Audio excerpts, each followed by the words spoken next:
to Houston. Insider access, exclusive content. Sports Radio 610. The Texans play here. An Odyssey sports station. Check out the BetQL Network. Wagertainment for every fan. Get sports betting tips from the best in the game. Available on the Odyssey app and our sister station 650 The Bet.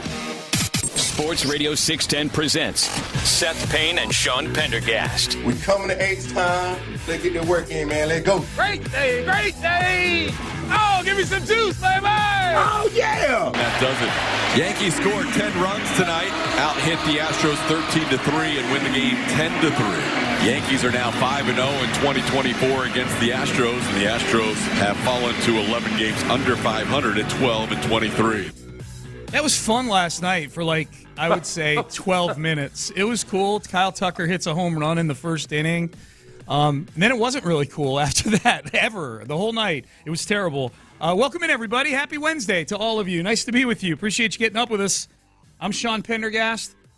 He is Seth Payne, and if you're watching on YouTube or Twitch right now, Seth has an Astros lose 10-3 look on his face right now.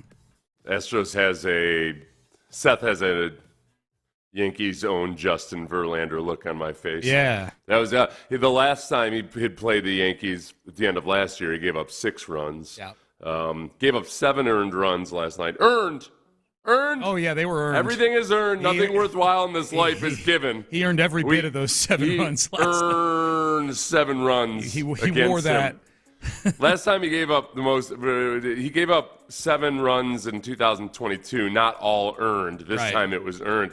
It goes to show you that this team is #relentless. They will not stop until they earn everything. Yeah. You got to earn the suck. You know how I know I'm triggered?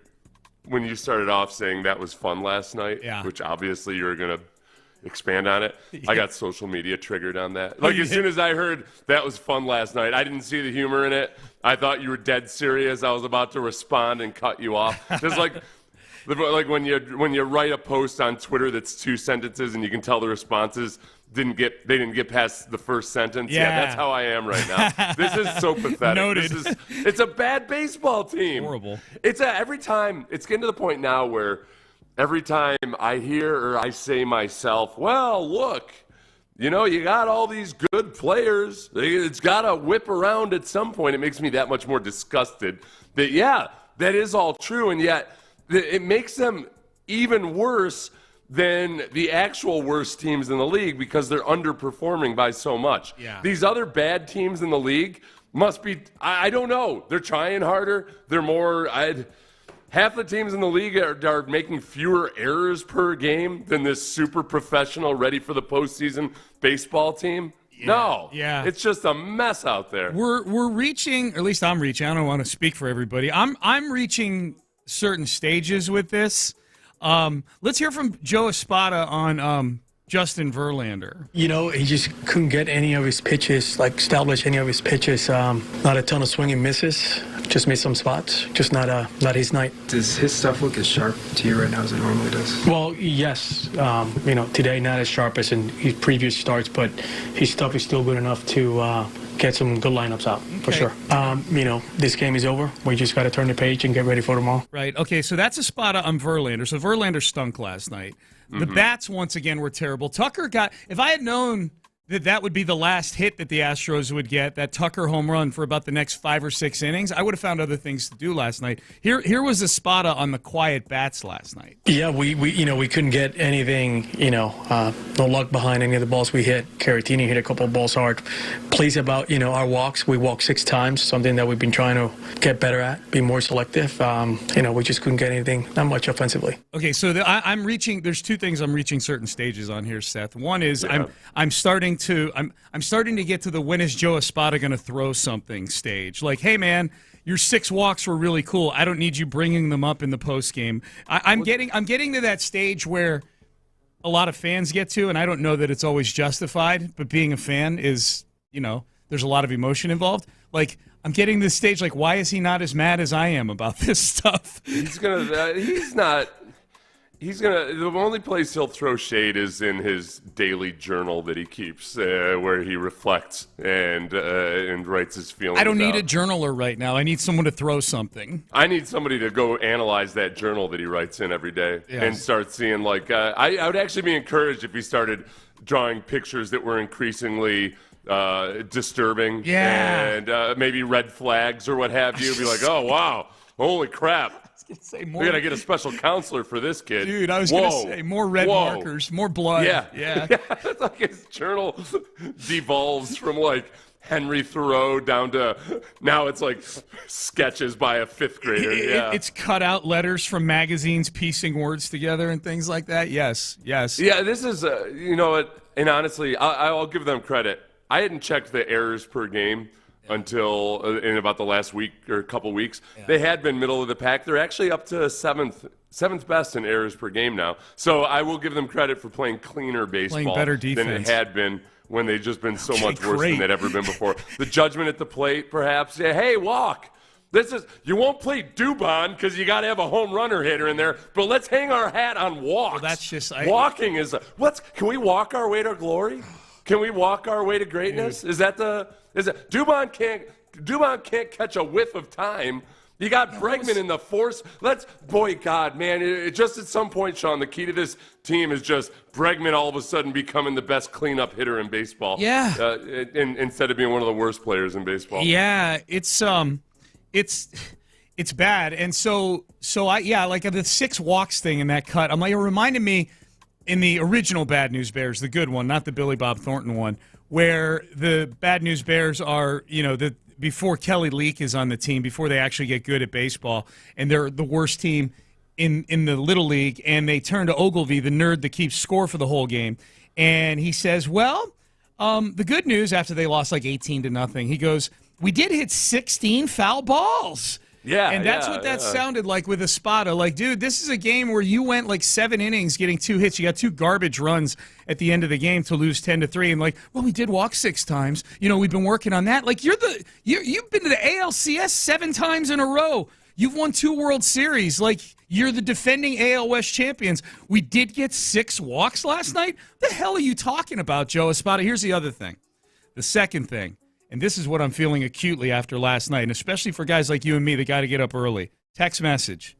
We need to start playing a game. What inning will we change the channel for these Astros? Oh, man, the texts are coming in. I just got pushed off the page. They let up a run every single inning until the 7th inning. Right. The 7th inning was like the big, woo! Texter says, I switched to Law & Order real quick last night. I'll tell you what mine was. My moment that I literally changed the channel from the game. It got no time on my wall last night after this, was in the 5th inning, top of the 5th. You could see which way this game was going. Verlander had already given up 6 of the runs. I think he gave up the 7th when they brought him back out for the 5th. It was when all earned. Thank you, Seth. It was when Trey bleeping Cabbage and Jake bleeping Myers, the 8 and 9 hitters, both got out swinging at the first pitch. Like 2 pitches, 2 outs.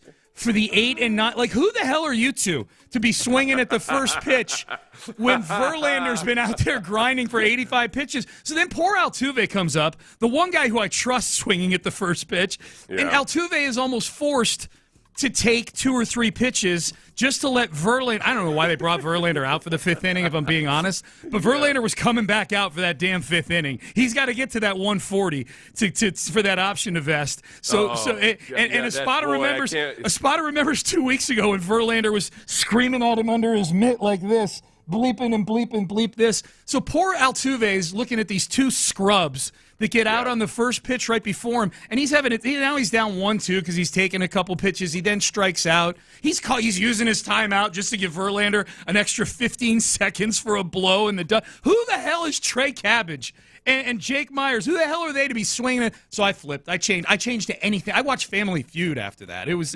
ridiculous. It was tempting at the top of the 3rd. Well, Bregman was up with runners on first and second, right? Yeah. And it was 2 outs, of course, and of course Bregman struck out. Yeah. And that's almost where because at that point it was 3-1. And it felt like, all right, well, if you're going to do it here, better here than anywhere, right? Hit the reset button. Old Breggy comes out of his notoriously slow start and cranks in a 3-run. No. This Bregman start's really bad, man. I got to go back and look and see what the other notoriously slow starts have looked like.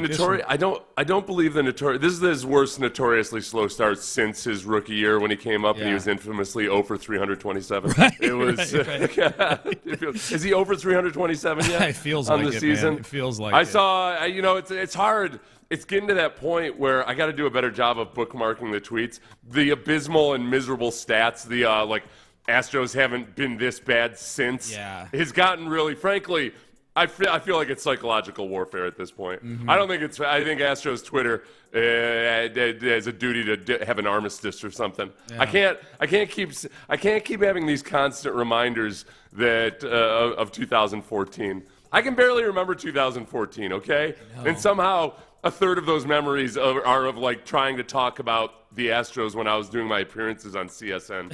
CSN, I missed that money. Watching that was easy. Would you like to come down to the studio and speak into a can? Yeah, and we'll pay you money for it. Right, okay. Right. That was nice mailbox money, man, back in the day. Not like I put an addition on my house or anything, but man, when you get like an extra couple $100 showing up in the mailbox, you're like, hey, we're going to Sizzler tonight, baby. And I was like, these guys can't sustain this. They are spending money on stupid stuff. Like this me. Is not going to work out, right? Text message: watching JV last night made me regret that trade for him last season way more. I'm not there yet with. I'm not. To me, how I feel about the Verlander trade has more to do with what the chances are of them doing anything this season. You know what I mean? Like where that to me is more where it's a waste. I was cool with it at the time. You're swinging for the fences. You're trying to win a World Series last year. You made it to Game 7 of the ALCS. Plus, I like Verlander, and prospects are prospects. Whatever. They're footing the bill. The Mets are footing the bill for most of it. Whatever. I feel bad about the Verlander trade this morning because I feel horrible about this baseball team and everything to do with it right now. It's every single move that they made to try to sustain the window or keep the window open now is really starting to sting when those don't work out and you realize how bereft you are of options and given what you can do. Like if you do want to sustain, and now it's whatever the window is. I know windows don't close and shit. You don't have to tank necessarily to get back up to it, but my goodness. I think what I was going to start to say like 8 minutes ago before I got angry was that it just feels so much like right now you feel the culmination of the brain drain of Ben Strom being gone for however many years it's been now. Jeff Luhnow obviously onto even James Click. It feels like kind of like it was at the end with the Patriots really. I mean, obviously Brady and Belichick maybe had met their end anyway, except you look at the constant brain drain out of New England, where all those coaches who were not going to be good head coaches still were very valuable to Bill Belichick. No question. They might have sucked as head coaches, but they were valuable as assistants to Bill Belichick. And then like Nick Caserio, various other people through the years. At some point, everything you can't replace all those guys and that mix. And the Astros are very much now at a point where they have to reinvent themselves. And I don't know if that starts with firing Joe Espada just for some kind of a spark. Yeah. If they keep playing like this all the way up until the trade deadline and then don't make any moves at the trade deadline, sometimes you can't blame the manager, but it provides a spark by bringing new energy and new blood in. If they don't do anything, if they don't make an aggressive move, if they don't fire Joe Espada, then I feel like management itself has just decided, we're trust fund babies now. We're just going to glide on with the greatness that we earned over the last decade. Well, let's get to that in the next segment here, because Dana Brown did an interview on MLB TV yesterday. And infuriating. Yeah, and what you're... It just comes in direct contrast to what he had said. Yeah. What you're talking about may actually be happening. We'll get to that coming up next. Hey, Bayway Chevrolet, the opposite of infuriating. Like if you could get a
Sports Radio 610 presents Payne and Pendergast. All right, we're getting a lot of it's football season text messages. We'll get to. Listen, everybody, just very quick, Sean. Yeah. I just want everybody to know this is how bad it's gotten with the Astros. I asked Sean during the break, what do you think R.A. Dickey is up to? Yeah. That's what I asked Sean during the break, okay? Knuckleballers can pitch till they're like 60, right? It would seem so with modern advancements in medicine and physics. PRP. Like you could, if you were working in a lab somewhere on your knuckleball, getting whatever secret growth hormone there is these days that can slide by the testers. Let's get R.A. Dickey out there. That's right. All right, well, indulge us for one more minute, texters, because there were a few things Dana Brown said yesterday in that interview on MLB TV. We'll get to more of them at the top of the hour, but I do have some football I want to hit this segment. I've got the reasons coming up here. I've got the reasons coming up why, if J.J. Watt truly wants to play football for the Texans and it doesn't happen, I think the most likely reason might be the least relatable reason to fans out there. We'll get to that in just a couple minutes. But just to put a bow on the early Astros talk here, we'll certainly circle back to them. Dana Brown was on MLB TV today, and the big topic with the Astros, especially if they keep playing the way that they played last night, is going to be, are they going to be a seller at the trade deadline? They certainly have some players, last night notwithstanding with Verlander, that would be of interest to other teams, and they could help replenish their farm system. Does Dana Brown, Astros GM, envision the team being a seller at the trade deadline? No, I can't envision that. Like, I think this ball club's too good. You know, we have a really good rotation. We have a really good bullpen. Our bats are a little bit off to a slow start. You know, we haven't got much production from first base. Bregman's off to a little bit of a slow start. You know, and we haven't got much production from left field and center field. So, with that said, I think the production's coming. I think our guys are true professionals. They're good players. I can't predict any scenario where we become sellers. Okay. Yeah. I've never heard a GM say that they aren't going to be sellers and then become sellers before. Yeah. Yeah. Right. Oh, that never happens. Yeah. Right. Yeah, there's no way that'll come back to bite him. Was that the right answer for him to give in that situation right there? I'm going to try to give him the benefit of the doubt here because obviously there's plenty of scenarios where they should be selling at the trade deadline. Yeah, I think at this point you got to play the game where you want the guys in the clubhouse to feel as much stability as possible. It's lying to your kids when you're under financial duress about how everything's fine. You don't want to bring that stress into the household, so you try like hell not to let your wife and kids know about it or what have you. I think that's what he's doing. But they would be negligent if they aren't also potentially thinking about, okay, if we had to do this, if we had to do that. Yeah. The part that was, a week ago we were hearing about how Carlos Beltran is going to be just fine because his bat speed is still good. Whoa. Jose Abreu. Yes, Jose Abreu. Carlos Beltran, too. So Jose Abreu is going to be just fine because his bat speed is still good. Right. And why the hell did I say Carlos Beltran? Because his bat is some combination of the Yankees, Mets, all that. You know. So we heard from Dana Brown last week or 2 weeks ago that Carlos Beltran was going to be fine because his bat speed is still good. Son of a bitch. It's really happening, man. This is where it all ends. It's the Astros did this to you. Just Can I blame them that? Yes. Okay. Mulcairn Law. So, Jose Abreu. Yes. Jose Abreu. His bat speed was okay, right? A week ago. His bat speed was just fine a week ago. And now all of a sudden, we got Dana Brown telling us that maybe he got too big and strong. And that's why his bat speed isn't as good? Wait, what? Wait a minute. Oh, yeah, I remember. Man, can you remember Sean thinking about, wow, what if Sosa and McGuire had just been strong? Like, if they had done something to make themselves stronger, imagine what they could have accomplished. I remember when all those guys stopped doing steroids simply because they realized, like, oh, I'm too big and strong. Dude. My bat speed is suffering, so I better get off the sauce and start hitting homers. I know we all looked at Barry Bonds saying, this is the dumbest thing he's ever done, putting all these steroids in his body. I know. I was like, man. This is really stupid. Imagine, he'd totally be in the Hall of Fame if he had just done steroids. Right. You know, or just stayed off the juice. Stayed off the juice, right? Yeah, then he would have had. Yeah. Bonds is the bad example to bring up there in terms of what he would have done. He was going to be he could have been in the Hall of Fame without him. But yeah, that's no. Wait a second. His bat speed was just fine, and that was the reason for hope. And now it turns out no, his bat speed isn't good. And Well, but there are a few things Dana Brown said in that defied physiology and everything else too. We'll get to the Abreu stuff at the top of the hour. There's only so much there's only so much. It's Carlos Beltran. There's only so much I can do. There's only so much I can do here in a segment with this stuff with Dana Brown yesterday. Yeah, like that was. And the other thing, real quick, before we get to J.J. Watt, the big thing he was doing this offseason, Jose Abreu, was Pilates. Oh, he's the first person to ever get yoked up doing Pilates in the offseason. He came back more slender. That's what's annoying me. Like all these narratives somehow are just like, oh, by the way, no, it turns out. Actually, he was just massive. You guys see how big he was? He was huge. Muscle bound is what they say. Yeah. It's a train wreck, just don't pee in my face and tell me it's raining unless I pay for it. My God. That's right. Cash. All right. J.J. Watt.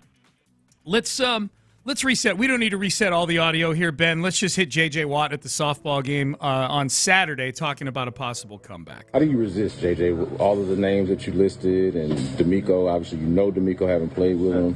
How do you, the competitor in you, resist, like, the not being that far removed from playing? How do you resist the temptation? I mean, I'm a very fortunate, lucky man. I got a beautiful wife. I got a beautiful son.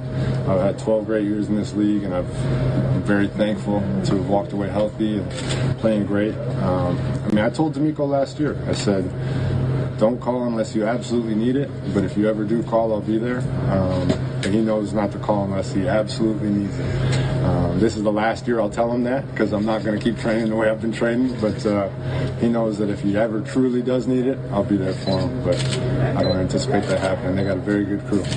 Okay, so we know that's what JJ said. We know that D'Amico responded on Monday at the charity golf tournament by saying, we need him now. We need J.J. Watt now.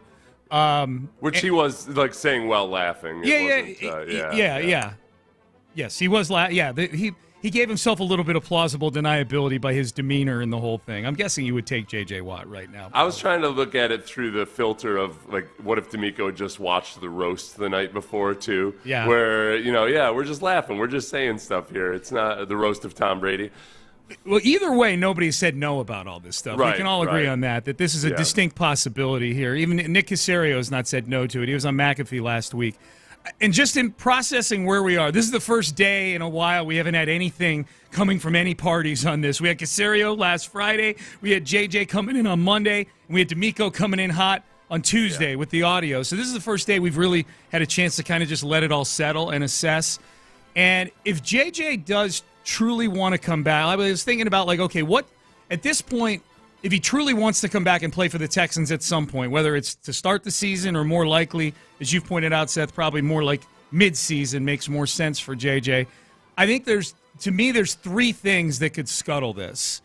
And I think the most likely one is probably going to be the one that gets people the most upset. But like counting down, like in order, I think like if some sort of family event came up unexpectedly, good or bad. Oh, yeah. Good or bad. I don't want to put any bad juju out there on what it could be, but we know like things like, like a pregnancy or like something in the family, something medical, whatever. If something came up that out of the blue where you're like, well, I'm better off doing this right now instead of going and playing football for 8 weeks, right? Right. I think that's the least likely of the scenarios. I think the two most likely are the Texans underachieving, which is a distinct possibility with this schedule. I don't want to put that bad juju out there, but this schedule's really hard. I think the most likely one is money.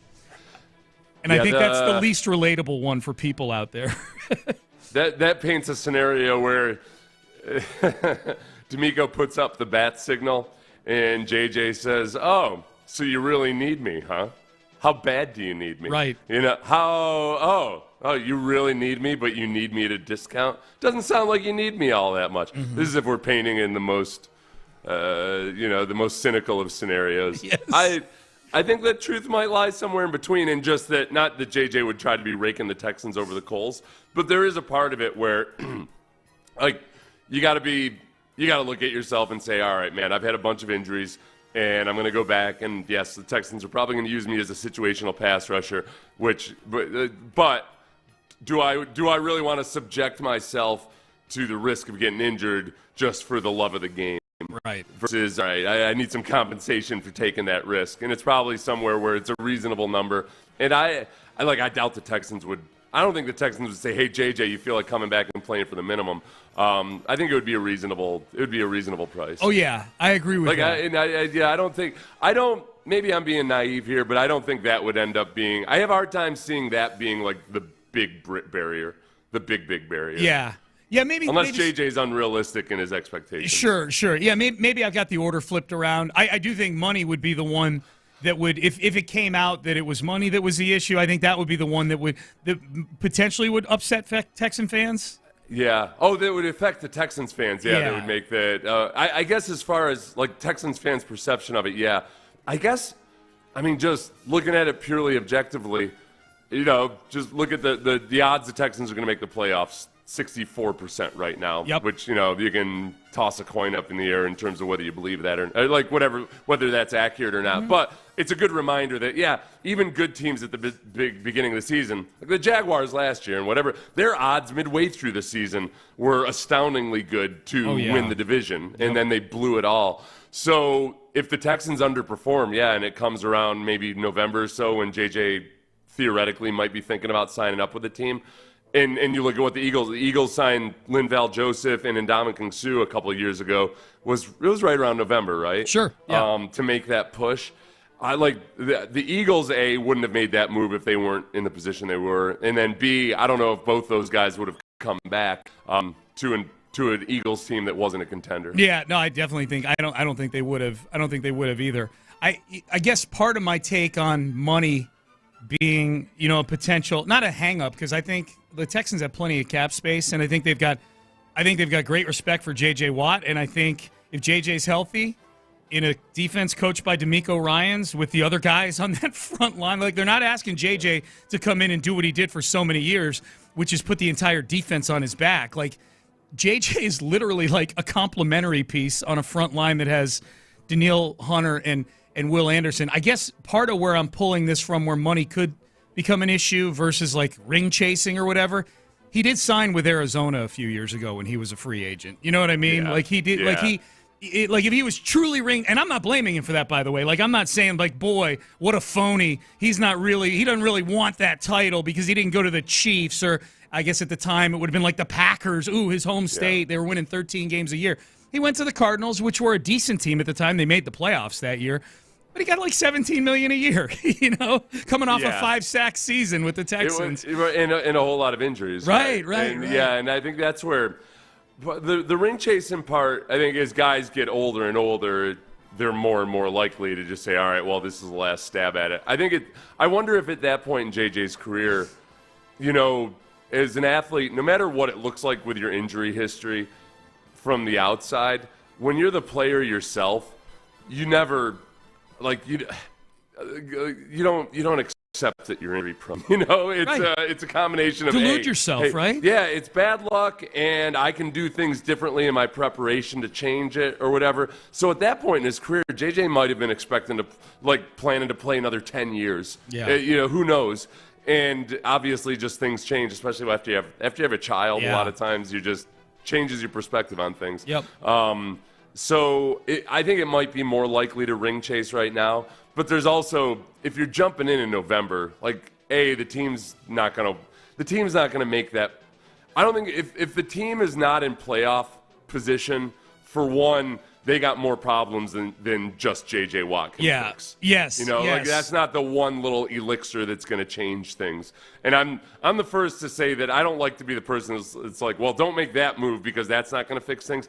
When it comes to something like this, I think that, or like signing an aging player at the trade the trade deadline doesn't matter. Yeah. I think that it's valid in that scenario. You got to look at things like, okay, is this the little thing that can put us over the top? And I don't think that would be the case. All right, Payne and Pendergast with you on a Wednesday. Appreciate you tuning in, jumping in with us here. We've got to do headlines. I say we've got to do headlines next, like it's a chore.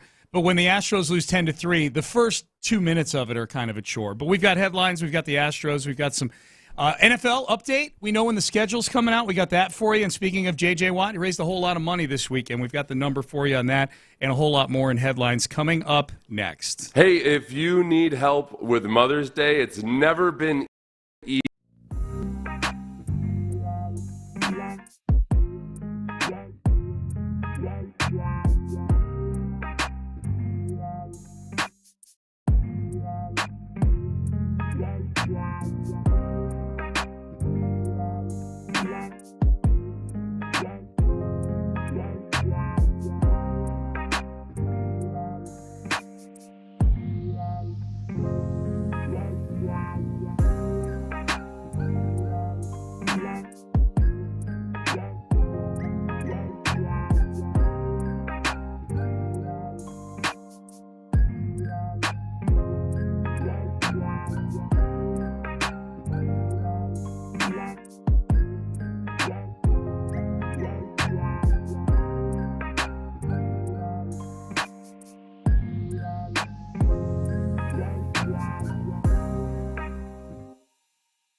Apply. Payne and Pendergast with today's headlines. All right, headlines. The Astros lose last night 10-3 to the New York Yankees. A bad start to the series with the Yankees. They have yet to beat the Yankees this season. This, of course, coming after a sweep to open the season. Justin Verlander, you would hope that Justin Verlander could stop the bleeding. Instead, he contributed to it. He gave up 7 earned runs for the first time in his Astro career last night in a start. Verlander said after the game, wasn't good. They had a good approach, and I wasn't very good. If I'm being really honest with myself, I think like the last, couple of games probably, particularly the walks kind of showed me I was a little off. And then sometimes it takes you facing a team that knows you intimately, and vice versa, to send you back to the drawing board. I think, these guys showed me today that I got some work to do. I got to be more deceptive. He's been walking a lot of guys. Well, yeah, it's just not the same. No, his point is correct, and the Yankees especially seem to really know how to capitalize that. They got guys that are A, good hitters, and that B, I don't want to say they figured Verlander out, but maybe this version of Verlander, they can most take advantage of him. He gave up 6 runs to them the last time he faced them at the end of last season, and now he gives up 7 unearned runs last night. It was bad. Yeah, and it's hard to watch Verdugo do it beardless. I do not, man. Of all, I think Johnny Damon and him have fared. Nah, Johnny Damon didn't fare worse. He just looked different. Verdugo looks like a teenager with a pituitary disorder. Yeah. He just doesn't. He doesn't look right out there with no beard, and yet, just crushing the Astros last night. That porch in right field is so short in Yankee Stadium. Like those. Is it? Those balls. I couldn't tell by our lefties. So okay. Yeah. Well, Tucker. Yeah, like that. Yeah. Tucker and Verdugo each hit those home runs in the first inning. It's like those things got out in like a second and a half. Holy smokes, that is short out there. Yeah. Super short. Well, that's why Aaron Judge is, people, the Yankees fans will try to say something about Crawford boxes. They're like, your hero there is like aided by the shortest right field in the league. So the Astros lose 10-3 last night. It'll be Spencer Arrighetti on the mound tonight. I guess a little bit of injury news for the Astros. J.P. France's shoulder injury is going to take a while to heal. He's not going to be back for a while. The Astros have 5. I was reading this article from Chandler Rome yesterday, all of which was factual and correct. It's just crazy to read. The Astros have 5 healthy, experienced starters on their 40-man roster right now, which normally I go, okay, well, you can get 5. That's, you need 5. That's what you need. And they got Javier coming back pretty soon. They got 5. Three of them are Hunter Brown, Ronel Blanco, and who's been great, by the way, but he's started like 15 games in his career. Hunter Brown, Ronel Blanco, and Spencer Arrighetti. Those are three of the five healthy, experienced starters on the 40-man roster right now. God. They got to get some guys back, man. They got to get some guys back. I'm just trying to find who has a sub-4 ERA other than Blanco. Oh, Framber's at a 3.97. And Christian Javier is at a 1.54. Yeah. For whatever that's worth right this moment. He should be back for the Detroit series this weekend is what I read yesterday on the interwebs. So Seth Martinez, don't want to leave him out. And Montero's down below a 4, too. So there you go. Yeah. That's where we are. We're looking for guys who are below a 4. That's the state of this Astros fandom Montero right now. feel like he's below a 4? He's turned into the old Montero of late. Wait, which old Montero? The old, no, 2023 Montero. He's been bad his last few times out. It's been listen, Sean. Until the season stabilizes out a little bit to where everybody's at 4.3 or something. Yeah. There's going to be there'll be some dips and peaks. Yeah. Gotcha. All right. Let me check Blair Henley. Yeah, he's still at a 130. 135 ERA. Yeah, His name came up in the article. They've still got Blair Henley. Is that the maximum? Because his was actually infinite. Oh no, he got an out, didn't he? Yeah, he got an out. For a while there, he was going to look at an infinite ERA when it looked like he might not even get a single out. He gave up 5 runs in a third of an inning. Is what it was. I wonder if that's a Major League Baseball rule that you have to. If that's the guy's first appearance ever, you can't let him leave the game. So he gets an out with an infinite ERA because it's going to screw up the whole computer database. That's great. It's like Y2K. NFL announced yesterday, or Adam Schefter reported. I don't know if the NFL announced anything, but Adam Schefter reporting the schedule release will be a week from today. So the schedule release that all the rumor mongers were putting out into the universe as being tomorrow, May 9th. Everybody knows this is one of my favorite days of the year. I love the schedule release. Love it. Now I got to wait a whole week until next Wednesday for this damn thing. Do you try to avoid leaks? I do. I do. Yep. I try to. With something like this. Yeah, it's almost impossible. Yeah, and it's going to be really hard this year. It's been, Seth, the leaks that I care about, it's been much easier to avoid the last few years because not much gets leaked out about noon Sunday games. That's true. So it's going to be harder this year. Last year, headed into the season, it was more of let's find out when this experiment is taking place. And I feel good. So I feel good. I feel it's kind of optimistic. Yeah, whereas this year, it's a fervor. It's going to be, especially I think that Cowboys game.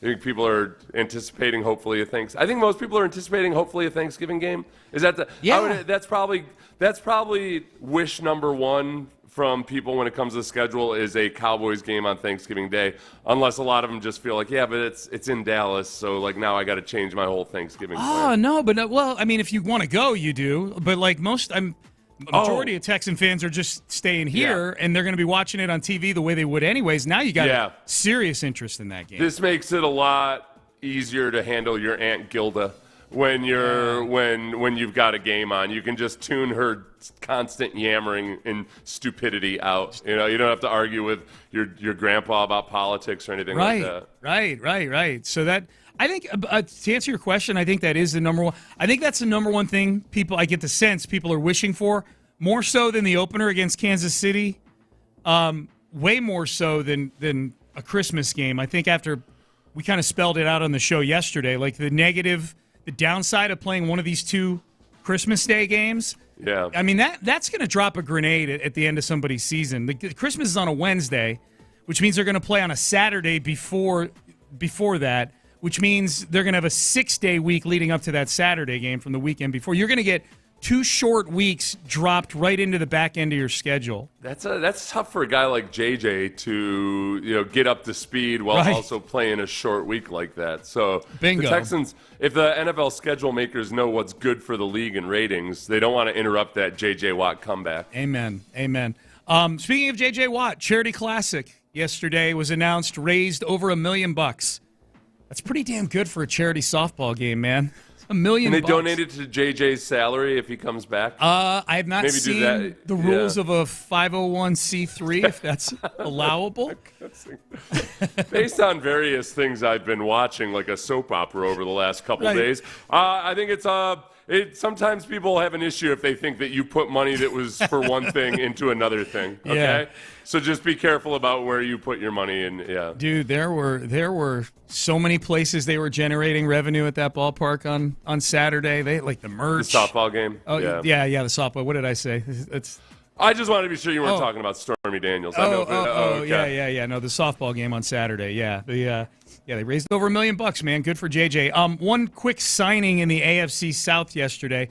This is a guy I was kind of campaigning for the Texans. They went and got Stephon Diggs instead, which I'm cool with. Tyler Boyd, former Cincinnati Bengal. He is now in the AFC South, Seth. He signs a 1-year, $4.5 million deal with the Tennessee Titans, they've put together a nice little receiving core this offseason with Calvin Ridley. They already had DeAndre Hopkins, and now they've got Tyler Boyd. I mean, they're doing their best with what they've got to give Will Levis guys to throw to. They are, except for their offensive line. Their offensive line is still going to be pathetic and weak. That's the weak link on that team. That's for a quarterback who, at various times, like last year, didn't even throw to the wide open receiver when he could have. Remember last year when he tried to force it to DeAndre Hopkins? Yes. When meanwhile, I can't remember which Titans receiver was just wide ass open on a go route. Treylon Burks, I remember that well. It was Treylon Burks, that's right, yeah. Yep. And also just that, he seems to be trying to prove something to Daddy by taking as many hard hits as possible. Yeah. I don't think anything that they could have done is going to improve Will Levis. Tyler Boyd, this feels a little bit like, okay, now it makes sense why the Texans or anybody else weren't really seemingly seriously interested in Tyler Boyd. This isn't this is not a $4.5 million contract. This is up to a maximum of $4.5 million. The new way they reported, up to. Right. Yeah. So he's making, I'm guessing, considerably less than $4.5 million. Sure. And a lot of people wondered, man, last year Tyler Boyd, say nothing of injuries to Joe Burrow or anything else, he just didn't quite look himself. He didn't pop. And for a guy that's been the recipient of a lot of looks because he plays with other stud wide receivers, then I think people just wonder whether it's really it for him. So it's good to have a veteran slot type guy like that for a young quarterback. So I think I think he'll be like the Robert Woods was for C.J. Stroud last year early on. There you go. Where, man, okay, this is a reliable guy that's going to be exactly where I expect him to be, and I can throw him the football, and he's going to catch a contested pass. Good analogy. All right, Dana Brown was on MLB TV yesterday, and he said some things about Jose Abreu, which completely contradict other things that were said about Jose Abreu a week ago. What are we doing here with this Jose Abreu thing? That is next. But first, I want to tell you, Leaf Filter.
Hotel. KILT FM HD2 Houston. Insider access, exclusive content. Sports Radio 610. The Texans play here. An Odyssey sports station.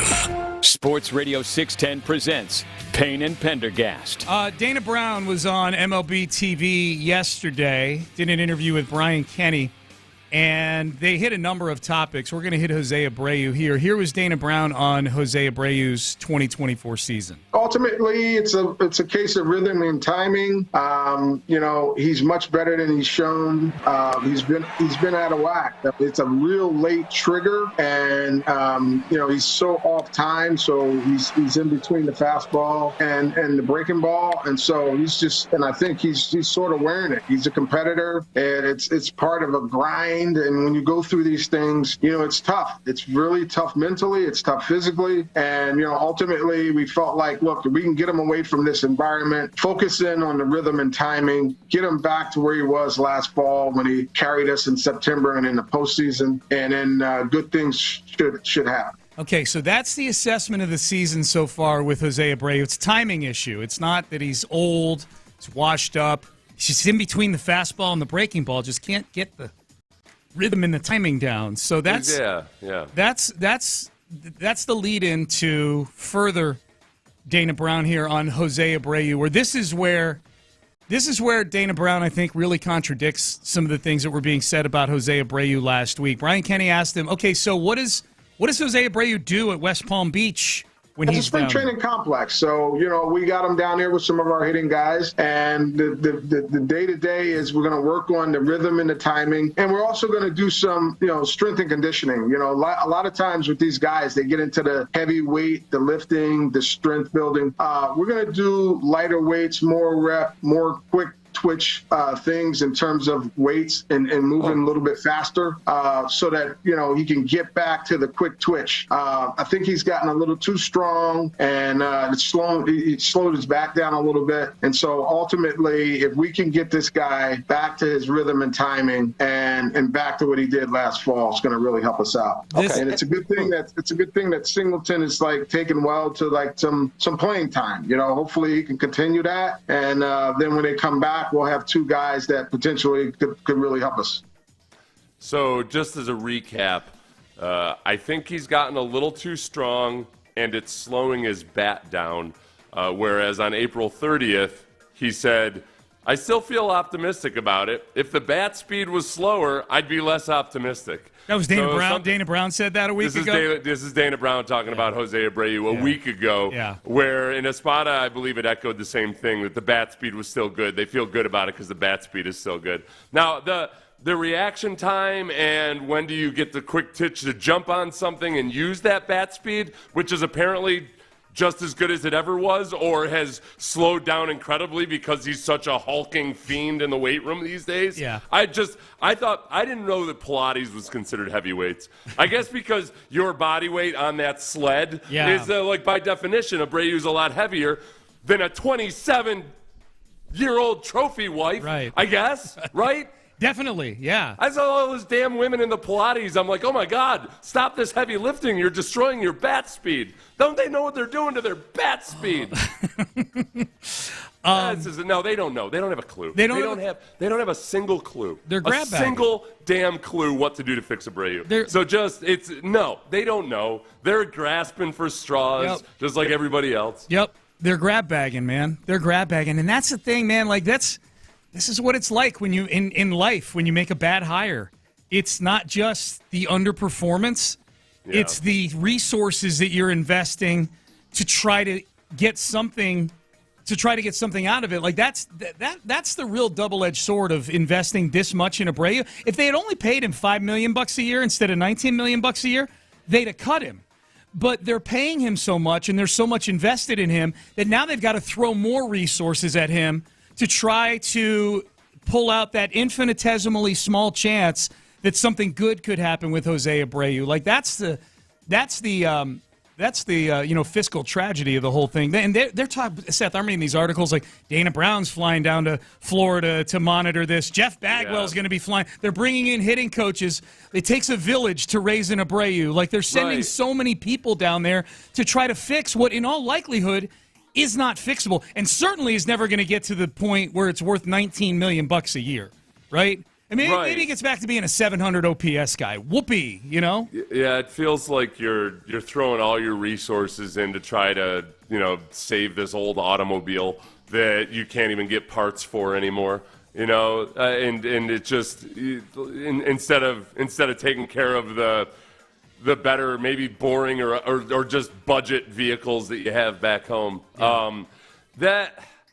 It wouldn't bother me so much, except that it's the exact opposite thing of what he said a week ago. Yeah. It's just the exact opposite. Everything up until bat speed. Once I heard bat speed, my ears perked up because I was told that was the one. Remember, a week ago, the one thing they cited as evidence that Jose Abreu might be okay was that his bat speed was still good. Yeah. And now all of a sudden, the one single thing, well, it's not the one thing, but one of the big things that's holding him back is that his bat speed is actually not okay. That's funny. That's funny you say that because I hadn't picked up on that at first because that came after the ridiculous notion that he's too yoked up to hit right now. Like when Dana Brown is saying he's just gotten too strong, I'm like, what are you talking? This is a sport that's been rife with steroid and PED usage for God knows how many decades of guys trying. Now this is the one guy who's too strong to swing a bat effectively. Sean, the Astros are so revolutionary that they're not just going back to pre-Moneyball. They're going back to pre-steroids. Pre-Roy back ball. when you didn't want guys to lift weights because they were going to be too muscle-bound. Oh, my God. Your high school, there's people listening today whose high school football coaches actually told them, you don't want to get into that lifting weights. You'll get too muscle-bound. This is how stupid people used to be about it. But that's where we've gotten. That's where we've gotten with this once great organization that was infused with all kinds of brilliant people from NASA or elsewhere. Jeff Luhnow came through St. Louis via the clothing industry. Yeah. And now we've taken it back to 1972. There's part of me, I'm trying to process the whole Dana Brown part of this because we know he's the GM in name and he does make some decisions, and I think he's being brought in largely to help rebuild the farm system. Like I think Dana Brown, if you look at his background, he made his bones in scouting and building the nucleus of this Atlanta Braves team, which is one of the best teams in baseball. So if you were to list the reasons why he's the GM, my guess is that's way up the list. It's not because he's some sort of hot deal maker that's going and making free agent or trade deals. I would love to know what Dana Brown honestly thinks of this Jose Abreu situation, which is something he inherited. And by the way, inherited the duty of speaking about it when asked about it. You are the face of the personnel side. So there's part of me that feels bad for him because this wasn't his move. I don't know that it's a move he would have made if it were his decision. And now it's the biggest nuclear disaster of a contract that we've seen maybe certainly in recent history with this franchise. Everything, there's so much about this franchise right now that's just, it was the comfortable move to make. It's Brian Gaine. It's Brian Gaine. Joe Espada is Brian Gaine. When the Texans hired Brian Gaine, he had a comfortable relationship with Bill O'Brien, and he, very, very well respected as a scout. But that's different than bringing in somebody that knows how to work at the transactional level, across all levels, and then also it doesn't have the same juice. It's just not the same juice as what you've seen before with both Espada and Dana Brown. Yep. Here was Dana Brown. This was the other thing. This was the cut that got more attention nationally because I think Jose Abreu is a bigger trigger topic locally than nationally. The one thing that got a lot of run from Dana Brown yesterday, and I think this is a question a lot of people are asking around baseball, because if the Astros are indeed a seller, boy, that is going to be one hell of a garage sale to go find nice stuff at. If the Astros are a seller, Dana Brown asked, can you envision this team being a seller at the trade deadline? No, I can't envision that. I think this ball club's too good. We have a really good rotation. We have a really good bullpen. Our bats are a little bit off to a slow start. We haven't got much production from first base, Bregman's off to a little bit of a slow start. We haven't got much production from left field and center field. So, With that said, I think the production's coming. I think our guys are true professionals. They're good players. I can't predict any scenario where we become sellers. And that's, I think you and I kind of workshop this thing in the open. Like, as I listen to that, like, there's part of me that if we're taking it literally, it sounds absurd. Like, I can't envision any scenario where this 12-23 baseball team should be a seller at the trade deadline. Like, that's silly. But as you framed it earlier, Seth, like, he's the parent who's trying to bring less stress home from work. Financial stress or whatever it may be, trying to keep the kids shielded from the stress going on right now. Yeah, he doesn't. You start saying you're sellers now, and you take a potential bad situation in the clubhouse, and then just kick it right off the edge. So yeah, that's just normal. That's normal GM speak there. Yep. The bat speed stuff just doesn't make any sense because it was a week ago. I mean, this is another quote a week ago. He's showing bat speed. It's just that he's so late with his trigger and timing. He's so off. Like, multiple times a week ago, this organization told us one of the reasons that you should feel good about Abreu is that his bat speed is still just fine. And now, yes, the trigger is so late, the timing is off, but also, by the way, we were completely wrong about the bat speed thing. And so it's actually, don't worry, everybody. It's actually worse than we presented it a week ago. We got him down to West Palm Beach and basically found extra tumors. Yeah. Is the whole thing. Yeah. That's not normal GM speak. That's like just grasping for straws. I'm going to say something exactly the opposite of what I said a week ago speak. I'm trying to think of what's worse, like that, what you just laid out perfectly, like the double speak on the whole thing, like 1 week it's this, the next week it's that. Yeah. Or the absurdity of the bulked up thing. Like, it's like that would theoretically that would be something you would have noticed in spring training, right? He looks the same now as he did in spring training. Like, that would be something. The story was that he was coming back lighter. And Pilates. He's the first person to bulk up to the point where he can't swing a bat because he did Pilates in the offseason. Unbelievable, man. Unbelievable. Payne and Pendergast with you. We're going to get to some leftovers from the Brady roast. That stuff is still rolling in on the Brady roast. There's two people who are pissed off about the Brady roast. We're going to get to that in about 5 minutes or so. I've seen this from a few people.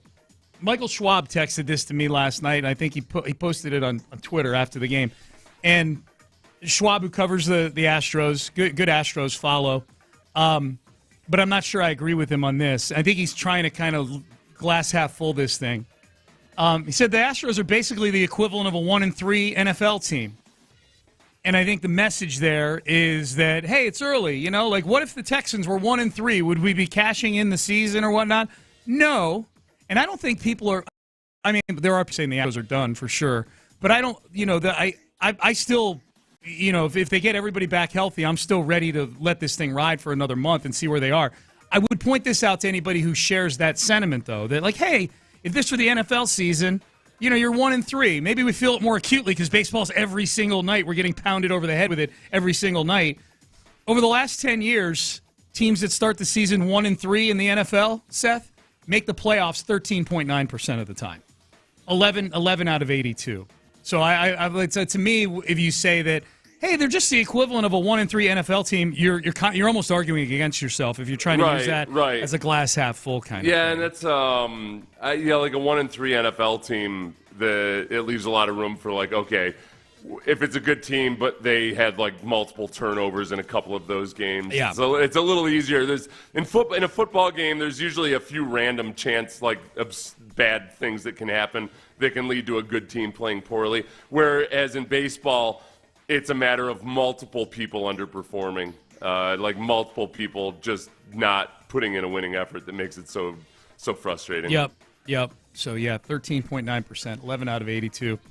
Payne and Pendergast with you. A lot of texts rolling in on this. Can we take Abreu to Pawn Stars and see what we can get for him? What would you get on Pawn Stars for Abreu right now if he were the equivalent of, like, some sort of memento that you were bringing into that bald guy, into that pawn shop? I've never watched Pawn Stars, but I'm guessing it's $17. Is that the correct You've never answer? watched Pawn Stars? No. Okay. No. Okay. It's I've seen clips of it on the internet. Yeah. Is there like kind of a heavy set dude that's kind of Okay. Yeah, yeah. If people bring in interesting stuff and he bids in and he tells them, and then does he haggle with them or does he just make an offer? He haggles with them. Yeah. He haggles with them, and they have the backstory on the items as well and things like that. Yeah. Did they find Abreu in a grandmother's attic? Because I bet that seems to be hoarders. The clips I've seen. It's usually like, oh, I didn't even realize this thing worth anything, and then he's like, oh, that's like the $400,000. Right? You're thinking of hoarders. They're hoarding Abreu right now. They're putting. You guys should just get rid of this. No.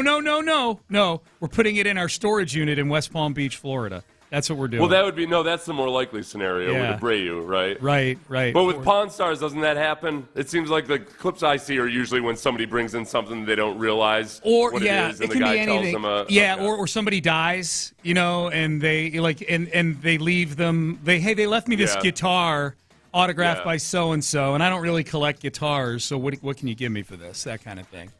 I think you'd like it. I think you'd. I think I'm confusing it with like maybe one of the auction type. Oh, you might be confusing it with there's Storage Wars. Have you ever seen Storage Wars? Right. No, I understand that concept. Okay. Which happens in a storage facility. Okay, I'm just spitballing here. I'm thinking of like a specific scenario, like I said, where somebody brings this thing to this person. Okay. And says like, hey, I found this in my grandma's attic. Yeah. And he says, oh, yeah, it's actually worth such and such and such. That'd be Pawn Stars, probably. Okay. Probably, yeah. The Abreu thing reminds me of our terrible CFO hire. No one at the top wants to admit it. Yeah, kind of. Yeah, I mean, this is of that person's individual CFO. Yeah, that's a text message. Sorry, not Odyssey. Yeah, that's a text message that somebody sent in. Or the Astros. I was like, are we really bringing in the CFO? Okay. I know the CFO. He's a good hire of the That's why I wanted to clarify. Yeah. No, I think the Astros are doing fine financially. Yeah, that's not been the issue. Yep. Why is nobody talking about the pitching coach? These pitchers have not been the same since Strom left. We've talked about it. I did. I mentioned that. Like, I don't know. I guess I'm a nobody, all right? I guess I'm a nobody. That's what the Astros have driven us to. The listeners to this show are calling me a nobody. Mm-hmm. Damn it. But it's harder because it's been kind of a steady and slow devolving since Brent Strom left.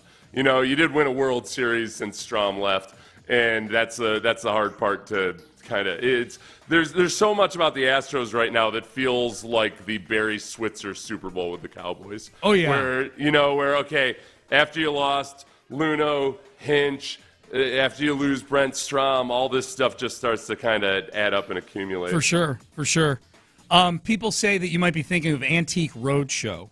That's what it is. It's Antique Roadshow. Okay. That's what I've seen. Okay, gotcha. A lot of people texting that in.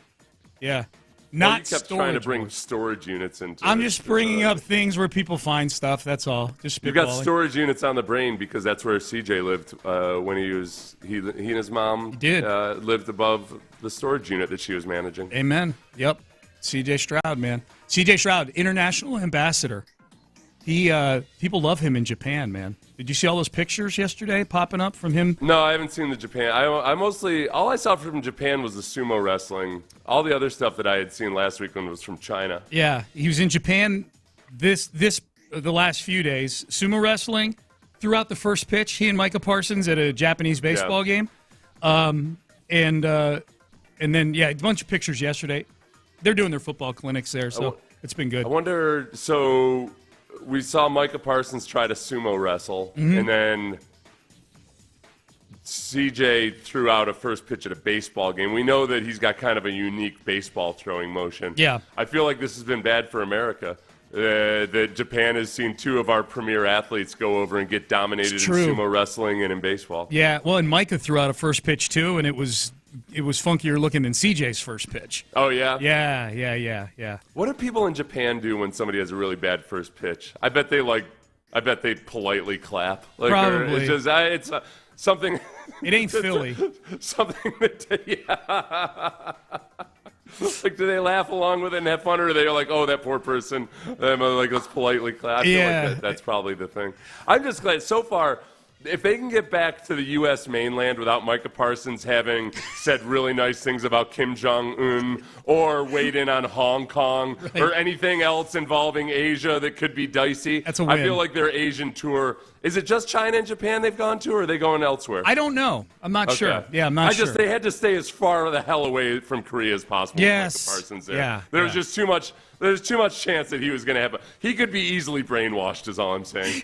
like somebody could grab him, take him to North Korea for 12 hours, and Micah would come back just totally lauding all the merits of the way they do things over there. Yeah. Yeah. I want to get to this Brady stuff, but real quick, the text I read earlier about the guy saying it was like the poor CFO hire for his company is correcting me. He's like, no, CT, and I'm looking at the text. It does say CTO, not CFO. He's like, CTO, not CFO. Sir, nobody cares what position it was with your company. They don't know who you are or who your company is.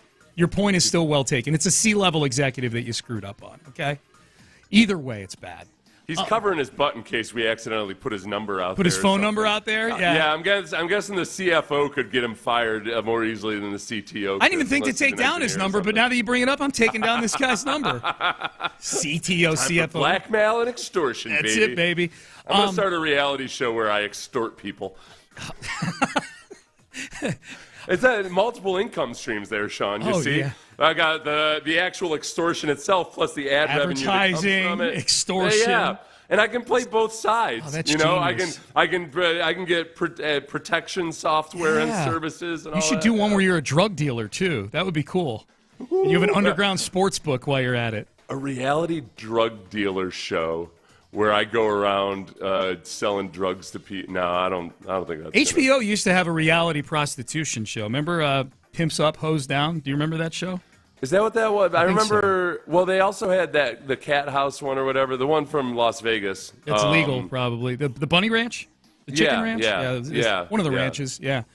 The Tom Brady roast still has some legs here. There are people who are none too happy with Tom Brady, reportedly. And one is his ex-wife, Giselle. According to TMZ, she did not like the slew of divorce jokes at Tom Brady. And I would say if we were power ranking the topics at the Tom Brady roast that got the most run, Gronk, Gronk was like almost a secondary roast going on.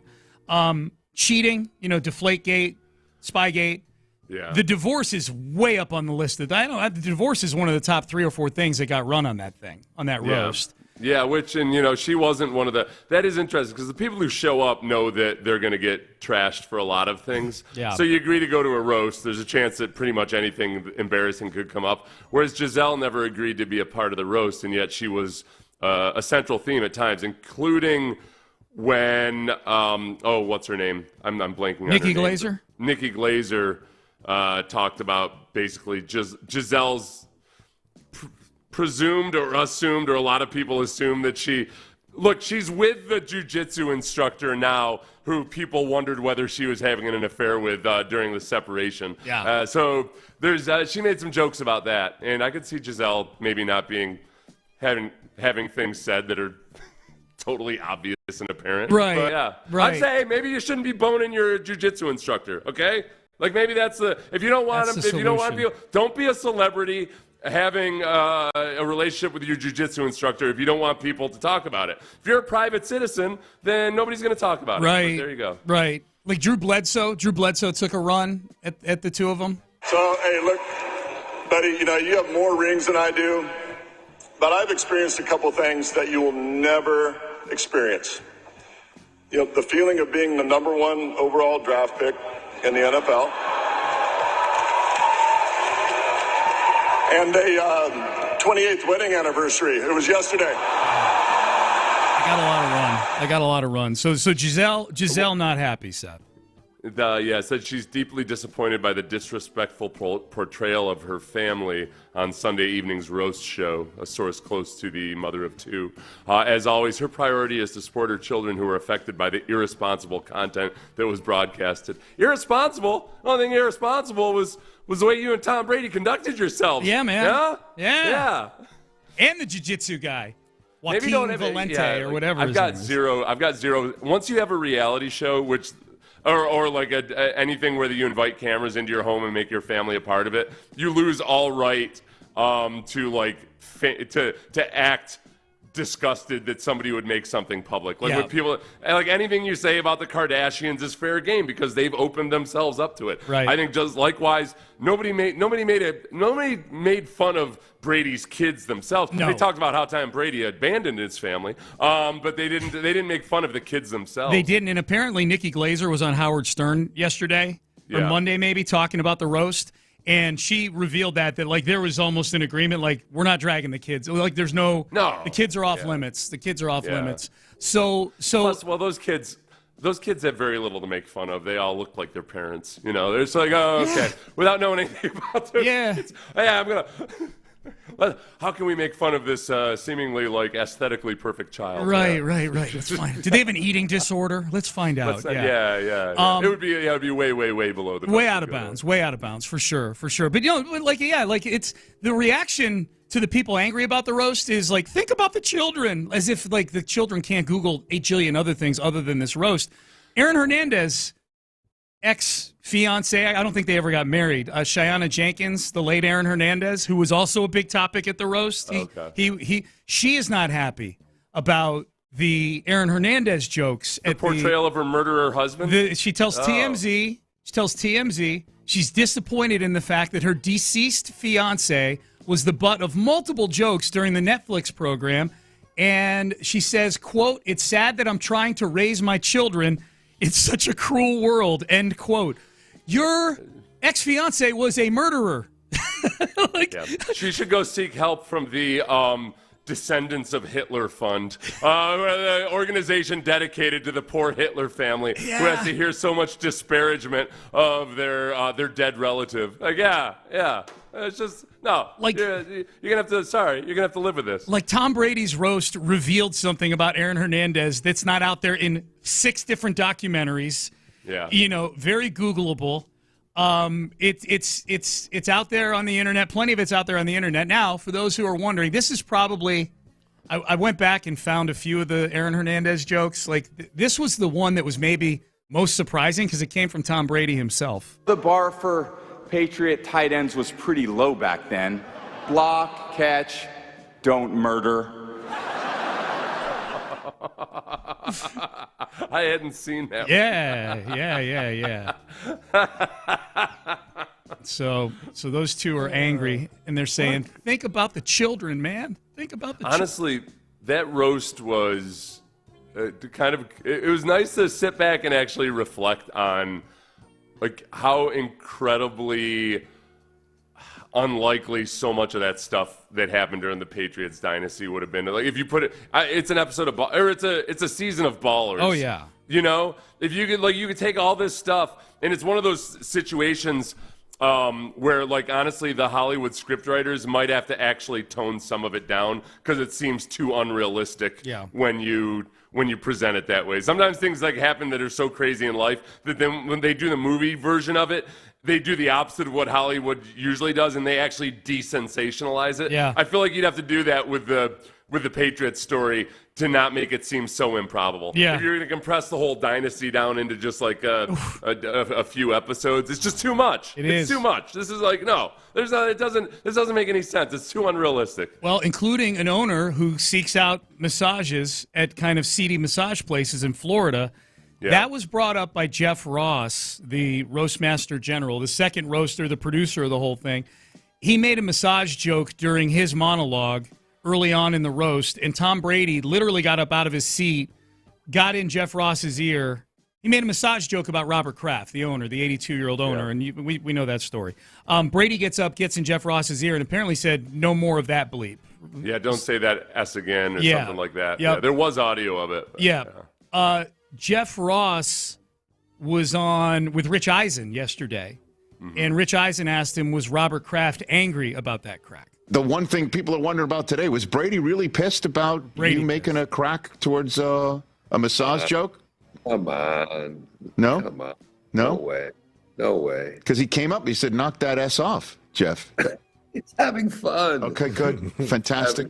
Fun, it's like, that's his dad, that's like, Robert Kraft is like a father figure to him, he was just showing his love for Robert Kraft, and Robert Kraft loved it. We had a great talk afterwards, and he was so happy that I gave him a shout out, a salute.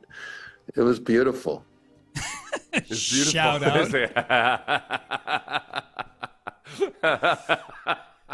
Shout out. Making fun of someone's arrest. Shout out. Someone's most humiliating moment in their life. Yeah. Cheyenne Jenkins should be glad that the entire roast was giving shout outs to Aaron Hernandez the whole night. I know. It seemed like jokes is love, Right. is what the comedians would say. That's right, man. They showed incredible love to Aaron Hernandez. Yeah. Jokes is love, baby. Yep. Jokes is love. Yep. So Brady not angry, Kraft not angry. They came out with odds yesterday, Seth, on who the next Netflix roast is going to be. Mm-hmm. We did a pretty good job, I think, of throwing some of the names out there. Yeah. Because you and I were tossing around like 8 or 9 names yesterday for possible roasts.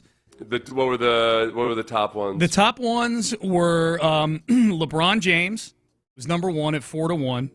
And as you've pointed out, LeBron would attempt to say that he invented the roast, so that wouldn't work.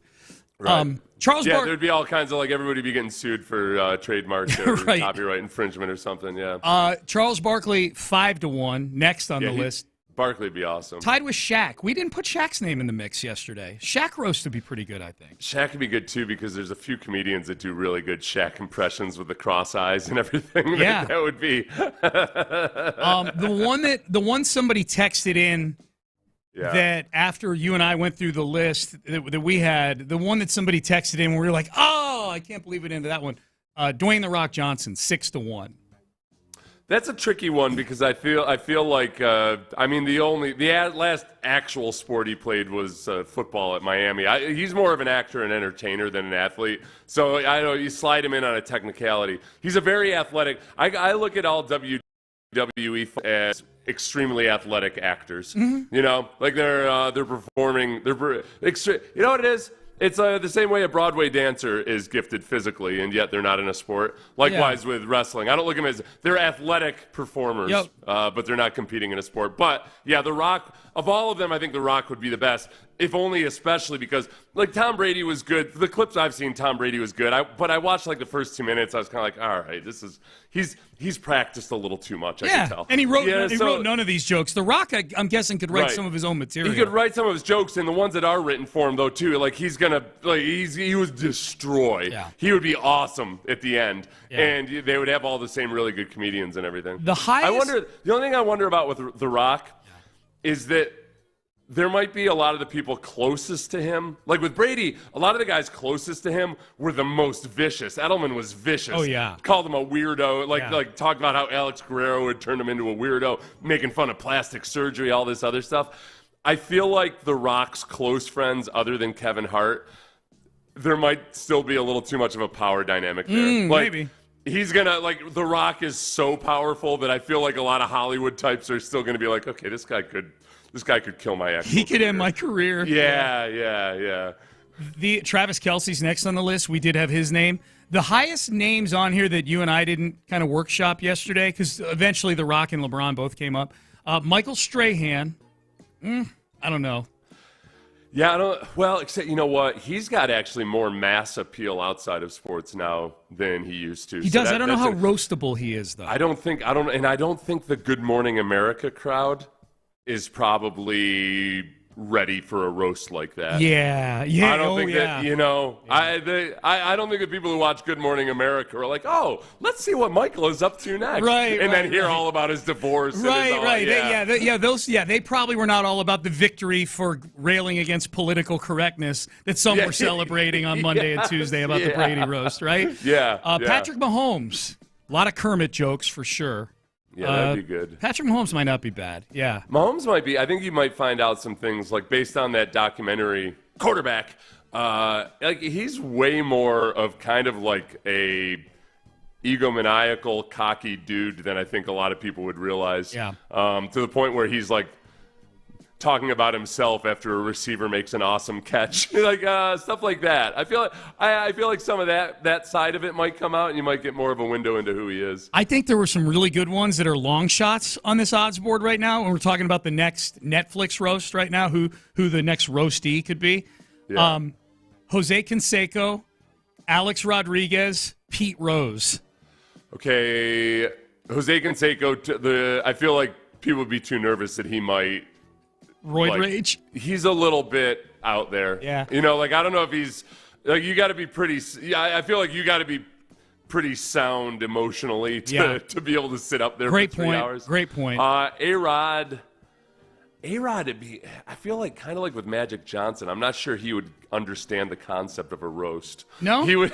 Yeah, I feel like they'd be up there and they're so like they're just so kind of detached from everybody else's reality that they can kind of.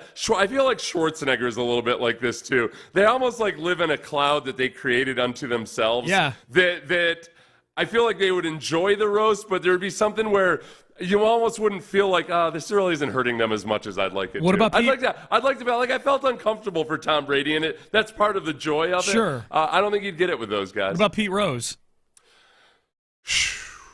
Boy. Dude, there's that could be good. He's got, but that could get. He's got no. From back in the day. Now they talk about the gambling stuff. Hanging out by Baytown High School. Yeah. Trips, yeah. I mean, that would be really politically incorrect. All right, Payne and Pendergast with you. Speaking of which, I knew Brandy was watching a Jerry Lee Lewis documentary on Netflix for a while, and I wasn't watching it. But I know the story of Jerry Lee Lewis better than her. But she was doing it like 10 minutes at a time, so she was gushing about Jerry Lee Lewis, and I was just kind of waiting until we got to the point about the cousin. And you didn't spoil it for her? I was like, well, it was a different. He was a complicated man. Yeah, he was a complicated man. Sit tight on this love for Jerry Lee Lewis. Yeah. All right, Payne and Pendergast with you. Proposed trade for the Houston Texans yesterday on Bleacher Report. It was interesting. Would you do this? Would this make the Texans maybe the most talented roster in the AFC? We will have that for you coming up next. But first, I want to tell you about Crash Champions. Man, I saw a wreck yesterday. I was out.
Live from the Twin Peaks studios, Sports Radio 610 presents Payne and Pendergast. All right, good to be with you. Payne and Pendergast with you on a Wednesday morning. Thanks for tuning in. So the Bleacher Report, not the Bleacher Report, the website, had an article yesterday, Seth.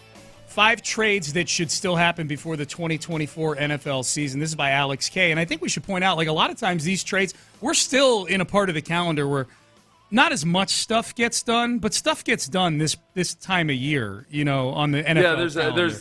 There's veteran free agents sitting there, like Tyler Boyd signs with the Titans yesterday. Yeah. That kind of stuff. Hey, that's a name I know. Yeah. That's a team I hate. Yep. What the hell, man? Yep. And there's a quarterback that's never going to make it no matter how many weapons you give him. Exactly. Sure. Exactly. Hey, there's a family that owns the team that's despised. Mm-hmm. Yeah, okay. All that stuff. Hey, there's a state that still allows first cousin marriage and is fighting a ban of it. Yeah. For now, yeah. So but trades do get made at times before the season starts. In that summertime period. So these are 5 trades that this person, this Alex K, would like to see happen. I'm not going to go through all of them. There's a Texans one on here that I'm just curious if you would pull the trigger on this. And it involves the cornerback position opposite Derek Stingley Jr. And that trade is Marshawn Lattimore, cornerback for the Saints, for a 2025 third-round pick. Marshawn Lattimore. Okay. So Marshawn Lattimore, let me just check my notes to be sure. Yeah, lacerated kidney and fractured ribs in 2022. Yep. And ankle injury in 2023. He's missed 17 games the last 2 years.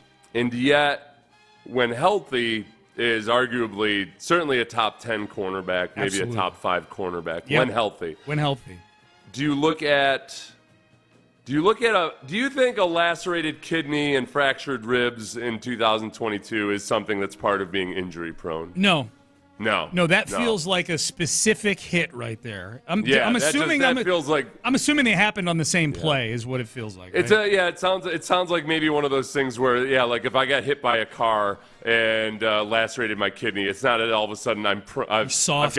Like my body just can't handle car crashes. Right. I guess. Right. Yeah, sometimes in football things just happen. You get a kidney lacerated. It's a good way to look at it, though. You're right. I almost look at it like, okay, he's got an ankle injury, and that's what kept him out for the second half of last season. But as long as that was okay, a third-round pick, where all of a sudden you got a whole lot of healthy competition amongst really talented people, and somebody that can start in Marshawn Lattimore. Oh boy, the third rounder is. I would do it in a heartbeat for a 4th-round pick. What's his contract situation? Yeah, I was going to lay that out for you because that matters. Okay. He has a very reasonable cap hit this season of $14.6 million. Ooh. Now his cap figure is set to go up significantly the next 2 years. Yeah, it is a Saints contract. Well, but I think I don't know that this particular writer is looking deep enough into how much of that the Texans would be on the hook for. Like, his cap figure is huge. His cap figure next year after, would be why they might move on from him just to get out from underneath some part of of me, my guess is, honestly, I would do that because it's not going to be available. I'd be really – I think for the Saints to let him go at that price at this stage, and he's He's 26 years old, I think. 27 years old. So I would say the Saints are the one that say no to that proposal. Okay. If the Texans could get if the Texans or anybody else could get Marshawn Lattimore for a third-round pick, I feel like there's something wrong with his ankle, or there's something more to the picture. He's a pain in the ass or something like that. Yep. So yeah, I would do that. I would do that trade, and then just get really excited about Lattimore being able to come along and hopefully learn without having to have the pressure of starting immediately, and not to mention Okudah and Henderson still vying for playing time. You'd have a cornerback room that would have Derek Stingley Jr., Marshawn Lattimore, Okudah and C.J. Henderson, who I know both are, they're busts as far as where they were drafted, but they're both very talented players. And you drafted Kamari Lassiter. I think the other thing that this would, I'm with you, Seth, this probably doesn't happen, but as long as we're fantasizing about it on the radio, that also allows you to ease Lassiter in a little bit more at a position that I think people view him more as, which is more of like a slot corner and an inside guy, right? Because he doesn't have that top line speed. So maybe it's almost like you're getting two guys in that trade, right? You're getting Marshawn Lattimore, elite level corner when healthy, and Lassiter is not maybe having to be brought along as quickly as he would be. Right. No, yeah, and I don't think. I mean, the whole slot corner stuff is another dynamic to it. But I think that Lassiter's. I feel like Lassiter's 40 time is being used to somehow project him as some guy who's sluggish or something, and I think it's much more so that, not just based on Nick, but what other anonymous GMs have said about that draft pick is that the film does not reflect the guy who the same as his 40 time. So, not to go off on a tangent about slot corners, like you're super some of your slot corners, you're like super athletic dudes. Yeah. I would do it in a heartbeat. I would do it for a third-round pick, and it's just in that it's not going to happen. That's a precise reason it's not going to happen. Talked yourself into it. Yeah. Yep. Good question on the text page after we just got done talking about the Tom Brady roast again. Which Astro would be the best one to roast? If you had to pick a Houston Astro to roast, who would it be? Kyle Tucker's the goofiest. Yeah. Just the kind of like the dopey. I guess the dopiest, I would say. Yeah. Not saying he's dopey. He's just the dopiest of a bunch of non-dopey human beings. But I feel like Verlander. You'd be a terrible roaster. Go in on his dopiness right now. Yeah, so. Right. Yeah. I feel like Verlander actually would be the best because of the celebrity connections. Yeah. They could actually have. I think with Verlander it would be more lighthearted stuff. I mean, there was a time that in Astros, there was that one time that in Astros or Houston media member was banned from the clouds for accidentally showing Verlander's buttocks on camera. Yeah. So there was that. Like, there's little playful moments where aren't a huge deal. He hasn't really had a huge scandal, has he? No, not that I know of. Other than like the perceived feud between him and Scherzer, but that's way too inside baseball. Yeah. I take it back. I feel like he would draw the biggest names, but I think he might be the least entertaining to actually roast. I don't know how great. I feel like the best roastable Astro names would be ones we'd have to expand to include like the last couple years, because the first name I wrote down was Carlos Correa. I think a Carlos Correa roast would be phenomenal. He's got so many quirks. And the thing about these guys, all these guys, is that kind of like what we said about the Chris Myers roast yesterday about how former Texan Chris Myers, I was like, okay, how are we going to roast this guy who outwardly is like the best dude ever? Like he's a leader, he's a great father, he's all these things. That was a funny roast because people brought so many stories from the locker room into it. Right. Oh no, it would definitely be, because it's baseball especially, it would be best done locally. I think if you do it in a Houston, you do it at a Houston venue, that stuff people would really love. I would have thrown out, my historical one would be Evan Gaddis. Okay. I didn't have that one. Super entertaining, yeah. I had Josh Reddick written down as a roastee. I had Hughley written down as a roastee. We're going to get a bunch of Abreu texts. It's not sit there and make fun of the guy that can't hit, okay? It's a roast. Like, that's, you can only so many 598 OPS jokes told at a roast, okay? I wonder if, I think Springer would be really good. Yep. I mean, the don't go there jokes where people would go there would be with the stuttering, yes, I guess. Yeah. But that can be, I wouldn't want that for Springer just because, there's sometimes a whole lot of psychology wrapped up in all of that. Yeah. I don't need to go there with that. Yeah. I like your Verlander. That's a good one. Bregman? What about Bregman? Bregman, the notoriously slow start, would probably come up a lot. Bregman's salsa and how awful it is or something like that. I'm not saying it is awful.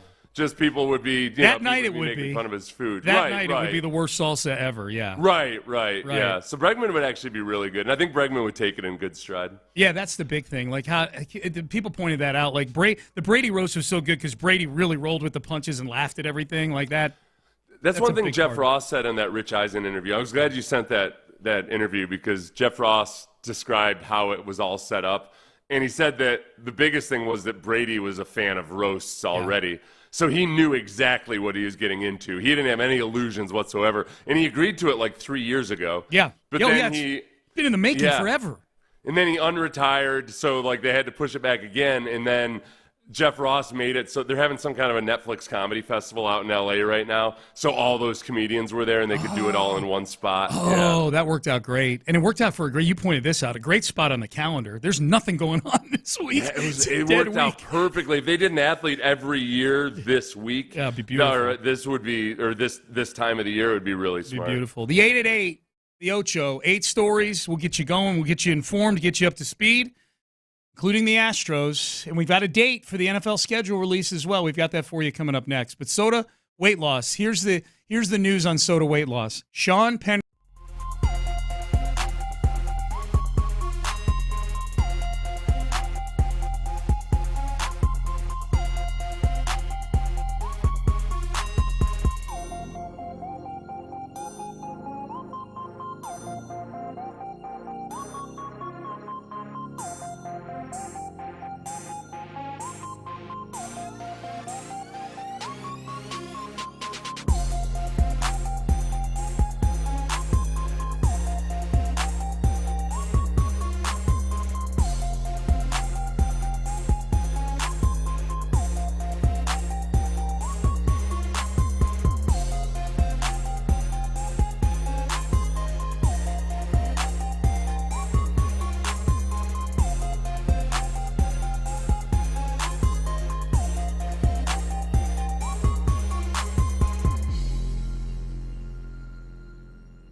KILT-FM HD2 Houston. Insider access. Exclusive content. Sports Radio 610. The Texans play here. An Odyssey sports station.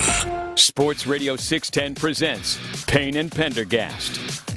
All right, the 8 at 8, the Ocho, 8 stories. Get your day going, and we'll start it off with the Astros at 1.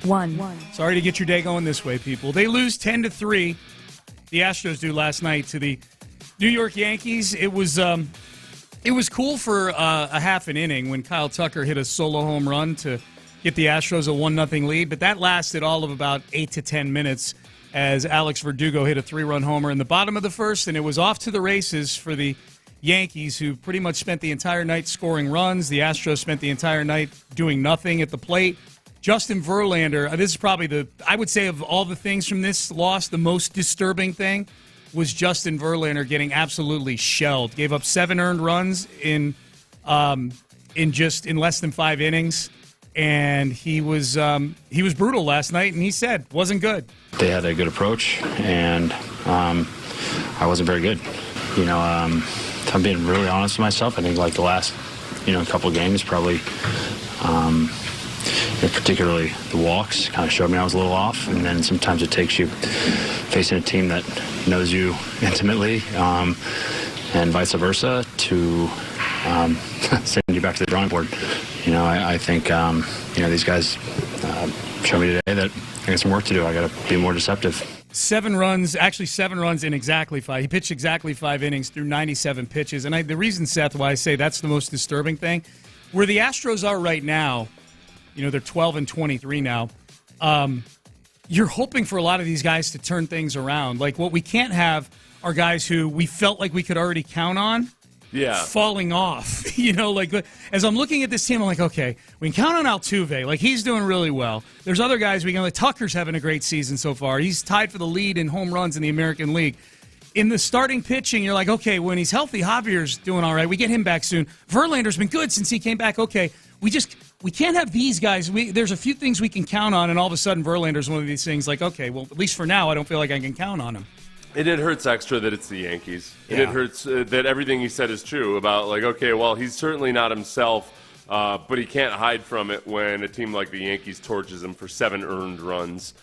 He gave up, last time he faced the Yankees last year at the end of the year, gave up six runs to the Yankees. So until he fixes himself, they own him. He's their daddy. And, yeah.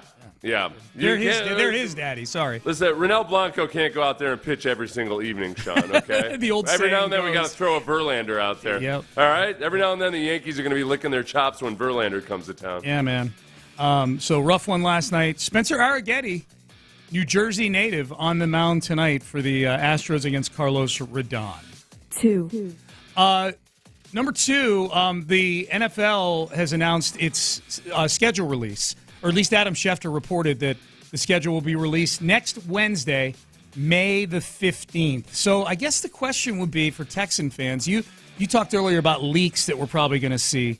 Some of them are calculated leaks by the league. Like, we'll know who the Thanksgiving games are, like either the day before or the day of. We'll probably learn who the London opponents are before the whole schedule gets released, I would imagine. Maybe those Christmas games get leaked out. The opener, I'm guessing, is leaked out. The Texans are candidates for all of these. They can play on Thanksgiving against the Cowboys. They could play in the opener at Kansas City. There's 2 teams they could potentially play in London. They won't play twice in London, but there's 2 teams that are on their road schedule that host London games. Everybody's up for Christmas or Black Friday. The Texans, how many leaked games do you think we get from the Texans leading up to it? So that would be basically the marquee games. Yeah. I think the Texans, I would put the over-under at 1.5. 1.5 is what I was going to say. I think there's a really good chance that it's the Cowboys and the Texans on Thanksgiving. That just makes too much sense. Is that at the top of your Christmas wish list for schedule release? Yes, I want Christmas to come several weeks early. Yes. I want it to be that Thanksgiving game with the Cowboys. Man, that'd be and fun. we could organize like a Thanksgiving dinner for Texans fans up there. You know, for anybody that goes up, there could be like a big tent Thanksgiving type thing. I hope they organize one here for people hosting the pregame and postgame show. Oh, for us? Yeah, Can I get a turducken? Right. I know it's not a turducken anymore. I know. What are they doing now? They're doing that multi-leg turkey, right? Instead of the turducken. We're still old school. We do just straight turkey, man. Well, no, but John Madden was the turducken. On the broadcast. Yeah. They're doing that. So we could do that on our broadcast. That would be great. I would love that. So, May 15th, next Wednesday, schedule release. 3. J.J. Watt Charity Classic. Raised over $1 million was tweeted out yesterday. So good job, Houston and Sugarland. $1 million raised for JJ's foundation, which provides equipment to middle schools in underprivileged areas for after-school activities. It's a very unique charitable endeavor. But he's raised now the sign. The sign at the charity at the event said we've raised over $7 million. I'm guessing it's over $8 million now that the foundation has raised. So great job. Yeah, that's because you said there were plenty of extra places to get extra revenue at that. Oh thing, yeah, fun games on the side, and merch, and I'm guessing they got a cut of the food in there. Maybe who knows? Did they have tattoo artists? Is that going to be the new thing after the uniform unveiling? That's a good question. There'd be people. How many women are there? How many people have actual J.J. Watt tattoos? More than you'd think. A few back in the day, right? Yeah. More than you would think. I would guess have a J.J. Watt tattoo. I was thinking about this morning, Seth. If it weren't for these charity events, the J.J. Watt Charity Classic on Saturday and then the Texans golf tournament on Monday, we would have been really lacking in some content this week. Those two charity events provided us with media availabilities that really helped drive the news cycle this week. Either that or we'd be talking about the things that actually matter instead of these frivolities. No, you're right. Clown. That's true. Every day I come in here damn it, when are we going to get to the serious stuff? When are we going to get serious? When are we going to go? Yep. Oh, yeah, we already talked about the Astros. That's right. 4. Tyler Boyd, wide receiver, signs with the Tennessee Titans. 1 year, $4.5 million. That was a name I was kicking around for the Texans. Up to a maximum of $4.5 million. I'm part of the problem. He's not making $4.5 million. We'll see. You never know. No, he's not. The Titans are doing everything they can, I guess, to try to see what they have in Will Levis. It feels like the Jags and the Titans are both kind of doing the Jags and the Titans. Ironically, the Jags who lost Calvin Ridley to the Titans, but the Jags have put a lot of weapons around Trevor Lawrence. They signed Gabe Davis. They used their first-round pick on a wide receiver. They've already spent a lot of money on Christian Kirk and Evan Ingram, and they used the first on Travis Etienne back in the day. And now the Titans are doing the same thing. And then obviously you got the Texans who just dropped nukes with going and getting Stephon Diggs. The AFC South, I'm not going to say it's like an aerial circus or anything like that, but these games should have a lot more fireworks in them this year, I would think. Right? Yeah. That's I think the names are one thing. I think the biggest thing with the Titans specifically is that their offensive line was last year one of the worst in the league. And they drafted J.C. Latham, who might, I guess, is going to play left tackle for them.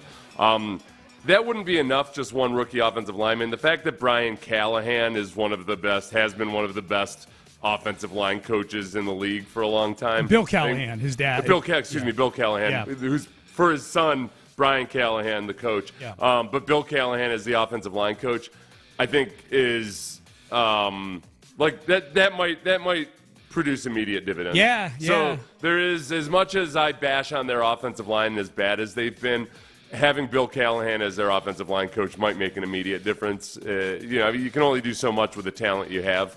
But, good for them. They get an attaboy. Good job on your upcoming 6-win season. Yeah, no, I think the Titans are still going to be bad for sure. Who's their backup quarterback? Mason Rudolph, that's right. Oh, they signed Mason Rudolph? Okay. They got Mason Rudolph and Malik Willis. So those two, I'm guessing, will play probably. Who plays more games? Mason Rudolph or Malik Willis? Mason Rudolph. Yeah. Mason Rudolph. Malik Willis might play in more games, but not as a starter. Mason Rudolph will start more games. Will he start more games than Will Levis? Mason Rudolph? Yeah. No. No. Well, injury. No, I'm going to say no. Because if Levis is healthy, they're going to ride him into the ground. He's not going to be healthy. Yeah. I'll tell you right now, I'll get the over-under on him on 9 games. Okay. So you think Mason Rudolph will start more games maybe then? Yeah. Interesting. NBA playoffs last night. The Celtics destroy the Cavaliers 120-95. The Thunder, the 1 seed Oklahoma City Thunder, 117-95 over the Dallas Mavericks. The big talk in the NBA playoffs the last 24 hours or so, at least that I was listening to, the guys on the afternoon talked about this a ton yesterday, was Rudy Gobert staying back in Minnesota for the birth of his first child and missing Game 2 of the NBA playoffs. Yeah. It's got a lot of run yesterday. You look like you've got an opinion on this. It turns into, it's the same damn conversation every time, and people get so worked up about it. It's about paternity leave and all that, and the one difference with this scenario, regardless of how you feel about paternity leave amongst athletes in the playoffs, is that Rudy Gobert was also waylaid by bad weather issues. It wasn't as simple as it wasn't that he didn't, as I understood it at the time when I read about it yesterday, it wasn't that they weren't trying to get him back. It's that because he had to stay back, he stayed back because he was having a child, and then he was going to come later, but there was some kind of a weather event in the interim, and it made it too difficult to do. At least that was their story. Yeah. Here was Gilbert Arenas yesterday. So let me guess. Did Clinton, and I didn't catch any of it, did Clinton, Ron, did they disagree on paternity leave for athletes or no? No. They actually, they both said that they would stay back. They would do what Rudy Gobert did, both of them. Now, Clint said that before he had a kid, and because he was, Clint was an athlete, he would have stayed. Clint said he's missed a bunch of different things back when he was playing. Like he missed his brother's wedding because he's playing in Europe and he's going to lose his job if he's not there to play games. So Clint said if he were an active athlete, he would have missed it. But now having been through childbirth twice with his wife, that even as an active athlete, he would have skipped it and done what Rudy Gobert did. Like having a kid actually changed his perspective. I thought you just said that so he said when he was an athlete, he wouldn't have missed it. And then when he was an athlete, before he was married and had a kid, he would have said, I would have played the game. Okay. Now that he's had a kid, even going back now, knowing what he knows now as an athlete, he would have missed the game. Yeah. Sorry if I made that very confusing. Sorry. No. You did. At the very end, I think you might have said a different word. But anyway, I think, look, personally, like my wife and I had an agreement that, it was basically there was almost nothing that I would miss a football game for. Yeah. And that was as much from her as from me. It was just kind of like that's how we I think we both grew up on dairy farms where you have to milk the cows no matter what happens. I think both of us are just kind of sometimes it sucks, but you got to be there for work. It's just, so there you go. So we didn't I don't judge people who feel differently. I totally understand and get it. I just personally, I wouldn't have. I don't think that makes me better or anything than people who are, too lazy about their jobs to show up and work. Yeah. I'm joking at the end there. I know you're joking. They know you're joking. 6. They don't know I'm joking. Seth was joking. Greg Doyle. I don't know if he was joking with this or not. This was super awkward. This was from a couple of weeks ago when Caitlin Clark was getting introduced to the Indiana Fever. To Indiana. She was the first overall pick in the WNBA draft. Greg Doyle, columnist for the Indianapolis Star, had this exchange with her, awkward exchange at her press conference. Hi, Caitlin. Greg Doyle, Indy Star. Real quick, let me do this. You like that? I like that you're here. That you're here. I do that at my family after every game, so. Okay, well, let's start doing it to me, and we'll be able to get along just fine. Okay. So, she was making the heart hands. Greg Doyle suspended for 2 weeks for that creepy interaction with Caitlin Clark. And he had done the heart hands to her. That was, and then he said, it was honestly, I feel like he could have gotten away with it if he hadn't said, I like that you're here. Yeah, That was the creepiest thing he could have said. Yeah, suspended for that just felt like he was stuck in his own imagination. The funniest part for me is he was suspended for 2 weeks, and he's not allowed to cover any of her games. It feels like a restraining order or something like that when you read the story a certain kind of way. I was surprised, though, that it was a 2. I wonder, now, what were the grounds? A lot of times when it comes down to media ethics and everything, it wasn't that he sounded creepy about it. It's a little bit more nuanced than that. So what was it just that They felt like it was unprofessional? Yeah, I think most people felt it was unprofessional. Yeah, like you're there to ask questions. You're not there to, have weird interactions with the subject. Yeah. Yeah. General creepiness. That's what I would have suspended him for. 7. Rasheed Rice under investigation for alleged nightclub assault in Dallas. That according to some sources out of the can't open the link, but some stations out of Dallas. This was making the rounds on the internet yesterday. So Rasheed Rice, who has been charged with all sorts of vehicular issues from a racing incident that he had with some friends on a freeway in Dallas a few weeks ago, decides the best thing to do, allegedly, is to follow that up with possibly a nightclub assault in Dallas. I like this because it's yet another reminder. Like the game I love to play of players the Chiefs have had that have helped them win a Super Bowl that wouldn't have been Texans worthy.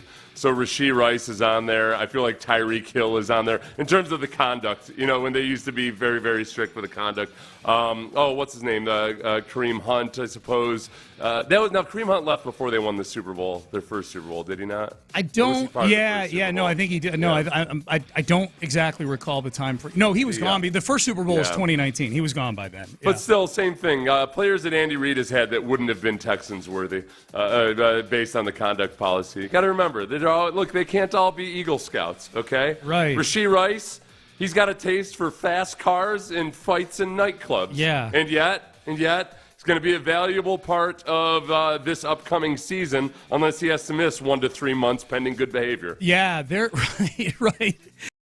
Yeah, not even 1 to 3 months, like in jail 1 to 3 months. Right, yeah. He's perfectly clear to play football. He just can't get to the. He's on his own little paternity leave. Yep. 8. Last one here. I don't know how this all wound up with crime at the end of it, but Chad Kelly, CFL MVP, former NFL quarterback, played for the Broncos, had some off-the-field issues, including wandering into somebody's apartment when he was in Denver, when he was at Von Miller's Halloween party. Chad Kelly's he's Jim Kelly's nephew, suspended for 9 games for unwanted romantic advances towards a female strength coach with the Toronto Argonauts. Now, I believe that strength coach is no longer there, but Chad Kelly, he's the MVP of the CFL, suspended for half the season. If this were the NFL, this would be the biggest story right now.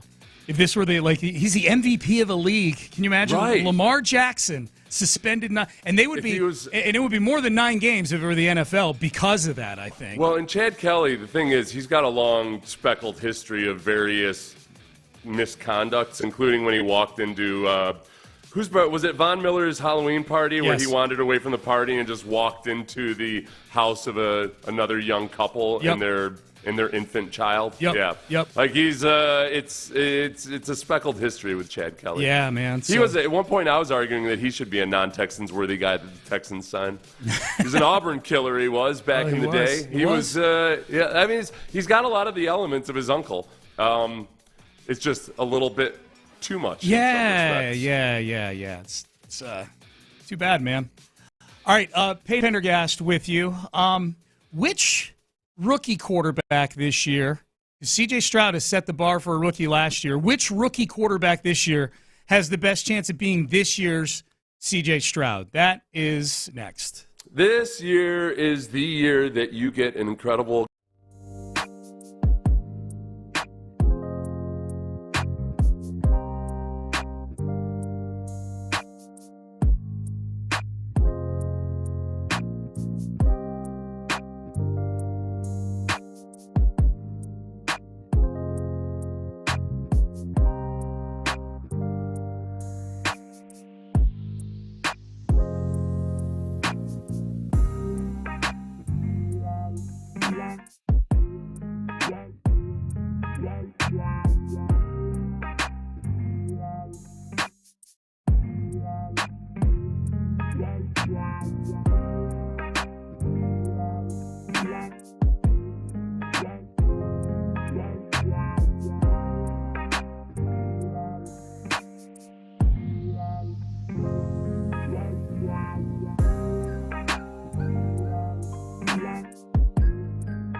Sports Radio 610 presents Payne and Pendergast. Austin Mock of The Athletic has an interesting article today.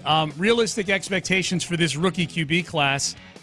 Can anyone live up to C.J. Stroud? That is the headline. Texan fans, be happy. You've got the gold standard for rookie quarterbacks based off of his season last year. And he's got some interesting stuff in here. I don't want to go too far, set down a stat nerdy wormhole here. But suffice it to say, there have been very few quarterbacks that have even and he goes back to 2017. So the QB rookie seasons between 2017 and 2023 is what Austin Mock goes and compiles here. Yeah. There's very few that have had a rookie season that even gets into the same spectrum, same ecosystem as C.J. Stroud.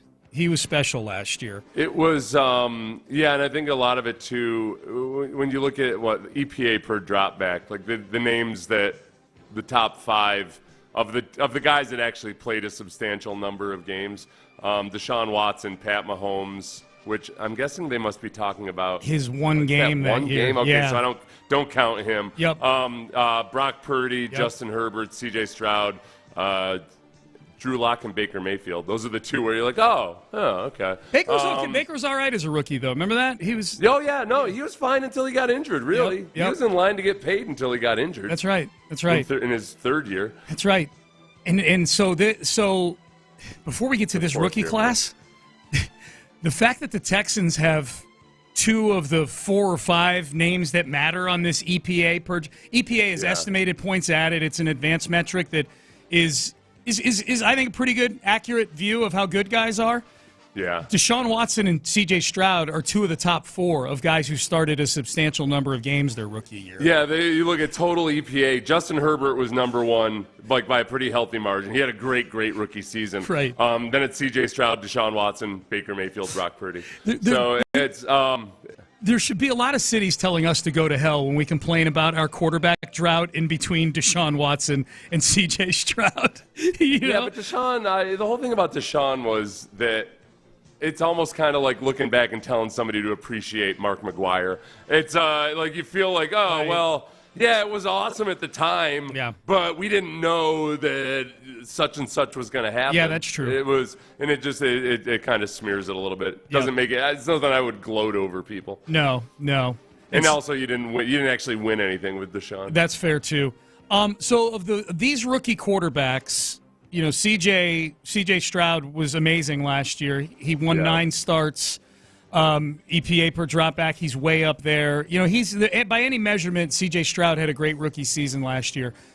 If you had to pick one of this rookie class, is it just too easy to say Caleb Williams is the one? It's too easy, I guess. So you'd have to say, okay, the non Caleb Williams factor. I do disagree with. I feel like this was one of those things that was thrown out there by somebody, and they like the sounds. Other people like the sounds of it, so they just started saying that Caleb Williams is in the best situation any rookie quarterback has ever been in, and almost like saying it like a fact.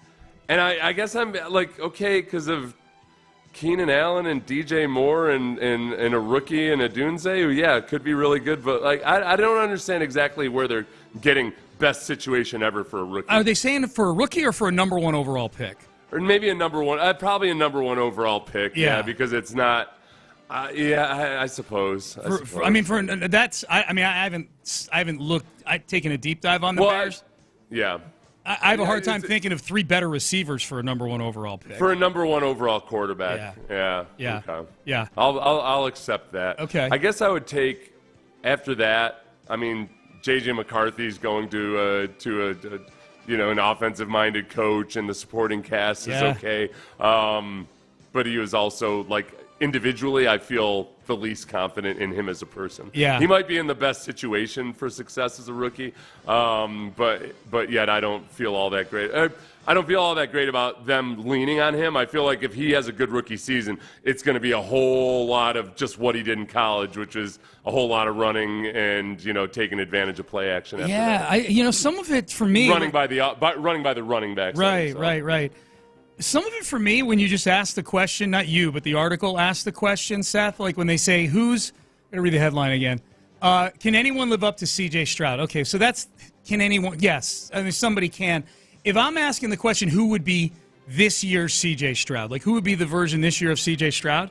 Like, to me, you've got to take into account that nobody thought that C.J. Stroud was going to be this. Nobody thought, more importantly, that his supporting cast was going to end up being as good as it was, or that maybe that C.J. would be able to raise the level of that supporting cast. I almost feel like you can't say Caleb Williams or J.J. McCarthy because their supporting cast comes in with so much glitz to it. Like, there was no glitz around what CJ, what CJ had going into last year. It turns out these are really good players. Right.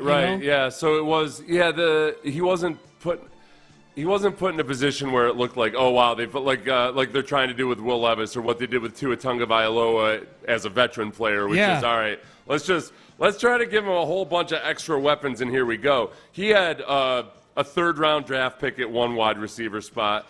Even though Tank wasn't starting initially. They had Robert Woods, aging veteran. They had Nico Collins, who just untapped potential but hadn't really proven it yet. Yeah. And to the point now where they'll say, well, look at the weaponry he's got. Yes. Where they're already saying, look at the weaponry these other quarterbacks have. Yeah. I think it's a little disrespectful to CJ when people start taking Caleb Williams and J.J. McCarthy and throwing their names into a conversation about him, because CJ – they didn't use the 9th pick on a receiver for CJ. They didn't have DJ Moore in the building. They didn't have Keenan Allen in the building. I guess I'm just still I'm still skeptical enough of the Bears that I feel like, all right, it's like let's not go overboard and act like he's got he doesn't have what CJ has now. No. Like now, knowing what we have of Tank Dell and knowing what we know of Nico Collins. And then adding Stephon Diggs to the mix, I still don't think Caleb Williams is in as good a situation as CJ when it comes to weaponry. So, if Caleb Williams does really well with this offense, my hat's off to him. I think it'll be a lot about Caleb Williams. He doesn't have weaknesses at his skill position. Yeah. But he also, I don't feel like you could stick a ham sandwich out there at quarterback and he'd be fine. Yeah, I agree with that. Text message. We still have people texting in who the best Astro roast would be. And some people are saying Dusty Baker. That would be a good one. Ooh. You'd get some serious celebrity participation. Real big-time celebrities. It's tricky with baseball because there's nobody in baseball that could get roasted and have the same level of, notoriety that would have been with Tom Brady and the Patriots and everything else like that. Right. It doesn't have the same mass appeal. So for anything with baseball, it would have to be more local, I think. Yeah. And I'm talking about even with the great players in baseball. Mm-hmm. So it's just not the same. It doesn't have the same cachet. Yeah. Locally, Dusty would be a lot of fun. Oh yeah. I wish there weren't so much tension at the end. I feel like with Dusty, maybe it takes a few years. Oh, would Dusty? Would he be a little sensitive? He cited the bloggers and the social media minions as one of the reasons why he hated the job. Would Chandler Rome be one of the roasters? He'd have to be, right? You got to put your weapons down, Dusty, and let Chandler Rome. Would Chandler Rome do a good roast of Dusty Baker? He is a writer, so I feel like he might come up with some. Not a comedy writer, but he writes, like he's... That's where the danger might be. Yeah. I feel like he might bite a little too close to the bone. You know what I mean? Good way to put it. Yeah. He might. These aren't puppy bites. He might. Yeah, Dusty's a good one, man. Dusty is a good one. A lot of people want to roast Correa. Dusty would be able to bring in, Willie Nelson. Who are the babies?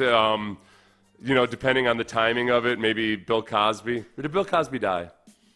I don't think he's dead. I don't know. That's a good question. Ben, do you know Bill Cosby dead or alive? I mean, he's off the grid, obviously. Yeah, no, I don't. Did he get released? I don't know. I haven't been keeping track of him. He's still alive, I think. Okay. Yeah, I don't need him there. I don't need Bill Cosby there. Text message. Hot take. Is Jeff Bagwell for the Astros the same as Easterby was for the Texans? Sir, I hate to break it to you. That take is out there already. So it's not smoking hot. It's lukewarm. It's a lukewarm take. Yeah. This is what I don't like about it. It's I think Easterby to me strikes me as the quintessential self-promoter.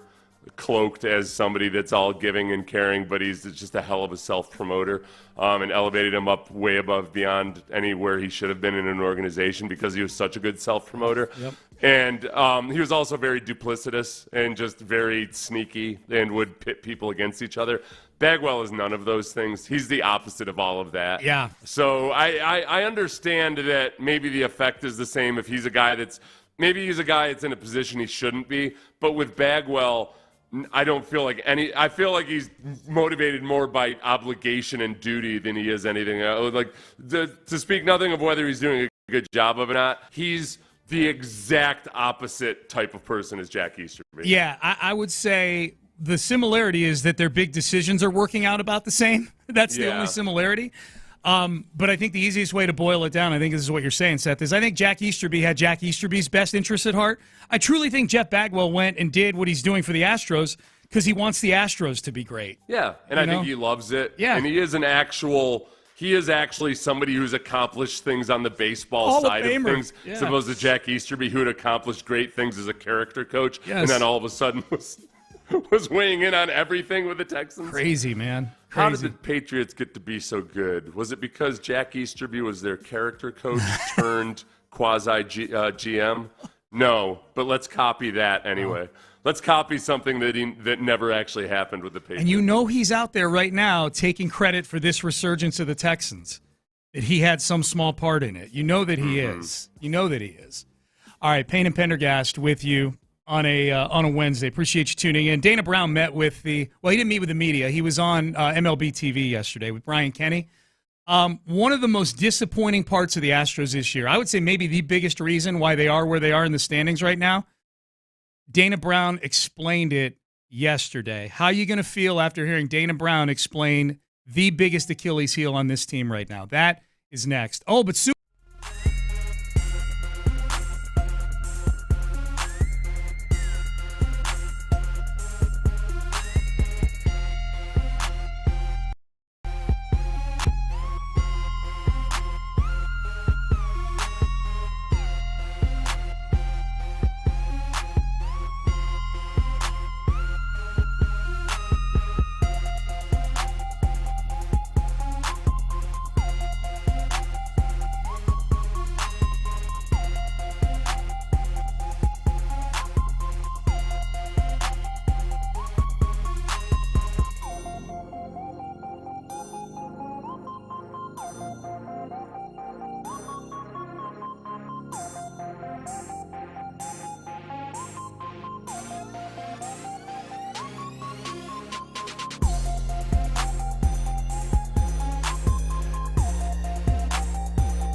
for details. Live from the Twin Peaks studios, Sports Radio 610 presents Payne and Pendergast.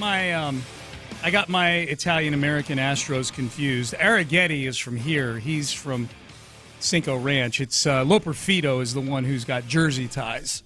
So I had that backwards during headlines. I said, Arrighetti gets to start tonight in front of all of his paisans from New Jersey. I didn't say it exactly that way, but it's Loperfido who's from New Jersed.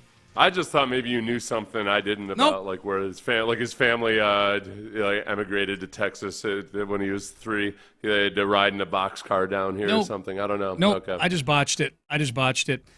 Here was Dana Brown yesterday on MLB TV. As we welcome you back in here on a Wednesday. Payne and Pendergast, Sports Radio 610. Dana Brown on MLB TV with Brian Kenny explaining the thought process behind the Josh Hader signing. Ultimately, we wanted to really strengthen our back end. We felt like we would shorten the game. We didn't expect the guys to get off to a slow start, but with those 3 guys on the back end, Abreu, Presley, and Hader, we felt like, we can shorten the game. We get good starts, that we would, we could sort of get into this groove and get into first place and defend our division title. We didn't expect to get off to this slow start. I think our guys are, they understand where they are at this point, and they know that they have to turn a corner and, suck it up. That's, the wild thing about the Hader signing. There's so many things now in retrospect, and I think Hader's going to get it straightened out. I think he'll get it figured out, I hope.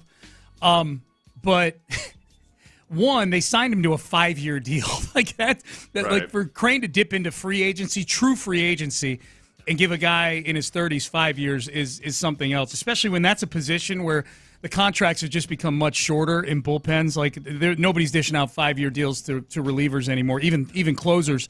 But that the double whammy, really triple whammy with the Hader thing isn't just the length and the money. It's that he's been bad, and it's the fact that he also he has a position that really is only of value to you when you are winning games, when there are games to actually close, when there's opportunity. You spend money on an everyday player, and they trot out there, and they go out and do their thing. And if they're good, you can have a good everyday player on a bad team that goes out there for 150 games and gives you a great season. And the team's bad, but it's not necessarily his fault. I'm not blaming Hader for where the Astros are right now, but the fact of the matter is, even if he was good, his value would be so diminished right now because the team is not very good. There's not many save opportunities with this team right now. Right, yeah, exactly. Like, you did this on a team who is – let me check just to see where they are today. Sean, guess where they rank in terms of team ERA, from best to worst. Oh, okay, this is good. I would bet – I'm going to say out of 30 teams, they are 28th. You're so negative. They're 27th. They're not nearly as bad as you paint them out to be, Sean. Sorry about that. They're in the bottom third of the 9th tenthile. They're in the bottom 20%, they're in the bottom third of that bottom 20%. Right. No, excuse me, not 20%. Decile. The decile. Yeah. They're in the upper third of the bottom decile. Okay. Yeah. Yeah, there's 3 teams worse than them in baseball in terms of the pitching bottom staff. third of the second to worst decile. Yeah, my bad. They're 27th. I still had them at 28th. Is that a word? Is decile a word? It is. Really? Yeah. Okay, so they're in the bottom third of the 9th decile. Yeah. Good job. Oh, wait, no, the second decile if it's the worst. Yeah. Anyway, God, this has gotten nerdy and stupid both at the same time. Right. That's what we do best. So we're stupid nerds. The pitching in general is atrocious. If all the things that have gone wrong, at the very least, for one, all right, for a while they were like 15th or 16th in errors per game. They've worked their way back up over the last couple of weeks. They're playing cleaner baseball, so at least they're like in the top 10 for errors per game in a good way. Batting, there's the runners in scoring position, hitting has been awful, but you look at their OPS is good, their batting average is good. It feels like the pendulum might swing back the other way with that. But, man, the pitching all around, whether you go with starters or back end of the bullpen or middle relief or what have you, you've got a nice little Seth Martinez here or there, and then you've got a whole bunch of awfulness. It's been just disgusting. Yep, it's been bad. Dana Brown was asked, has the demotion of Ryan Presley to the 8th inning to a setup guy. Has that affected him this season? I think it's just a slow start. Ultimately, Presley's a gamer, a competitor. Sure, I think mentally when it first happened, I think, there was some thought there like, man, I've been really good at this role. Why am I being replaced? So, I understand that part. But ultimately, when it's time to strap it on, these guys will get after it. I just think it's been unfortunate that we've gotten off to this slow start. But I don't think it affects the guys that are really good competitors, throughout their entire career. Presley's going to go out and give you his heart and his soul every time out. It's just that early on we're off to this slow start. Maybe they haven't strapped it on strap it on better. Yeah. Strap it on harder. Mm-hmm. Do something to entertain me. Okay. Yep. If you're somebody that's supposed to perform when it's time to strap it on, then just let's get to strapping. What do you say? I was out. You up for that? Maybe? I was sitting. Anybody up for anything? I was sitting front row behind the bullpen on Sunday. Amy and I were, and I kept leaning over the wall, and I kept leaning down and looking at them and saying, when are you guys going to strap it on down there? All of you. Will you please strap it on? When does this strapping it on part happen? That's why I paid for these seats, to see you guys strap it on down there, all right? You know what was weird? They had a duffel bag that one of them carried out there. They had a duffel bag. I didn't see any apparatuses in there that would kind of what you and I are talking about right now. But there was a duffel bag full of different athletic supplies, and there were 2 footballs inside the duffel bag. Oh yeah, some guys just like CJ likes to shoot basketballs. Before the game, it's just different mechanics. Yeah, and hitting nobody your arm used a little it bit though. differently. I wanted to see somebody. I wanted to see what they look like tossing a football. Might have also just been because they like to throw the football around from time to time. Yeah. Springer who was Springer always out there with? Marisnik, right? Marisnik and Springer would play catch a lot. With the football? I didn't know that. Yeah. Okay. Yeah. They would play catch with a football before the game. Well, at one time, remember Springer was wearing a football helmet out on the like during batting I do remember practice. that. Yes. Yeah. They had I know Marisnik and Springer, I believe, were 2 of the bigger football fans on the team. And they play fantasy football and everything, so they talk about it a lot. But Marisnik was always the one that I would have loved to have seen him as a receiver. Yeah. I bet he could have been a good receiver. Ultimately he chose the right sport. He did. Unless he could have been all pro as a receiver or something. But he probably made more money in his career as a utility defensive specialist outfielder than he would have as like a starting third receiver. Like a right. Like that's not a starting third, like a standard third receiver. Like a depth receiver in the NFL. Yeah. Text message. If we could take out the first, 7th, 8th, and 9th innings, we'd be amazing. Maybe less Pilates. Yeah. I know. Everybody's like, okay, why are we focusing on the first and second inning with Hunter Brown? Can we not focus on the positive? It is. As soon as he prevents any possibility of the team winning from happening, then he kind of loosens up and he's like, okay, pressure's off. This game is lost already. Yeah. These guys can't hit anyway, so I'll just go ahead and have some fun out there from now on. I wonder, if this keeps going, does Espada have a breaking point at some point where he actually criticizes this team? Like he's doing these. We got these cuts from last night. He's talking about 6 walks. I know. I don't. But that's a problem. It's like, okay, what is the answer for a baseball manager? Is it it's awesome because in movies it's somebody throwing bats into the showers, or it's somebody dressing somebody down or something. I think ultimately with really good managers, it's a lot of stuff that's not quantifiable. Yeah. It's whatever effect they have. Like Dusty, for all of his kooky lineup things at times here and there, whatever. Like, I always felt like Dusty, for the very thing they brought him in for, was his way with people and just how smart he was when it came to perhaps pushing the right buttons at the right times with guys. Yeah.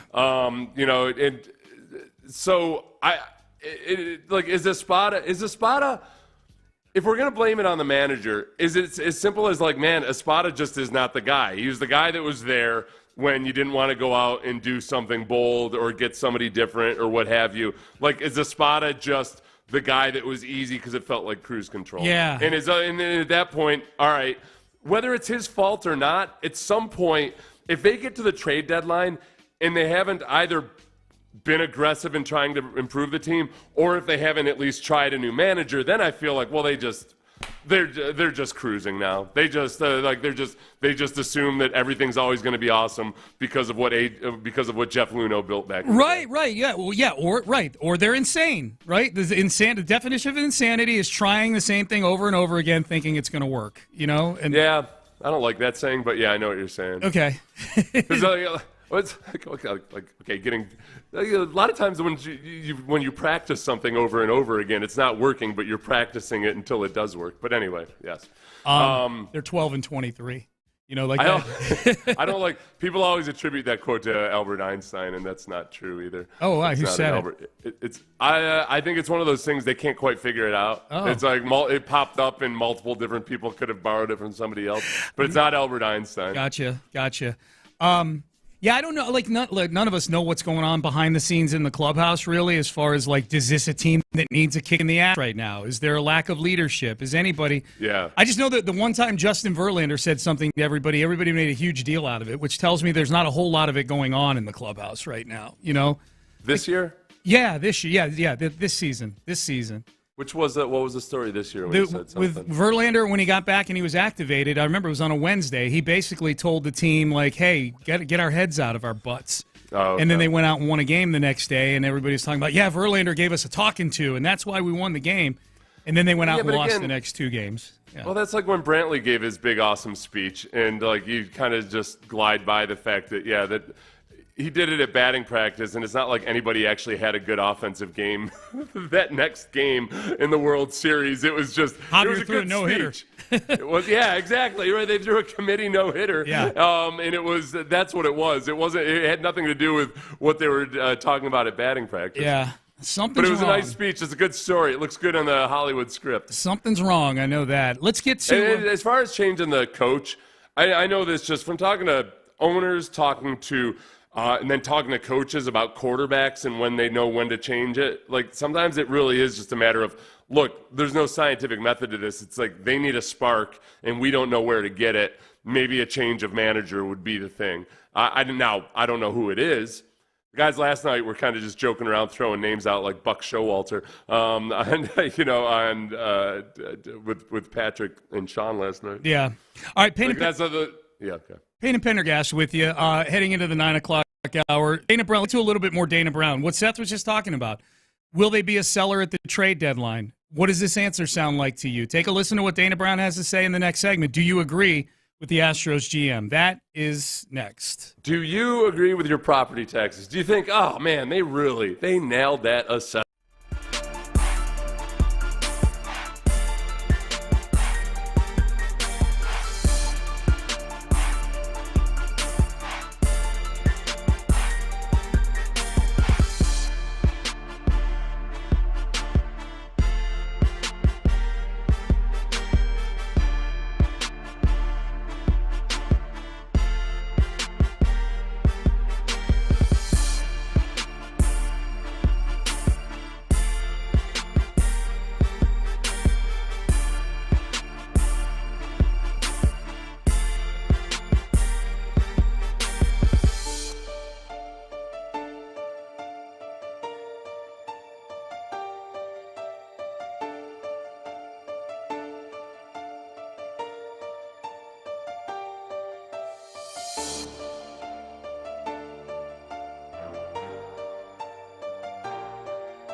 Sports Radio 610. The Texans play here. An Odyssey sports station. Sports Radio 610 presents Payne and Pendergast. All right, so Dana Brown was on MLB TV yesterday. Let's see if you agree with him here. Can you envision... This is Brian Kenny asking the question to Dana Brown on MLB TV. Can you envision the Astros being a seller at the trade deadline? No, I can't envision that. Like, I think this team, this ball club's too good. You know, we have a really good rotation. We have a really good bullpen. Our bats are a little bit off to a slow start. You know, we haven't got much production from first base. Bregman's off to a little bit of a slow start.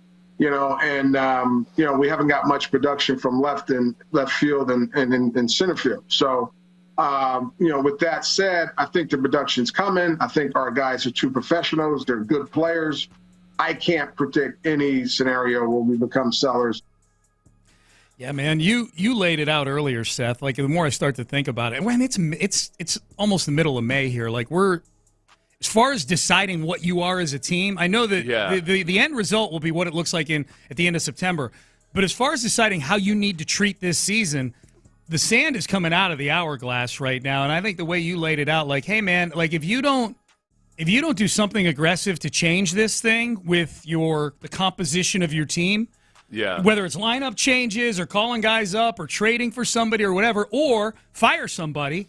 Right. If you're just sitting here in June or July and you were just rolling along with the same old, trotting the same nine out there every day, and this is our rotation and whatever, then how much do you care? Or how delusional are you at that point? Right, right. How delusional are you? Or how did it, is it, because there are a lot of good things about the baseball mentality, including pre-analytics, which is just that, all right, look, man, before they had to start saying a regression to the mean, they would say the pendulum swings back and forth, or water finds its level. Yeah. It's all the same. It's in baseball especially, man. Sometimes you just do have extreme stretches of bad luck, and guys are all happen to be playing at their career lows at the same time.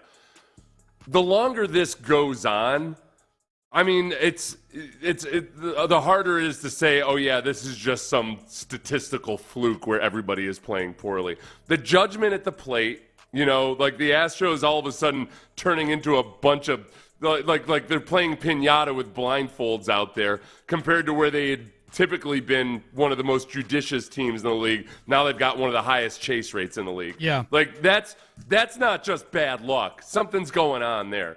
Your entire pitching staff. You got the 27th worst ERA in Major League Baseball. Like, okay, yeah. Oh, wait, yeah, but we've got injuries with the starters. Okay. How about the guys who aren't injured? How about 7, 8, and 9? What the hell is going on with this baseball team? Yeah. The absurdly ridiculous amount of errors they were making compared to where they were on paper for the first part of the season. They've gotten religion with that in the last couple of weeks, and they've played cleaner baseball. But yeah, at some point, you can't just sit there and say like, oh, well, everybody's good. Bregman's off to a little bit of a slow start. Little bit of a slow start. A little bit? Yep. What kind of little bit is that? My God. Yeah, man. If we were to boil this team down, I'm just jotting things down here, Seth, as you're talking. I'm jotting names down because there's some guys that have to get this thing turned around if this team's going to get turned around. They had a stat last night. I don't know the exact number, but the sentiment of the stat is something that you acutely feel when Todd Callis laid it out. I think it was Callis who said it. And he said that the difference between the Astros winning and losing, like the one thing you can tie to the Astros winning and losing most closely is Yordan Alvarez OPS.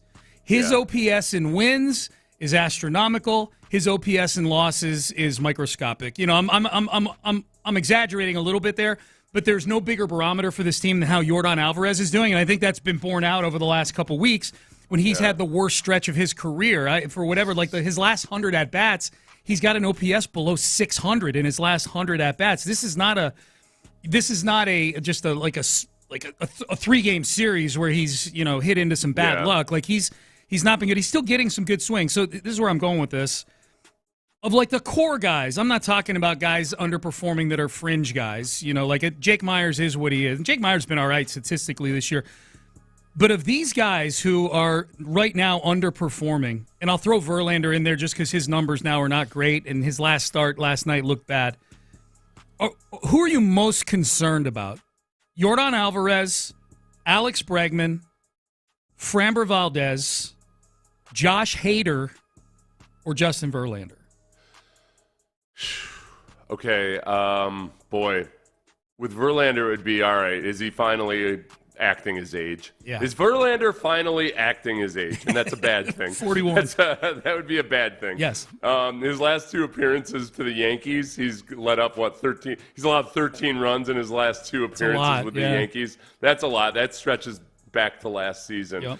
I don't think he's as bad as – he's certainly not as bad as in total as he is versus the Yankees. The Yankees just have his number at this point. I think Josh Hader and Alex Bregman would be my two finalists. Bregman, as we know, is a notoriously slow starter. But this is notorious even by his standards.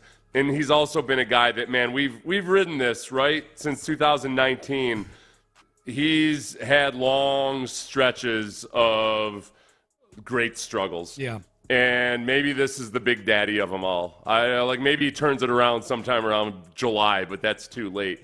He's up there with 2 runners on with 2 outs in the top of the 3rd inning last night. And I would guess like maybe 3% of the Astros fan base felt good about it. Yeah. And he struck out, of course. Yep. So, but Hader has the long-term contract. Yes. Hader has been bad, really bad in 2 of his last 3 seasons now. He was awful in 2022. He was atrocious. He had a 5 ERA. And now where is he now? Is he down into the 5s? No, I think he's still in the 6s right now. So, so far, you look at the stats from 2022, 2023, 2024. He was astoundingly good in one of those seasons. He was atrocious in the other 2. So I'm really worried about Josh Hader. Yes. And I'm wondering what the hell, how they could be so flippant about 2022 when 2022 is looking like a better version of Josh Hader. 6.14 right now. Mine's Hader. The 5 guys I named, I think Verlander was a bad night at the office last night, and I would be more concerned about Verlander. I know they gave up a couple prospects for him, good prospects.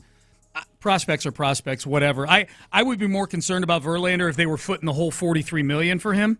But the Mets are footing a lot of that bill, so I don't get too concerned about Verlander. I think he's going to be fine. I don't think he's ever contending for a Cy Young award again, but I think he can be the equivalent of like a 12 or 13 game winner with an ERA around 3, and that's fine if this offense is humming the way it's supposed to be right now.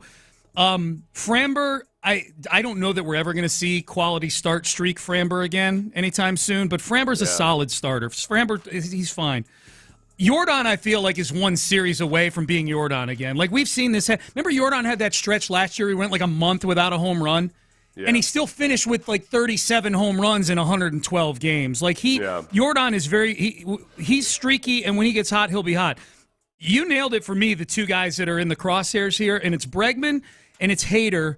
And I can't help but think of the long term with this, not just 2024. If anything, you should be thinking more long term if you're an Astros fan right now than thinking about 2024, given what this team's record is right now. Bregman's going to improve just because he's too good a player not to improve. Does he improve to the level where he's helping carry you to a division? Or in Bregman's world, is he improving to the level where he gets the contract he thinks he deserves this offseason?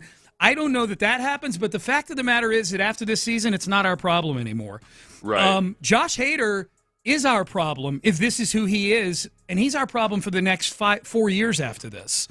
$19 million a year for the next 4 years after this. Right. So the guy who's been atrocious in 2 of his last 3 seasons, let's call it, or 1.5 of his last 2.5 seasons, he's been atrocious. For 2/3 of his last 2 seasons, he's been atrocious. Yeah, who holds way less value on a mediocre or bad team than he would on a good team based on his role. Right, yeah, exactly. Yeah, it's like when you got that fine dinnerware, that china that your great-grandmother gave you, and yet you never host a nice dinner. It's just sitting there, except also, by the way, it turns out that china is all broken. When you go to open the cabinet, you're like, crap. The president's coming over for dinner, and somebody stole our china and replaced it with Tupperware. Forks are all tarnished. What the hell? Yeah. It's a good analogy, man. Don't worry, I don't think either of the prospective presidents care about it at this point. They're just happy. They're just happy to be eating a meal. Happy to be in the race. They're just happy to be. They're happy to be Mickey eating D's? a soft. Yeah. Yeah, I'm with you. Hader is mine. They need all 5 of those guys. If they're going to turn it around, all 5 of those guys I just named who are underperforming all need to start having at least better than average versions of themselves. Well, plus, yeah, and as far as Jordan goes, Jordan had a really good series versus Seattle. Yeah. It was, he was the same old self versus Seattle. So, I don't worry about him a single little bit. No. There hasn't been a part. If Jordan was having this season and everything else was normal, it wouldn't even be a conversation. Put it this way: you saw when Jordan fouled that ball off his leg last night, and he went down in a heap. Yeah, he looked like an elephant that just got shot with a tranquilizer gun or something like that. Like he's late. If you missed it, he swings, he fouls the ball right off his knee. I mean, it looked painful.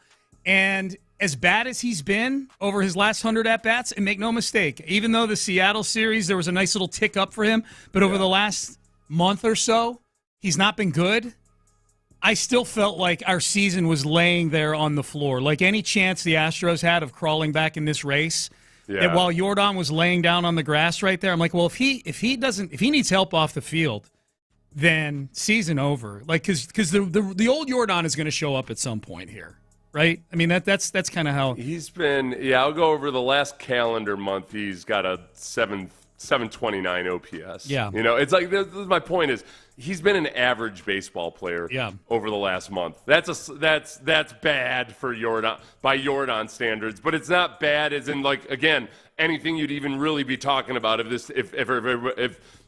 2/3 of the guys that should be playing better than they are playing better than they are. Yeah, I don't point the finger at Jordan. Pick Jordan up. He's picked you guys up enough times. Bregman, do something, pick Jordan up. And I hate the fact Bregman, and especially, I don't know, at this point, I feel like it's almost the hardest, nastiest, tough thing that Espada does is rolling poor old Bregman out there at cleanup. I don't know how it's. At what point was it? Things that have worked with Bregman in the past. I don't know, moving him into the 2 spot. Moving him up into the 2 spot, whatever. I don't know when. Maybe there was a time that I can't remember when they moved him to cleanup, and that was what sparked it. Well, he was cleanup last year in the postseason. I know. No, I mean moving him into. Yeah. Okay. All right. There you go. Then. Yeah. I don't. Yeah. I mean, he was. Yeah. So I don't know. I just know he needs to hit better. All right. So what would the lineup look like tonight? Because I'm with you. I get the feeling looking at Bregman and cleanup, I'm like, all right, here we go. Here's another game where they leave 12 runners on base, that kind of thing. I don't know what is moving Pena back up to the 2-hole? Is that something you do? I don't know if you're trying to jar things. Pena's been good this year. You go Altuve, Pena, Jordan, Tucker. Niner, move Bregman down to 6. I find myself angry every time Dubon's not in the lineup for any given reason. Even as Jake Myers has been just average as a batter. It's not like he's a black hole or anything.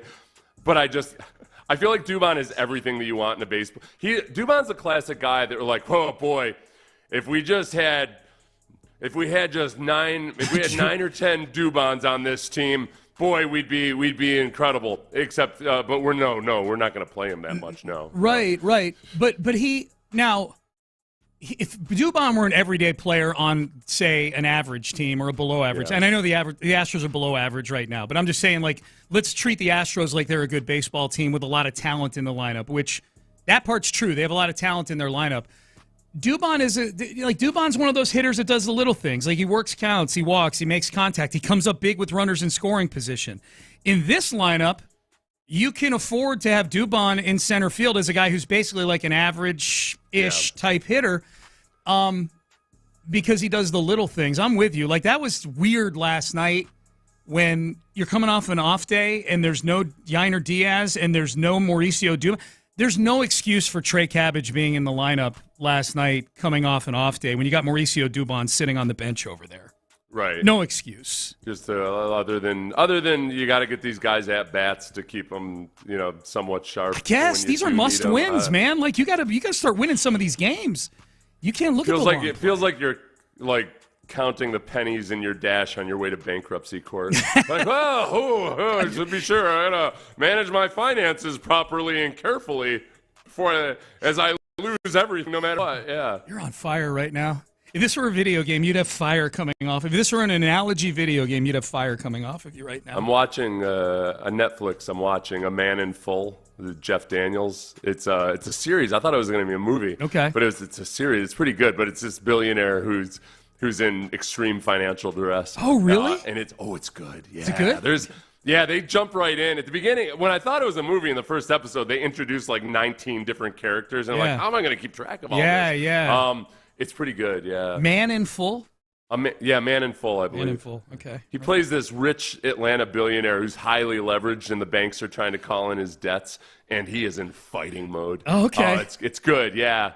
It's really good. It's good. I keep it, and he's a very complicated person. You can tell he's got a good heart in some ways, but he's a fierce competitor in other ways. They really set it up to be like, man, I'm going to both love and hate this guy as we go. Kind of like a Tony Soprano. Yeah. Like, man, all right, boy, I'm gonna think he's the worst person on earth and yet also be pulling for him. Yeah. I don't even care if it's fictional. I like watching other people fight creditors. That's what I like. People aren't me. Yeah. All right. I've got everybody. Well, yeah. I'm putting myself in the position right now of like, as I'm watching it, because he's kind of like sticking it to the bank. There's a part of me that anybody who's our age can go back to like 2007.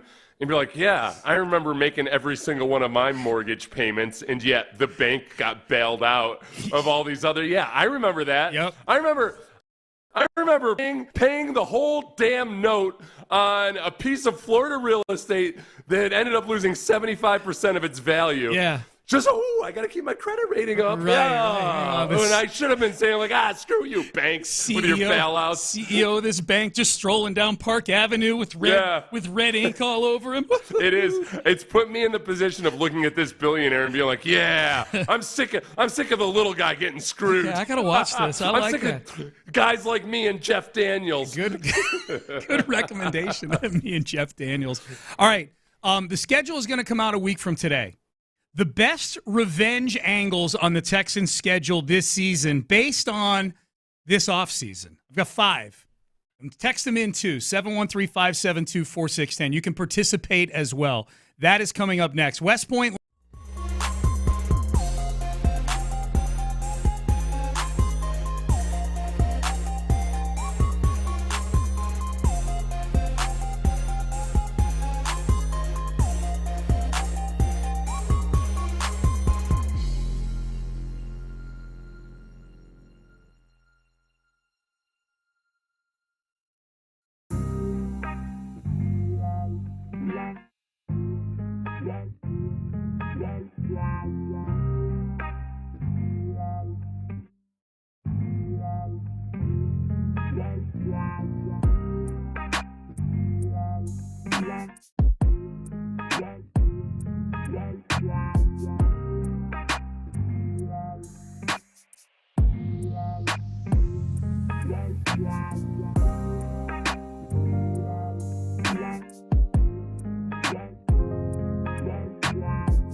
SportsRadioCenter.com. Sports Radio 610 presents Payne and Pendergast. All right, Payne and Pendergast. Big Survivor conversation going on off air. We'll get to that in just a second. Let's give the people what we told them we'd give them. And then, thank you for the text message from 7666. Sean's daughter's boyfriend is doing great on Survivor. We'll get to Charlie in a minute here. Schedule's coming out a week from today. I don't know how many people are aware of that. We've been kind of sitting in limbo with rumors of it coming out tomorrow or next Thursday because it's been released on a Thursday more often than not. Wednesday, May 15th, we will find out what the Texans schedule looks like. And it's going to be so much more fun this year. There's going to be primetime games. I think there's a good chance we get at least one holiday game, whether it's Christmas or Black Friday or Thanksgiving. Yeah. They're being rumored as one of the teams that is high up the list of possible opening night opponents for the Chiefs. That makes sense. And there's London games as well. The two of the London games are being hosted by teams on the Texans schedule, Minnesota and Jacksonville. I like when the Texans played in London. They played the Jaguars, right? They did, yeah, 2019. And they beat the Jaguars in London like a drum, yeah. Yeah, they just crushed them. Yep. So I feel like they've got was anybody other than John Weeks on that team in 2019? Titus Howard, Laramie Tunsil. That's right. Yeah, a couple guys. Oh, okay, there we go. 2000. Kaimi Fairbairn. Yeah. I put 2019 back. It might as well be 2012 in my mind. I'm as surprised as you are that I was able to come up with a few names other than John Weeks. Don't get me wrong. Yeah. So I'd be all for that. Maybe we could get a sponsor to send us over to London. That for would be big. Game. That would be big. Which one of our sponsors is most likely to want to get in on some London action? I'll let you put pressure on a sponsor publicly on our show to do that. I'm not going to. I won't do that, but I know the Zadok family. They're all over Europe for various shows and everything. There you go. I could work an angle there of how the Zadoks are. They're the experts on everything that comes from the continent. I like it. Yeah. So the schedule is going to come out, and the Texans have had enough activity this offseason to where I think there's going to be a few players on the Texans, new players to the Texans, that are going to be maybe a little more amped up, a little more caffeinated for their battle against their former team.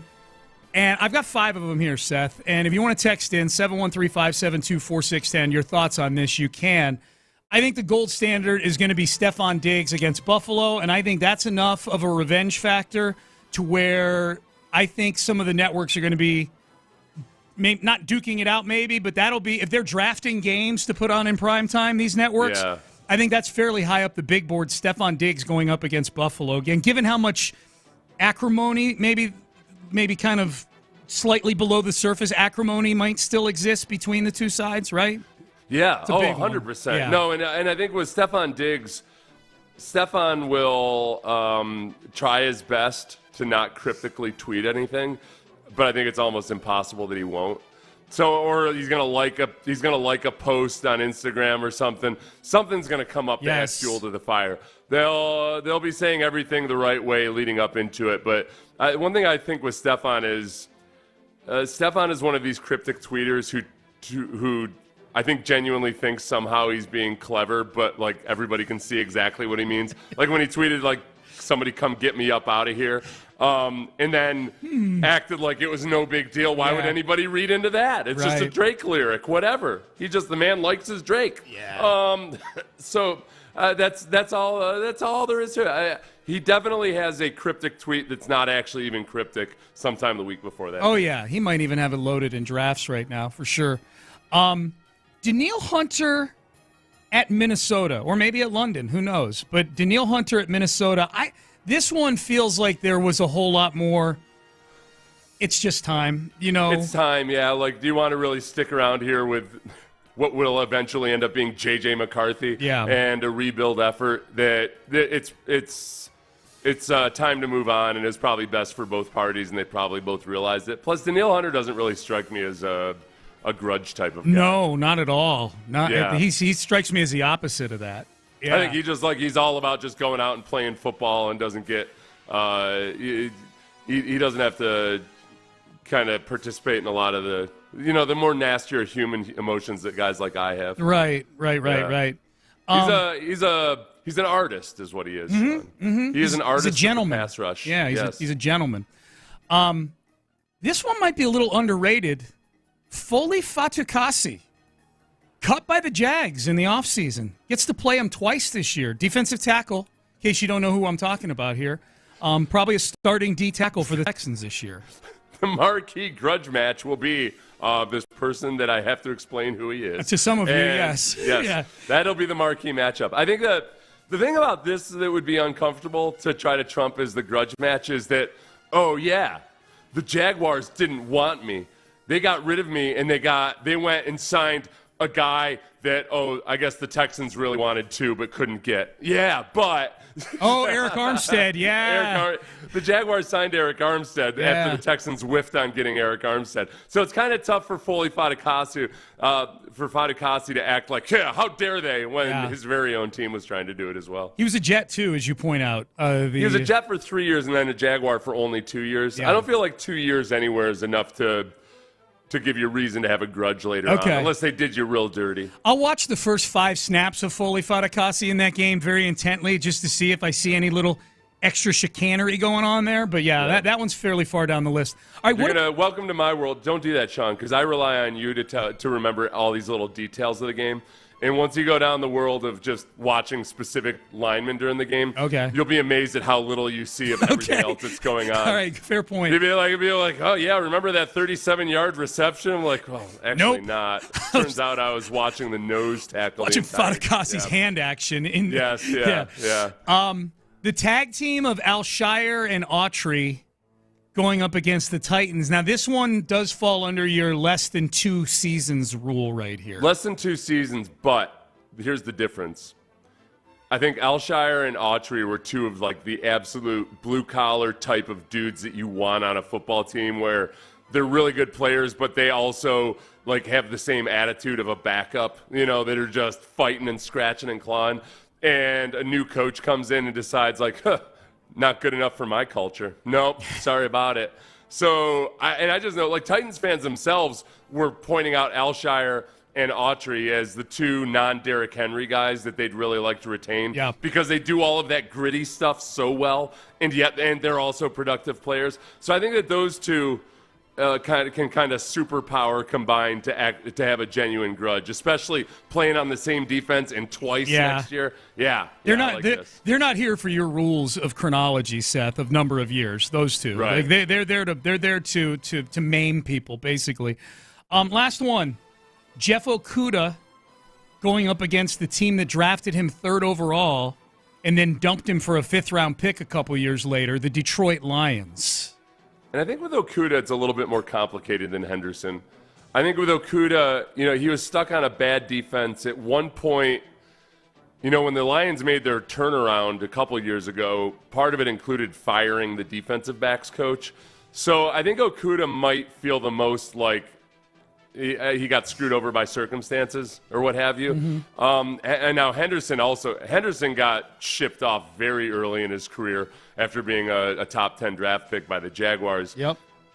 I don't know if he believes that it was justified or not, but that was more of a like, all right, it was a very quick dismissal. So I think Okudah is probably the one that's got a more legitimate grudge against the Lions. If Henderson has a grudge against anybody, it's probably Urban Meyer. Because that's who got him shipped out of there. That was Urban's first season there. Yeah, so it's just it's almost a whole different cast of characters. Yeah. The Diggs one is going to be a headliner the night the schedule comes out. They're going to they'll have trust me, they'll have a graphic about guys going up against their old team, guys that changed teams this offseason going up against, if if the Raiders play the Dolphins, Christian Wilkins going up against the Dolphins, if guys who have changed teams. Look, I think, if I'm not mistaken, I think the Falcons might play the Vikings this year. That'll be a huge one with Kirk Cousins going against his old team. Mm-hmm. Diggs going against Buffalo is that level, if not exceeds that level of name on the marquee. And remember, too, the cryptic tweet that will come up. It wasn't even a cryptic tweet, but when some Bills fan said something about how, Josh Allen doesn't need Stephon Diggs to be a good quarterback, and Diggs replied, "You sure about that?" That was a day or two before the trade to the Texans. If Josh Allen is struggling in the still new Joe Brady offense at whatever point they play the Texans, yeah, that's going to be a whole. And then, the great thing about that would be the whole big brother, little brother dynamic. Oh, yeah. And that Stephon Diggs kind of had like a big brother relationship with Josh Allen. Oh. He can use that. He can use that against Josh Allen. Josh Allen, I don't think Josh Allen has the mettle to be a guy that like defies that narrative. No. I think I think if anything, it'll weigh on him and it'll press on him, and he ends up throwing 3 interceptions. Yeah, that's in play. That's in play. Yeah. All right, Dana Brown, what are you talking about when it comes to Jose Abreu? And yes, Survivor tonight. The texter who said your daughter's boyfriend is doing great on Survivor. He has a secret method as to why he's doing so great right now on Survivor. We'll get to that in the final segment coming up next. Kirk Holmes is a third-generation, family-owned custom home builder who needs to be your builder.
Live from the Twin Peaks studios, Sports Radio 610 presents Payne and Pendergast. Dana Brown, what's wrong with Jose Abreu? How's this season going? Why is this season going the way it is for Jose Abreu? Ultimately, it's a case of rhythm and timing. He's much better than he's shown. He's been out of whack. It's a real late trigger, and he's so off time. So he's in between the fastball and the breaking ball, and so I think he's sort of wearing it. He's a competitor, and it's part of a grind. And when you go through these things, it's tough. It's really tough mentally. It's tough physically, and ultimately we felt like, look, we can get him away from this environment, focus in on the rhythm and timing, get him back to where he was last fall when he carried us in September and in the postseason, and then good things should happen. That cut's fine. Rhythm and timing, He definitely looks like he's lacking both of those things right now. Rhythm and timing. Right. Yeah? Rhythm and timing, which, look, on April 30th, he said it's just that he's so late with his trigger and timing. He's so off. Now, when you listen to this next clip, remember that he also said in that very same paragraph, he's showing bat speed. Right. And remember, Espada said he wasn't worried about him and he knew he could get it because he still has bat speed. Yep. So just keep that in mind. A week ago, April 30th, the bat speed was the one thing you could point to, according to these guys, that, Abreu's going to be just fine. Here's another one from Dana Brown when Brian Kenny of MLB TV asked him, what does Abreu do down in West Palm Beach while he's down there? It's a spring training complex, so we got him down there with some of our hitting guys, and the day-to-day is we're going to work on the rhythm and the timing, and we're also going to do some strength and conditioning. A lot of times with these guys, they get into the heavy weight, the lifting, the strength building. We're going to do lighter weights, more rep, more quick twitch things in terms of weights and moving a little bit faster so that he can get back to the quick twitch. I think he's gotten a little too strong, and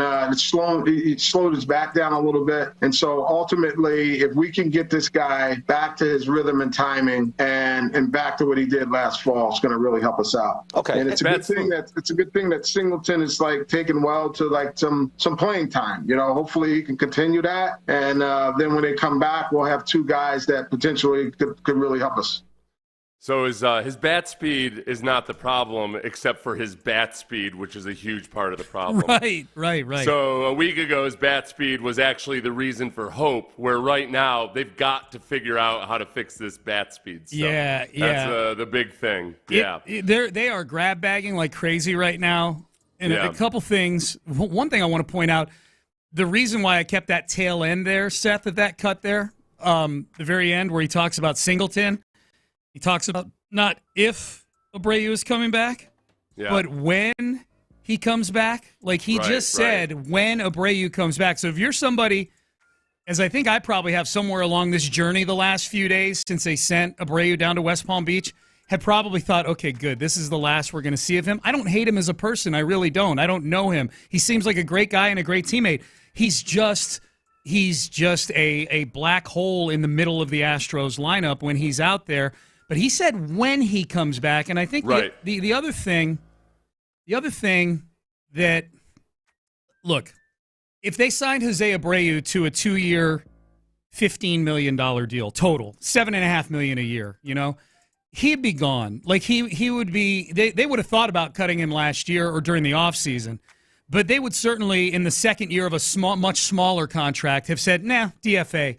This is the curse of overspending, is that not only do you overspend, when you spend and overspend badly, there's this human tendency to try to throw even more resources to trying to make your major investment look good. We're all very good, I think, most people, at just writing off the little things that you go, okay, well, that's just sunk cost or however you want to phrase it. Like, we'll live to fight another day. That was just a bad decision by me. But, boy, when the decisions are really bad and really expensive, there is a tendency, clearly the Astros are adhering to it right now, where it's like, we got to throw everything we got to try to get this $19 million a year player turned around again. What other player who's slumping do you hear a GM talk about? He's too strong, his twitch, his reflex, have multiple opinions, totally varying opinions on his bat speed over the course of 8 days. Like, who? Like, who? Yeah, and then not to mention, like, oh, yeah, when he comes back, then, boy, you'll have a 1-2 punch of Singleton, who since April 24th, has a 1,000 OPS while batting 286. Like, oh, okay, yeah, let's just ruin a good thing there. Like, the guy just has been thriving, really, at a great level since Abreu left. Yeah, just go ahead and throw him back to a part-time player. Yeah, that I don't need to see Abreu. I don't need to see Abreu back until you do some other stuff on this baseball team, until you're actually performing well in other areas. Maybe you've made some kind of a change at manager or whatever. I don't know. But I don't need to and I'm with you. It's not like I'm railing against Abreu. This is exactly – it's a little bit more complicated with Schaub because it was all so abrupt and because he had been the guy on the team for a while. Yeah. But when Schaub – about midway through that final 2013 season, I started just feeling bad for Schaub. Like, okay, this dude's just spent. He just doesn't have it anymore. I think that's where you are with Abreu right now. Like, I feel bad for the guy. I don't think it's for a lack of effort or anything like that. It was just a really bad signing by the Astros. Well, and one of the things, if we're going to use the Schaub analogy, which I think is a good one of the things that got Kubiak fired was his trying to get Matt Schaub back to where we had him last year. They'd just given him a big contract extension the prior season. And, I mean, Bob McNair cited that in his press conference of firing Gary Kubiak. Like he said, Case Keenum is going to be our starter these last 3 games. Like, no more Matt Schaub. And so I don't know if somebody gets fired over Abreu, because I feel like Dana Brown and Joe Espada are really just mouthpieces for Bagwell and Crane when it comes to the whole Abreu situation, Right. Yeah, and I don't think, like, with GMs, like certain okay, there's how Dana addressed the pitching staff in the offseason. There is that, obviously. So, like, his move for Josh Hader, and it's not just bringing in Josh Hader, who now has been bad, really bad in 2 of his last 3 seasons. Yeah. He was incredible last year, but the year before that, he was atrocious. He had a 5+ ERA. This year, 6+ ERA. Like, he's been bad in 2 of his last 3 seasons. That's on Dana Brown, especially when you consider you did that instead of addressing the injury issues with your starting pitching or your middle relief or anything else like that. Yeah. But when it comes to a lot of the other stuff, it's more like, okay, obviously Jim Crane's not going to fire himself. Just like Jerry Jones isn't going to fire himself. Yep. But Joe Espada, even though it's no fault of his own, that's the one thing you can change that maybe just adds a different juice or brings a different type of personality or does something. Are you that committed to a guy that we very just felt like just chugging along type of hire that you can't swap him out for somebody else just as an experiment? Yeah. Every bad season in every sport has a you got to fire somebody moment. Like every bad season, especially unexpectedly bad.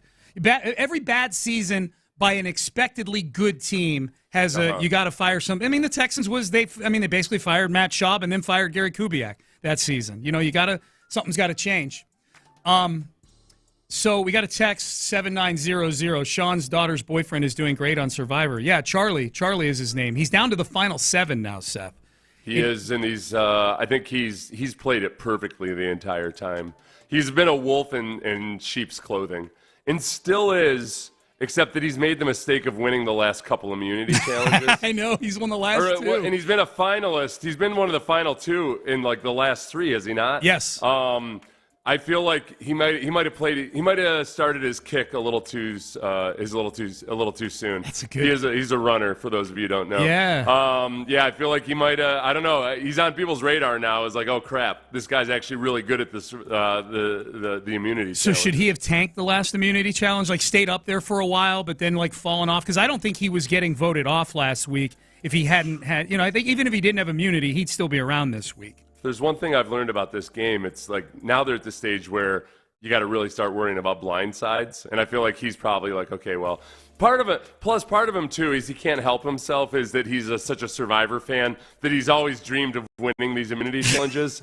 So like I feel like he's going to do that no matter what. Like he needs to win. Like he loves competing, and he was a college runner, you know? He's competitive, but he wants to win these physical challenges.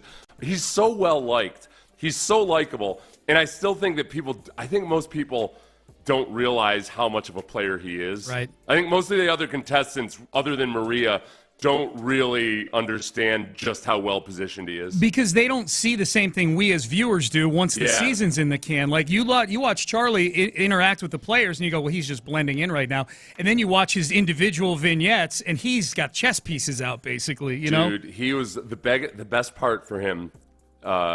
Was like in a very opportunistic moment when he realized like, oh, I'm going to tell Tiff that Q told me that she's gotten an idol. Yeah. And like that, like going against right there in a really, really weird moment, he did the exact right thing. Yeah. Which is, it's what you do in the things you can't prepare for. That's where true genius pops up. And I feel like he played that perfectly. Yeah, he's doing good, man. He's doing good. We'll see. That $1 million could come in handy, I got to say, if he's able to take it home. Oh, that's right. Yeah, it probably gets you off the hook for any. Well, I don't want to mess with their relationship or anything. But let's say hypothetically, if they got married, right. You're like, oh, you want me to pay for this money back? Exactly. Yeah. No, he's also done a really good job of like. I don't get a sense that any of those people on the show know that he went to Harvard, that was really good. And based on typical Harvard graduate behavior, they can't help bringing it up as often as possible at times. He knows that would have put him out there as like, oh, this smarmy bastard. He'd be gone. Screw this dude. Yeah. He would feel unlikable even if he were actually likable, I feel like he's told everybody on there that he went to Eastern Connecticut State or something. Willimantic, Connecticut. Yep. ECSU, baby. Yeah.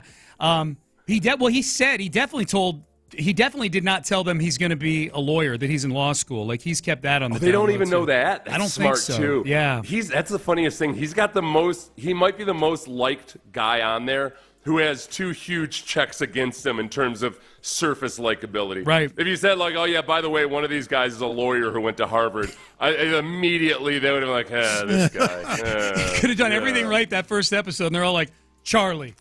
Charlie. They're showing their votes. Charlie. Yeah. Based on nothing other than the surface level things I hate. That's right. That's right. It's a very good awareness by him. Yep. John Lopez, Brandon Scott are here. What's up, fellas? I thought about you when I was in bed last night. Gotta go. That's one way. Now you know my world. That's one way to start the show. Seth goes, now you know my world. No, did you see Wheel of Fortune? I did not last night, actually. I was busy watching the Astros You're a Wheel of get Fortune their ass guy. kicked. I am a Wheel of Fortune guy. What happened? I think it was Monday, actually, but I saw the highlight last night. What happened? We're going to play it when the internet goes nuts. It's that good? It's that good. Okay, it's save it. Sean Pendergast good. Oh, save it. Okay. But it has something to do with why it's obvious we all live in our little worlds and know nothing about other things like, I don't know, the NFL and superstars in the NFL. Oh, it's a sports Wheel of Fortune puzzle. Oh, okay. And it's celebrity. Those are the best. Celebrity Wheel of Fortune. It might require an accompanying Sean Pendergast commentary with it at some point. For a run-in? Well, or either a run-in or like one of the thing that you do by the nice TVs where you like go by. Like, I don't know if you can find the video or how doable that is. I'm going to send it to you right now. Okay, send it to me. I can't do it right now. I just love how you lose your bleep on some of the stuff. That's why I was thinking about that. I said, I know Sean's seen this. I'm here for that. I got you. But Okay. you haven't. Yeah, Wheel of Fortune's fun because everybody gets to feel like smarter than other people at times, right?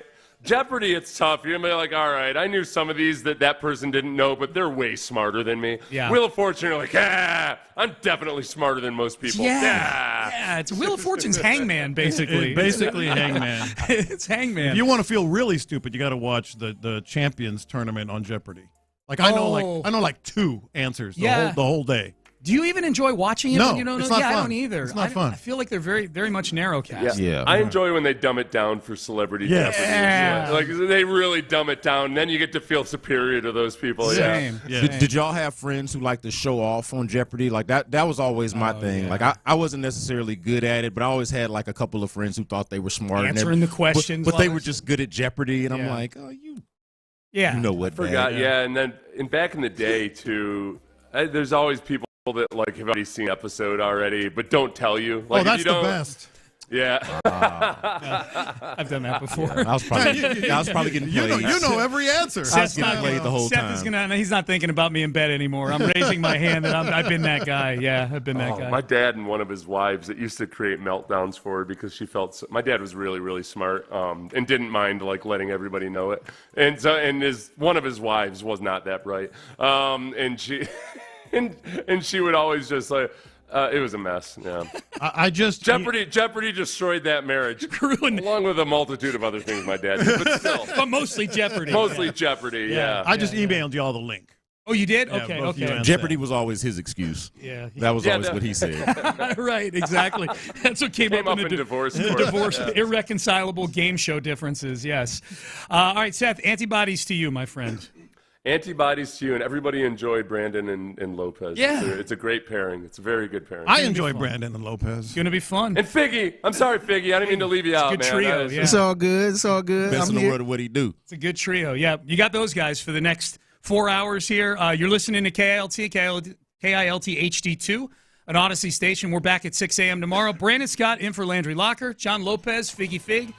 They are in the loop, and they start now. So normally, Lopez, at this time of the season, if the Astros are playing the Yankees, especially out at Yankee Stadium, the lead is supposed to be whatever the hell it is that's going on between the Astros and Yankees. Yeah. What's going on between the diamond, within the lines, what's happening with two teams. They are typically among the elite American League teams. Unfortunately, that's not the case today. And I hate to say it, it's a damn shame, honestly, Lopez, because I'd like for the lead of the show, and we're going to start with it, but I'd like for the lead to actually be what happened on the field. I'd like for it to actually be what the Astros are doing. But instead, it's the damn general manager. And we're not going to bury the lead. That's not what we do.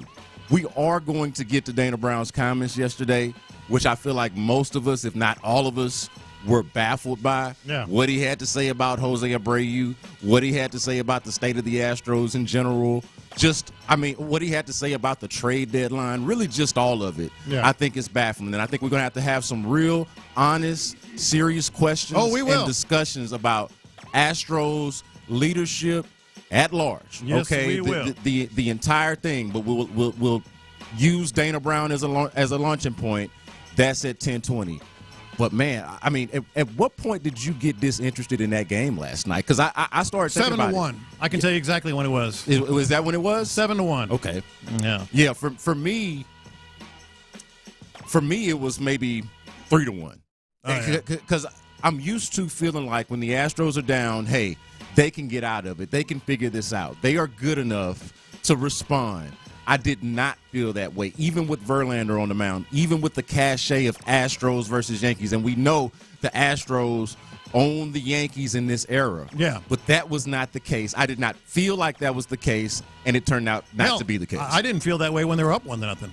But I stayed around till 7-1 because I was wanting to watch the train wreck. I wanted to see, how bad is this going to get and how fast is it going to happen? The very first text message we got to the show today was, let's play a game for the rest of the season. When do you change the channel from the Astros? And this particular texter was like, I flipped a Law and Order by whatever it was. Yeah. I will tell you the exact points. I put it in my notes last night.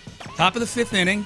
Forget what the score was at the time, but Verlander had just finished a rough fourth inning. Yeah. It had been 6-1 at the time. It was 6-1 because Verlander came in and gave up one more run in the fifth inning. Yeah, that's when 6-1 at the time. This was the moment I changed it, was the top of the fifth inning after their 8 and 9 hitters, Trey Cabbage and Jake Myers, both fly out on one pitch. Yeah, two total pitches. Two total pitches from your 8. Who the hell are these two to be swinging at the first pitch and getting out? And then Altuve comes to the plate, and he's got to use his timeout right away so he can give Verlander 15 more seconds to rest.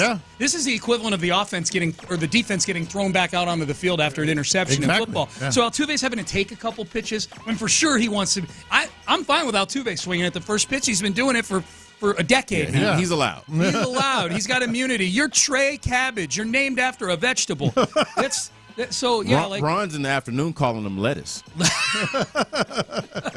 So that was my moment. Like, I'm out of here, man. Like, Trey Cabbage and Jake Myers swinging at the first pitch. So Altuve's got to come up and clean up their mess. I didn't have confidence when they were up 1-0 in the top of the first. Dude, I just hung around just to see, let's see how they're going to screw this up. I was still doing daddy things and handling business like in real. I didn't even get to see up one. By the time I sat my ass down on the couch, they were already up 1-0, and it's Verlander struggling through the first. Yeah. So, I didn't even get a chance to enjoy the feeling of, a lead. I checked the score, and I'm like, oh, snap, the Astros are already up 1. Yeah. That's pretty damn cool, but we didn't even really get to enjoy that. Yeah. Verlander goes out there, and I've talked about this a lot, man. They can't afford to waste Verlander days. They can't afford to waste quality Verlander. They ain't even get quality Verlander. No, they didn't get quality Verlander, and I think that's what I think we talked about it a little bit yesterday. Like, what is he really going to be? What is your real expectation with Verlander? It can't be what it once was.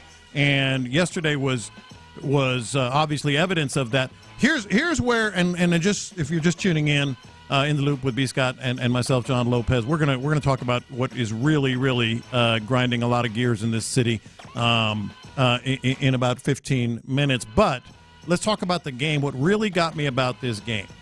I think, let's go before, during, and after. Okay? Before the game, when he didn't have Yanner Diaz and Mauricio Dubon in the lineup. Here's the thing.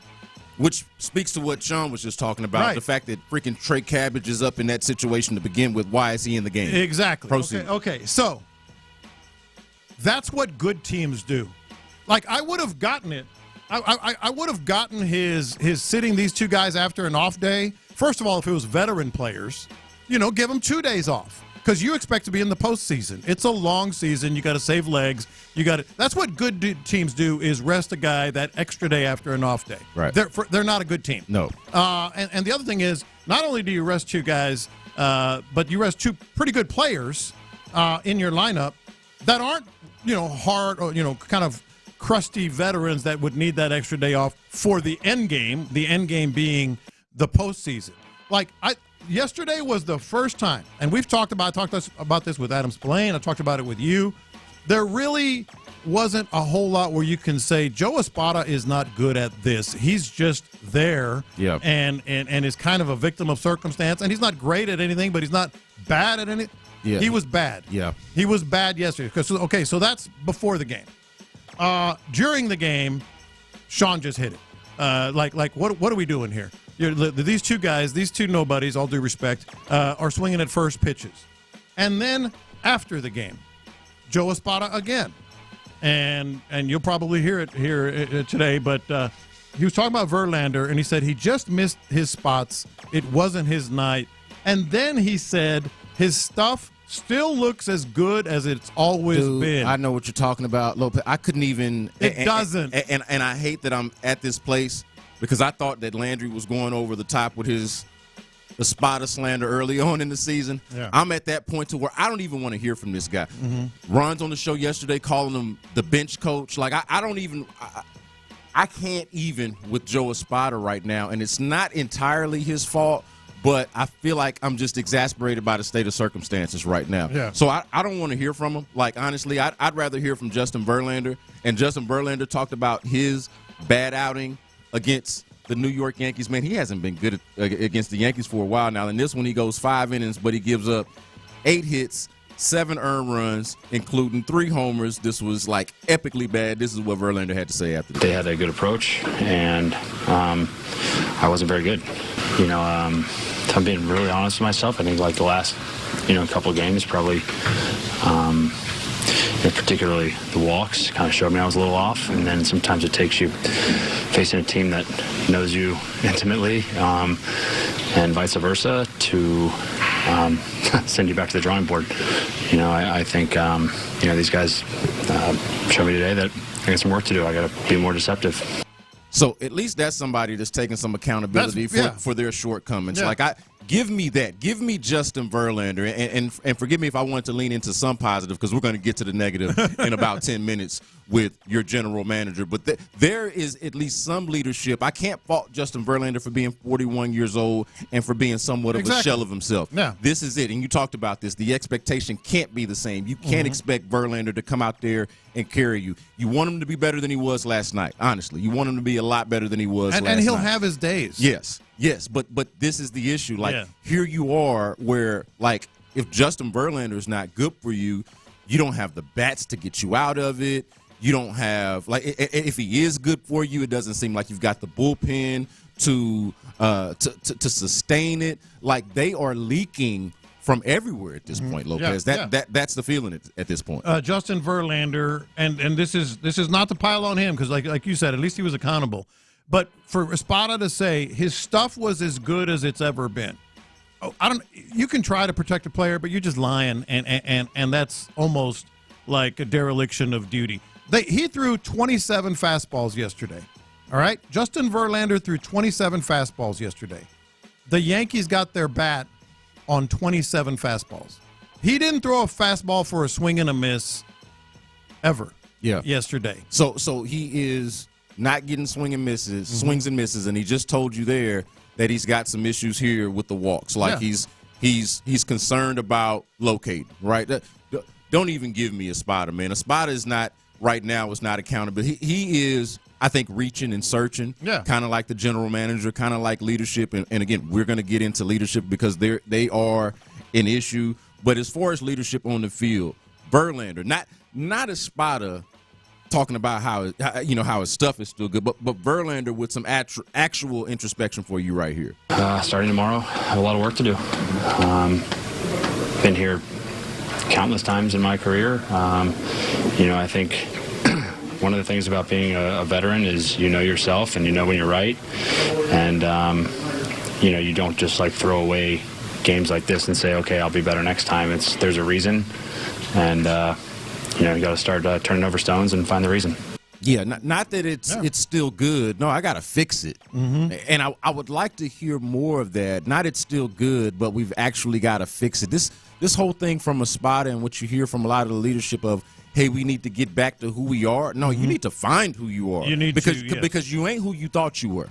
That's the facts. You ain't who you thought you were. And this sounds a little bit trite and cliche, but Patrick Creighton was talking about it on Area 45 here on the station. And it's absolutely true, even if it may sound a little trite. There is no urgency at all, even going into a game with this Astros team. Doesn't feel like it. It feels as if they're going to just flip a switch. That like they believe they're just going to snap out of it just because. Hell no. This is Major League Baseball, man. And if you don't think teams are going to pounce and just crush you every chance they get, if you're not playing with any urgency, you're delusional. Let me tell you how bad it is here, people. Let me tell you how bad it is. And this, I'm looking at you, it's early guy. All right, I'm looking at you, it's early guy. Oh, I want to get to it's early guy as well, but we'll do that a little bit later in the show. If somehow, some way, magic dust just fell from the sky, all right, and that urgency hit them, and they started playing really good baseball. And the Astros won the next 8 series. In other words, 2 of those series are 4-game series, which means they'll have to win 3 out of 4. Yeah. So I accounted for that. If they win their next 8 series, Brandon, I'm talking about 2 out of 3 or 3 out of 4. Yep. They're still going to be 30-31 after the next 8 series. That's how steep the hill is that they have to climb. Yeah, and it would be June. It would be mid-June. So you're not going to just snap out of it. Like if you win 2 out of 3 or 3 out of 4 the next 8 series, you're going to still be under 500? Dude, so since you got to it, I saw Sean Pendergast, or I heard Sean Pendergast talking about an exchange that he had with Michael Schwab, noted Astros scribe and Astros follower. I know Michael a little bit, and I think I've seen him do this a little bit. The whole, this is the equivalent of an NFL team being either 0-2. Earlier, he said 1-3. Well, now it's 1-3. Earlier, he did it when it was like the equivalent of 0. So do the math. Whatever the math is, that's the equivalent of 0-2. Schwab did it then, and now that the math is equivalent to 1-3, he's still doing it. Yeah, right. It's still, hey, you know what? 1-3. You wouldn't count out an NFL team at 1-3. What do you even make of that notion as somebody that talks about the NFL on a regular basis? Because I'm questioning now is he serious? Because think about it. If the Texans start out 1-3, you know what we're not going to look at them as? Super Bowl contenders. You know what we're going to start doing? Yeah. Talking about, start to question this entire thing. Ourselves, ourselves for praising them, them for what they've done. Like, we're not going to be looking at 1-3 talking about, you know what, it's still early in the season. No, they can overcome it. The Texans finna make that Super Bowl run. Or when if the Jazz go 1-3 or the Titans go 1-3, we're going to say it's over. We're going to immediately start to dismiss them as a non-serious franchise. I get what you guys are saying, but here's why I think it's nonsense. If the Texans start 1-3, they have to win 2 games, and they're very capable of winning 2 games. The 1-3 represents 6 games, in baseball. So it doesn't correlate. Like, are they going to go on a 6-game win streak or whatever? No, it's not going to happen. This is from the 346 right now on the text line. 713-572-4610 to get in. You can text. Might even take call. I'd love to know how y'all feel. How do the loopholes actually feel about the Astros right now? What is your state? Are you in, man, look, they are optional to watch. I'm frustrated. I don't know what to do with them. Or are you like, man, this is they're still in it. This is like it's like a 1-3 football team. From the text line, the 346 says, bro, they are only 8 games out.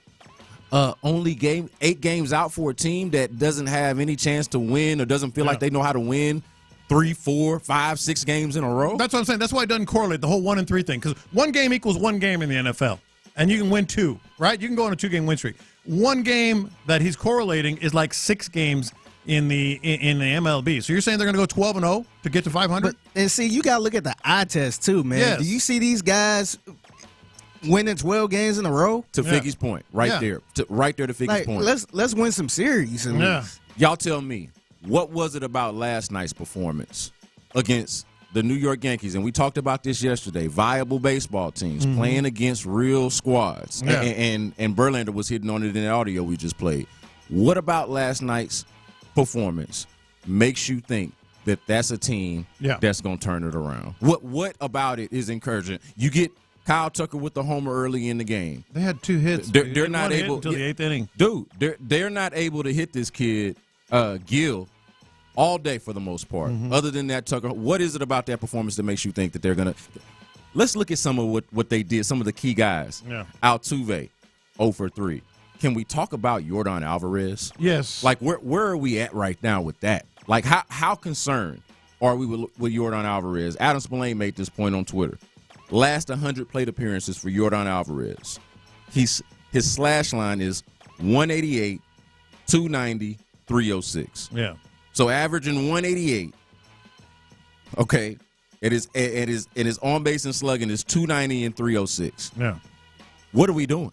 Look, he's got 4 extra base hits in his last 100 plate appearances, and 2 of those are the home runs in Mexico City that nobody watched. Yeah, and frankly, Yordan is one of the least of my worries. Right. He's a huge worry, but he's one of my least worries. But think about that. It's so bad. Yeah, that he's like, he'll be fine. The least of your worries is the fact that your best player can't hit the side of a fire station. 200 or whatever it is. Like, he'll be fine. He'll be fine. Don't worry about Jordan. Let's worry about everybody else. What is your biggest worry? My biggest worry, obviously, is the offense in general, because you're not made to be a team that can overpower people with pitching. We know that. Like you can scuffle offensively, and that's another thing that Espada said. We're just, our bats are just not there. No, dude, your pitching's not there. Your bullpen's not there. You know, all this other stuff. So I guess you could say the biggest worry is either or, because they're not equipped on the mound to be able to scuffle and still scratch out a win. At the same time, their offense is so bad they can't help a bad pitching staff. That's the biggest worry for Lopez with the players.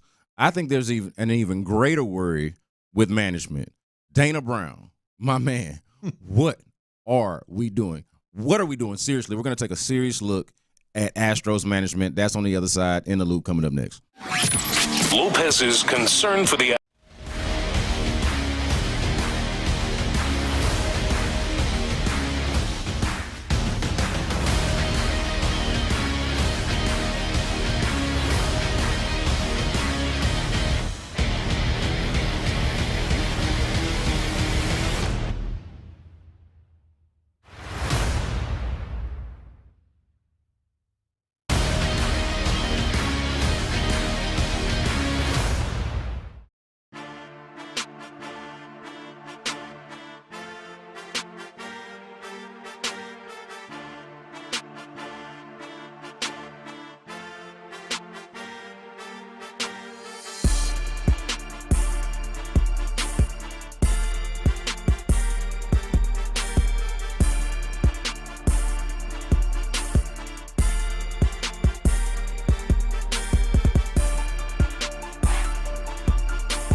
time. Houston, let's get in the loop. Oh, the jokes are coming fast and furious every time y'all talk about this guy. With Landry Locker. Landry, I mean, you're going to be in midday forever now. And John Lopez. On occasion, Lopez makes a statement that's so ludicrous, it makes me pick my phone up and call you guys. You're in the loop on Houston's sports leader. Your champ, 610. Sports Radio 610.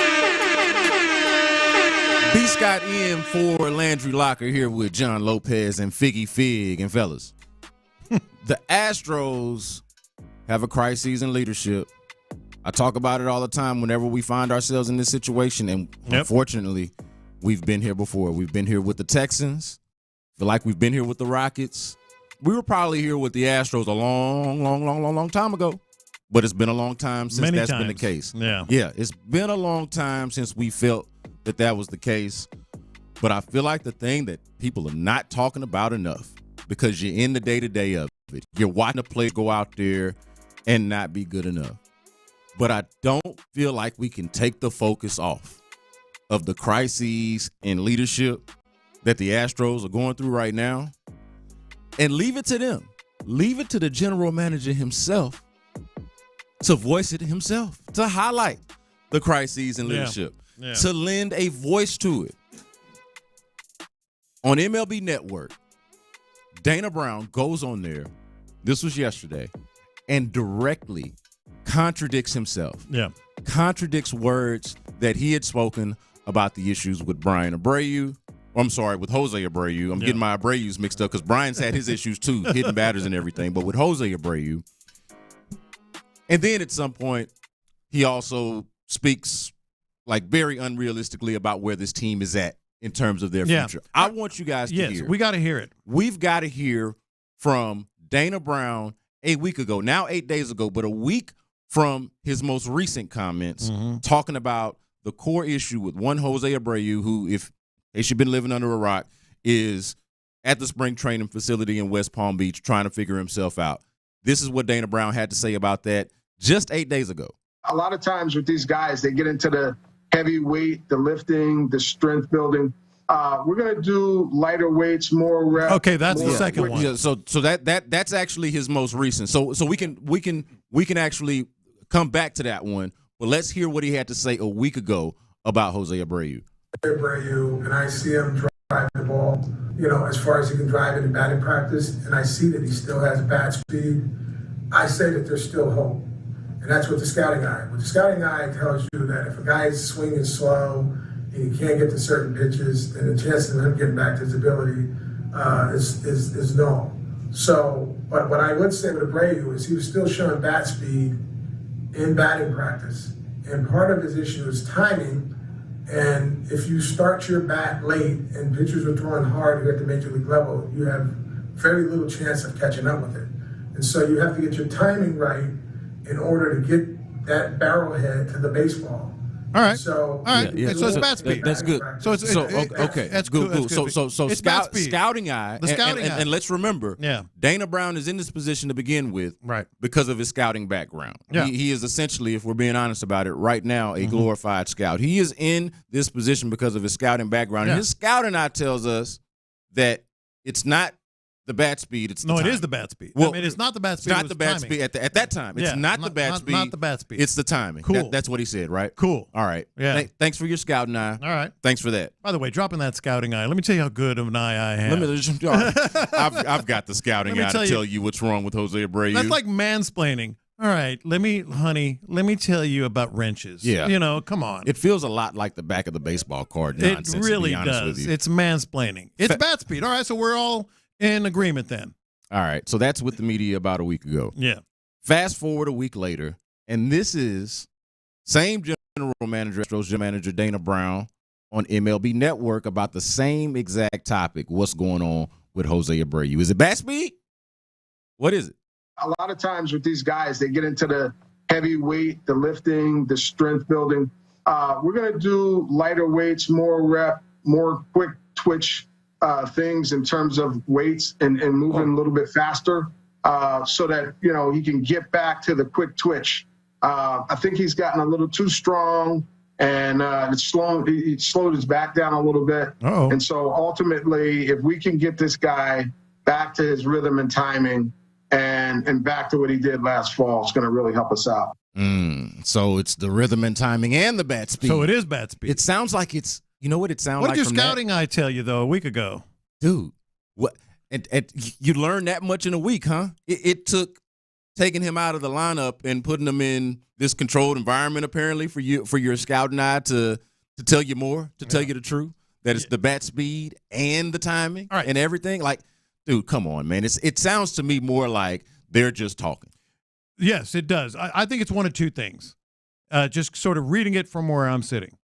The first one is bothersome. The second one is even more bothersome. The first possibility here is he thinks we're all stupid. He thinks we're stupid. He knows he said that it wasn't the bat speed. And then, you know what? I'm trying to protect myself. I'm trying to protect Jose Abreu. By the way, he said or referenced that Jose Abreu back, may not be back, would be back. Hell, that is a predicament, ain't it, though? Yeah, like, he's coming back, according to the general manager. He's coming back. So possibility number one is he thinks we're all stupid. And that's, sorry, we're not, and it makes you look awful. The second possibility, I think, is even worse. Someone told him, you need to do this. You need to lighten the weights. You need to. It is his bat speed. You need to work with him. Get some people down there with some, the fast twitch muscles, and that's even more bothersome because that means he's not really the general manager. Dude, Lopez, the general manager. Yeah, it tells me he's not even the damn scout. Yeah, like I didn't even think he was the general manager. To be honest with you, Lopez, I thought that some combination of Jim Crane, Reggie, Jeff Bagwell, Reggie Jackson, Enos Cabell. And then they're, I think they get his opinion. They take his scouting eye. I think they do respect it for whatever that's worth. Yeah. But man, that sounds like he's not even the scout. Like dare you tell me that you've been watching this baseball team the entire time. You've been watching Jose Abreu the entire time. You think that he's still got the bat speed. And then you want to talk about thinking we're stupid. This is the part that I felt insulted in. Mm-hmm. The weights. Come on. He's too strong. This is why our expensive, nearly $20 million a year first baseman can't hit the ball hard. He's just too good. Because he's too strong. What? It's bothersome. Somebody told him what to do. Like somebody is pulling his string. Dude, we can't be serious right now. Nobody is. Like we honestly can't be serious right now. And then to the point that we were talking about earlier, in the previous segment and even during the break a little bit, like, there's got to be some more urgency here. Like, this thing is not just something that's just going to correct itself. Yeah. Where time is going to heal all wounds. At some point, you become exactly what your record is. Absolutely. Right? You become exactly that. Like, this is not a 1-3 football team. Mm-hmm. This is not what that looks like. You don't have a quarterback who's either injured or struggling and is just going to come in there and save the day. There is no equivalent value to that, to a quarterback or a star NBA player that can just change the entire trajectory of the team. Yeah. You need at least 3 arms in your rotation, probably 5 at this point because it's still a long baseball season. And the harder your lineup, the Bregmans and Yordan Alvarez's of the world cannot perform like this. And then your leadership on top of that cannot go out there and contradict themselves and talk like this publicly. They're pulling his string, man. I mean, that's all. Because if I said that in a press conference, you said it, Figgy said it, that it's not the bat speed. Trust my scouting eye. I believe that. I'm putting myself out there on behalf of a player. And I think from what I can see that it's not his bat speed. I would stick with that when I send him back down to Florida. But 7 days later, I completely contradict it. That's not me talking. That's someone else talking. And that speaks to your whole leadership. When you say leadership, you're not just talking about Dana Brown. No. You're not just talking about Dana Brown. No. You're talking about all the cooks in the kitchen. You're talking about everybody. I think it's just like whoever happens to be in Jim Crane's office at the time is going to influence him. And I also think I feel pretty bad for James Click. I feel pretty bad for James Click. Now we do. Yeah. Now we do. And at the time, even at the time, it felt weird. Yeah. It felt dirty. It felt slimy. Mm-hmm. And honestly, more importantly, because I know there wasn't a whole lot of personal connection between this fan base and James Click, but it just flat out felt misguided and not intelligent. That is what it felt like. It's like, you know what? We don't need the baseball nerd. We got the baseball jocks, and we'll be okay. And we got the success, and we'll be okay. And that, to me, is the mindset. It's the mentality that has led us to this place almost 2 years later. Yeah. And it's the reason why not only do the Astros look bad now, but I don't have faith, and I've talked about this, I don't have faith that they got the leadership right now, the leadership structure to get them out of it. That is the core of the issue. Brandon Scott, John Lopez, Figgy Fig, on in the loop, rolling on a Wednesday. Look, J.J. Watt came from the top rope on Austin Rivers yesterday on Twitter. We are going to talk about the NBA players that could play in the NFL and the NFL players that could play in the NBA, or if there are any, in localize it. That's coming up next on In the Loop. J.J. Watt said if D'Amico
We're making the stories from outside the loop matter to you.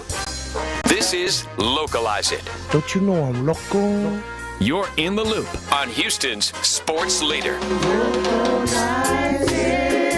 Sports Radio 610. We're going to talk about two former Houston athletes going at it on Twitter a little bit later on in the show. Watch out for that in the 11 o'clock hour. Valerian Stafford is called because the state of the Astros right now is just kind of just beyond the imagination. And I don't think anybody voices the voice of the people quite like one Valerian Stafford. Talk to me, man. Where are you at right now with the crises in leadership and what you are watching with these Astros? B. Scott, J-Lo, Figgy, man. Thanks for letting me get in, man. I don't think there's enough fire trucks in the city of Houston to put this damn fire out over there with the Astros, man. Look,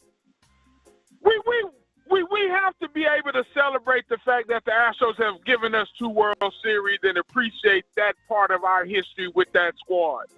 But what the Astros have done here this season is what we should be keenly focused on.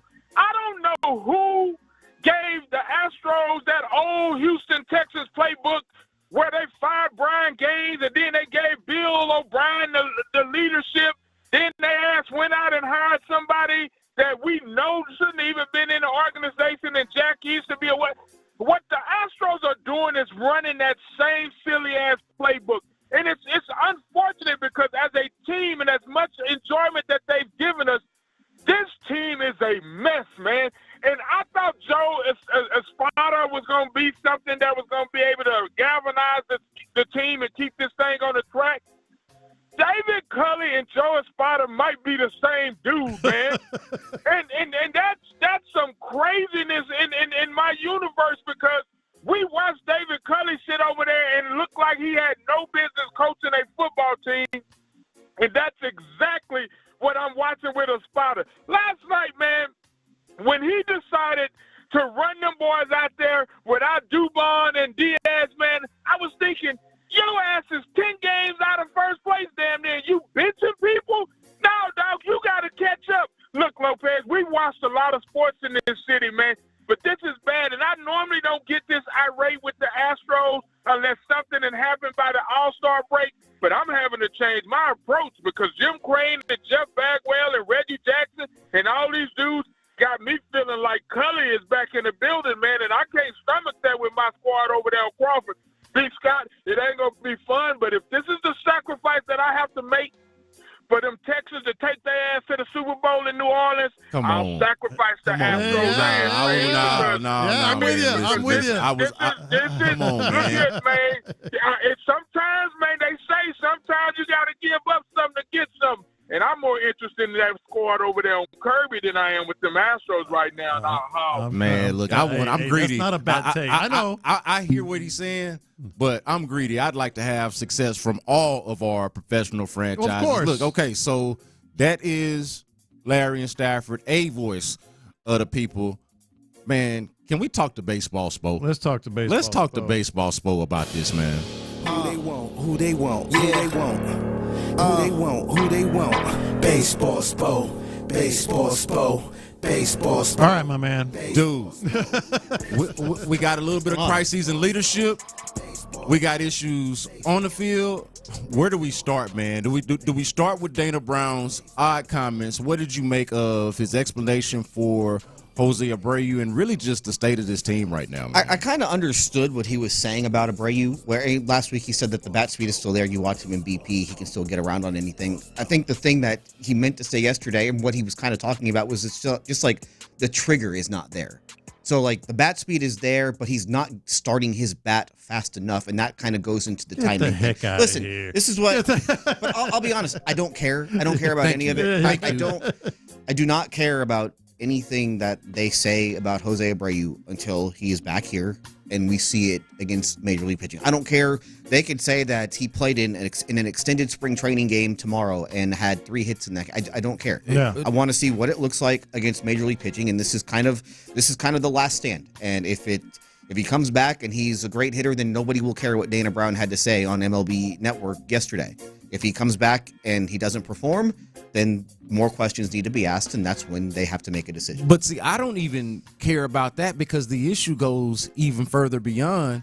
It's just what led them to this process to begin with. Like that to me is where I'm at, because I see the writing on the wall. We're looking at the numbers, and the likelihood of them getting out of this is just tremendously low.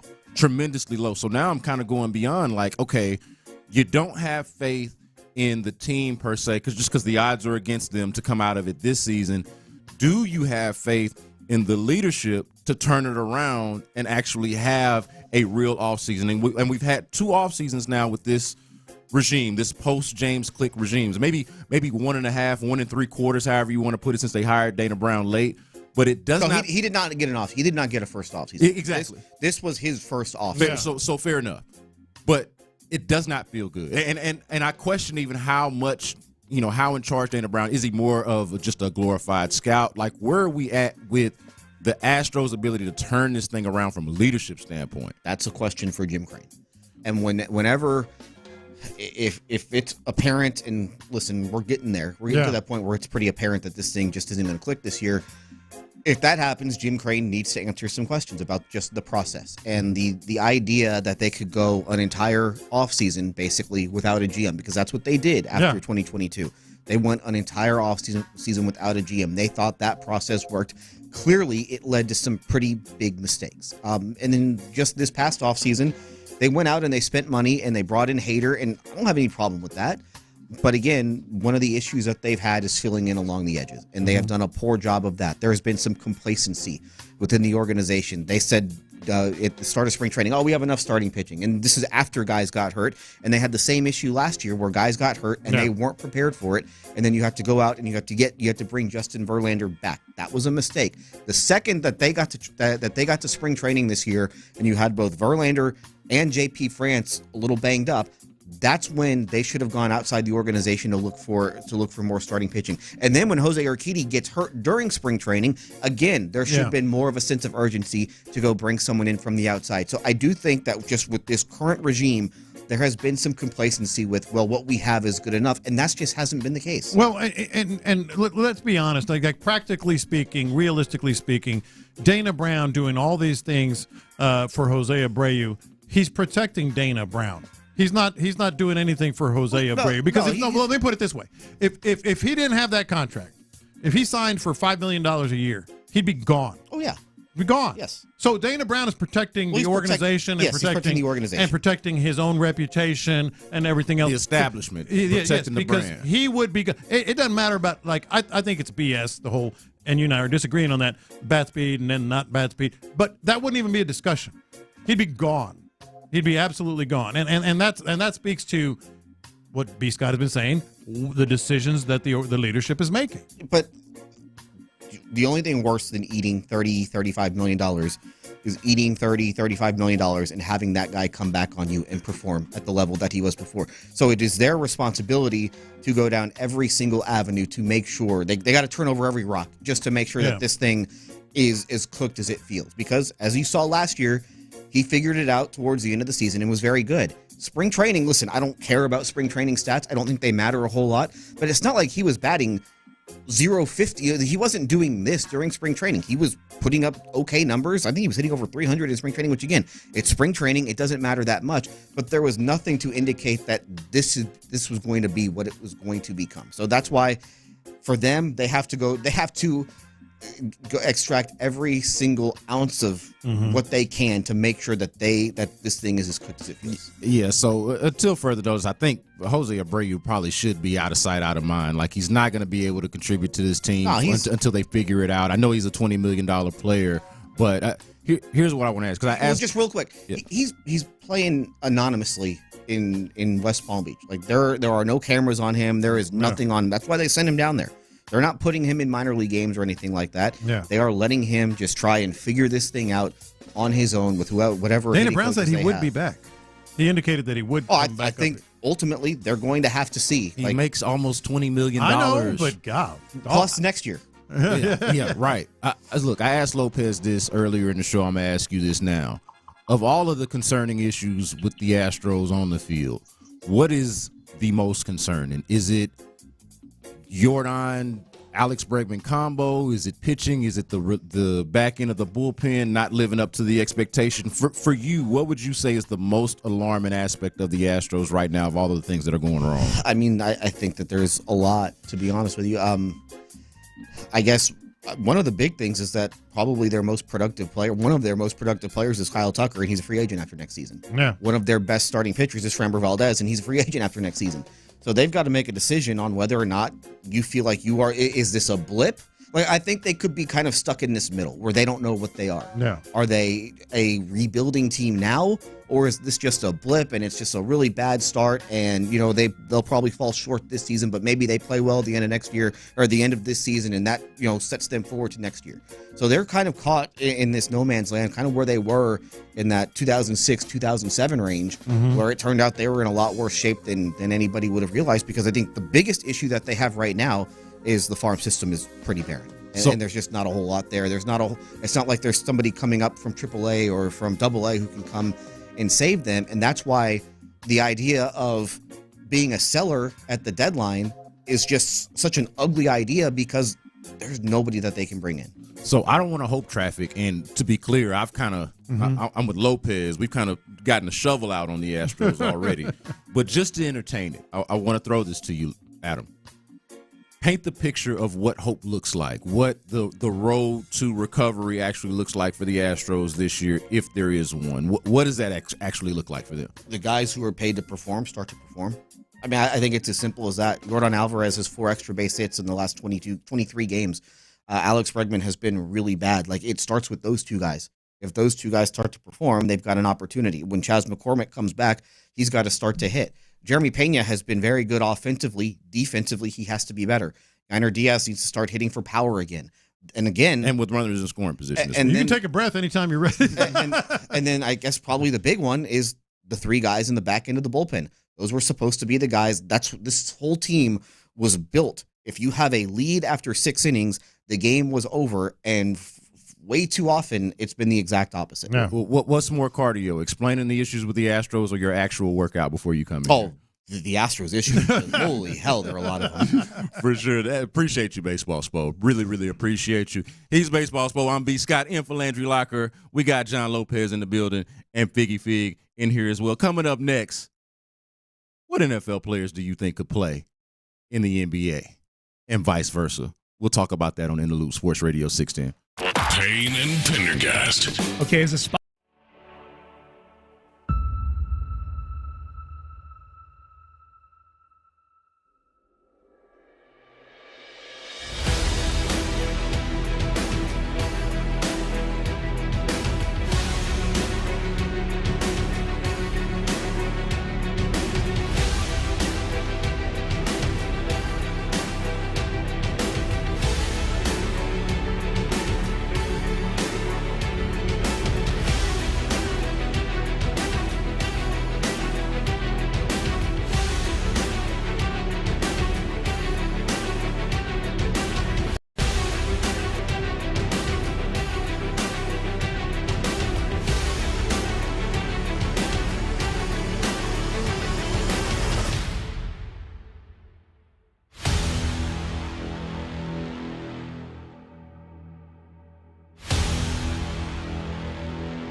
Insider access, exclusive content. Sports Radio 610. The Texans play here. An Odyssey sports station.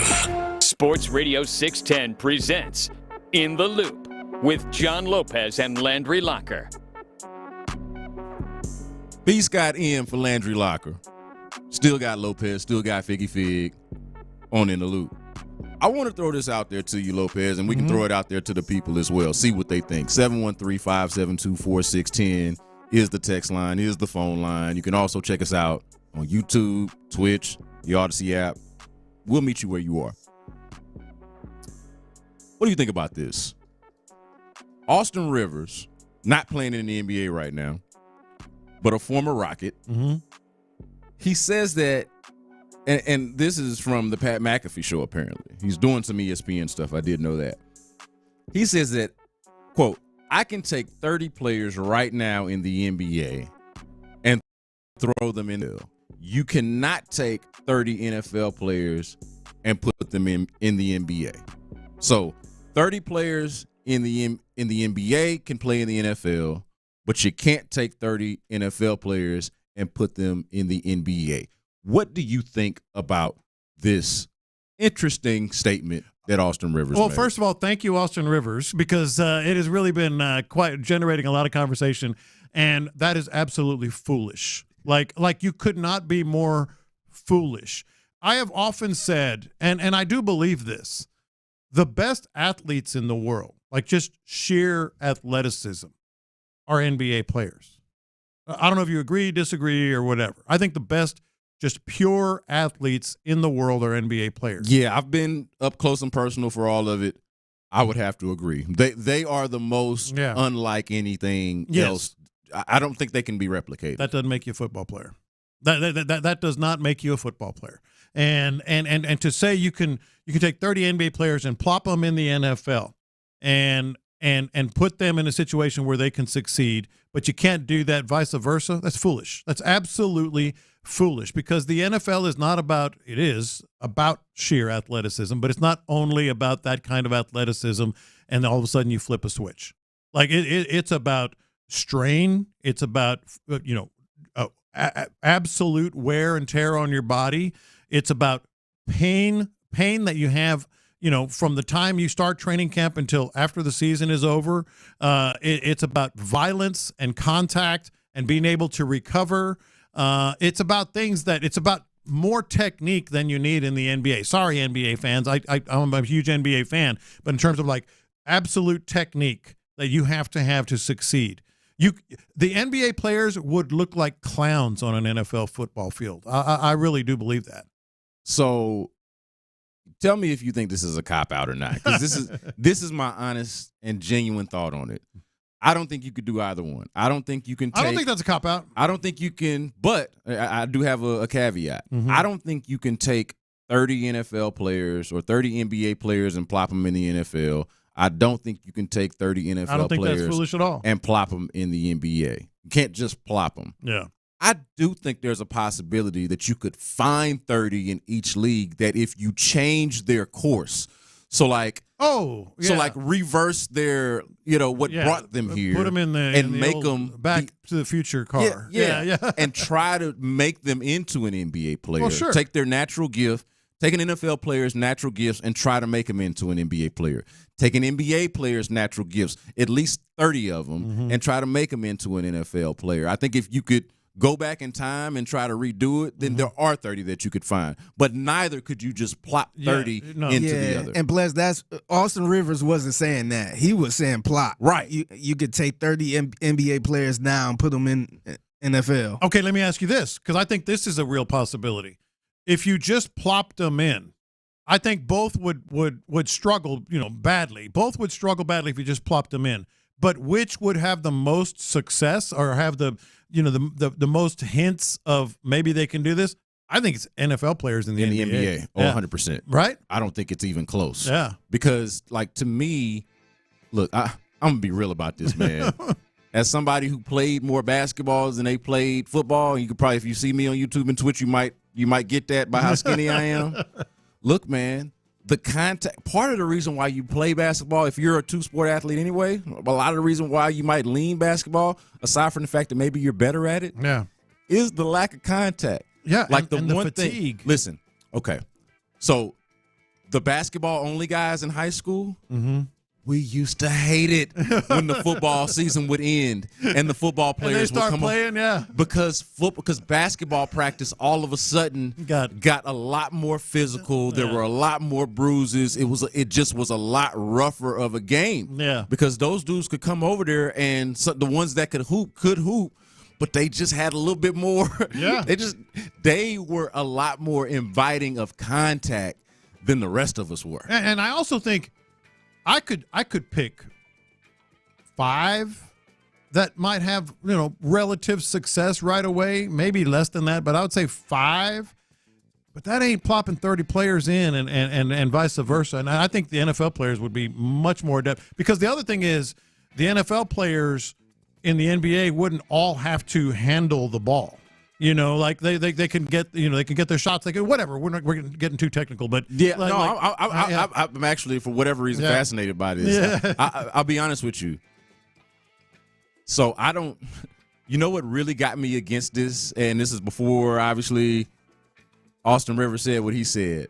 But do y'all remember that celebrity game that C.J. Stroud and Micah Parsons played in? Yeah. Look, I know Micah Parsons balled out, and C.J. Stroud ended up putting some numbers as well. I want to say Micah was the MVP of the game, but they did not look anything like NBA players. Like on a basketball court, they looked short, and they played. Yeah. And Micah was really going hard. I think CJ was having fun, but also trying. Yeah. Micah, I don't think, knows any other speed. I'm looking at 2 elite NFL players who don't look like they would stand. They didn't look great against regular folks out there. Yeah. They wouldn't stand a chance against NBA players. No, I absolutely agree. I think like there's a couple that you can make exceptions about, right? Well, what about all the basketball players in college that became tight ends? I get it. Yeah. They didn't just plop in either. Yeah. I mean, they did not just plop in. Yeah, and I would say, let's point out, those guys are rare. Yes. There's typically not 30 of them. So maybe 30 is just the wrong number. Yeah. I think maybe you could probably find 10 players, and I'm not even saying they're going to be superstars. I'm saying that could probably be on the NFL team respectfully. Yes. Yes, absolutely. I'm not even saying just superstars. They could probably be on the roster. Mm-hmm. So before today, a lot of the big topics that we've discussed this week were J.J. Watt's potential return and Tom Brady's roast that was on Netflix over the weekend, right? Right. We can combine these concepts here, and I want y'all to rate this J.J. Watt roast of Austin Rivers' commentary here, because he points out, he quote tweets this from one of the NBA aggregator accounts and says the following from J.J. Watt here on Austin Rivers. You don't got a job in either right now. Go ahead and try it. Yeah. Bruh. Yeah, try it. Come on. Burn. Yeah. Yeah, come on in. Let's give you a shot. Did you hear Chris Long? Yeah, and we're going to get to Chris. I just got to say, I was not expecting JJ. You touched the nerve with JJ there. Dude, I was not expecting him to go that hard. We've seen it occasionally when someone touches a nerve and he goes off a little bit. Yo. That was it. I was not expecting that. That was spicier than I was expecting JJ to be on any topic. All right, so you just mentioned it. Chris Long. Mm-hmm. He has, I think, by far the best commentary on this so far. Of course, Chris Long played in the NFL, is the son of an NFL player, and so knows a little bit about the NFL. He is here to tell you, and I agree with him on this, just going to say that off top, that the NBA players are not fit for NFL, and he's going to tell you why. All right, here's the main thing keeping NBA players from crossing over. Even if they were good enough, even if they were talented enough, even if they were kind of mean enough, here's what's keeping them. Training camp. Hey, coach, what time's shoot around? Ain't no shoot around, bro. 8 a.m., full pads, 110 degrees. They had us practicing on a field in St. Louis next to a burning underground landfill. It was like an Aaron Brockovich situation, okay? They don't care. You got sweaty balls. You got sweaty butt. You got first drills inside run. Your breakfast is right here. I got a bruise on my forehead. Went to his neck, by day the way. one of camp. Oh, and training camp's like a month long. I mean, even the new CBA. I don't know if you guys can handle the new CBA. Oh, and we got these guys called coaches who actually yell at you and say whatever the they want to and treat you like employees. I don't know if you ever heard of those people. I know in your league, they just kind of make sure you get on the team plane and they know when to call timeout. Matter of fact, Austin Rivers, you know what I'm going to do? I'm going to go coach the Clippers. Doesn't seem too hard. I'm going to go coach the Sixers. Doesn't seem too hard. Sports science guys, what do you think? Should I call a timeout? Should we give them a day off? You can't load manage in the NFL, bro. The minute a coach talks to you sideways, you're going to flip out. You're going to leave.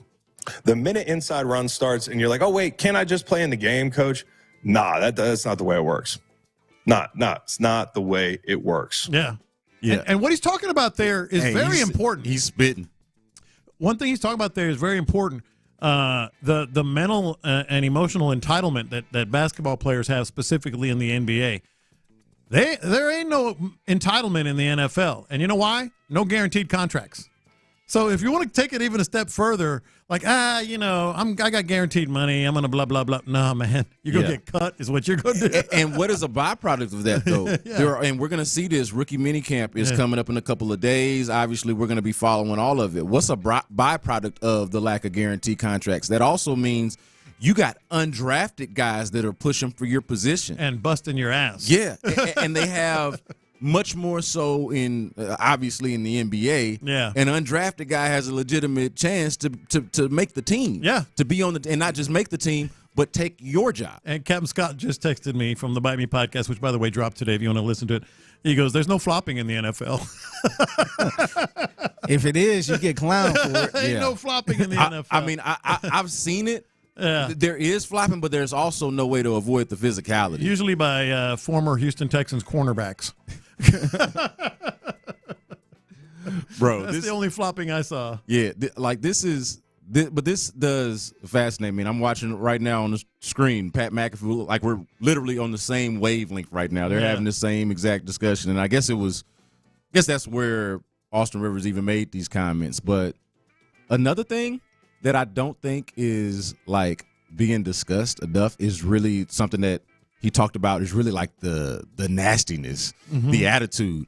You know, the thing that bothers me the most about the NBA right now is the fact that every time somebody commits a hard foul or something that may be interpreted just a little bit as a little bit over the edge, a little bit, maybe it crossed the line. We got to go review it. Oh, yeah. We got to have a long, thought-out discussion about it. Is there a wind-up? Yeah. Did he do this? Did he do that? Is there malicious intent? And is it a flagrant foul? And it's got to be like a whole thing.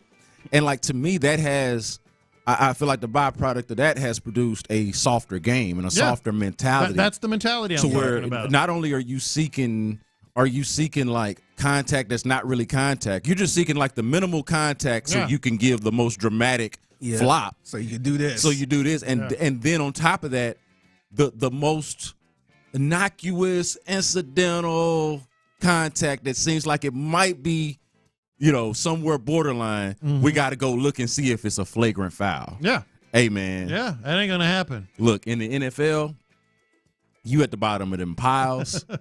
They talking all kind of crazy. I mean, it is, to me, it's just a totally different level. Like, I feel like beyond just the physical component, there is a mental side of it. There's a I've always thought, you got to have a certain attitude and a nastiness about you to play football, to really do it. And I don't feel like you can pull it off. You can fake it. And you've got to have that. Yeah, just imagine somebody like Russell Westbrook getting pissed off in the NFL game because somebody called him West Brick. Yeah. Oh, God, yes. But he's one of those that I think you could reverse engineer, and if you take him back to the beginning, you can make him into a football player. If he focused on football, he could play. He could be in the league. He could absolutely be a football player. From his freshman year at UCLA, maybe. That would I would go further than that. But sure. But the way Austin Rivers was talking, I don't think you could just plop somebody like him in the NFL and he'd be good. No, because and it goes back to the very first thing I said, Figgy. Like, pick a position in the NFL, and let's throw quarterback out because nobody's going to sit here and say that an NBA player can be quarterback. Just any position in the NFL. The amount of technique that you have to excel at that level inside leverage, or whatever it is, outside shoulder if you're whatever, like the amount of technique that you have to refine that takes, years, much less, plopping into the NFL. And a texter, there's always the one-offs. Texter said, well, Antonio Gates plopped in. Look, Antonio Gates, it took him a year to get to become a starter. Like that's after he was too small for the NBA. He was really good in college and basketball. Somebody saw his talent. They spent a year with him trying to become a tight end. That's one dude too. Antonio Gates. Yeah. There's not 30 of him. Exactly. Exactly. There's not 30 of them. And he was actually all right in college too. I remember watching as a games. basketball player. Yeah. Exactly. Yeah. There's not I want to say Draymond Green played a little football. Mm-hmm. There's a reason why that didn't work out. I want to say DeAndre Hopkins played a little basketball. You can go look it up. He looks like a football player playing basketball. He held his own. Yeah. But he looked like a football player playing basketball. Like there's just not 30 of these guys, man. There's just not 30 of these guys. And I think really the mentality of it is a big part of it. Like just going into it, like I said, man, I remember being the basketball player and watching the football players come over after their season ends, and it's like, man, these fouls are harder. It was like that when I played. When we collide. And I was the football guy. Dude, it was different. Colliding with a basketball year-round guy and colliding with a football dude that just plopped down. Wow. Dude. It got bad enough for certain players. It was like, man, sometimes we would just do like non-physical drills. Yeah, go ahead. The football players was out there hurting the basketball players. Even watching like NFL players trying to play basketball at like a rec center or something like that, people move out their way. Oh, hell yes. Because they be doing too much, man. Hell yes. Coming up next, Lopez has a simple question, just a simple one, and we're going to let him ask it. It might be a hornet's nest. And we're going to try to answer it. That's next on In the Loop Sports Radio 610. Yeah, Ability Trees, abilitytrees.com.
miss a minute of the conversation. Houston's sports leader. Sports Radio 610. Sports Radio 610 presents In the Loop with John Lopez and Landry Locker. B. Scott in for Landry Locker here with John Lopez and Figgy Fig. Lopez has got an interesting question because is it? I think this is pretty interesting. It got me thinking a little bit. We know it's good times over there off of Kirby, off there on NRG Stadium. Mm-hmm. Texans are living good. They got a good football team. They got a quarterback. They got a coach. Yeah, man. They got new threads. You rocking them right now. I am. This is straight out of Cal McNair's closet. It's a little weird. And they got a general manager. Let's just be real about it. I at one point was like wondering, like, I don't know, man, if this is this guy like, you know, a Belichick flunky, or is he his own man? Does he? I mean, and I think he's proven himself to be, at the very least, an adequate general manager and probably a very good one. Okay, probably a very good one at this point. But his old place, his old stomping grounds, Nick Caserio, that is, New England, is also looking for a general manager at this point, right? They have an opening. And you got questions. I want to see if we got answers for you, Lopez. Yeah, I want to ask you and Figgy, and certainly the loophole, 713-572-4610. Hey, I'm not hoping for this. I feel like I gotta kind of qualify it before I ask the question, because frankly, when I saw this, it popped into my mind. So if it popped into my mind, it's generally gonna make the airwaves. Let me ask you this, and I want you to try to put yourself in his position and put yourself in a position of a guy that worked for 20 years. 20 years for an organization. That's a long time. So the Patriots announced, I think, Monday, that they are going to formally interview a GM. They don't have a GM right now. They've got a new head coach. They've got a guy that's doing personnel decisions, but he's not officially the GM. So here's the question. If Robert Kraft calls, it's actually two questions. If Robert Kraft calls the Texans and requests an interview with Nick Caserio, do the Texans allow it? That's question number one. And more important, would Nick Caserio want to take an interview to be the Patriots general manager? Yeah, it's a two-part question. Yeah. And I feel like the answer to number one depends on the answer to number two. Absolutely, 100%. Right? If the answer to number two is yes, then I feel like he's done enough right by them that the answer to number one would also be yes. And but just that's also simple courtesy. Yeah, but this is when real life come into play. Yes, because to me that's where it gets awkward. His right? wife is from that area. He's pretty much lived in that area for years. Kids were born there. Yeah. Do you want to go back home? And by the way, it wasn't a bitter split. No, by any account. Maybe there was some whatever, but it wasn't a bit. He was happy there. He rose through the ranks. He coached a little bit. He was in personnel. He knows the Kraft family, I'm guessing, extremely well. He had all kinds of success there. He still credits the place and his training there for his success here. Yeah. And he you can tell that they try to not lean into this whole Patriot South thing. They're trying to go away from that. Yeah. But every now and then you can hear some breadcrumbs of, and especially when he's asked specifically about New England, Nick Caserio crediting the training that he got with the Patriots to the job that he does now. Yeah, and so let me ask you, because frankly, if we can kind of put ourselves in that position, you were in a place for 20 years. You had the ultimate success multiple times. They love you. They know you. You love them. Family, friends, Dunkin' Donuts. He still goes to Dunkin' Donuts all the time. People that brought you here are your friends from there, Easterby and Bill O'Brien and all that stuff. Your scouting staff here, that's something that people don't recognize or talk about a lot. Like the coaching staff and a lot of the people that are at the organization right now are largely D'Amico Ryan's people, except the scouting department. That's all New England people. It's all connections that he's had to New England. I mean, frankly, if that were me, and it wouldn't be the NFL, but like I was, 20 years someplace, all these things happen in my life that I relate to that. Love the boss, love my coworkers, lifelong friends I've built from there. I might want to go. I might want to go back. So put yourself in Nick's shoes for a second. I obviously can't speak for Nick, but I'm going to ask you this question. I'm going to ask a question to answer your question. What do you think about Drake May? Well, that's the number one thing. It's not just Drake May. It's what do I think about what I'm building here? See, that would be the biggest.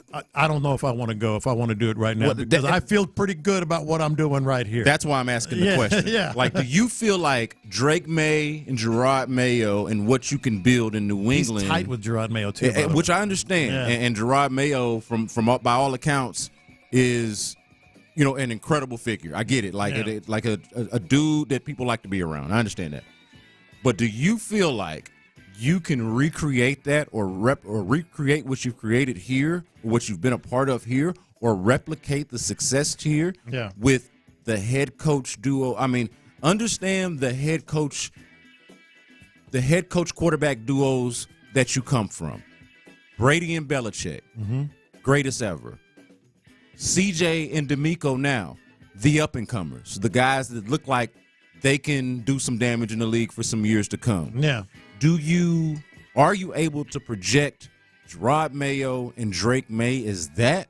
Or are you going in there figuring out like, hey, am I just going to do a test run with this to see how well it works and then do my own thing once I get there? Like, I'm just trying to understand, if you're Nick Caserio, do you see that there to at the very least be as successful as you are now with the Texans? And ultimately the goal's got to be somewhere near as successful as you were before with New England. Yeah, no, and that's the ultimate kind of wild card here. Like maybe he thinks I can't get there as fast there as I can here, and that might be it. But the connections, the lineage, the friendships, the roots, and oh, by the way, Figgy, after David Culley was fired, who was one of the top candidates for the Texans job, widely mentioned? One Gerard Mayo. Yeah. There was literature written about it. Yeah, there was. Long literature. Yes, there was. One Gerard Mayo. Who do you think maybe planted that literature idea? Might have been someone or someone close to or Nick Caserio himself.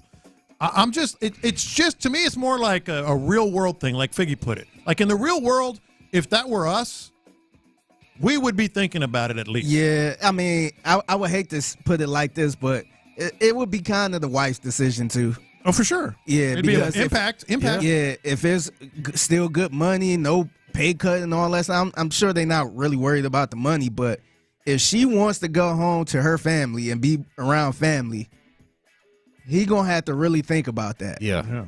I think Figgy probably raises the best point here, and is a little bit underrated in conversations like this. It's always underrated. But we all can identify. Everybody that's either married or been married before or has been in a deep relationship knows how much the significant other's opinion, how much that factors into what you decide to do with your career. Think about with DeMeco Ryans. DeMeco had a whole bunch of options. I know Houston was but his wife is from the crib. Yeah, so I'm sure if Denver would have offered him way more money, that probably would have been a good choice to go there because of the money. But the wife is from Houston. If she want to go home, he going to have to lean more towards her. So I honestly don't know how much the wife cares about this, but I want to throw it to y'all. What about the finishing what you start part? Like the whole element of you're a competitor. You came here to turn things around. It looks like it is turning around. I mean, do you want to leave right before it? I understand Nick Caserio has Super Bowl rings. He's probably not necessarily thirsty for that. Yeah. But, like, do you want to leave? Like the legacy of it. Do you want some other general manager to come in and, like, jump on the bandwagon and get credit for really the work that you did? And he be the Super Bowl winning general manager instead of you? Yeah, and that could be a thing where Nick is like, you know what? Maybe not right now. Let's give it a couple more years. Yeah. And then let's revisit this in a couple more sense to me. But there's one more twist, I feel. And I'm not intimating, I'm not hinting, implying anything here. But DeMeco Ryans has an enormous influence on this roster and this squad, including personnel. Is there a little part we all want to put and he's, look, don't get me wrong, Nick Cassera's putting his stamp on this team. He is. He's had a hell of an offseason. He's bringing in all kinds of talent that is his thing, his guys. But it's still like DeMeco has a big influence. And they seem to work well together. And now they do. Yeah. He wondered about it publicly. Yeah, we all did. Yeah. Everybody did. But, like, is there a little bit of they're going to let me do anything I want up there. Well, they're going to let me put my guys where I want them. And he's doing a lot of that here, maybe the vast 80% of it. But DeMeco still, this is kind of DeMeco's team, Yeah. Mm-hmm. It's interesting. I think it depends on how Nick feel about that. If Nick cares about, I want this to be my team. There you go, yeah. He want to stay in the back a little bit. I think there's a dynamic there, though. We've hit on both of them. Figgy, what you said, well, how does the wife feel? Okay, the wife wants to go home, and I want my own legacy. I want to make my own mark. And I've got a certain level of comfort with New England. I think there's a case.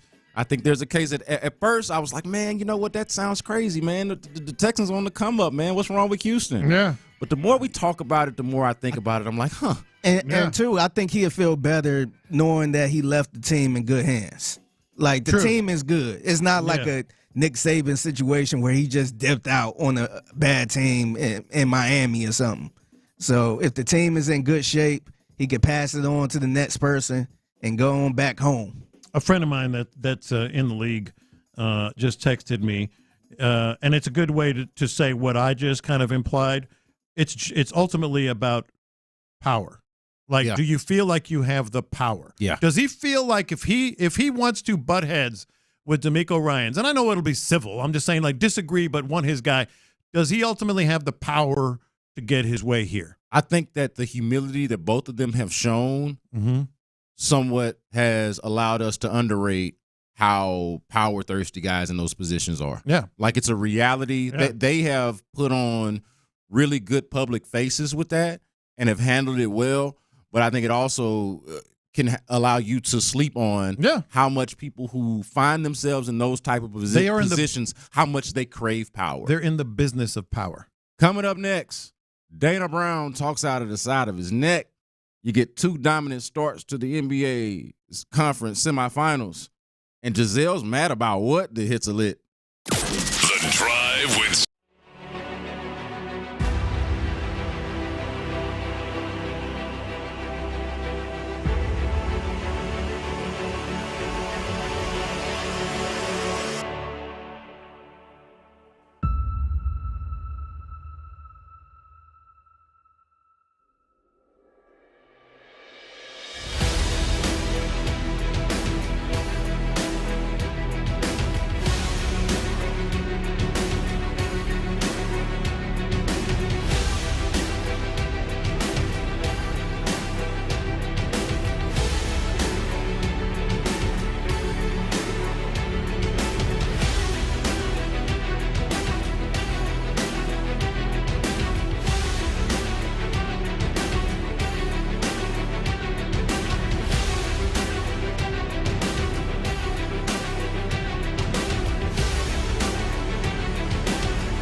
Lopez, I'd really love for the hit to be Astros go on the road and start their series against the New York Yankees at Yankee Stadium with a dub. Statement game. Behind the arm of Justin Verlander and the bats of Kyle Tucker and Yordan Alvarez and Jose Altuve and Alex Bregman and Jeremy Pena and Yanir Diaz. Oh, wait, he didn't play. Oh, okay. So yeah. I would love to do that. But it turns out the hit today, we playing all the hits. The hit is Dana Brown. Yeah. The hit is the Astros general manager. I just couldn't believe this, Lopez. No. I could not believe that Dana Brown went up there on the MLB network and told the entire country, at least the portion of the country that watches the MLB network, but more importantly Astros fans, because that's who cares, that Jose Abreu, the reason why he don't hit the ball hard no more, you know why he doesn't hit the ball hard no more? Why is that, B. He's Scott? too strong. He's too strong. You ever heard of that? I got that problem myself. You ever heard of that? Just too good looking. Like, that's that. And you know what, Lopez? I don't know if you can tell just by looking at my physique, but that's why I can't hit the baseball hard either. You're just too strong. I'm just too strong, I man. actually used to use that when I played basketball back in the day. I was too strong, so had too much art. Too much power. Too much art, couldn't get it. That's why I couldn't shoot. Yeah, or not enough art. My shot's just kind of flat. Got a little bit of a line I was drive. too strong, man. I was shooting over the bat board. That's like that interview. I just care too much. What's your one flaw? What's your one flaw? Well, you know what? I work a lot. Yeah. I wear my heart on my sleeve. Yeah, I just really dedicate. I'm tunnel vision. Like the dude that lift weights can't really stretch his arm all the way out. So that's why you can't follow through on your shot. Exactly. Dana Brown on the MLB Network had this to say about one Jose Abreu. A lot of times with these guys, they get into the heavy weight, the lifting, the strength building. We're going to do lighter weights, more rep, more quick twitch things in terms of weights and moving a little bit faster so that, he can get back to the quick twitch. I think he's gotten a little too strong and he slowed his back down a little bit. And so ultimately, if we can get this guy back to his rhythm and timing and back to what he did last fall, it's going to really help us out. Listen, I understand old man strength, like, getting older and getting stronger. But normally, old man strength just come with getting old. You don't start lifting more weights. You don't lift hardly at all. Yo, Jose Abreu is 137 years old. Why is he lifting more weights now? I just don't understand. I feel like they're grasping and they're trying. I don't know what you thought about this. Well, here's what I thought about it. And if you didn't know this already, obviously he's the same guy that said it was not bat speed a week earlier, and then it was bat speed yesterday. And I think, like, when you look at that, you can think one of two things. Either he thinks we're all stupid and we forgot about what happened a week ago. Now, I might forget what I had for breakfast, but I remember what I had, a week ago. What happened a week ago when we heard from Dana Brown. So it's either he thinks we're all stupid, and the more troubling one for me is he's being undercut. He's being somebody's pulling the puppet string because he seemed pretty adamant and sure of himself because of his scouting eye, which was such a humble brag as well. Hey, guys, trust me. Scouting eye. And my scouting eye tells me it's the bat speed's fine. And then all of a sudden, a week later, it changes. That means to me someone is undercutting him and changing the plan for Jose Abreu, and he just has to sign off on it. Yeah, and what you're talking about, we were talking about power before in the previous segment with Nick Casario, but this is an issue of, hey, being somewhat powerless or not having enough power to really push back or maybe say what you mean. But here's what I would ask him privately, or if I could, inject some truth serum. All right, you want to brag, you want to do these humble brags about the scout and I.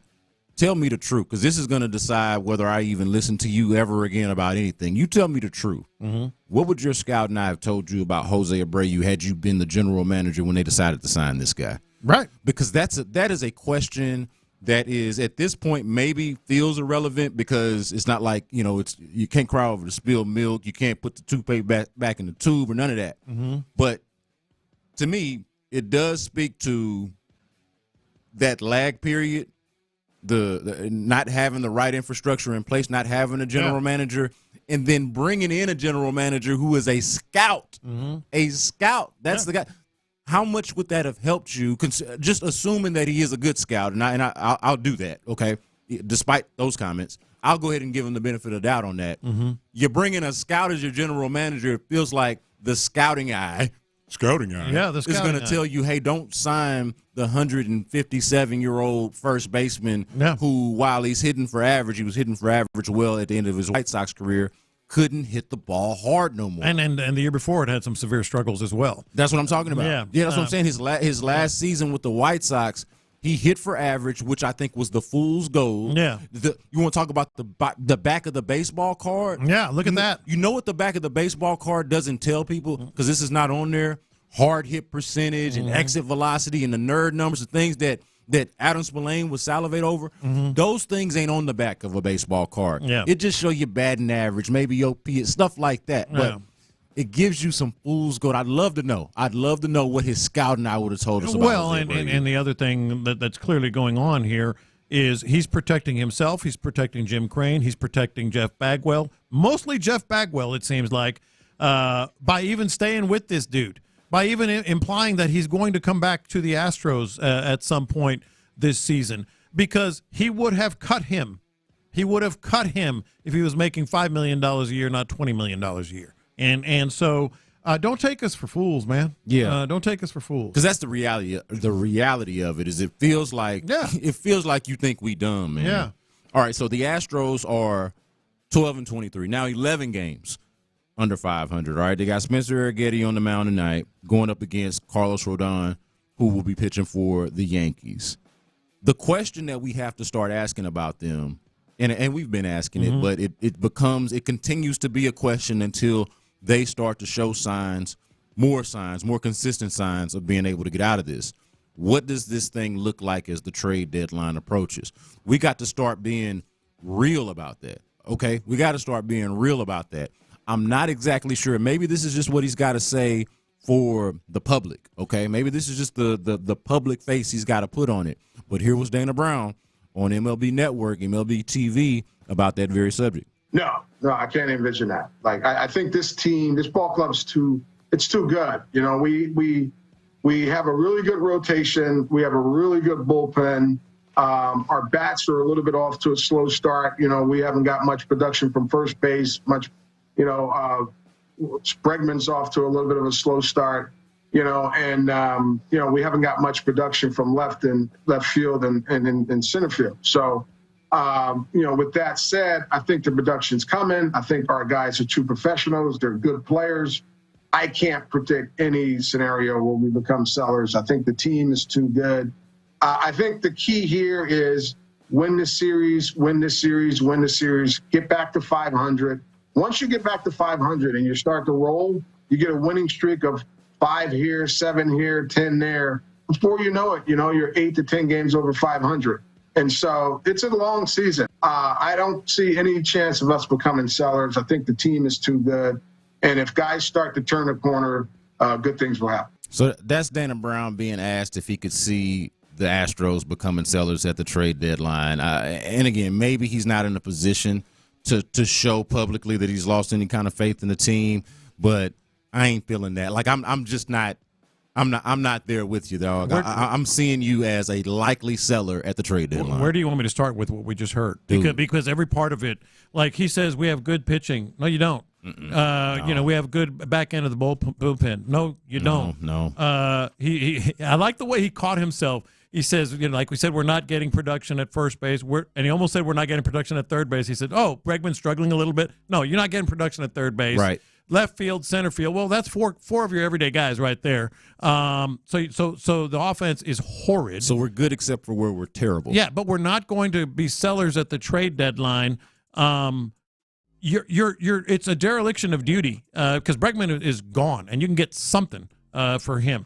Tucker and Fromber are free agents after next season. I'm not saying trade those guys. I'm saying like to be able to do that is got to be on the table. No, this is what color is the sky in Dana Brown's world? If you're saying these things, that's my point. Yeah, dude, it is so painfully obvious that you at the very least got to start having these real conversations with yourself. Take some calls, man. You got to start taking calls. Yeah. And then the Bregman thing is interesting to me for this reason. Mm-hmm. It's an obvious trade candidate. Expiring contract, seems less likely that they're going to reach an agreement. But with the way that he's playing, do you feel like candidates, potential partners? Yeah, I do. I've heard that multiple places. I wonder how much a contender is going to look at Alex Bregman, this version of Alex Bregman, and be like, you know what? Sign me up for that, even for a rental. That's what I need to get me over the top and make me a World Series contender, or take me from World Series contender to favorite. Alex Bregman. I've heard this in multiple places. Who would even want him, etc. I actually do think there would be some contenders. Number one, change of scenery. Like, this has been a bleep show, man. And somebody that's a contender, change of scenery, maybe that ignites something with Bregman. Number two, postseason Bregman is a monster. You know, and you're talking about something that's fair for the postseason, and he's an absolute monster. And number three, I think he's more attractive for potential trade partners, because they're not going to have to give away the moon, because he might just be a rental and you don't have to give away a lot. But at this point, the Astros could use anything. Now, I actually think he is as big, if not maybe even a better trade candidate now. Also on the hits, you got two dominant starts to the NBA Conference semifinals. The Celtics beat the Cavs 120-95 in Game 1 of their series.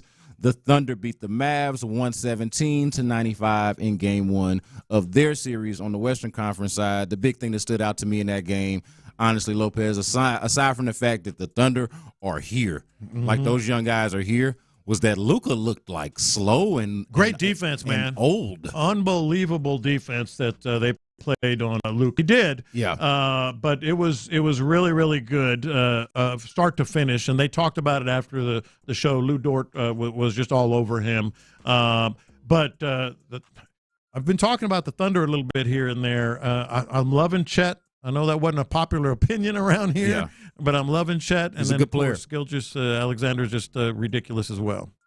Coming up next, we are 2 days away from rookie minicamp with the Texans.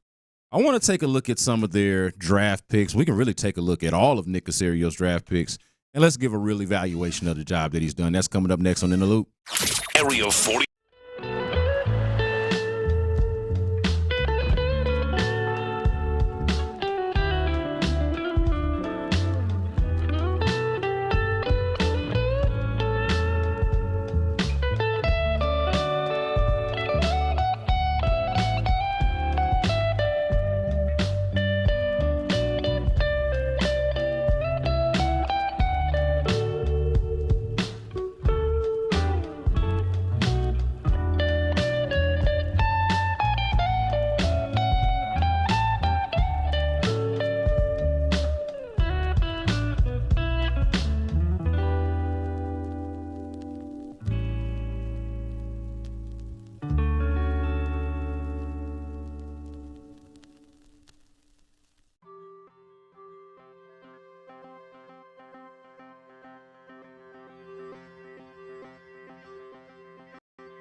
access, exclusive content. Sports Radio 610. The Texans play here. An Odyssey sports station. Sports Radio 610 presents In the Loop with John Lopez and Landry Locker. B. Scott in for Landry Locker. John Lopez and Figgy Fig here with us. All right, guys. So rookie minicamp quietly here. It's up. It's on its way. It's coming up, man. It's 2 days away. Yeah. It'll be this Friday. It'll start this Friday. We'll get a look at the very least, I think, the 9 rookies that they drafted, and we'll see if some of the undrafted guys are out there. I imagine they will be. Yeah. But I want to talk about it from this angle. Nick Caserio's draft picks so far. I think that, look, you got to tip your cap and give credit to where it's due. Mm-hmm. You know, they've had some misses, and we talked about them. They've had some hits. But since we don't really know what this rookie class is going to turn out to be, and we've talked about it, kind of projected a little bit, I do feel like this is a good time to look back at the drafted picks that they have. And I want to start up top. Let's start at the beginning. Mm-hmm. You've only got one player out of that 5-man draft. I believe it was a 5-man draft in 2021. It was. Headlined by Davis Mills. And, of course, the guys that stuck around essentially were Nico Collins, Davis Mills, and Brevin Jordan. Mm-hmm. Roy Lopez was on the team the next year. Ends up getting cut last year. Garrett Wallow was around, ends up getting cut as well. Mm-hmm. But those are essentially the guys. I think for what that was, okay, you ended up getting essentially a backup quarterback, which I think Davis Mills is going to, whether he's here or somewhere else, I think he's going to continue to be a backup quarterback in this league for as long as he wants to. Nico Collins, that guy might turn into a $100 million player possibly, depending on what kind of year he has. Yeah. And then, of course, Brevin Jordan is a nice depth piece, contributor to your offense, a weapon that you can use and has, done some things for you. How would you look at now? How would you look at that class fast forward 3 years later and the job that Nick Caserio did in 2021? I would say that's a B-plus class, but it's only because of one player. Yeah, it's one player that's carrying the class. That was like, if you're looking at like the class itself, and everybody gets excited about draft classes, and I think we were kind of excited despite not even having anything but a 3rd-round pick back then. We're like, okay, he did the best with what he could. Didn't have 1st, 2nd-round pick. We'll see what Davis Mills is. We ended up finding. So looking back at that class right now, I'm going to give it a B+, but it's all because of Nico Collins. Yeah. Like the potential of. I've said this multiple times, and probably to you, certainly on this show, it's so hard to get a legit player, a legit starter in the 3rd round. That's where you make your hay as a general manager, man, and you've got one. Well, you might be on to something because there is a theme. Mm-hmm. There is a theme here, and you mentioned Nico Collins. I think that, look, this is a guy, and they did trade up to get him, but 3rd rounder, 89th overall pick, I feel like you can objectively say they got 1st-round talent, 1st-round quality player in the 3rd round. Yeah. So it's like even whatever you gave up to get him, the trade compensation to go up and get him even justifies it because it's the 3rd round. It's a 1st-round talent falling to you in the 3rd round. I think the value of that to me, at the very least, makes it a B. What did you give it, a B+? B+. I can't give it yet. I want to see what he does this year. But like Garrett Wallow, I appreciate your service. Brevin Jordan, I'm still pulling for you.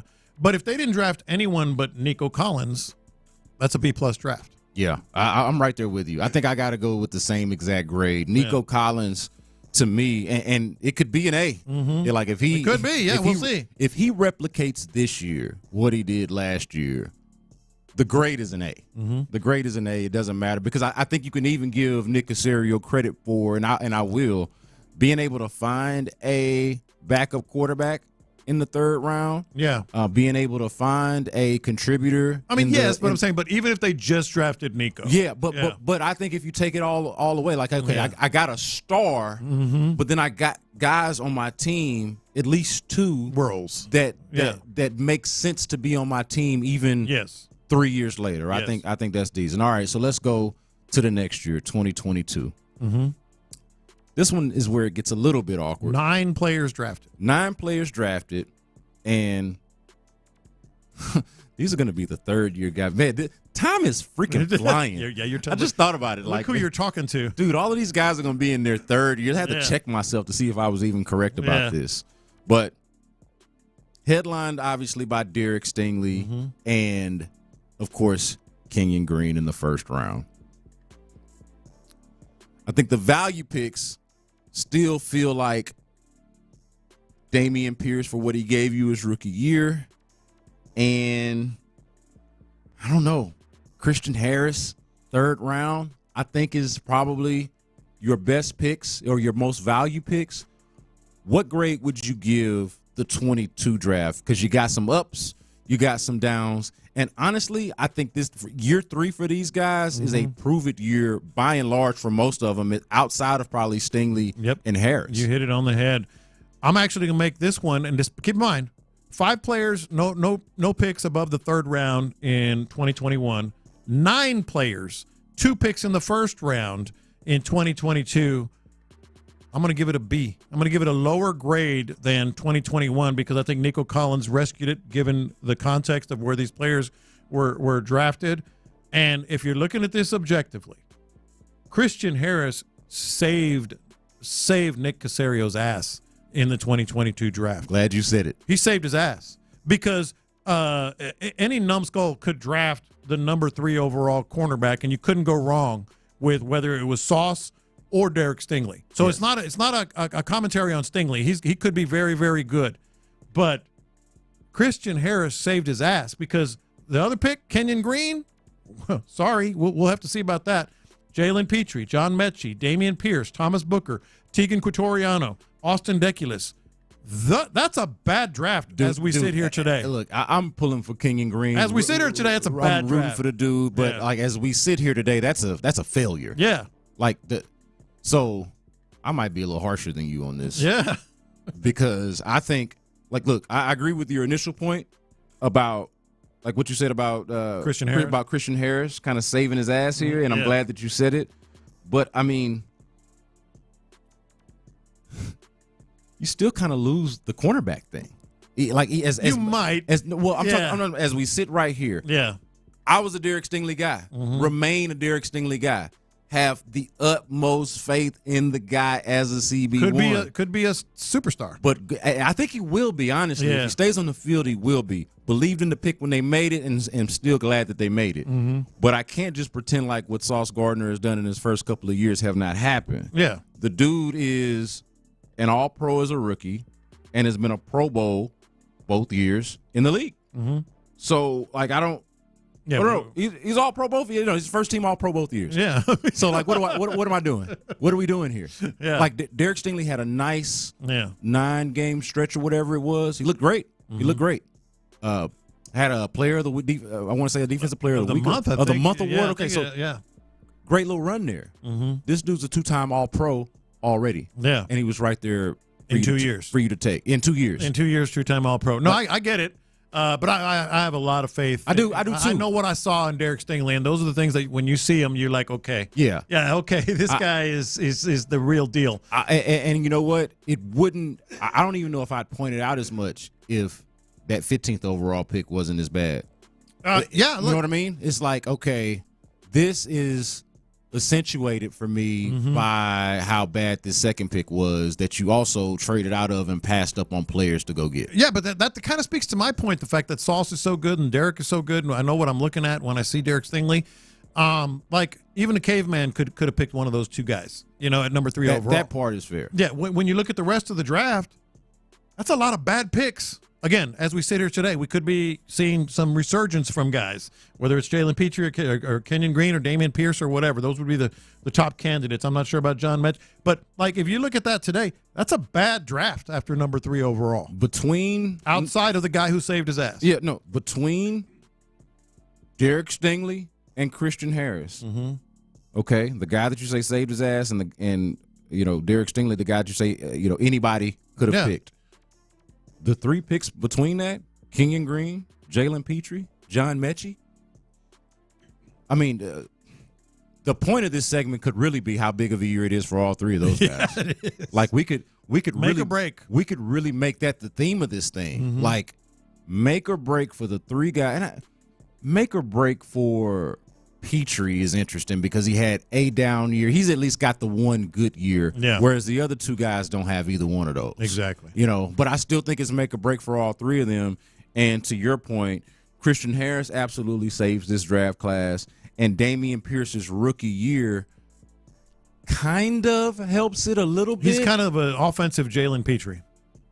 Yeah, that's a good way to put it. He had that year, and you're like, okay. Jalen Petrie had 5 interceptions, and you're like, okay. But if you look at Jalen Petrie's rookie year, other than the interceptions, which obviously you shouldn't downplay that. He did have 5 interceptions. I believe it was 5. Anyway, it was 5. His numbers in terms of coverage and tackle and missed tackles and stuff, pretty much identical to this past year. He wasn't good. Otherwise he might have led they talked about how he led the team in tackles, but that was a problem with the team construction and missed tackles. He led them in missed tackles and was among the league leaders in missed tackles as well. So that was not a good thing. All right, man. 2023 draft class. Pretty easy, huh? A+. Let me ask you this before we get into them. Does the 2023 draft class forgive all the sins or any of the sins of the previous ones? That's a weird way to look at it, and I'm trying to kind of put it in words here. When you get it's the same as asking CJ saves all butts. Well, exactly. You know what I mean? I think it do forgive. Yeah. Because if he had let's say he picked a different quarterback, Will Levis or something like that. Oh God! I think we would be saying, "What the hell is this GM doing, man?" Yeah. Well, that's kind of what I was going to say, Figgy. Like, when you get an absolute elite quarterback, and he is going to be an elite quarterback, he saves the 2022 draft class. Hell, he saves the 2007 draft class. I mean, it's like you can go back to the old days because, like, when you get an elite quarterback, like, he saves everything. He makes everything better, and that he makes it an A+, even if he was the only dude that you drafted that year. Like, you got yourself an elite quarterback. How much credit do you give him for it? It's a good question. Was it him? Was it D'Amico? Was it Slowick? Well, I'm gonna be honest. I don't know who jumped on the table. I don't. Yeah. So here's where I'm coming from. It's not even like a who jumped on the table thing for me.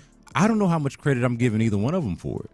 It's why I roll my eyes at the whole thank you, Lovie Smith, for bailing us out and not having to take the number 1 overall pick, because you didn't get to pick first. The pressure wasn't really on you. To me, here's the point I'm making. We're never gonna know. After that first pick, the second pick is obvious. Yeah.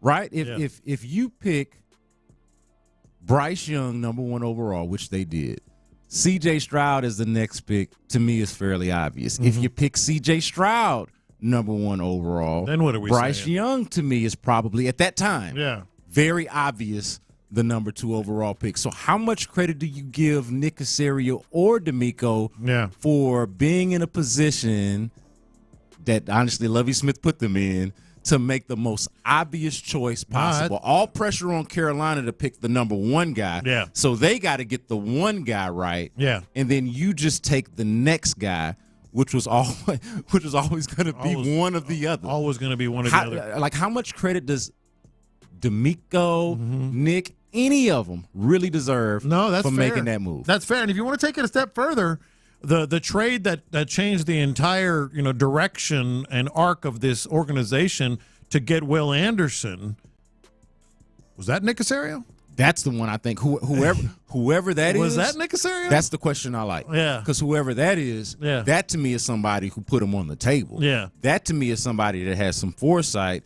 That to me is somebody who was bold, honestly, risked some things. Everybody gave him the side eye. Yeah. Huge criticism. What are they doing? They're going to be terrible next year. Why would they trade this for their own first-round pick? Yeah. And the answer was because adding these 2 guys, the guy we just drafted and the guy that we're trading to go get right now, is going to completely flip. And also the infrastructure that we're going to put around it with D'Amico Ryans as the head coach and the coaching staff we're going to bring in here. This is going to be a completely new look team. Yeah, it's an A+ draft just with C.J. Stroud, but you throw Will Anderson and Tank Dell in there? By the way, Tank Dell, another third-round pick. He's good in the third round, man. All right. He's good in the third round. So you hit on the theme. Yeah. Does the hitting on third-round picks. Kalen Bullock. All right. and I've done this. I don't know if I did this here or one of the other shows, but my favorite rookie, okay, I did this segment, I think, with maybe Clint. But my favorite rookie that they drafted that's going to participate in this minicamp on Friday is Kalen Bullock. Because he's in the third round or for other reasons? For other reasons. I want more DBs who can cover. Yeah. So, I don't mind that the scouting profile shows that he's not a great tackler. He's fast as hell and makes plays in the defensive backfield, runs them back, picks them off and runs them back like he's a playmaker, okay? So that's why I'm excited about him, and he's fast, like I mentioned. But also, this third-round pick thing does, and here's my question, does Nick Caserio finding these diamonds in the rough, these gems in the third round, should that be more of what we pay attention to, more of what we focus on about his draft record? Because that has to be almost all Nick Caserio. That's scouting, that's meetings, that's combine, that's pro days, that's meeting with your scouts, that's coming to a consensus and then taking it to D'Amico Ryans. Now, D'Amico might have some strong feelings. He's not ignorant about what's going on, and he might be in some of those meetings. But that's generally a Nick Caserio special, third round. By the way, if you weren't listening, Nico Collins, third round. Christian Harris, third round. Tank Dell, third round. And this year, Kalen Bullock, third round. Yeah, so up until now, obviously Kalen Bullock has not Peter drop. Yeah. But the rest of those guys are legitimate starters, and you can argue borderline stars on your team, potential stars on your team. Yeah. So I think the third round is where I call the draft is when you start getting into the sticks. Now, there's still some guys that you've heard of. There's still some names that you've heard of. But once you get after that second round, I feel like now you're starting to get into the sticks of the draft. Yeah. And to be able to identify, to be able to scout. And that's Nick Caserio and his staff. It's got to be. It's got to be. So I look at the third round, what they've been able to do in each and every one of these years. I think a couple of themes that you can take away from this segment. The year three guys, a lot of them got a lot to prove this year. I would say really most of them. You know, a lot to prove this year from Derek Stingley on down, honestly. Like, Derek Stingley's the one we probably feel best about. But probably outside of Christian Harris, I feel like all of them got something to prove. Even Derek Stingley got to just continue to stay healthy and play the way that we feel like he can play. Yeah. Those other guys we talked about, lot to prove.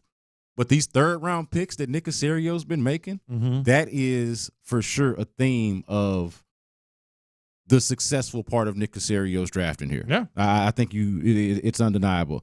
All right, coming up next, lunchtime confessions. We're going to talk about Kim Kardashian, some other weird stuff. We'll confess our sins. That's on In the Loop, Sports Radio 610. Don't miss it. The Drive is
Lunchtime confessions. Some of them are about sports. Some of them are not. But this is where we let them hang just a little bit extra right here on Lunchtime Confessions within the Loop. Let's do it. All right, I'm not necessarily proud of this by any stretch. So Larry and Stafford hopped on earlier. He did. About an hour and a half ago, I think, somewhere in there. Yep. And he said something that after he hung up, I'm like, yeah, I'm kind of feeling that. Let's hear what he said. It ain't going to be fun, but if this is the sacrifice that I have to make for them Texans to take their ass to the Super Bowl in New Orleans, I'll sacrifice the Astros ass. I'm with you. Come on, man. Sometimes, man, they say sometimes you got to give up something to get something. And I'm more interested in that squad over there on Kirby than I am with them Astros right now. I got to tell you, B. Scott, Figgy, I'm kind of feeling that. If you got to give up what we've enjoyed with the Astros for 7 years for a freaking Super Bowl. So yeah, I understand. I'm feeling it. I understand the logic. I get it. But the issue that I have with it is that it just doesn't hold up. You should not have to. Well, it's only the universe that's telling you all of a sudden that one thing is fading away and one thing is appearing. Mm-hmm. But it is still the fault of misguided leadership and folk that brought us, because the reality is we should be in a glory year. We should be in a position where the only team that's struggling or trying to find its way is the basketball team. Yeah. But the baseball team should be somewhere closer to the top than it is. Yeah. And the football team should be on the ascension. Okay, I'd hate to have to sacrifice. Let me ask you both, but Figgy, let me ask you first. If we talk about baseball gods, football gods, all that. If the baseball and football gods got together and said, hey, look here, Figgy, Astros aren't going to win more than 65 games. They're not going to win more than 70 games. That's the bad news. Good news is Texans are going to the Super Bowl. I'm in. I make that trade. Yeah. I'm in. I make that trade. I'm in, but I also look at a city like Boston who always had everything. So why we can't have everything? That's what we grew up on. Like by the time the early 2000s came, our adolescent years, Figgy, by the time we're teenagers, Boston is an embarrassment of riches. They had everything, man. Baseball, football, basketball, hockey. Yeah. They had everything. That's man. why old Paul Gallant came over here as the damn arrogant ass sports fan that he was, acting like he just had seen everything because he couldn't help himself. He's our age. I know a thing about championships. Yes. I've seen elite quarterback play just because he just happened to be perfectly timed with Tom Brady and when he grew up. Yeah. Dude, seriously. Yeah, UConn. Sure, I would put UConn in there too. I know that's not Boston, but I put UConn in there too. I'll say this does lead me though to a related confession. Watch this. These are my confessions. It's not necessarily the worst thing in the world when the Astros do this. Stink. Yeah, it's not necessarily the worst thing in the world. I know that I've shown the outrage, but to me, it allows us to focus on other things. I think that the fact that the Texans are on the rise, it helps. Okay, and if I'm just being 100% honest with this confession, I had grown fatigued a little bit towards the end of last year. Okay, like maybe as a fan, I still feel it, but working. All of those you're going. Championship series you're going, and doing those World Series. Look, I'm not complaining about it per se, but it ain't boo-hoo. Yeah. It ain't the worst thing in the world to when October roll around, when the fall roll around. You know what? I'm going to Texas practice. We got one sport to cover. That's right. One. Ain't the worst thing in the world. Watch this. These are my confessions. I got to admit, we've talked about like Kim Kardashian falling off the planet, the face of the earth in terms of like her Q rating and all that stuff. We've talked about she ain't what she used to be. Man, she's trying. Man, she's trying. What happened to her guts with that dress? I was going to say, wait a minute. Like, did you see this? Heavy pause, dude. Search Twitter. Yeah, no, I know. So you got. She was at the Met Gala. I'm surprised you haven't seen it. She was at the Met Gala and she had nothing but. Dude, she looked like an hourglass, but in a way that you're not supposed to. It was unhealthy. Doctors are weighing in. I was looking at it this morning. You got to see this thing. Like she got her stomach and whatever torso sucked in so bad. There is no torso. She couldn't walk. Yeah, there's no torso. They had to help her up the stairs. It is a completely unhealthy way of looking and living. Doctors are saying this is going to cause problems and issues with her. Yeah, the thing about people like her, man, they rather hurt so bad to look good. And sometimes you just gotta be comfortable, man. Yeah, but she's making headlines. She's getting it back. I don't understand though, man. Once you get to the status that she's reached, like it's not 2007 no more, Kim. But it's a drug, man. Like you are, but a drug of what? That attention is a drug, man. But listen, well, I guess so. Because it did get that. That attention is a drug. But you want to risk your life and your like the doctors are saying, look, y'all don't understand. This can cause serious. She won. She won. She was able to parlay not even being a super talented person into success through some level of tenacity and, leaking the video. And then able to turn that into more success. Married Kanye, got legendary Kardashian West kids. She won the game of life. You don't have to do this no more. No, I know. I don't understand it's a drug. Yeah, guarantee you, every woman wants that waist. By the way, too. I don't, but they shouldn't though. That's not attractive. Yeah. And look, I'm not one of those people that's gonna try to pretend like Kim Kardashian is overrated in terms of attractiveness. Yeah, because that woman is fine. Yeah, when she's not doing stuff like that to her body. That's right. Watch this. These are my confessions. Speaking of fine women, or women perceived to be fine at least, y'all saw that Giselle was upset. Hot. That she was upset about the roast. I mean, I couldn't imagine what some of the things that she could have possibly been upset about. I mean, it's not like they were, oh, that's right. They were taking those shots at her family, at the Tom Brady family. This was just some of what give me her name again. Not Nikki. I was going to say Nikki Haley. Nikki Glaser. Like I'm talking about Nikki Glaser. Like I'm talking about politics. For whatever reason, the Republican was in my head for some reason. But Nikki Glaser, this was some of what she had to say at that roast targeting the Brady family. Tom Brady, 5-time Super Bowl MVP, most career wins, most career touchdowns. You have 7 rings. Well, 8 now that Giselle gave hers back, but sorry, Tom. Tom, the only thing dumber than you saying yes to this roast was when you said, hey, babe, you should try jujitsu. I think that's gotta suck. Tom Brady, 5-time Super Bowl MVP. Yikes. What is she upset about? Get over it. She should. You cheated on him. She shouldn't be upset. This was all in good fun. Yeah, and it's true. And the fact of the matter is, you're Giselle and Tom Brady. Yes. Y'all are public figures. These are the jokes that people are making about y'all in private, in public. All you did here was have this was Tom leaning into it and having the fun with it. The fun that everybody else is having with it. Now you kind of take some ownership of it. You bring your own friends up there to participate in it. His former teammates.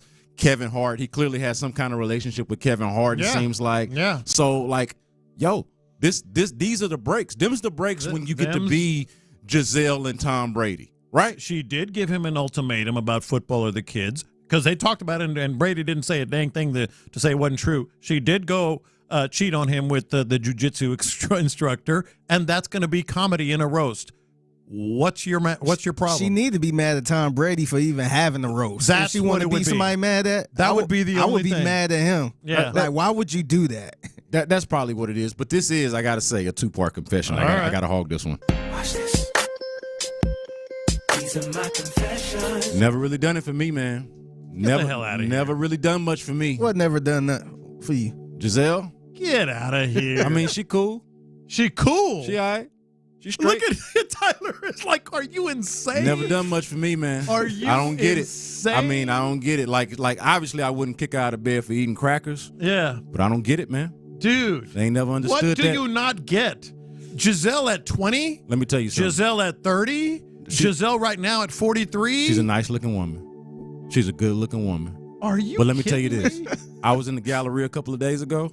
Yeah. And let me tell you this. Don't say it. Don't say it. Let me save you from yourself. Hey, you about to pull a Landry Lock. Let me tell you this. Let me save you from yourself. Let me tell you something. Yeah. You started selling lotion? You can go to about 3 or 4 kiosks. Get the hell out of here. And find you a Giselle.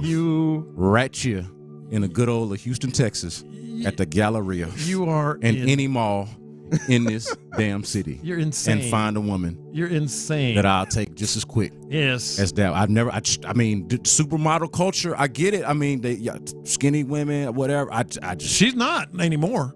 Like she is. She's 40-something. I mean, understand. She is smoking. She's a good-looking woman. You know, I can recommend a good LASIK surgeon for you, man. My eyes are bad. I'll give you that. That part I'll give you. My eyes are bad, but I just all right. I don't get how that became the most famous supermodel of all ever. I'm very confused. Yeah. I don't get it. I got one more quickie here because you just reminded me. These are my confessions. There might not be anything I hate more. I'm being dead serious. When it comes to your relationship, when she says, "Oh, I don't care. Just whatever." She always does. I don't really want anything. We're talking about Mother's Day. Why is she lying? Exactly. Why is like she lying? What you talk about a trap. You talk about a setup. Like, so yesterday I'm like, so we got to start talking about Mother's Day, man. I'm thinking maybe this. She goes, I don't care. Just I don't really want anything. Just whatever. That's the biggest trap in the history of traps. Like suppose I didn't do anything. No, you'd be a fool. Yes. You'd be a new fool. Yeah. You'd be way too old. And you deserve to be on the couch. Yes. Suppose I'm like, well, you said I don't care. Yeah. Not really anything. Yeah. Come on. No, I learned that the hard way. We ain't got to do nothing for my birthday. All right. I'm like, cool. I was gonna say, try it. It was not cool. It was not cool. What do the kids say? F around and find out? Yes. Yeah. That's what you do there. Yes. All right, coming up next, we are 1 week away from the Texans schedule release. Which game worries you the most? I got mine. I want to hear about yours. That's next on In the Loop, Sports Radio 610. Yeah.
presents In the Loop with John Lopez and Landry Locker.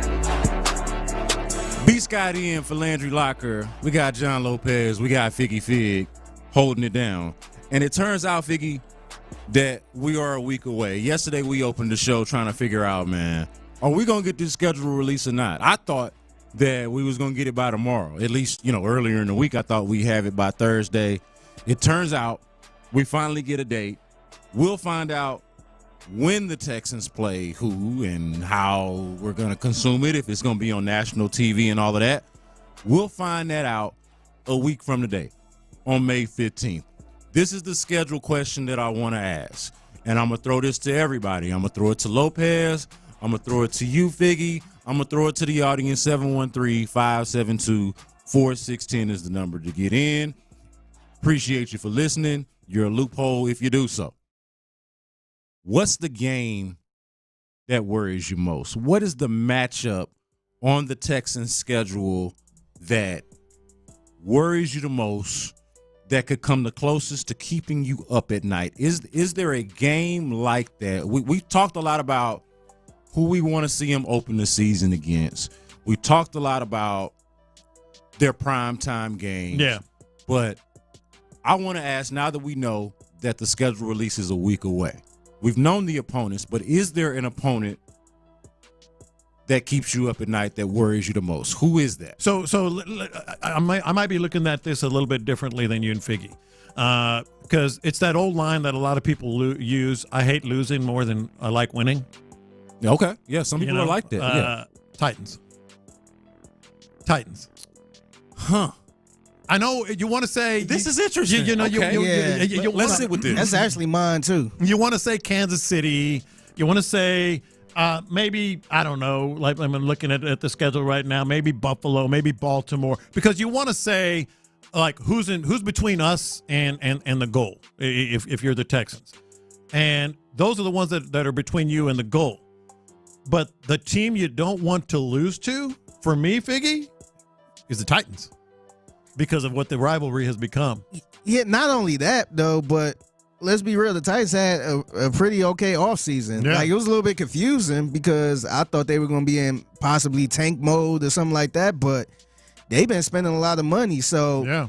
I don't know what they're going to be. I don't know if they're going to be really bad. I don't know if they're going to surprise people and be good. I don't know what Will Levis going to be. So that one is a little more scarier to me. I got to admit, man, I was not expecting this. I know.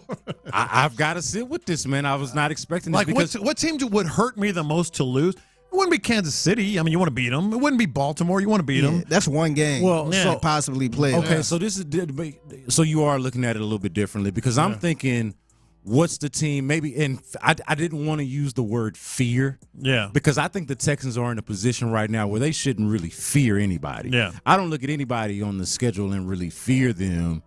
I would agree, if you're looking at it from a standpoint of who would I hate to lose to the most. Yeah, who would you hate losing the most? Then I would absolutely agree with you on the Titans. Like, that's the team that I don't want to lose to. I think it'd be a little annoying to lose to the Cowboys. That might be number 2. I personally don't like losing to the Colts because of a very specific Texans history. Like, it's almost like there are different tiers or different categories for why I hate the opponent. And I know it's the morning shows that does the reasons why I hate you or whatever, but the reasons why I hate the Titans got more to do with their ownership. But that's rivalry. Very specifically. They're all rivalries. I'm going to list them down. Yeah. They're all rivalries.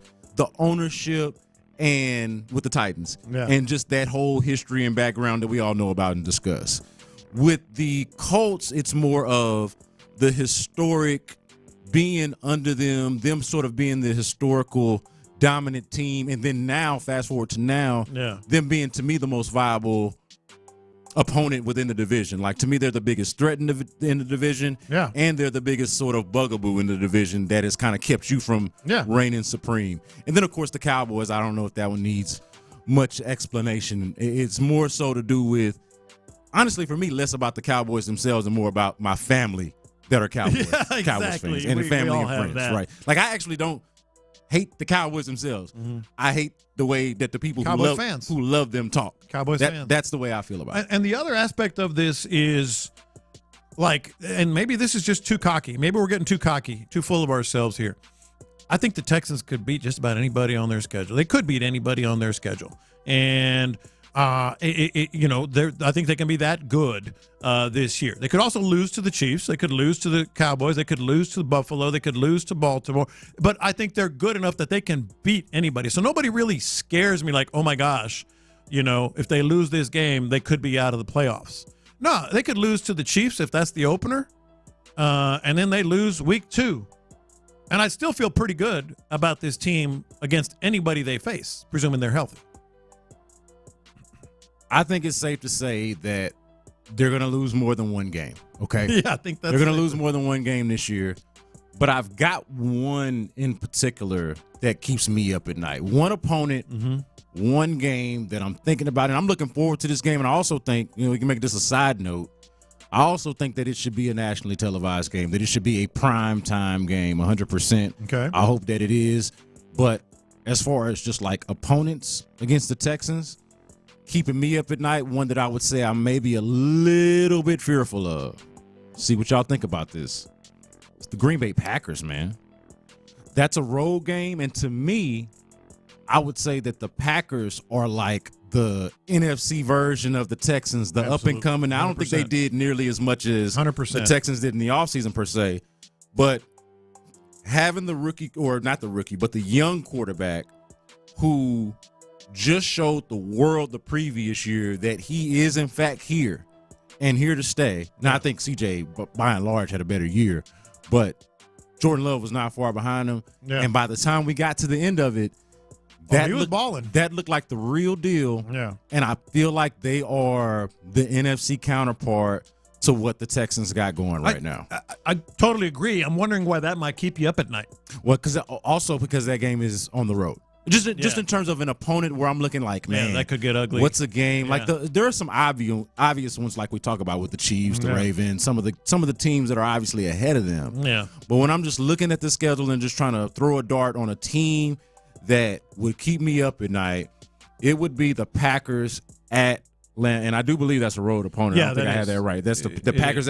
So you talk about the schedule coming out next week. I'm going to be looking for that. Yeah. When are you going to Lambeau Field? When are you going to Lambeau Field? Are you going there late in the year? Or are you going there earlier in the year? Are you going there on a short week? Is it is it a primetime game? Yeah. I got all the questions about that game because that is one that keeps me up at night, and I think a worthwhile opponent, very much the Spider-Man meme when I look at the Packers. That's how I feel about it. Well, that kind of ties in with some questions I have for you. Like, would you rather have this or that? Like, we do that occasionally. Would you rather have Detroit late or Green Bay late?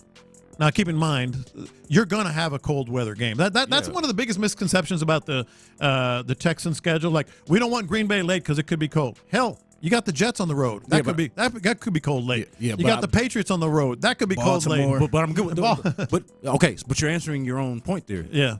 I'd rather the freaking Patriots late with Drake May in this whatever outfit they're going to try out there than a team that I actually think is good. I'd rather not Baltimore, but I'd rather. Well, Baltimore's at home. I was going to say I'd rather even the Bears late. No, they're not. No, they're not. You know what I mean? Yeah. Like I would rather a lesser team that plays in the cold late than a team that I think is going to be somewhat close to what the Texans are. Potentially. I got some other would you rathers for you guys. Would you rather face the Cowboys on Thanksgiving or the season opener?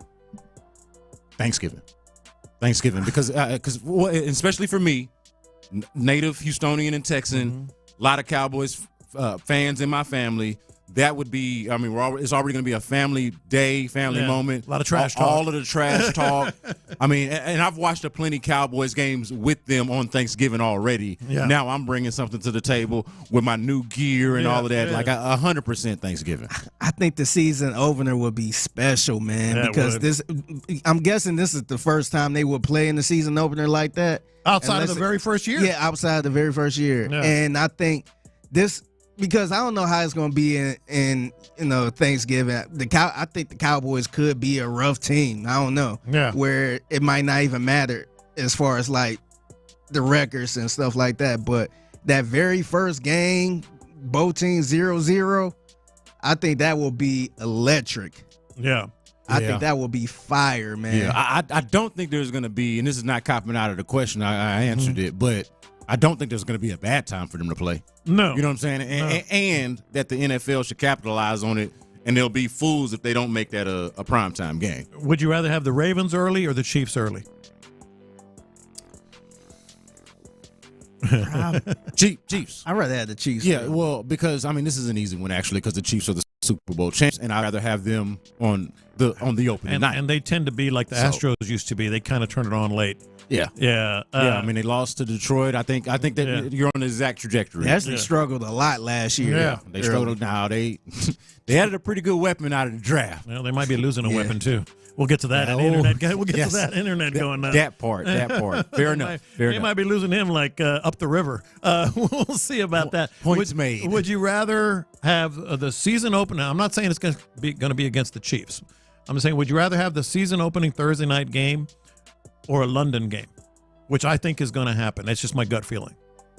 Season open Thursday night game. I'm not into the whole London thing. I'm just not. I think it'd be pretty cool. And I probably should be. Yeah. But I ain't. So I wouldn't begrudge anybody for caring or preferring that. But I want that opening game. What was the opening game? The season opening game on Thursday night.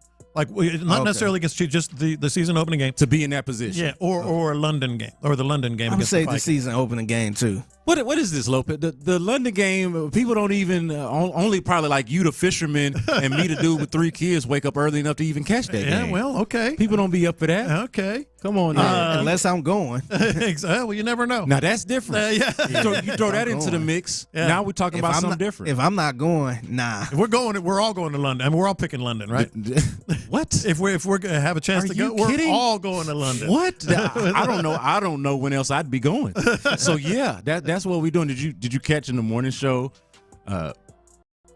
Pendergast has actually tried to put it on us. What sponsor is going to take us to London if we get a London game? Yeah. And Sean, the very business minded and business conscious individual that he is, he's like, I'm not pressuring no sponsor to take us to London. I wish he did, because I feel like he could probably. No, it was up for them because they got to do the pregame show. And they're going to have to wake up extra 3 hours early. They'll be at 4 a.m. Yep. Ooh, I didn't even think about that. 4 a.m. Mm-hmm. Last one. Would you rather? I think you already answered this. Would you rather the December game be Green Bay, New England, Jets, or Kansas City? Those are the outdoor stadiums that they would be on the road against. Give them to me again. New England, Green Bay, Jets, and Kansas City. Yeah.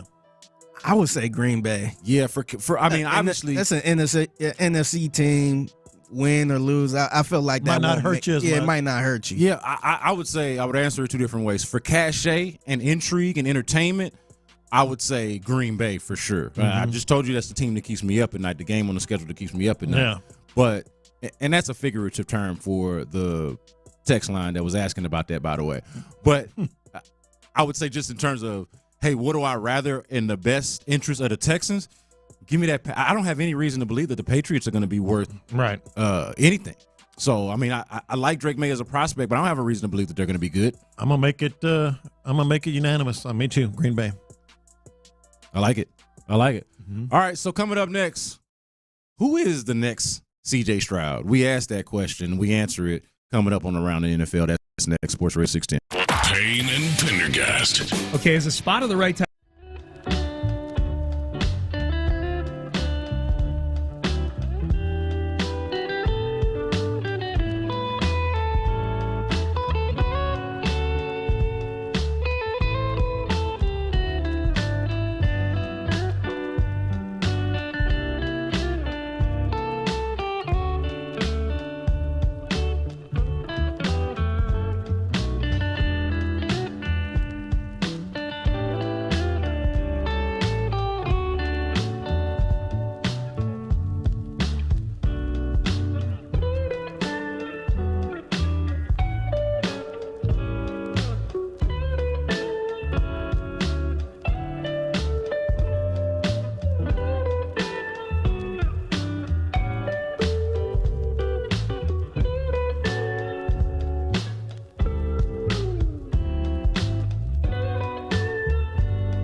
Odyssey Sports Station.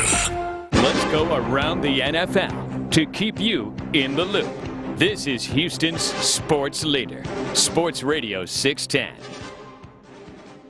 The Athletic asked a really interesting question, and it's one that I have asked, a similar question to what I have asked throughout the offseason.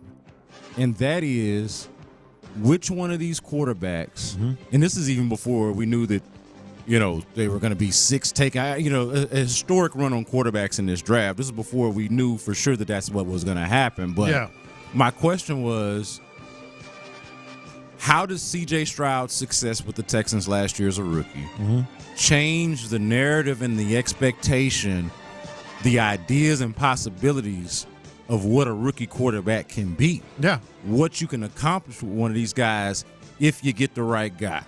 And so it leads the next question there has to be, all right, so now that these guys have been drafted, who is the next C.J. Stroud? Which among these guys, from Caleb Williams to Jaden Daniels to Drake May, of course, the Michael Penix pick was, I think, maybe the most controversial one, and he seems less likely because of the presence of Kirk Cousins. But, of course, you got McCarthy out there with Minnesota. Of course, you got Bo Nix with the Denver Broncos. You got all of these guys. Who do you feel like is the next C.J. Stroud, if there is one? Lopez? Yeah, the Athletic was talking about this, and it got us to thinking a little bit. So anybody who listens to the show, and you guys certainly know, my favorite quarterback in college football last year was Jaden Daniels from LSU. I think his pocket abilities and presence is vastly underrated. Kind of been pigeonholed, I wonder why, as a guy that's real athletic and moves around. And still happens. And makes plays. Still happens in 2024. He's a pocket passer, and he can be, like a big-time pocket passer.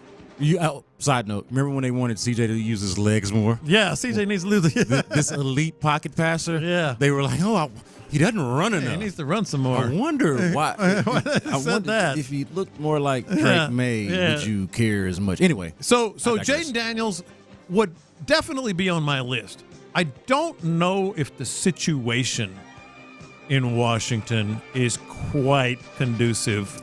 You know what I mean? I mean, it's a good situation. It could be. I mean, they got some weapons. Yeah.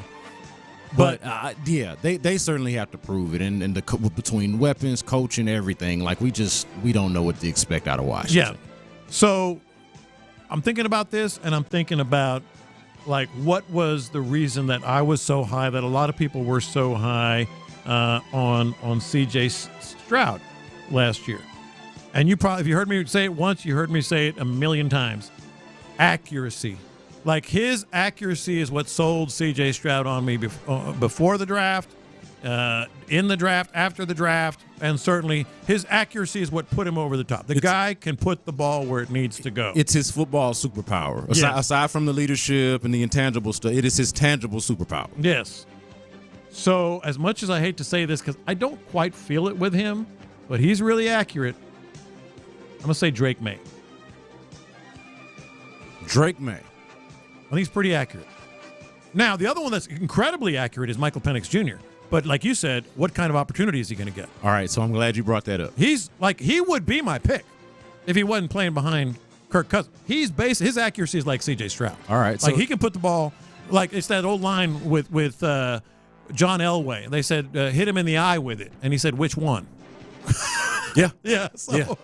I'm with you there. Okay, so we see this similarly. Yeah. We're going to pick a different guy, but we're ultimately going to come to the same conclusion here, that Michael Penix would be our pick if the opportunity presented itself. I've thought this, and look, I was there for the national championship game, and we watched Michigan do what they did, and and he struggled. Look, the last time Michael Penix was on a football field, it was not a ringing endorsement. It was not, hey, this guy is going to be the next C.J. Stroud, all right?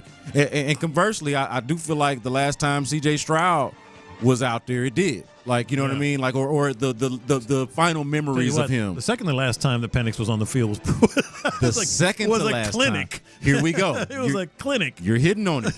The second to last time that Michael Penix was on the football field, I'll tell you where I was at. I was at the guy who sits in this chair normally at his house, Landry Locker's house. Landry Locker with Figgy Fig.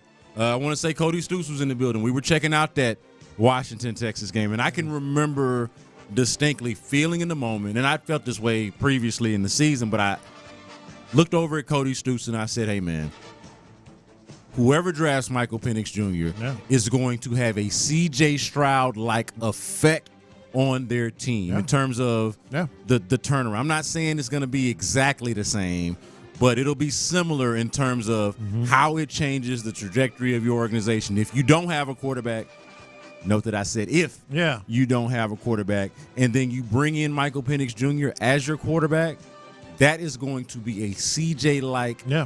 Stroud-like impact on your team. The only thing that ended up happening was he's not the quarterback. The team that drafted Michael Penix, and I didn't foresee this, the team that drafted Michael Penix does have a quarterback that's going to play ahead of him. A very expensive quarterback. A very expensive one who is, so long as he is upright, Michael Penix should not be given the opportunity to make good on the things that you and I both just said. I was surprised where he went, or even that he went as high as he went, just because of the injury history. But if you're talking about a healthy Michael Penix Jr., he's every bit as accurate as CJ. Yeah, I mean, he ain't injured now. Every bit. No, he's not injured. He's got injury history, and I understand that matters. A lot of history. I mean, that's why he's as old as he is coming out when he did. I mean, he's been injured a lot, but played healthy last year, looked good.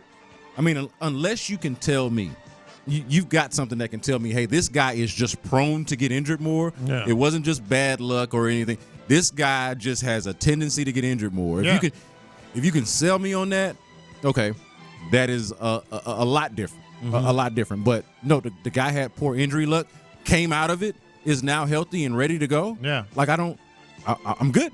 Yeah. I'm good. Like it's almost like with Derek Stingley. You talk about injury history. Well, he's got recent injury history. He hadn't played, like it's a lot different when the guy has an injury history, but is coming off a healthy season. Yeah. All right, so let me give you my actual one because he's going to have the opportunity. I felt like I didn't need to get cute here, and I could just give you the number 1 overall pick. It's going to be Caleb Williams. Yeah. No, he's absolutely up there. That's the one. He's absolutely going to have opportunity.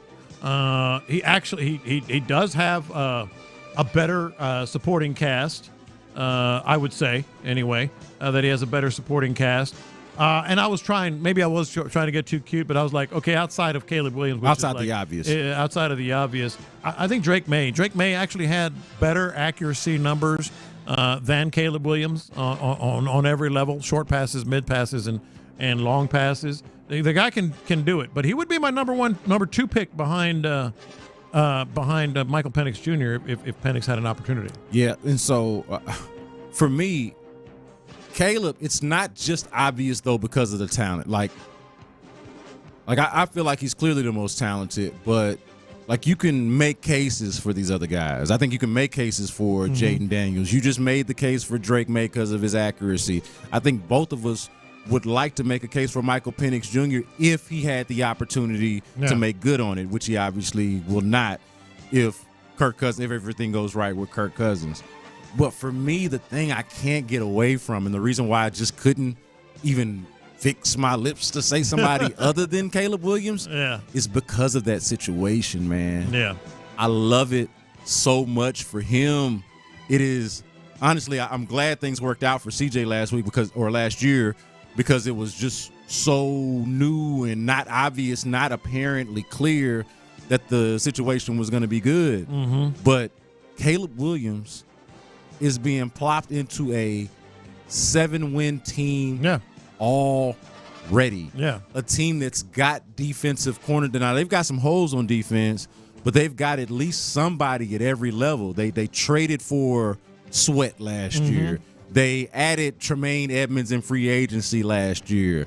They paid Jalen Johnson, their cornerback, their Pro Bowl cornerback, and I want to say they got some pretty good safeties as well, which is why they were able to let go of former All-Pro Eddie Jackson. Like, they've got pieces on defense, and then you look at that offensive side of the ball, what Caleb Williams is going to have to work with. Yeah, DeAndre Swift in the backfield. He's got the wide receiver combination of DJ Moore, Keenan Allen, and then they draft Rome Odunze. Yeah. To me, that is a top 3 wide receiving core that rivals the Texans in being in the conversation of who's got the best, even without Odunze having never played a down. I think you can project this. Who's got the best top 3 guys in the league? Hey, I think the Titans have made that conversation a little bit interesting, but I would still take these 2 groups over that. But to me, that's the situation. Caleb Williams is going into the season with, top 3 to 5 weapons in terms of how you compare it to the rest of the league, on top of the fact that the other side of the ball is fairly stout. And he can drop it in the bucket. You talk about accuracy. Yeah, his long ball especially. He can drop it in the bucket. And speaking of that second to last game that Penix played, Odunze was the guy that had the ball dropped into that bucket a lot in that game. So he's good on the vertical throws as well. So we'll see. But I think that's a fair, that's a good and obvious pick. I was just trying to think outside the box a little bit with Drake May. He's really good. I think Drake May is going to be more than accurate and more than a big help. Since we're on thinking outside the box, and I appreciate you for doing that, let's color outside the lines a little bit. What chance do you give Bo Nix of succeeding with Sean Payton as his coach?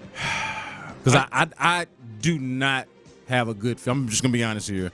I don't have a good feel for this. My opinion about Sean Payton has changed over the last year, and I actually don't hate Bo Nix.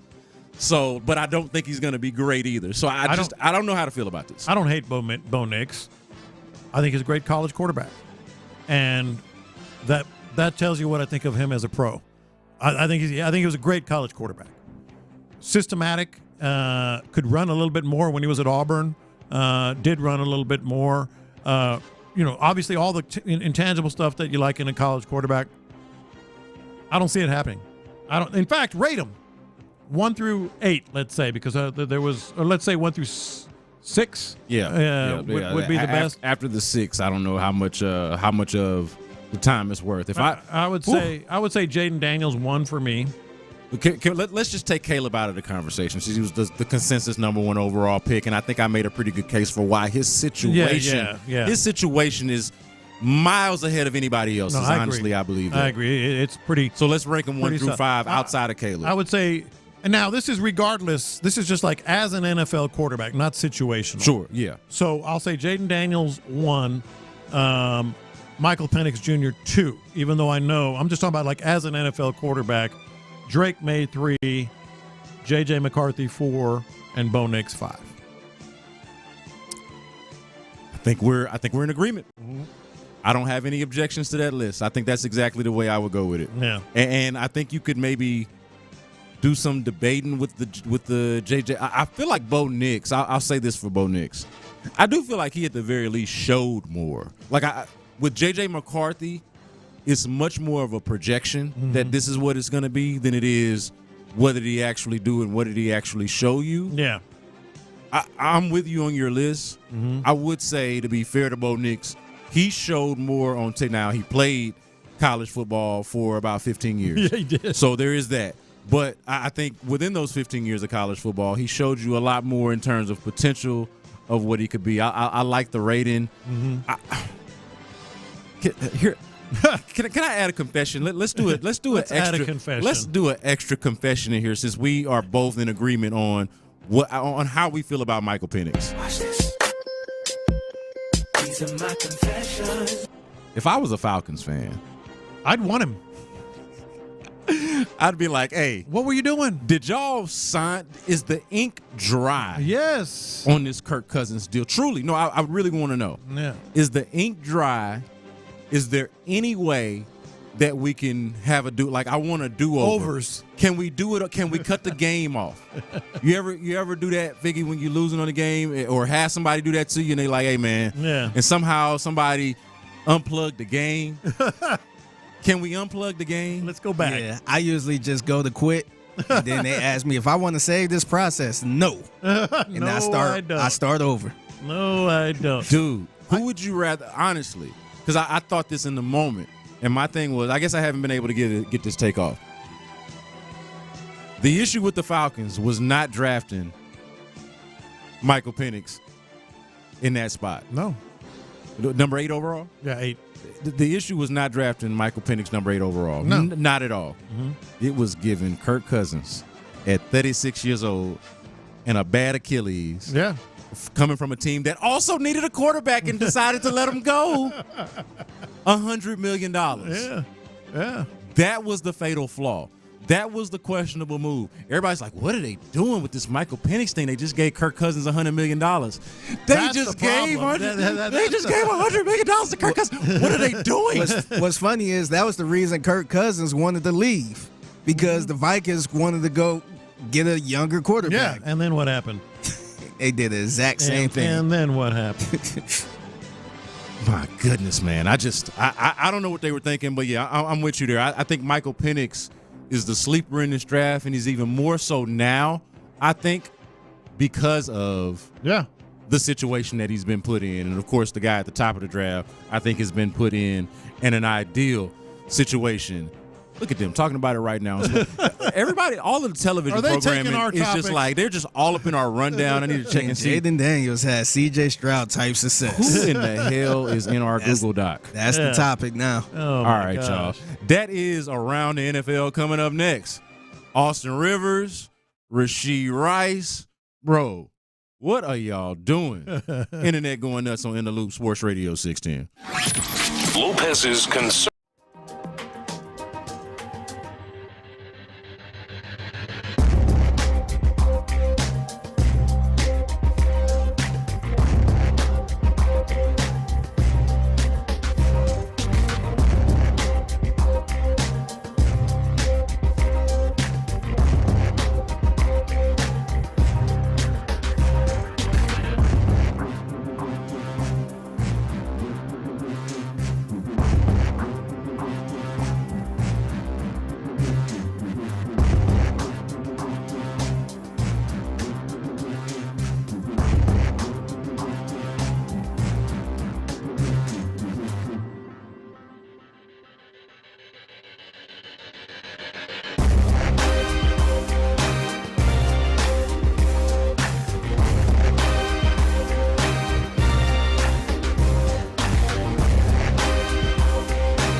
of the conversation. Houston's sports leader. Sports Radio 610. I got the internet going nuts.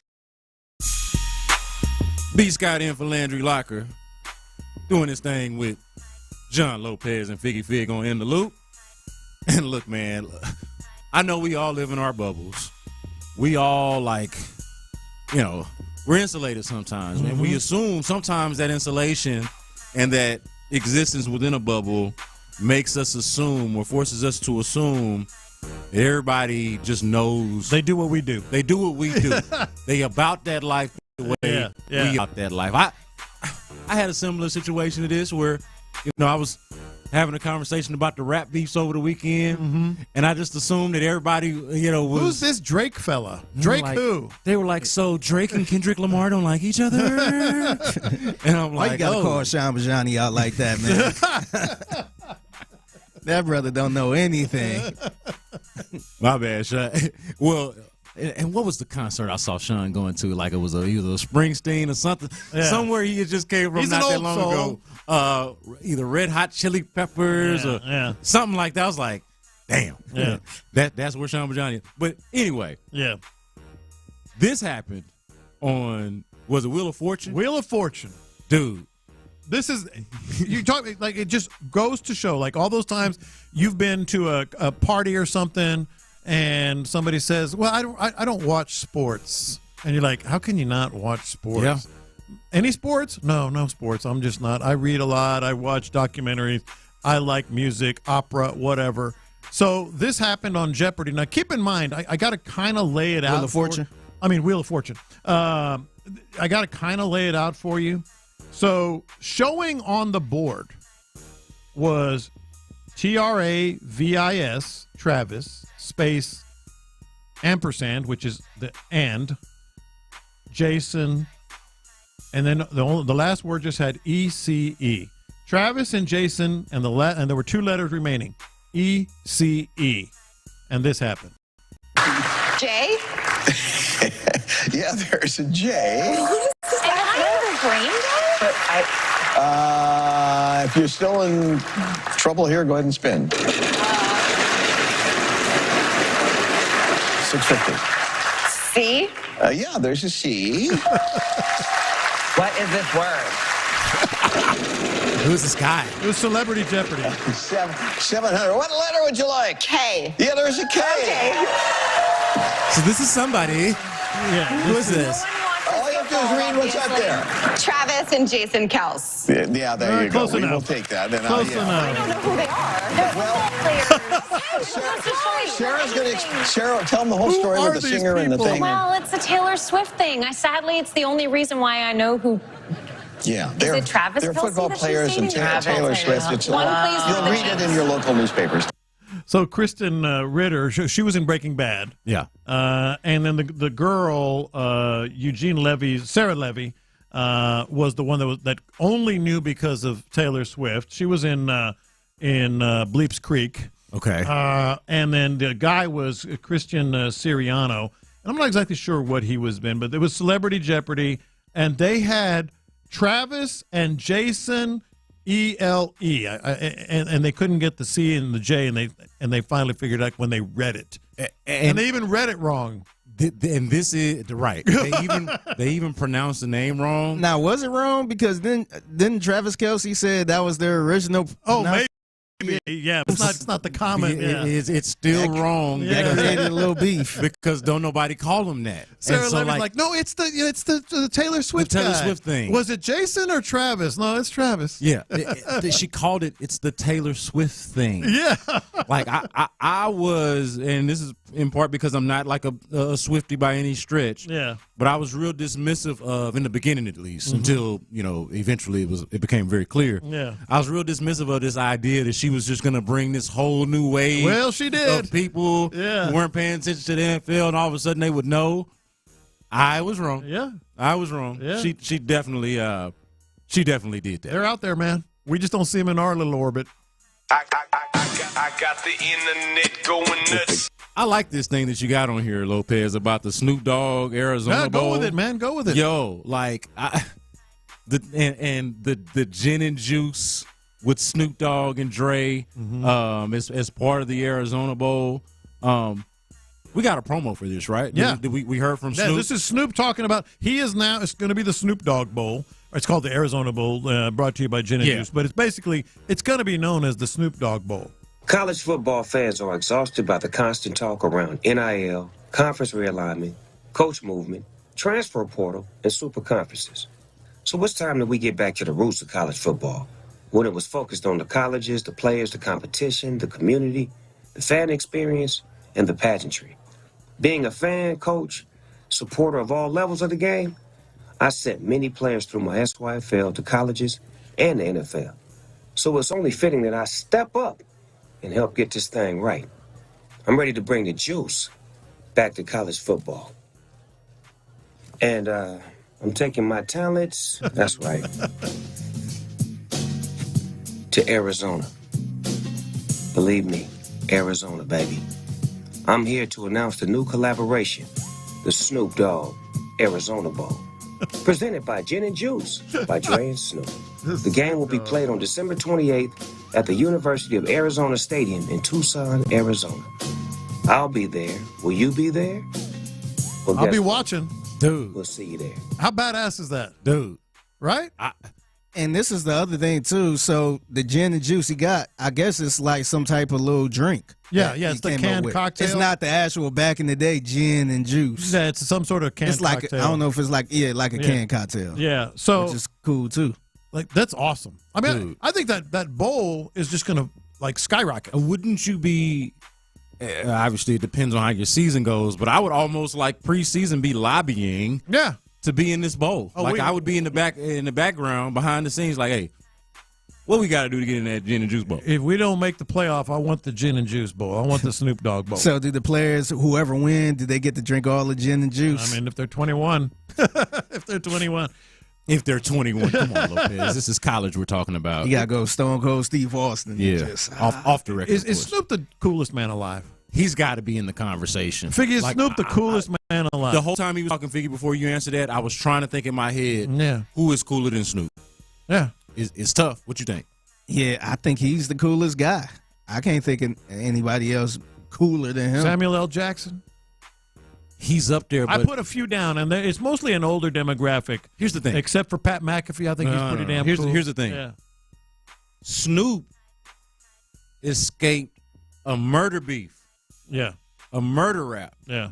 And went from gang banging, thugging. Now, he was universally loved because of Doggy Style. I've not met a person on the globe that did not like that record. Yeah. But his image from what it was in the 90s to now, he's sponsoring bowls. Yeah, he's the coolest man alive. And Coronas that he doesn't even drink. Yeah.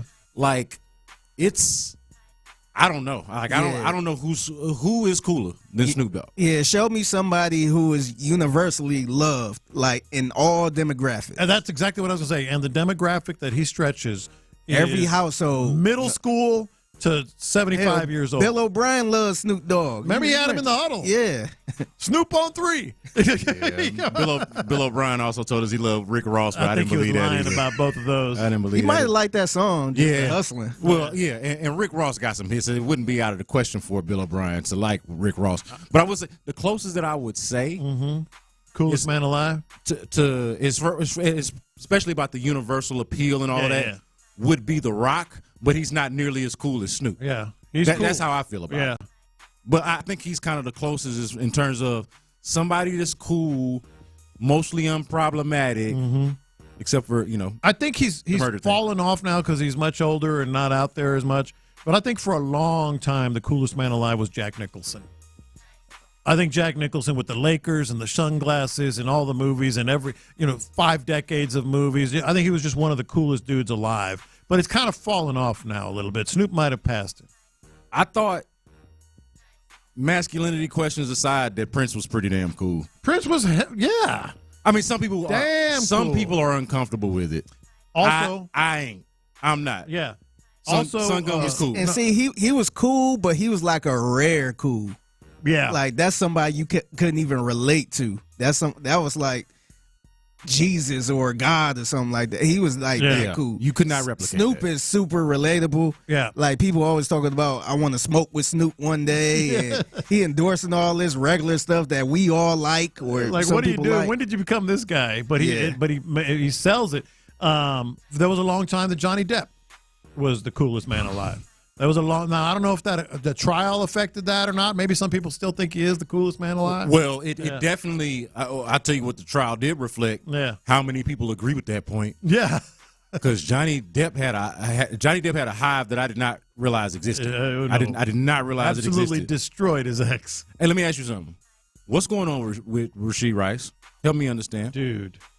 Like, why are we here? Why are we here? Well, he's a bozo. And just so you know, not only did he have all that those other issues, but now Rashee Rice got into some more trouble. I guess hit a was it a cop? Yeah, it's an assault charge. Yeah. Mm-hmm. Dude, why? Oh, he's getting suspended. No, he's getting suspended. He's making that little car wreck look a little more suspicious now, man. Yes, he is. Oh, by the way, he's not getting out of that either. He got 2 lawsuits going. Yeah. And 5 assault charges, something like that. Yeah, remember, we tried to give him the benefit of the doubt of that. Yeah. Because, being younger and all this other stuff, being foolish, but that's looking a little more suspicious now. Yeah. So, to bring it back to football, can we just point out? It was a photographer, not a cop. Okay. He assaulted a photographer. That is much different. Yeah. But can we just point out, like, last year with the Chiefs wide receiving core, we were waiting on somebody to step up. Yeah. They needed somebody to step up. One did. It was Rashee Rice. He ain't step up that damn much. He's a knucklehead, and he didn't step. Yeah. How good do you think you are? Who do you think you are? Yeah. Like, and after the traffic stuff, his family, his coaches, people in the league said, "All right, Rashee, just don't do anything else stupid." Not even a few weeks later, and he's like, he does, say less. You want me to do something stupid? Say less. Yeah. Watch this. Yeah. Coming up next on the final segment of the show, do the Astros have a crisis in leadership? We'll discuss that on In the Loop. That's next. The Drive with Stoerner and Hughley.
presents In the Loop with John Lopez and Landry Locker.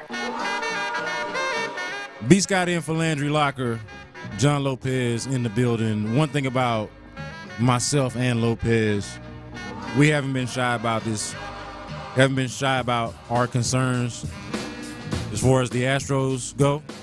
Like, we just don't see it. I do believe Hey, you hear the promos. Look, we would love to tell you otherwise if we truly believed it. Yeah. We care about our true opinions and feeling, giving you the truth over anything. And I'm not speaking for Lopez. Hey, fans feel this way. Hey, man. Clear-thinking fans know what's going on. Look, I would love for the truth to be different. Yeah. Okay? I would love not to feel this way. But we're not encouraged. We're not optimistic. We don't feel none of them warm and fuzzies about the Astros right now. I got love for them internally. Yeah. I'm wearing my 2017 World you're wearing Series the World shirt right Series now. right now. I am reaching back for some nostalgia. I would love for some better days. I really would, Lopez. I would. I'm not lying to you. I can't lie to you. I don't feel good about it, man. Yeah. So we've gotten the shovel out, and we're starting to wonder, hey, where is this Astros team headed, man? How do you get out of it? How do you get out of the funk? And one of the ways might be, if you continue on this trajectory, and you get 11 games under 500, below 500, is to be sellers at the trade deadline. That's a good start. If you're a bad team, you might need to start selling some of your assets, especially stuff like expiring contracts. You got to at least start having conversations about guys who's going to have expiring contracts the next year. Yeah. This very topic came up with General Manager Dana Brown, and I got some questions. I got some concerns about management and leadership overall with the Houston Astros, beyond just what we're watching on the field, but the folks that are in charge. When Dana Brown was posed with the question, could he envision them being sellers at the trade deadline? This is what he had to say on MLB Network. No, I can't envision that. Like, I think this team, this ball club's too good. You know, we have a really good rotation. We have a really good bullpen. Our bats are a little bit off to a slow start. You know, we haven't got much production from first base, much, you know. Say it. Bregman's off to a little bit of a slow start, you know, and, you know, we haven't got much production from left field and in center field. So, you know, with that said, I think the production's coming. I think our guys are true professionals. They're good players. I can't predict any scenario where we become sellers. I think the team is too good. I think the key here is win this series, get back to 500. Once you get back to 500 and you start to roll, you get a winning streak of 5 here, 7 here, 10 there. How? Before you know it, you know, you're 8 to 10 games over 500. And so it's a long season. I don't see any chance of us becoming sellers. I think the team is too good. And if guys start to turn the corner, good things will happen. Here's the thing, real quick. I just don't understand. Here's the quick question, quick point. The only thing worse than its early guy is your general manager being its early guy. Because, like, he's delusional. You think you think he believes that? I hope he doesn't. Like, it's highly possible that he's, like, kind of playing the long game and saying this and hoping to get more out of other teams. Absolutely. But if he really believes that, first of all, their pitching staff is not good. You know, the back end of the bullpen should be good, but it's not. Let me ask you this, Lopez.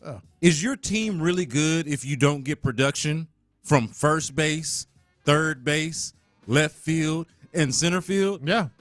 I mean, that's 4 of your everyday players. We're running out of spots. Yeah, that's 4 right there. There's another thing going on here, too, because we talked about Dana Brown. He didn't even mention the DH, by the way. Yeah, exactly, which is a big point right now. Yeah. And ironically, the DH is having one of the worst starts, and I'm least worried about Jordan. Because we have faith in him. Yeah, but there is a lingering problem. But, okay, so he's saying this, and this actually bothered me more than the it's not bat speed, it is bat speed kind of contradiction nonsense that he's been saying in the last. This one bothered me more because I really believe I think he believes this. I really think he believes. Oh, we're not selling, and that's delusion, and it's also bad baseball. That's bad business, as you pointed out with the free agents and the free agents to come.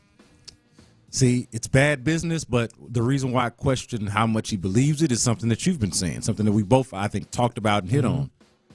How much power does he have? Yeah. How much control over the situation does he have? Like, let's say, just to paint this scenario, let's say that Dana Brown does want to sell at the deadline. Mm-hmm.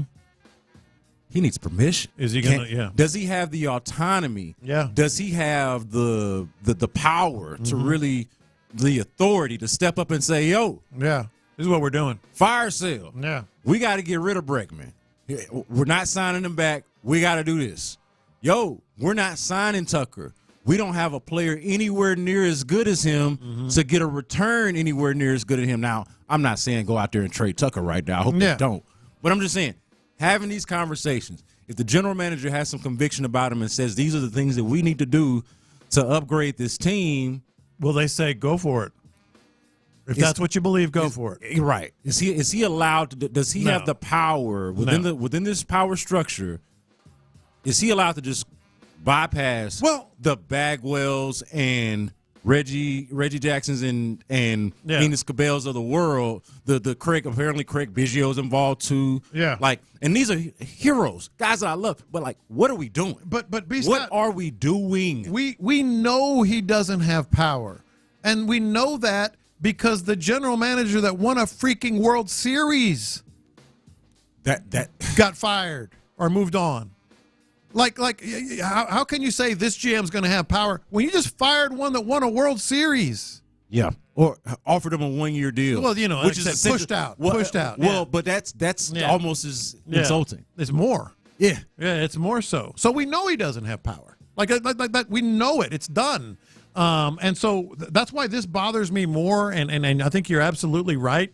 Does he even believe that? Does he even have the autonomy to do anything along those lines? And then the whole thing about win this series. That's this early guy on steroids, because the Astros could go the next 8 series. That's 8 baseball series of 3 or 4 games and win every one of them. Win every series, but with either 2 games or 3 games, because 2 of those series have or 4-game series, and they would still be a game under 500. That's how bad it is right now. They would be 30-31 if they win all but 1 game in the next 8 series. Dude, they're stressing me out. Yeah. They're stressing me out. A good question to ask for me. 2-part question. Mm-hmm. Who's in charge, and is that a good thing? Who's in charge, and is that a good thing? And it's like, it feels like whatever answer you put out there to the first question, it feels like the answer to the second question is going to be no. Yeah. Right now, I mean, that's where we are overall right now in terms of faith in the organization, faith in the power structure and the power dynamics, and the direction of the team. Look, there are instances in which there might be more than one person in power, but the dynamic. Let's talk about the Houston Texans that way. Like who's in charge? Well, you can't really say who has the final call between D'Amico and Nick Caserio, but you kind of know it's those 2 guys, and they're going to work it out. With the Astros, Jim Crane, Craig Biggio, Jeff Bagwell, Reggie Jackson, obviously Dana Brown. That's 5 people, and we're not exactly sure who's calling all the shots. It's a big problem. They're quite delusional with where this team is. And you don't know if they're even going to do the right thing and be sellers, because they ain't going to get there. Speaking of power, talking about power, right? Power dynamics, power structure, the lack of faith in it, questioning who even has it. Yeah. Another angle on power here. So what Dana Brown had to say about Jose Abreu, and just a truly confounding explanation for why it is that Jose Abreu is such a wretched baseball player today, to the point to where they had to send him back, not to a minor league assignment to go play with other baseball players, but they had to go put him in like baseball sabbatical in West Palm Beach at their spring training facility to go work on things. Yeah. Okay. Now, last week it was, hey, the bat speed is still there. We just got to get his timing right.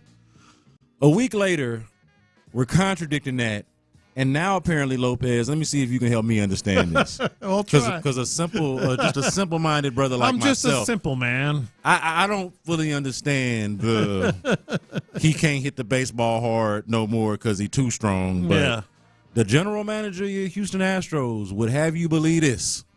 A lot of times with these guys, they get into the heavy weight, the lifting, the strength building.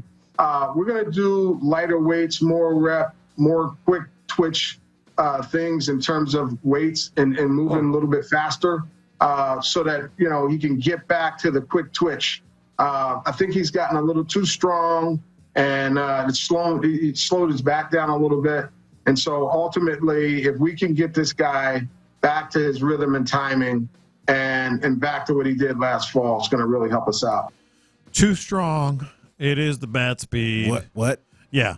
What? And by the way, as I'm sure listeners know by now because we've played it, a direct contradiction to what he said 7 days earlier. And this is why it's a little troubling just this by itself is a little troubling. This whole thing with the scouting eye last week, like, hey, guys, it's like mansplaining. Honey, let me tell you about electricity. Let me tell you about my scouting eye. I can see it. You guys can't because, you're numbskulls. It's not the bat speed. Oh, wait, it is the bat speed a week later. And I think what is really bothersome about that to me is it just has all the markings. It just feels, it sounds like somebody's pulling his string. Like he believed this, and then they said, you know what, we got to change the way we're helping him. And frankly, all of it might just be a big pile of crap. Because he's talking about when he comes back and all this other stuff. I can't imagine any situation when he comes back. I just can't. So the contradiction is bad enough, but I also feel like this is not all his call. Whose spot does he take? I mean, I know we got cabbage/lettuce. I know that's what Ron Hughley's been calling my man Trey. I don't know what he did to deserve that. But is that whose spot he's like? I don't even know. Not that I'm lobbying or politicking for cabbage. Yeah, but I can't even tell you if there's a player on the team right now that Jose Abreu should be coming back to replace, absent of that back of the baseball card nonsense that they want us to talk about. Yeah. Like, I don't know if I even want to disrupt the flow of the team at any point. I tell you what I want. I want the general manager and everybody involved to quit talking about Abreu. Yeah, that's a good point. You just got your ass stomped in embarrassing fashion. And we're talking about a guy who's not even swinging the bat yet in West Palm Beach. Yeah. Well, you know why, though? Because he is indicative of the crises in leadership, the fact that they don't know what they're doing right now, which is the biggest issue with my Astros. It's like as hard as it is to watch night in and night out, I think about the bigger picture, and I'm like, man, I don't believe in the doggone infrastructure. I don't believe that this is just a blip, a down year, because I don't believe in the cooks in the kitchen. Like, you're not going to eat the meal if you don't trust the people that cook it. And that's where I'm at. Mm-hmm. That's where I'm at. Like, man, I don't trust your kitchen, man. I just want them to acknowledge that their food sucks right now. Well, fair enough. That's the thing. Like last year, I would have argued the point you guys made yesterday about sitting Yanner and Dubon in the lineup. I would have argued with you. Today, I'm not going to argue because here's the difference. They were acting like a team that can flip a switch and and they're going to get to the postseason. They're giving guys rest. That's a catcher. Rest his legs. It's very common for contenders to rest older guys 2 days after an off day, the 1 day and then give them an off. That's very common if you're a contender. Dude, you needed to win one freaking game. You didn't need to rest anybody yesterday. Like the old Astros, I would have gotten it. Them dudes ain't even old. Hey, no, I know, but at least the catcher thing I get. And if it was maybe Altuve, give him an extra day. It's disgusting. These two cracked me up yesterday. Their response, I was watching y'all live. Yeah. Y'all's response to that was so appropriate and so spot on. Yeah. You saying that pees me off. Yeah. You throwing your glasses off. I mean, that is a finger on the pulse. Like, what are we doing? This is what happens when you have a bench coach as your manager. You're being proven right. Like I don't understand how you came up with that. Like to even go like they acted like they were good. Sometimes they acted like they were good. Where's the urgency and desperation? Sometimes I practice my takes in the mirror. A confession. Sometimes I practice my take in the mirror. The showman. This shocks no one, by the way. Shocks no one. And then absolutely no one. And then I'll be like, "Ooh, boy, that ain't it." Maybe that ain't it. What is going on here? More of the time. I don't know where he's going with this, but I bet you 90% of them are like, hell yeah, I look good. I am intrigued. Sure, 95. But, like, I just don't know how Joe walked up there and said to himself, this one's going to make sense. Yeah, we got 29 games in 30 days, so I'm going to sit Yainer Diaz in this game. Yeah. That's my thing. I'm going to sit him. I'm going to kick off the 29 out of 30, and this is where we're going to sit him. Not right after he just had a day off. I'm going to give him 2 in a row. Ron, the correct response should be we play 29 of the next 30, and if we got guys that are going to play 29 straight, we're going to dig ourselves out of this damn hole one way or another. Exactly right. Not start out for this team. Guys. Like, I get it in general for a contending team if you're good. They're not good. Silly, they needed to win that game. We know catchers aren't going to play every day, but he just had a day off. They got a day game Thursday. You know what they also could have used last night? Dubon's arm in center field. Well, I mean, it was 10-3, but we might be burying the lead here. Early it wasn't on. Gonna matter. I meant early on, but yes, fair enough. Jazz is on it's the leaking IL. from everywhere. There are just too many spots where Mauricio Dubon just has to make a way. Just has to be in the lineup. This is KIOT HD2, an Odyssey station. You're listening to The Drive, which is, in fact, live. Yeah, it is live. First, I want to send a shout-out to Jim Jones out there who was able to escape that case when he threw that man down that escalator. Clint, I don't know if you saw that. Tyler, I don't know if you saw that. Shout out to Jim Jones. They said it was self-defense. Hold on, so we'll kick off the show. Send a shout-out to you, that baller. If you have not seen that video, please go and see that, Clint. I've seen it. I had not seen anybody 10 steps up on that bad boy, just toss somebody. But also, why is somebody fighting Jim Jones on the escalator? There was 2 people. It was 2 on 1. Sounds like a very bad idea. And Jim was just sitting over there in the seats afterwards. They were arresting him. So shout out to Jim Jones for banging it out. Clint and Tyler in a bad mood. I just want to know. I know you two. I'm not in a bad mood. I am. I know you I'm in a bad mood, and I'm not in the mood for your smirking ass over there, Ron. These Astros. How much money did they cost you last night? I know y'all bet. How much money? It cost me $100. It cost me $100, but it was $100. But here's the deal: is I was. I mean, they put me out of my misery in the 3rd freaking inning. They didn't even.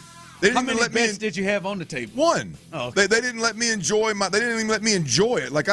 You hear people talk about it all the time. Like I like to bet, which I'm one of these. Like I don't bet outrageous, but I like to bet to make games a little bit more interesting. Sure, I like to win. Don't let me fool you, but I like to bet on games and make them a little bit more interesting. Literally, it was a waste of my money last night. Three innings in. 3 innings in, I look up and I'm like, man, it's over. What was it? What was it? 6-1. 6-1, then Verlander gave up another shot to Stanton to make it 7. And every time I blinked, Ron, the number got bigger. Say goodnight to the Astros. And the Astros number stayed the same. It ain't their number. It's disgusting, man. The whole thing is disgusting, and it's like Joe Espada. It's not ideal. And even Dana Brown. And look, let's be honest. Half the team at this point in time, they're sitting up there in the mezzanine level with all these fans. It's a long season. Everybody relax. No, only man. 35 games. No, man, it's not. It's just baseball. It happens. You guys don't know the sport, man. You don't. Man, every one of y'all can kiss every bit of my ass. This is embarrassing. It's disgusting. It's unacceptable. It has nothing to do with, well, y'all are just spoiled, and the Astros are they're always making runs, and when you don't have that run, when you're not leading the show, leading the division, you don't know how to act. No, man. This is professional baseball. Let it out. And this team is nowhere near the worst team in this division. This team is nowhere near 11 games under 500. And these guys are walking around over at Minute Maid Park like it's no big deal. Not time to panic. Get the hell out of here, man. Last night was terrible. I mean, they're not only does real quick, is that the worst you felt? Absolutely, last night? 100%. And look, Verlander's getting ran off the bump. There's no question about it. This is one of those games where you can stomach losing a Verlander start because his ass wasn't good. But just the nonchalant, zero sense of urgency. The lineup said no urgency. Yes. From the jump. Absolutely. 10 games below 500. Game 1 of a Yankees series where they swept your ass to start the season. They're 5-0 on the Astros, coming off of an off day. And you decide, I got 2 hitters hitting 275 that are as clutch as anybody's been all year long, and last year, for being honest, in this lineup, and we're going to rest them because we got to play 29 of the next 30. Soft ass, man. He actually said it was just because there were 16 straight, Clint. Oh, 16. I'm sorry. They even worse, right? 29 of 30. He should have shot 29 of 30 just so it was a bigger number, right? It's just the soft ass mentality, the arrogance, the no sense of urgency. It's absolutely disgusting. And they're going to get they're going to finish last in this division. The way that they're responding to this adversity, you're really they're going to finish last in the division. Tyler, how much you lose? I don't even want to say, man. It was bad. It was a bad night. More than Clint? Yes, substantial. It's one of the worst nights I've had in a while. And I was coming off a heater. Yordan Alvarez fouls the ball off his knee. He's staying in the game, y'all. Well, hell yeah, he is. I mean, won't you walk in there and tell him to get off your ass and let's go? You're not even thinking about coming out of the game. What are we talking about? I lost 600. Come on, man. Okay, I was about to say my check at that restaurant we went to that opens up as a pawn shop was $605. Is it north or south of that? It's north. Do you need to let something off your chest? I mean, you looked at. Well, I'm gonna be honest with you, Tyler. That's so bad you can't even get mad about it. I just gotta bury it deep down. That means you had multiple things on this game. Oh yeah. Your the two that really hurt me is sounds like you had some that had big like minus 180s or minus 220s. No, the odds weren't terrible. I just went big on Yordan over 1.5 total bases and Verlander over 4.5 strikeouts. So it's been pretty good to me this year. So I bet, 250 plus a little more on each of those. Neither one hit. In fact, Verlander didn't sniff it. Don't think he got his first strikeout till the third inning. Ended up with 2. Now listen, I'm not going to take this from the text line. Y'all are the reason Dusty left. You can kiss all of my ass. Now I want you to. I don't know. I appreciate that you listen to all of the shows on Sports Radio 610 because you're confusing some. No. I fought and battled with people on this text line and on YouTube and Twitch. Hello for watching.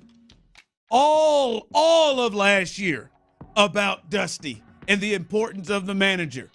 And I fought all of it all year. So don't come to this show. You have maybe mixed it up with other shows. No.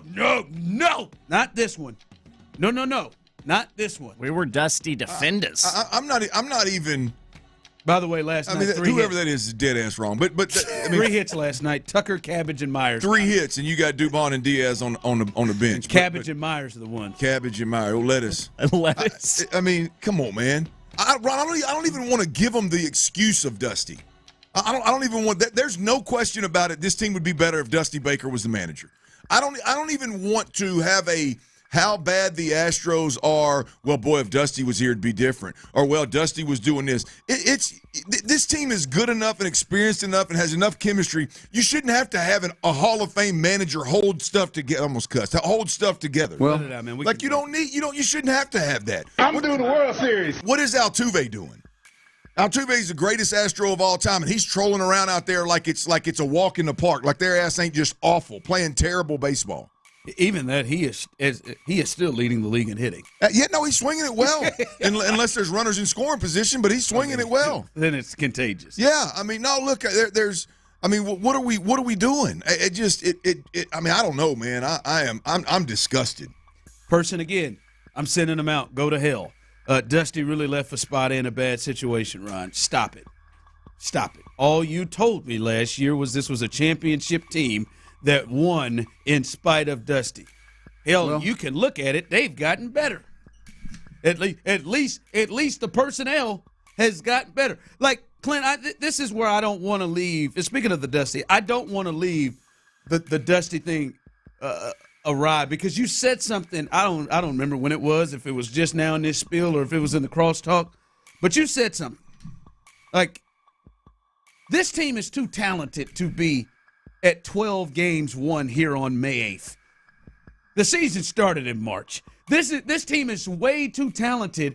And, even as bad as some things have been, like their numbers are even too good for them to be this way. I think the clear differences to me is that the Astros, a bunch of these guys, now let's just be honest about it right now, we got a bunch of dudes with the exception of Jim Crane who haven't done their jobs very long or very often. Right? We got like Dana Brown. This is his first time being a general manager. He's been a number 2 guy. Joe Espada's been a number 2 guy. Now we got Jeff Bagwell. You got Reggie Jackson, Craig Biggio. These guys putting the team together and acting as GMs. Like, we got a bunch of guys that ain't done their roles and had a lot of experience in their roles. But, Clint, it is clear to me they severely underestimated the importance of the manager and leadership. They severely underestimated that, in my opinion. And, yes, they could be playing better. But, Clint, last year, believe it or not, Jose Abreu stunk at first base up to this point. John Singleton's been better than what they got last year at first base. 250-something, 3 homers. I'm talking about up to this point. Like, he No, turned it you're on right. later, I never thought I'd have heard that. Altuve is leading the American League in hitting. He wasn't even on the team yet. He was still hurt by this time. Your catcher position, get out of here. The guy that they want to sit, far more productive than what Maldonado was giving you at the plate. I mean, Yordan has not been himself, but still, Yordan has had stretches this year where he has been really, really good. Kyle Tucker, he leads the American League in home runs. Like, they're too talented. Blanco has saved your ass. He's an all-star right now. Like, they're too talented, even with the injuries. Like, I'm not using injuries as an excuse. All that I've said, they've been injured before. They were injured last year. They're too talented to be here. And, Clint, the biggest difference is the manager and the person running the joint, and the leadership is gone. Say what you say about Brantley and Maldonado, but them dudes were the final real bulldog leaders they had in the locker room, and I think they have severely misjudged how important those pieces were because they didn't replace them. Like, those are the biggest differences, Clint, from last year to this year, because they were injured last year. They had guys struggling last year. And now they're 11 games under 500, 0-5 against the damn Yankees. So I hear what you're saying. They got to play better. But I think we've all maybe underestimated the importance of those things. I think that's obvious. It's obvious that Dusty Baker would have this team. It's obvious that Joe Espada is not an alpha. It's obvious that the inexperience of management is, and I don't mean just the manager. I mean all of it. It's obvious that those guys, they're missing those guys. It's clearly obvious that the Brantleys and the Maldonados and the Correas, it's all catching up with the Astros. But we can't just sit here and make excuses when you've got guys like Yordan Alvarez, one of the most feared hitters in all of baseball, Altuve, the greatest Astro ever, Justin Verlander, one of the most respected pitchers and veterans in all of Major League Baseball. You've got guys, I mean, Kyle Tucker, he's fixing to be one of the highest paid players in baseball if he continues to swing it well. I mean, Alex Bregman's, been in the Astros system since he could damn walk. Like, I mean, at some point in time, yes, there's a lack of leadership. Yes, there's a lack of alphas. Okay, what do we do about it? Like, we can all come in here every day and talk about how when you have the lack of that, nothing. Right? No, you hold the others accountable. That's my point. Is like, to hell with giving. Well, who's going to do it? I don't know. I don't know who's going to do it. I'm not in the building. But the point is not. I mean, we can bitch about Dusty all we want. Dusty ain't walking to the door. Right? At some point, you got to quit talking about, oh, no, it's just a slow start. And, oh, no, Breggy, man, he's off to he's struggling right now. And, no, I mean, you treat Abreu one way. Abreu struggle, you move his ass all the way to the 8-hole. Next thing you know, you ship him, you get him a private jet to West Palm Beach. But Bregman's too damn good to get out of the top 4. Your manager's out there with a starting lineup that doesn't include 2 of your best hitters. I don't give a damn what anybody says about Dubon and Diaz. They are 2 of your best hitters, any way you slice it right now. Well, and you pop this thing off in New York without them in the lineup, with Cabbage in left. That's what I'm saying. When the alternative is Cabbage in left field. When you're at the top, Clint, there is nothing. Tyler, we said it. There is nothing about yesterday's game that said we're in a sense of urgency. You don't have, that's a mind. That's not a Dusty's not here. That's a mindset. Yeah, like, what the hell are you doing? The person at the top set that. The person at the top set that and said, we're in New York. We're 10 games under 500. We're in last place. Here we go. We just had a day off. We're going to put a lineup that has Caratini, that has Jake Myers. And Cabbage. That has Cabbage, It's not ideal. All in the lineup together with Alex Bregman batting fourth. And Pena batting in below Bregman. And Singleton. And they're like, we're gonna do all of that. But that's at the top. No, I agree. I'm not disagreeing with your point, Ron. I'm agreeing. I know I agree wholeheartedly with you. But what do you do? At some point, you got to look at Altuve. Hey, Altuve. Hey, man. Hey, Verlander. Hey, at some point, somebody's got to step up. Now, Verlander tried. Verlander's the only one has done anything. I heard Sean Pendergast say this earlier today. It was made such a big deal when he said it. That's the only time we've heard it, when Dubon said, basically, come pull your head out of your ass. But as you guys have known, you guys have watched him longer. You listeners have watched him. That's not Altuve, is it? That's not Altuve's going to be the guy. You know what I mean? He's not had to, because you've had guys like Dusty, and you've had guys like Carlos, and you've had the Brantleys and Maldonados. Yeah, you've had those, so you can ride the coattails. At some point in time, I don't care if it's natural or not. I don't care if you are an alpha or not. If you're a competitor, at some point in time, you got to look in the mirror and say, this is embarrassing. I mean, these guys get cameras thrown in their face all the time, and it's like, oh, yeah, we got to be better. Oh, yeah, this is that. We can do it. Come on, man. Even Espada, okay, you're not Dusty. You're not an alpha. Hey, you said it. It looks like he's a bench coach. Okay, even that guy at some point in time has got to get sick and tired of being sick and tired and show just a little bit of, hey, man, this is unacceptable. This is embarrassing. But, Clint, man, it's May 8th, and they haven't – nobody has done it but Verlander. It just doesn't seem like it's in them. Rich is exactly why I've raised my voice for 15 minutes, Ron. I Damn it! Tell you, it's not. What I'm saying is that's what I said. This ain't good for my They health, have man. severely missed and underestimated the importance of that, because it's not there. But that okay, yes, they did. Ron, the bigger issue to me is the players. Like, we can talk about Joe Espada not being an alpha. We can talk about not having Dusty Baker. Those are all very much true. At the end of the day, when you've got this roster and this clubhouse, you shouldn't have this problem. You shouldn't. You should not have this problem. I agree with you. You got dudes that have been to 7 straight ALCSs that are the face of the organization, and you're walking around like you're not aware of getting your ass kicked and getting embarrassed every single series. I mean, that's they have what they all you have is the guys that are in that clubhouse. At some point in time, somebody has to step up. You know, when all that scandal stuff was going on, they pushed Bregman and Altuve's ass out there in front of everybody at that point in time. Yeah, but who cleaned it up? Correa. But you let Correa walk. But Clint, you've been here though. You've been like you played for a Dallas Cowboy team that won 5 games 2 years in a row. And this was pretty fresh off of a team that was competing for championships. Somewhere, something changed with guys, because there were still guys that played on that team, right? That played on those championship teams that were still on those teams. Yes. At some point, even them, they were like, all right, man, this is just where we are. Or maybe some of the guys that were the mouthpieces that wouldn't let stuff go held to a handbasket were going or something. But somewhere it went where even guys that were on that team, like Larry Allen is an amazing player and a Hall of Famer. But that's not Larry, though, right? Larry's not the guy that says, pick it up.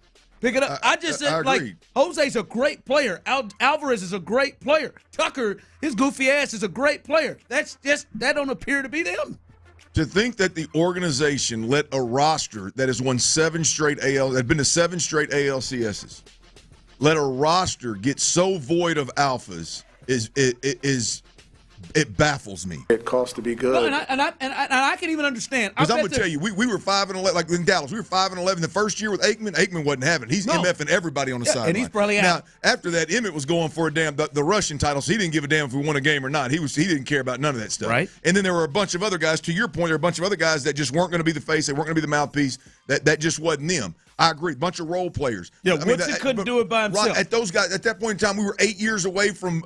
8 years removed from winning a Super Bowl or even competing for a Super Bowl, or 5-6 years from competing for a Super Bowl. These guys they were in ALCS last year. Yeah, but you think about it. If you played on that team and Michael Irvin was still there, if you played on that team and Charles Haley was still there, they wasn't having it. Yes, right. It would have been all. But those guys that were that was that role. Ron, but I love your point. But this is happening in off season, not 5 years, not Father Time taking a hold. This is an off season. I mean, I'm gonna tell you, man, I missed the boat. I missed the boat completely. And they clearly did. All right, coming up, I see people on the text line getting some things off their chest. If you're mezzanine sitters, I don't want to hear it today. If your ass is sitting up there talking about a long season, I don't want to hear it today. This is where they got them right where they want. All right, we'll finish our thoughts on that, as well as I think there are some real hidden positives with the Texans' upcoming season that I think we can take a look at. We'll discuss that coming up next, but before we get there, guys, let me tell you about soda weight loss. You've heard me talk about it a lot. You've heard Sean Pendergast talk about it a lot.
thanks to Planet Fitness, home of the judgment-free zone.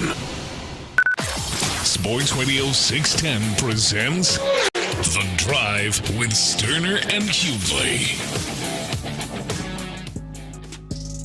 I got to be honest, I would have thought Tyler would have fallen apart like this before Clint did.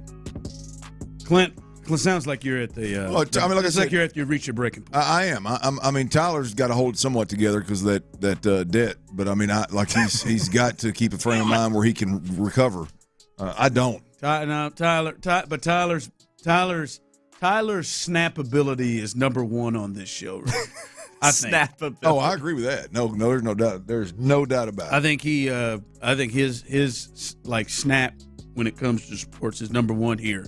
I'm going to tell you this right now. Tonight is it. And you know what, Tyler?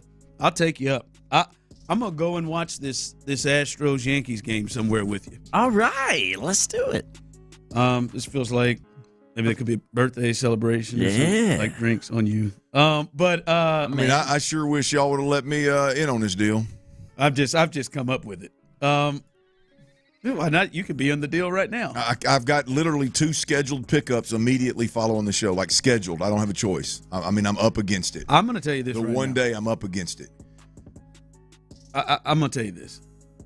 Now, listen, Clint, you can take me out another day. Get you 2 sellies. Get you 2 sellies. Why not? It is 40. Those of you on YouTube and Twitch can see. I have held in. Now, despite some of you believing that I take joy in this, I do not. I've held in on not quitting on the Astros. My one holdout was Verlander coming back. Let me see what he does when he's here. And last night, he gets a bad start, right? I mean, he gets a bad one, but it does magnify when Spencer's coming behind him, and they've got to, as we said, got to win his starts. But he's been back for some time, and the bad baseball, the bad play has not changed very much at all. In fact, it's gotten worse. I got a foot on the apron.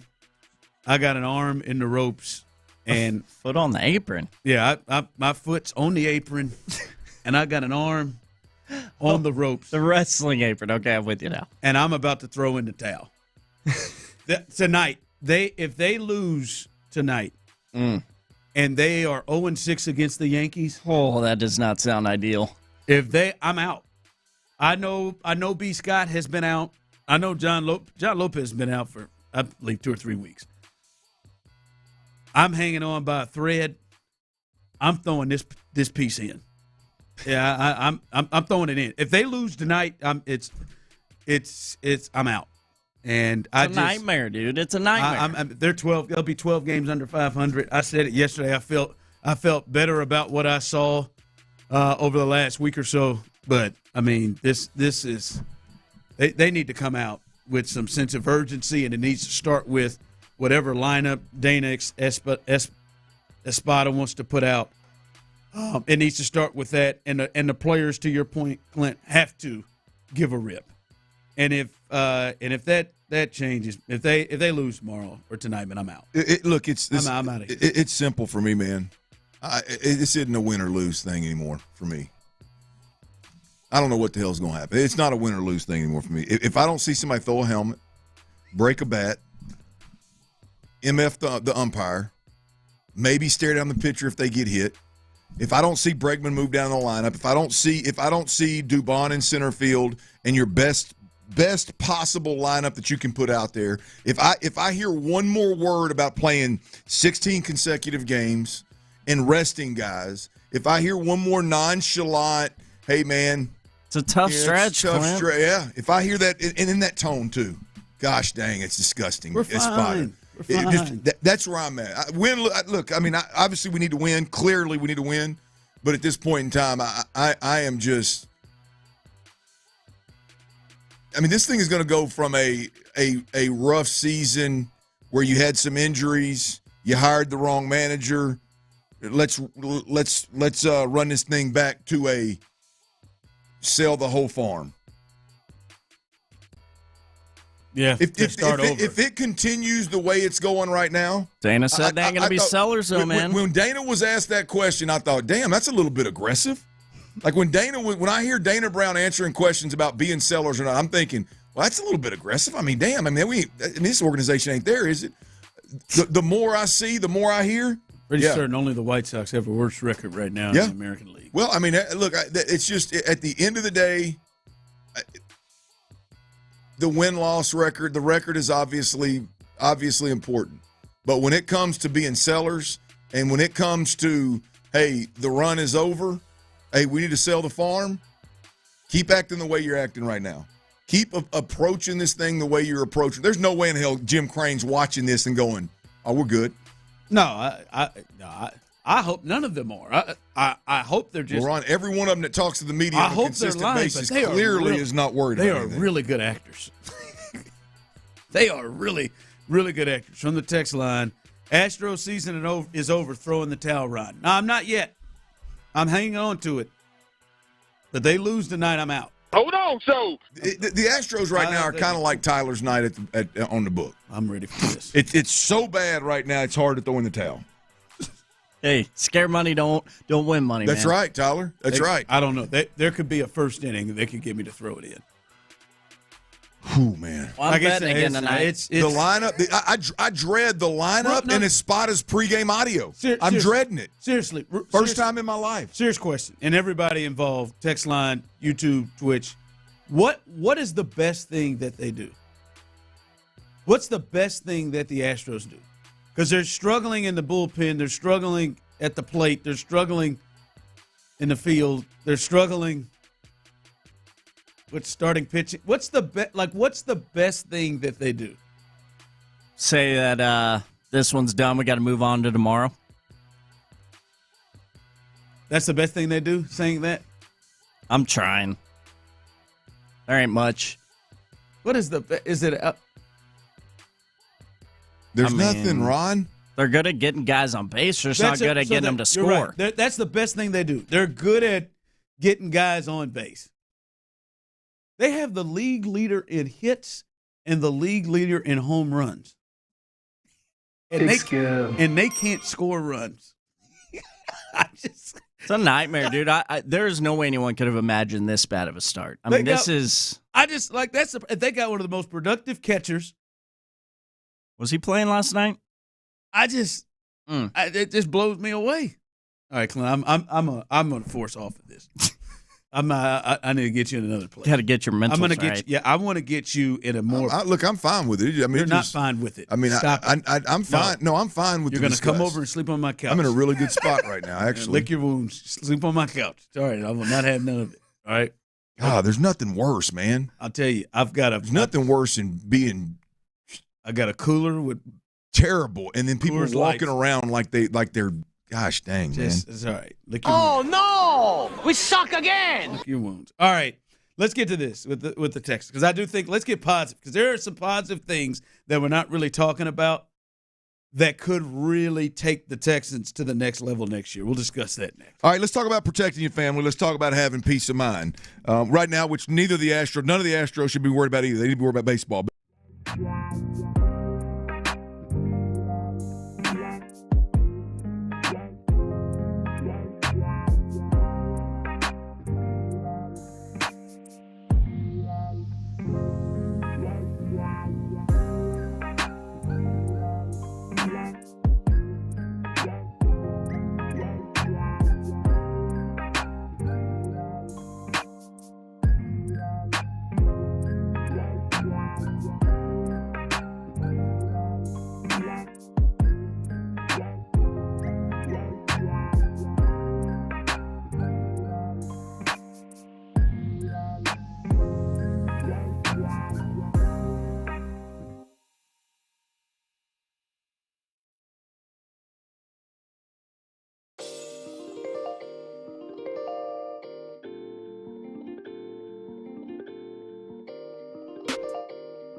you!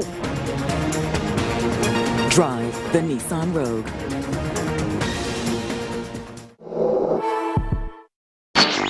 Live from the Twin Peaks studios, Sports Radio 610 presents The Drive with Stoerner and Hughley. As Stroud, little play action to start. Good protection. Airs it out for Collins. He's got it. One play. Touchdown, Texans. 75 yards to start the night for number 7. Boy, man, the Astros are driving you to where you can't wait to hear that. Where you can't wait to get to that. Piece of positivity. You can always rely on the old getting football horny, man. You can always rely on the Texans. The old pigskin will turn you on. There it is. All right, I'm glad you played that on the way in. I'm certain you looked at the rundowns. That probably gave you a thought to do that. I'm psychic. I think he's just that good. Yeah. I am pretty good. That's why.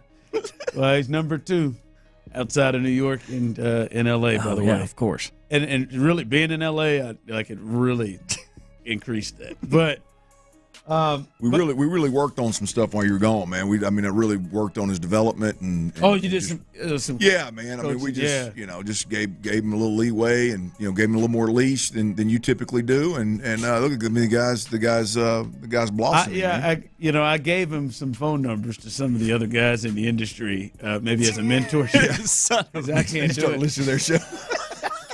Need to be giving my number to them fools. I gave him a couple of numbers. Hey, Tyler, listen to this show in Dallas, man. See how this guy really go. Listen to Chris Tannehill, man, and see how this guy uses drops. Maybe reach out to him, and just see how you feel about him. If you can see how this guy keeps his happy finger off that hot mic button. You see how this guy does that? He's the best in the business. Let me calm down. Tyler's fan base, his little Tyler Army they'll get you. We'll get after you.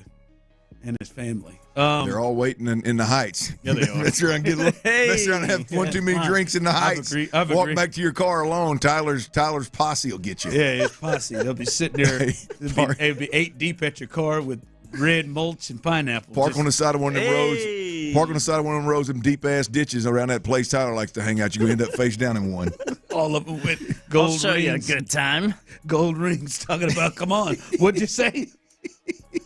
Number 2. Hey, Ron, we pick Ron up out of the ditch tomorrow, and he's got Aggie rings all over his body.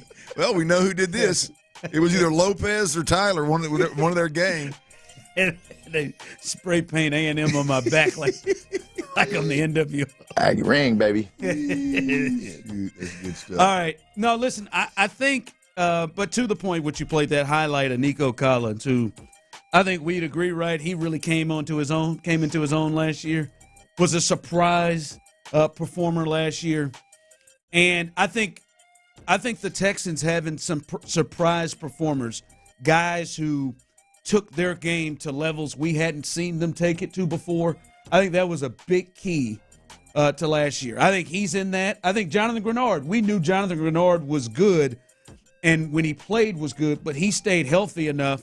Even though he did miss some games, but healthy enough to go from an 8-sack guy to a 12.5-sack guy to get a big payday. And the Texans had obviously the rookies, but also guys we've seen before jump up. And I think that's a hidden thing with this team. But even looking at what they did last year, Clint, winning 10 games, winning another one in the postseason, getting to the second round, we talked about it all year. There were some guys that had disappointing seasons, if you look at it. Like, there are some guys who we thought were going to take certain steps that didn't take steps. That when you flip to this year, they've added to this team, but they still have guys on this team, Clint, that have the chance and the ability to make a step in the rim of Nico, to make a step in the rim of Jonathan Grenard. Clint, 2 guys that jump off immediately to me are Jalen Petrie and Christian Harris. Those are 2 guys immediately, to me, Clint, that I could look at and I wouldn't be surprised at all if they played to a Pro Bowl level the way that Nico and Jonathan Grenard, 2 guys we talked about here, And they just have room, not only with the guys they brought in, but they've got guys that have a chance to take a leap like those guys did. I think that's a hidden thing potentially with this Texans team coming up next. Zero doubt about it, Ron. I mean, because you look at the guys that are. I mean, there are more. There are more. You look at the ones that are likely. You named two of them. Titus Howard's another one. Titus, yes. I mean, he didn't play. These guys are all likely to take a big step, which would put them in potentially Pro Bowl conversations, right?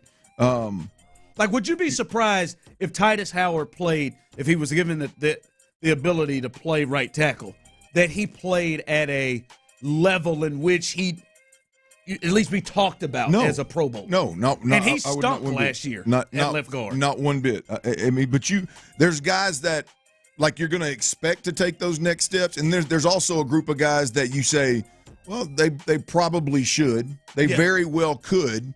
The Damian Pierces of the world. That's a good one. I mean, look, Juice Scruggs. What does he do? Played out of position last year. The expectation is, I think, for him to be a big-time center in this league. You look at Kenyon Green. I mean, again, I'm way down. I know we don't like to talk about, but the truth of the matter is that is a guy that if he just plays. If he plays, that's a major step. Forget first round. Forget the expectations that come with being a first rounder. If he just, like, legitimately wins the job, it's not handed to him. If he comes in shape, has his mind right, and is playing good enough football that the organization is comfortable with him playing left guard, taking that step would be absolutely huge, Ron. To me, there is no doubt about it that you've got, I would say, 5 to 6 guys, 3 of which, hell, I expect them to take big steps. Jalen Petrie, Titus Howard, and Christian Harris. I expect them to. Christian Harris, I'd actually be more surprised if he didn't play at a Pro Bowl level next year. I agree. The way he finished the season. But if you take the whole thing, because that's like that is the big, like, there's probably an expectation, like you said, maybe some others that should, like, probably Tank, if he's healthy. Like, that's a guy that should. Yep. Nico, can you just kind of hang in the area that you were? But they had some guys that they counted on last year that were like, Titus was a disappointment last year. Agreed. Jalen was a disappointment last year. Damian Pierce, that was a disappointment last year. And I know Damian would be potentially looked at in a secondary backup role, but even with just the talent those 3 guys have, Petrie, Titus Howard, and Damian Pierce, if they clicked and they're in this new year and they played their roles at the best of their ability, that completely changes and adds to this team. It's something that they were able to win in spite of last year. Yep. Like that. So, I mean, George Fant played a solid right tackle. Titus has the ability to play better than that. Agreed. And it's something to look at. People really like your Juice Scruggs one. I didn't think about Juice. There's several of them, man, that if they just, like, literally just take the natural step from year 2 to year 3 or year 1 to year 2, just the natural progression of a guy that clearly has a very, very high ceiling with tangibles, because you were drafted in the first or second round. Just take the natural step, and this team's going to be significantly better, right? To your point, there's a handful of them that could potentially take a step from being a disappointment to playing at a Pro Bowl level. You do that, and now all of a sudden they're making huge impacts. So, yeah, I think I agree with you. The point that one thing that's not being discussed in terms of the Texans developing and improving from last year is that mid-level of player coming out of nowhere and having big seasons. That's very possible. You got several guys that it's very possible with. Especially on the defensive side of the ball when it's year 2 in that defense, and now D'Amico and Burke and their staff probably knows you better and knows how to use you better. Because we saw it by the second half of the year, it clicked with Christian Harris, and he was a different player. Somebody here on the text lines being just a tad aggressive with the Brevin Jordan. Here's the thing. Here's the thing with Brevin Jordan. He's going to make the team. Well, yeah. Here's the thing with Brevin Jordan, and I don't even know if this is in the cards, Ron. But for me, like, Brevin Jordan needs to take every one of Andrew Beck's snaps.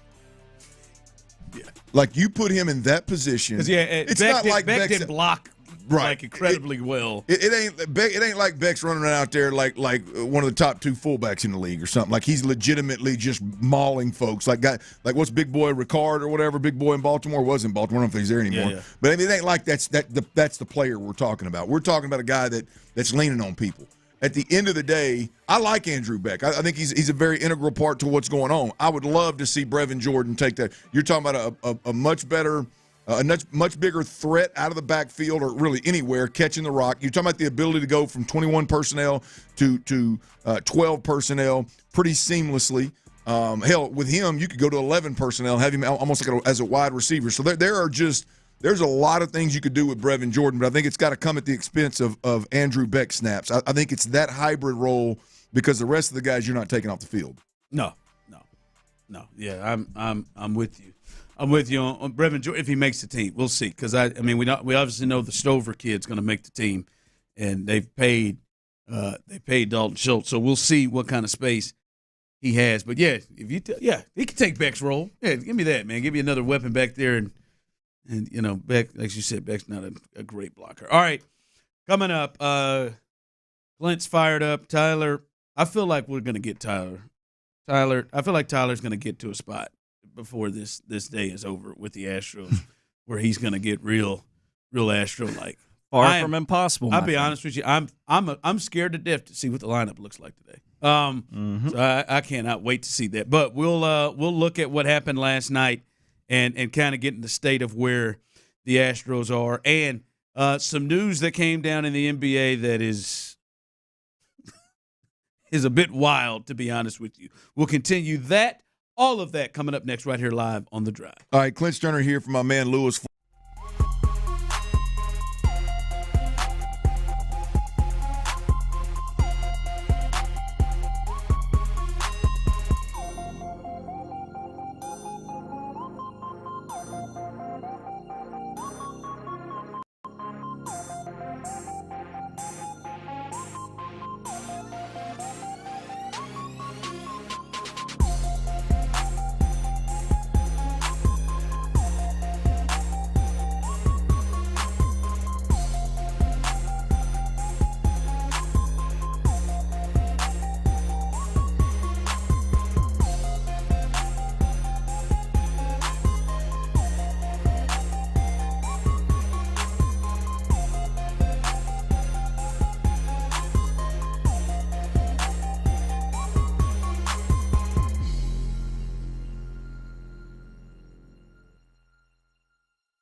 KILT FM HD2 Houston. Insider access, exclusive content. Sports Radio 610. The Texans play here. An Odyssey sports station.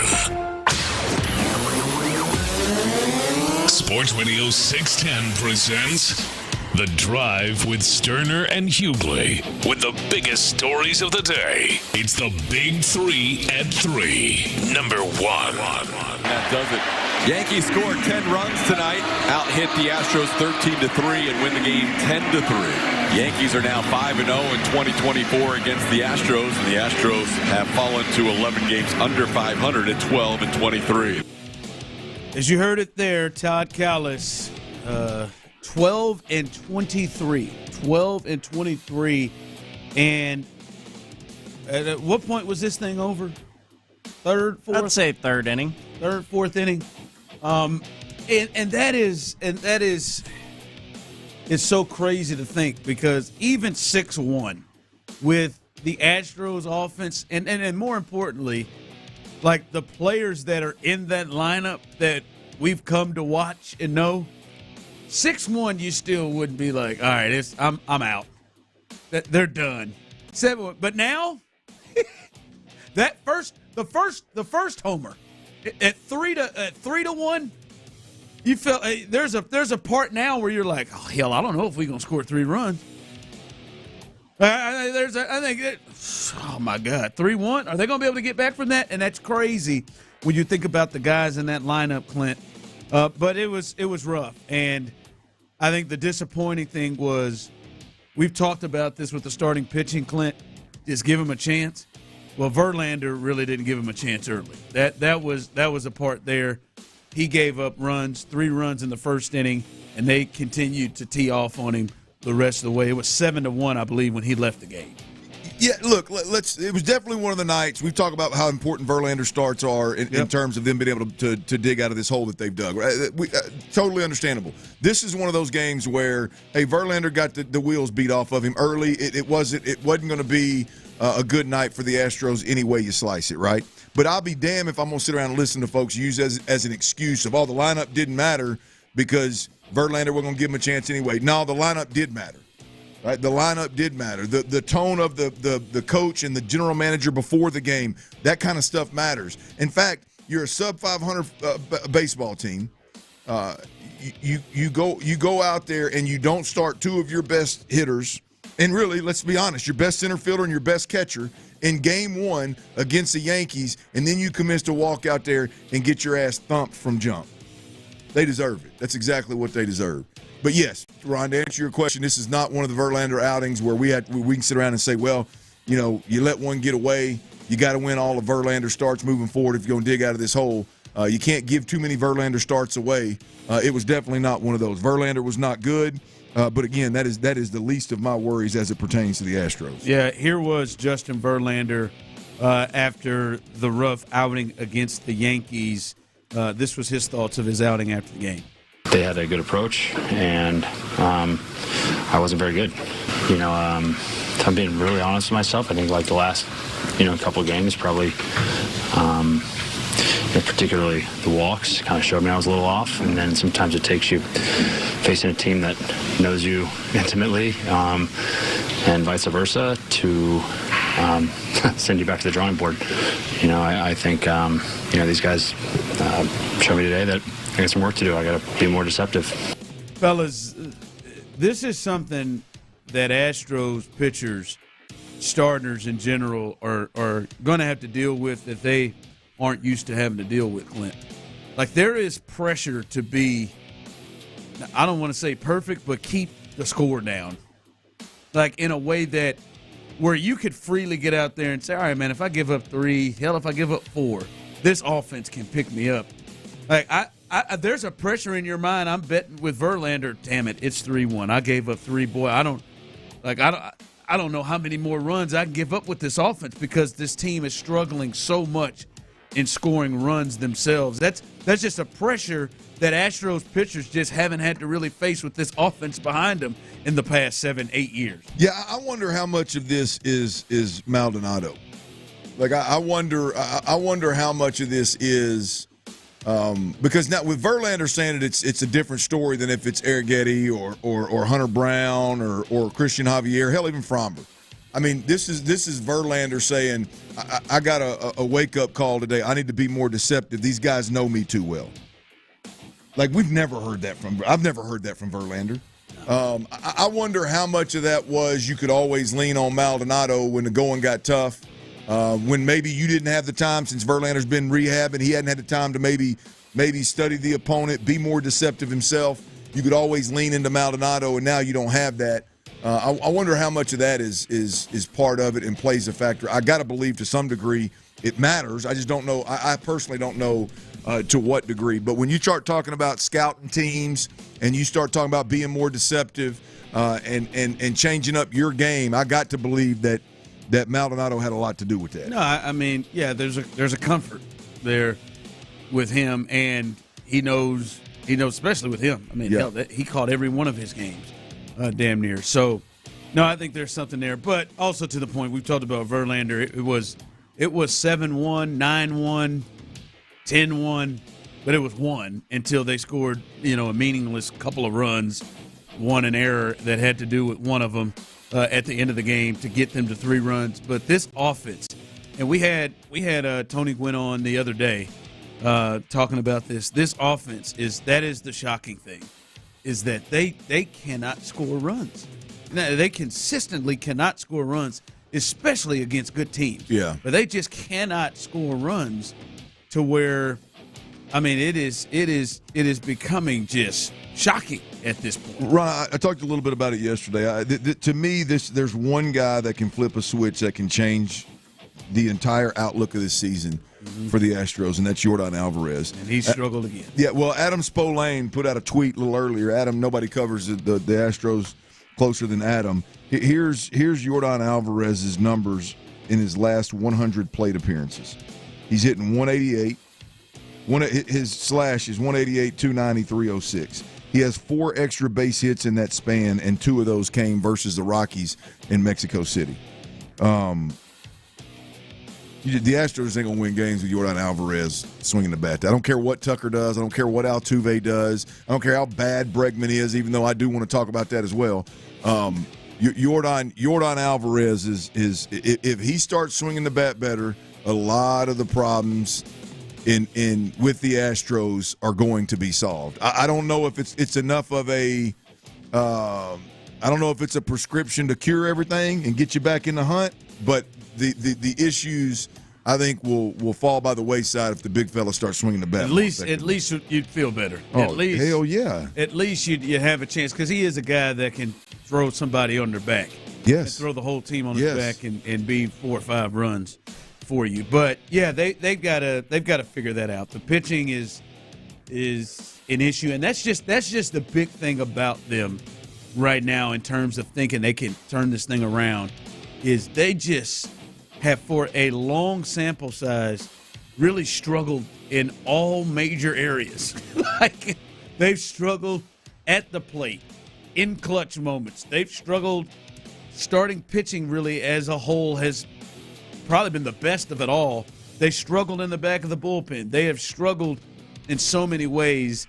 It's like they're going to have to flip the switch on a lot of different things to kind of get back to it. But they get game 2 tonight. Spencer Arrighetti on the mound for the Astros against the Yankees. And I said it, man, if they lose tonight, I'm officially throwing in the towel. You going to throw the towel in on an Arrighetti start? Yeah, I got to, man. It's just, I think you talked about it too. The look that they're bringing to the table is just, it's a bit scary. So yeah, I'm gonna have to throw it in if they don't get this in this evening.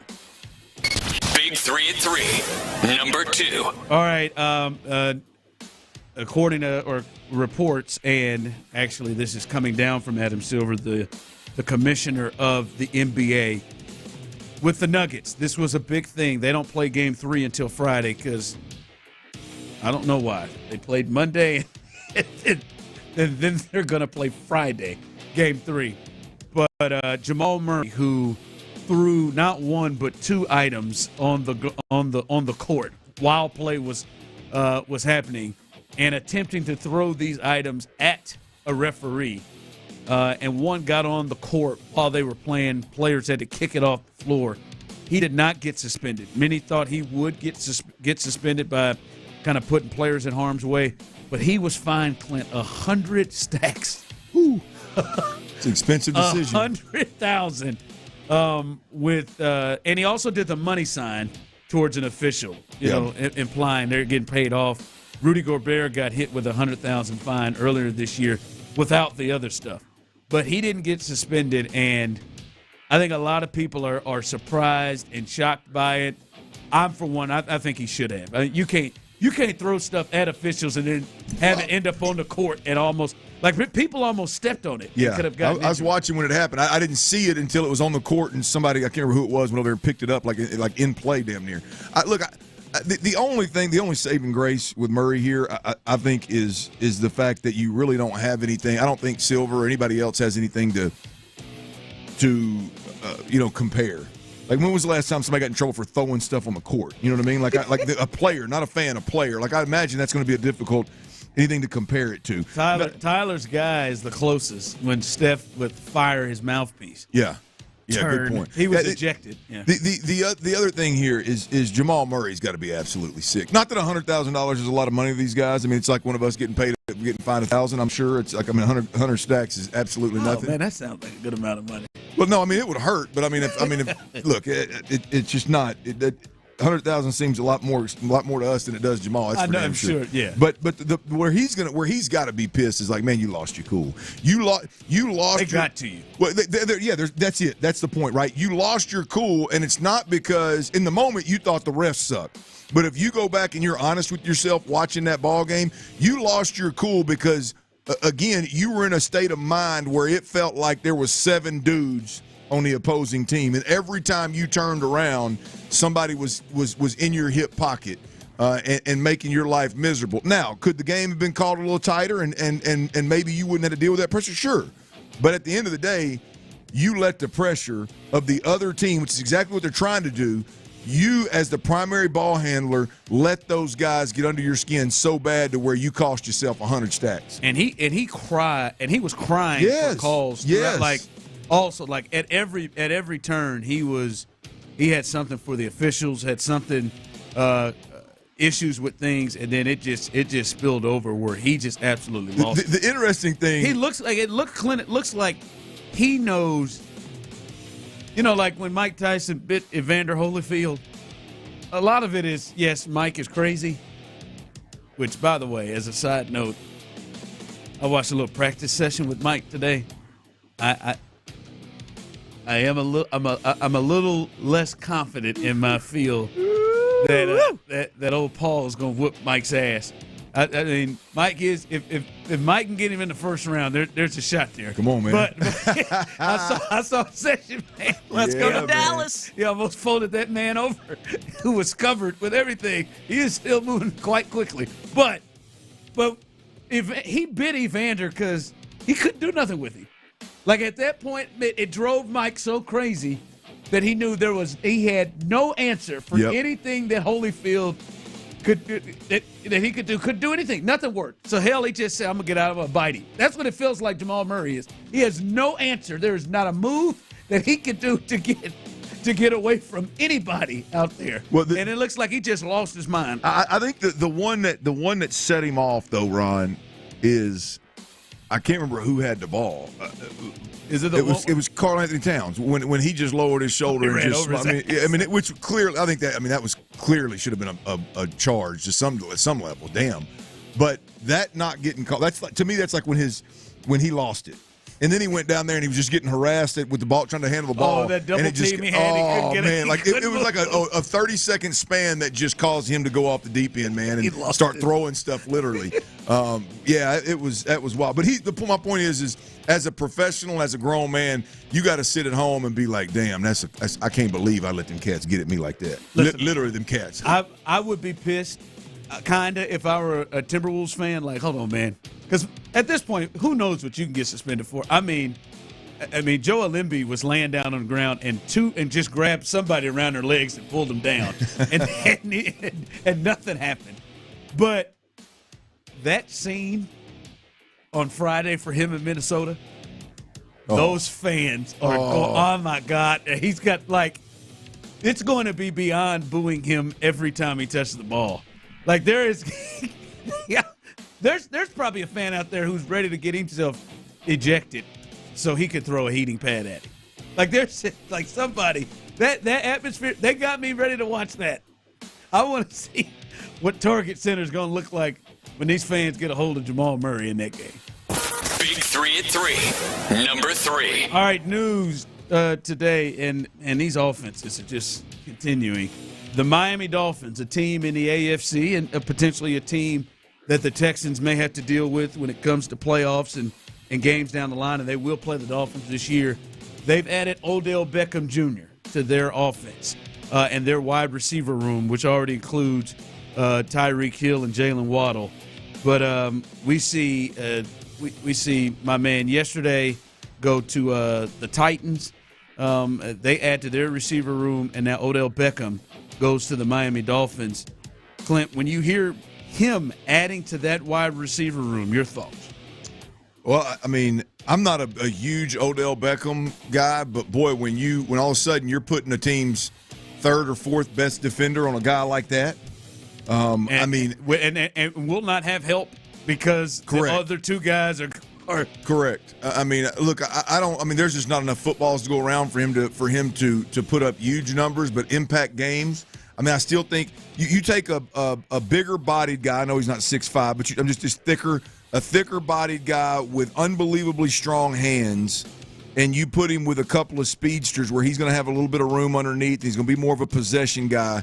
Boy, if I don't see it being a huge statistical year, but boy, you talking about being able to impact games down the stretch. I would think that Odell Beckham Jr. has definitely still got that in his tank. So we'll see, but they just keep. I mean, these teams just keep stacking the skill position. Yes. Teams that have the skill, and the Texans are one of them.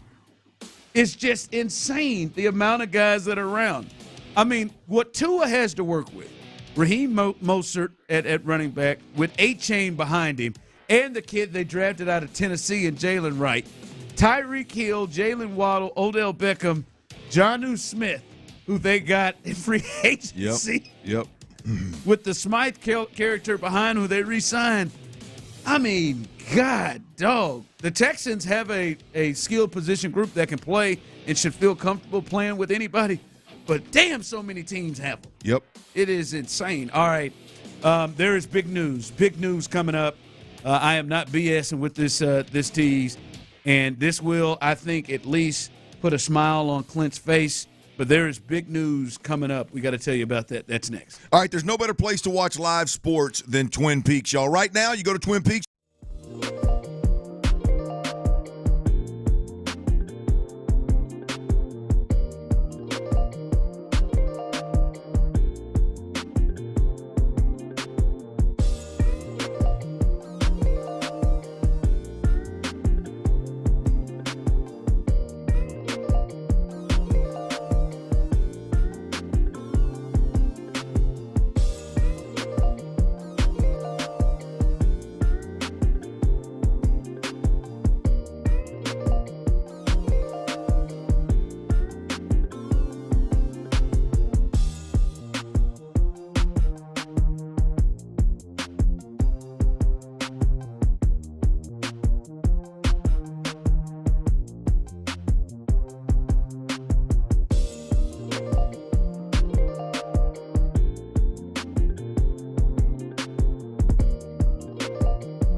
right. Download the Odyssey app now and don't miss a minute of the conversation. Houston's sports leader. Sports Radio 610. Sports Radio 610 presents The Drive with Stoerner and Hughley.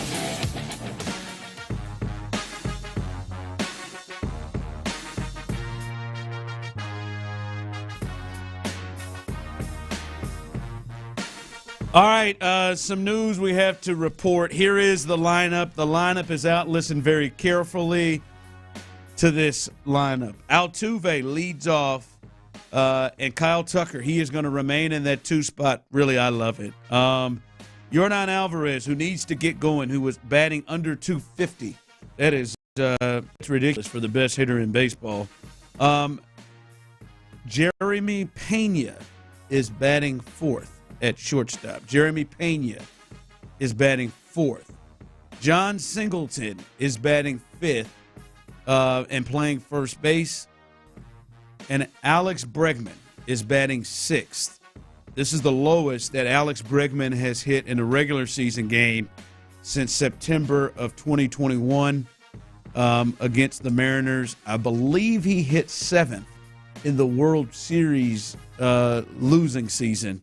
With the Braves, when they got into that World Series, he was struggling mightily, and Dusty moved him down to the 7th spot. But he is batting 6th, hitting 195 with 1 homer right now.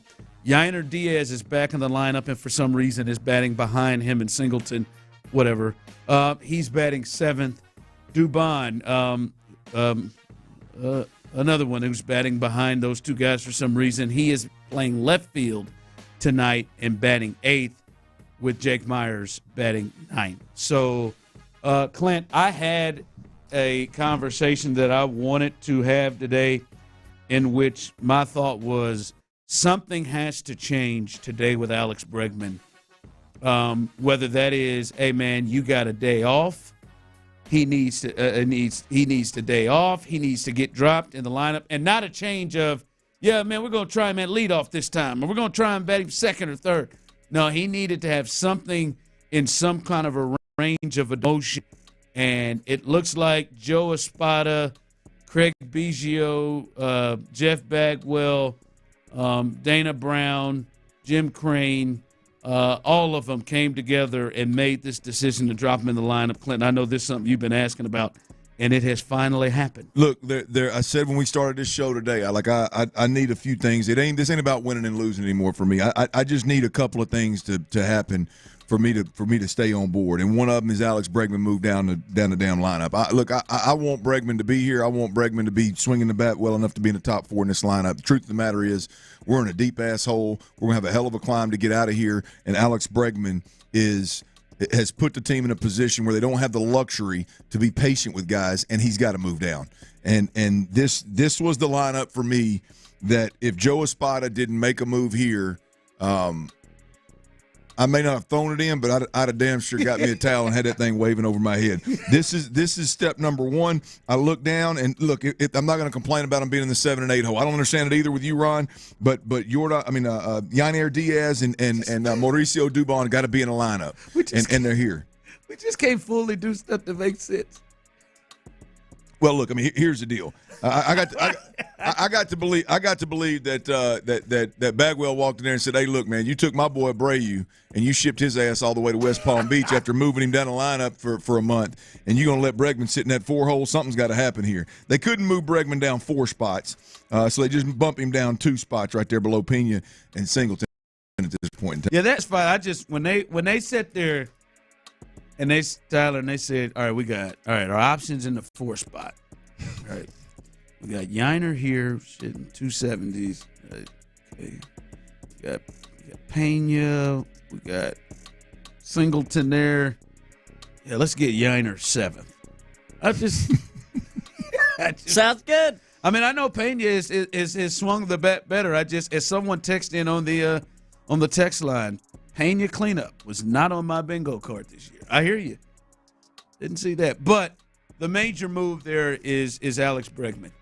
And I know that many of you would move with the thought process of He's a major league player. He's getting paid all this money.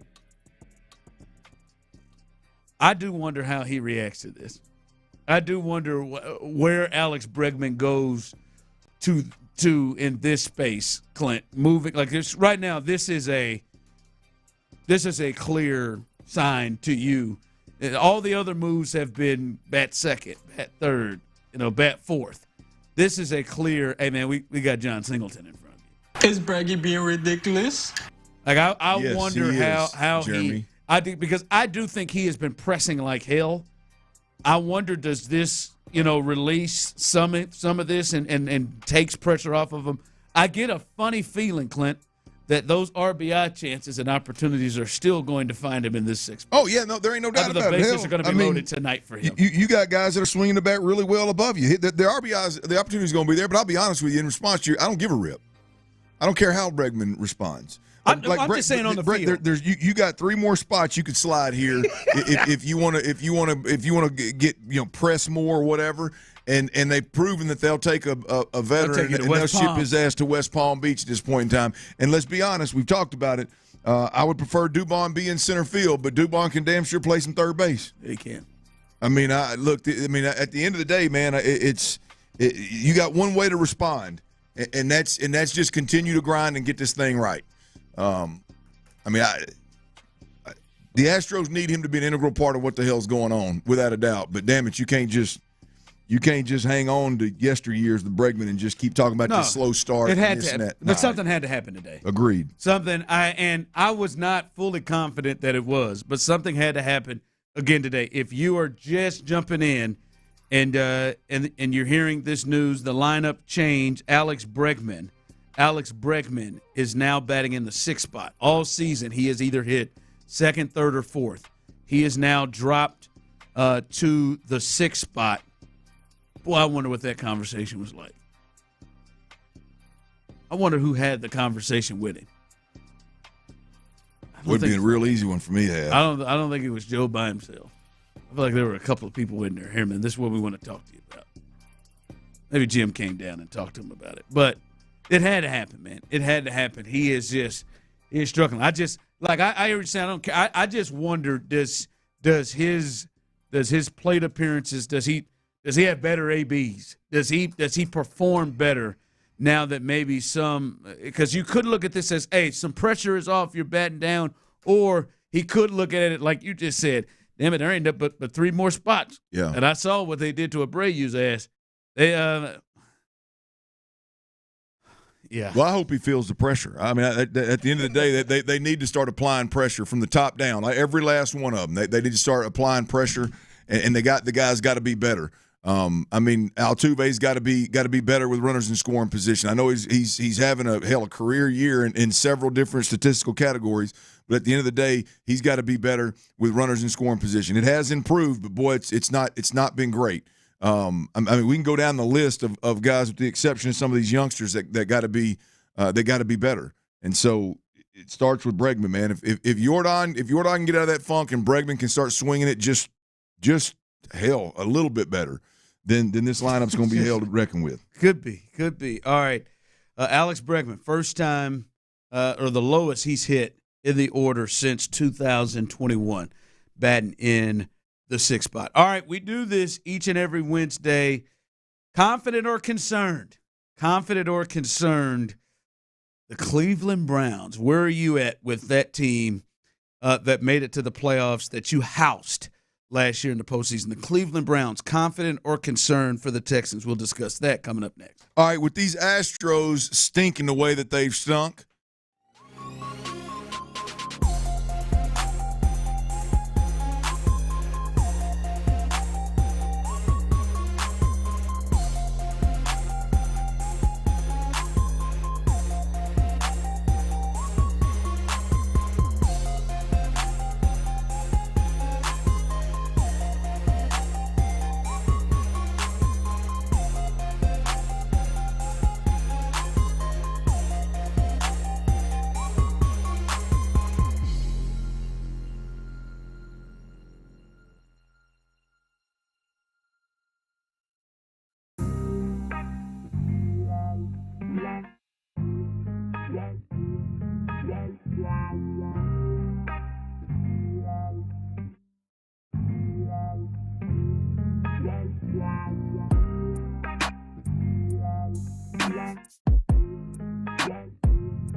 dealer. GeneratorSuperCenter.com.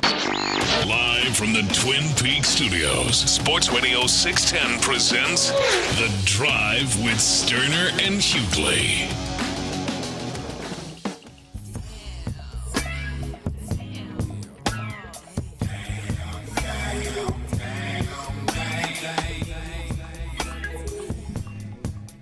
I love that. I love that, baby. Again, news out there. Mr. Alex Bregman batting sixth tonight. Batting sixth tonight against the Yankees, looking to try to move. My man is hit second, third, fourth, and now sixth. Shout out to my guy, Alex Bregman. There you go. Kind of like my football career was going in the wrong direction. That's something, boy. Yeah. I mean, he ain't even – he's damn near almost not even tradable at this point if that was the route you wanted to go. Damn sure not getting a new deal. All right, we do this every Wednesday right now where we look at an AFC team and we, from a Texans perspective, you confident or concerned? Confident or concerned? This week, fellas, I want to look into the Cleveland Browns. I'm not going to let it take my joy. That guy's Cleveland Browns. Last year they made the playoffs. They won 11 games. They faced the Texans with Joe Flacco as a starter and just got trounced. And that's coming off of them beating down the Texans a couple of weeks prior, mind you, without C.J. Stroud as the quarterback. They had the number one defense last year. They had the defensive player of the year last year, and they bring him back. And Clint, they have made some moves. They got Jerry Jeudy in a trade with the Broncos to add to Amari Cooper, who is still there. Jameis Winston is their backup quarterback, and has come over and taken over as a leader in that locker room. Jordan Hicks, a linebacker they brought in. They were able to keep Zadarius Smith as well, who was a free agent. So the Browns have added to their team. And the thoughts, 713-572-4610. Those of you on the text line, those of you on YouTube and Twitch, you can jump in as well. Confident or concerned with the Cleveland Browns? Where are you at? I'm pretty confident with the Browns. I was last year with Joe Flacco from the pocket. That playoff game, they made you nervous. They had me good and nervous. There's no doubt about it. Hell, I mean, after what they did in the regular season, good gosh, they definitely had me good and nervous. But look, until I see Deshaun Watson back to some level of what we saw here in Houston, on the football field, yes, on the football field. I mean, he's clearly just going to hang out in Europe, I guess, right? Because I'm assuming he doesn't get bothered over there. I mean, every picture I see, he's in another foreign country somewhere, but I think at Germany in a Ferrari or something. But yeah, until he gets back to playing at a level where I saw him playing here in Houston, then I'm not real concerned with them. They've clearly got a good squad, and they're going to be able to run the football well, But until they get a guy behind the center that can accurately distribute the football on time, all those kind of things, and layer the football the way that we saw Deshaun Watson. I mean, there was a point here where he was as good as anybody, if not better than everybody, at those second level throws, the accuracy. Some of the stuff we saw from C.J. Stroud this year, Deshaun was doing it as well at that second level of the field, the more difficult throws. I just haven't seen that guy. The sitting out, now the injury, the Deshaun Watson factor and him not being near the player that he was here in Houston, I'm far enough removed from that. I can't lean into what I used to see from Deshaun. I've got to see more before they concern me. I'm pretty confident as it pertains to the Texans. I'm pretty confident with the Browns. Yeah, I'm seeing this a lot. Confident on is this even a question? Confident on the Browns. And listen, clearly, man, they got a lot out of that roster. A lot. They had a lot of injuries last year, and I think Kevin Stefanski had a really, really good argument. Did he win Coach of the Year? I think Kevin did win Coach of the Year. Did he? Yeah, actually, I think Stefanski did. Yeah, he won it by one vote, and I thought D'Amico should have won it, but what he did with the injuries, Nick Chubb, Deshaun going down and really not playing like the quarterback they needed him to be. They had offensive line issues. They were really, really good. But I think I agree with you and some of the people on the text line rolling in about confidence. I am still, Clint, floored by what Deshaun shows. Like, as a player, what he is showing on the field. I can remember here, Clint, where he always looked like, and that's with a coach sometimes that you didn't know if he knew what he was doing or how to use him, or playing in a system that didn't exactly suit him, as we talked about a lot. But he always appeared to be comfortable and in control of what was going on. Yeah, comfortable in chaos and all that. When I watch him play since he's returned the last year and a half, it like reminds me of, like 95% of the time, it reminds me of like a freshman that just got into college football for the first time. Or even in the NFL to what Bryce looked like last year.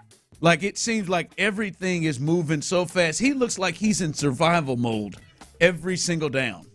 First down, second down, third. He looks like he is surviving and not in any kind of control. It looks like the game is too fast for him right now, which is just wild to watch from what we saw here. And we'll see it. They seem to be saying all the right things in the offseason with him. But it is shocking to watch Deshaun play and look the way he does. And I know you've talked about the type of dude that he was and the leadership and all of that stuff, how different that is. He's just, something's up with him and he's a different cat. Yep. But it's on the field, Clint. He just looks like everything is way too fast for him. It's just crazy. Well, it is, Ron. I mean, everything you mentioned is a problem, like a major problem. Like, the game is moving really, really, really fast for him right now because he hasn't played enough. He hasn't played enough to settle in and for the game to slow down. He hasn't been in that system long enough to know the intricacies of that particular system, and that's a problem. You mentioned, the things that the discussions that we've had in the past. Like, Ron, I mean, like, being a gym rat, a guy that was first in the facility, last out, and like genuinely and sincerely, there's nothing fake about it, like was just a team first dude. How I cannot get enough time around my team on or off the field, breathing, sleeping, eating football. That was Deshaun Watson. Now, I was joking tongue in cheek, but it appears the dude has to leave the country just to have a social life. Like, it appears the guy can't even doesn't feel like he can leave his house in Cleveland and enjoy whatever Cleveland has to offer and go back home and do all the things that he was doing back home. And he obviously can't come back here and peacefully go about his social life. I mean, the guy is I mean, I hate to say it, man, but he is so disengaged. Whereas engagement with his team and his teammates and his coaches and the facility and the fan base. But you think that causes you to look like you? Yes, absolutely. Like you've never played on this level? Because that's what. Well, I think all the stuff does. I mean, I agree with you. The game is moving really, really, really fast. But a big part of the way that he has always thrived was being one of the dudes. And you don't just say you're one of the dudes. Like you are always there. You're always available. You're always involved. And for whatever reason, he can't do that at this point in time. And look, again, I'm not accusing anybody of anything, but it appears to me when you look at all the social media, there's always a drink in the hand. There's clearly just him and his girl. It's not about the team and what he's doing. If it is football, it's just him and Quincy throwing. There is very, very likely some issues that he's struggling with that are affecting him on the football field, that are affecting his mood and his approach and his his likability and the chemistry that he has with his guys. I think it's all a problem. I think everything we've talked about is and it's not just maybe. No, it is a huge problem as it pertains to the way that we saw Deshaun Watson play at a high level and win football games. There are 5, 6, 7, 8 different things in his world that just aren't. They're a 180. Like they're not even remotely close to what he was doing. Like a big part. Like I can relate in one way. Like the only way that I was able to break and set records in college was because I was available to we threw every day together in the offseason. I mean, when we weren't throwing, we were kicking it. We were hanging out. There was never a doubt of anybody in my huddle of like what my intentions were. I didn't have to worry about my tone. I didn't have to worry about it. There was never that my intentions were to win because those guys saw me work with them every day. We were in the trenches together.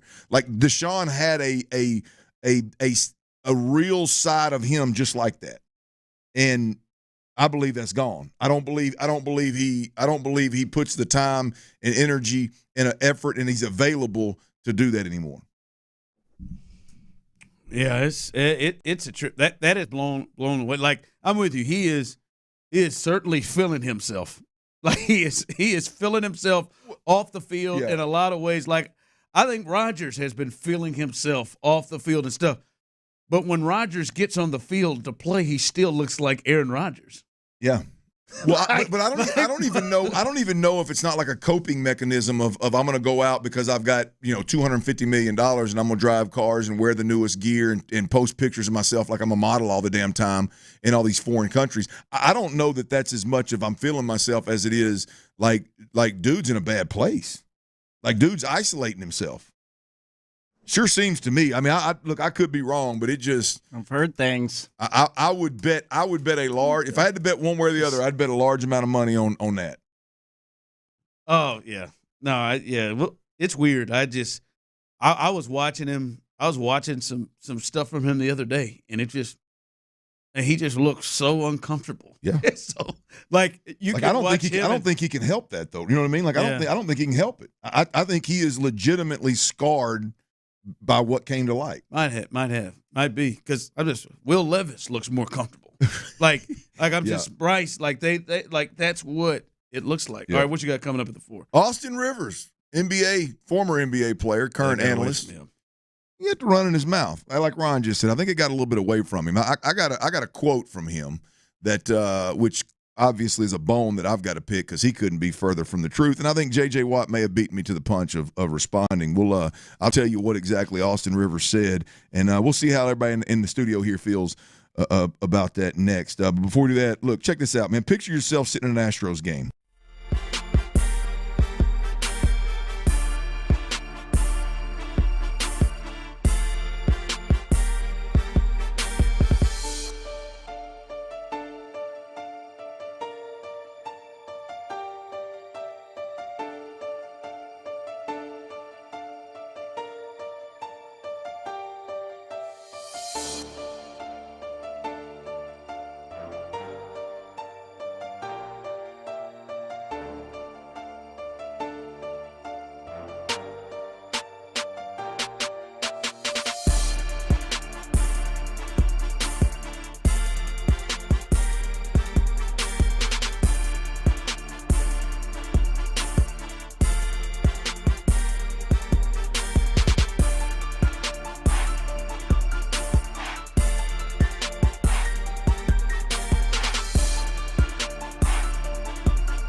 HD2 Houston. Insider access. Exclusive content. Sports Radio 610.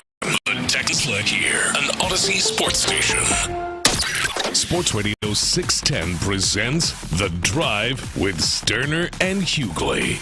Dive into the mind of former NFL quarterback Clint Stoerner. I like a good time. I like to have a party. I know you do. It's Dirty's Daily.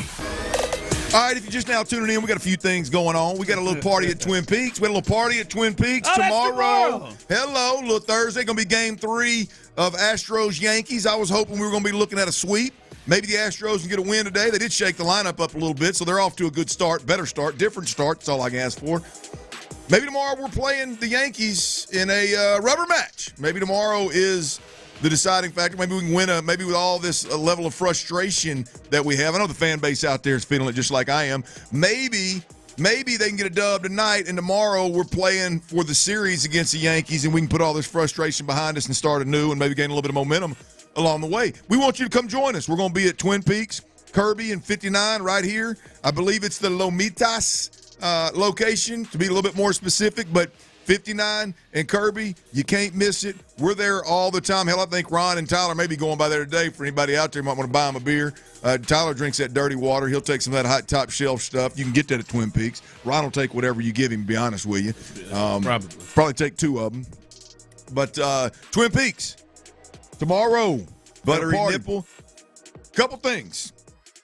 We always give it back to the people. We always have a few giveaways. From what I'm being told, tomorrow's giveaways, you don't want to miss. You'll be very thankful. There's always a good time to be had when the Drive boys are down at down out in the streets a little bit, giving it back to the people. But tomorrow, you can be rewarded. Also, a couple things I can tell you. Park Dog, I know you're listening. You're going to have to text me the name of that rock group. But giving away some concert tickets. Giving away some concert tickets. Really? I don't know if Tyler, I don't know if y'all checked for an email right before we came back on here. There are some concert tickets that we're giving away tomorrow. And the I'm not a big rock music guy. So some of you rock folks out there are going to greatly appreciate this. I'm going to get the name of that band to you here shortly. The other one is the Dave Matthews Band. Dave Matthews Band is going to be at, I believe, the Cynthia Woods Mitchell Pavilion, and we're going to be giving away some of those tickets, I believe, Ron. All right. So we're giving it back. We did that before. Yeah. That was a popular one. So we'll be giving it back to the people. Also today, if you just now join us, make you want to stay plugged in. Every one of my live reads today there's an Astro twist to each one of them right now. So good. I'm a tad bit pissed off. I'm a tad bit frustrated. My wife just texted me and said, "Wow, Clint's letting these reads get away." Look, I'm just telling you. You can angry drink. You can angry eat. This is the way he deals with it. That's it. You can do all that while watching the Astros at Twin Peaks if you'd like to slide by there. Steel Panther at House of Blues is the other concert. All my metalheads out there. I don't know if it's metal or just rock, but you get my point.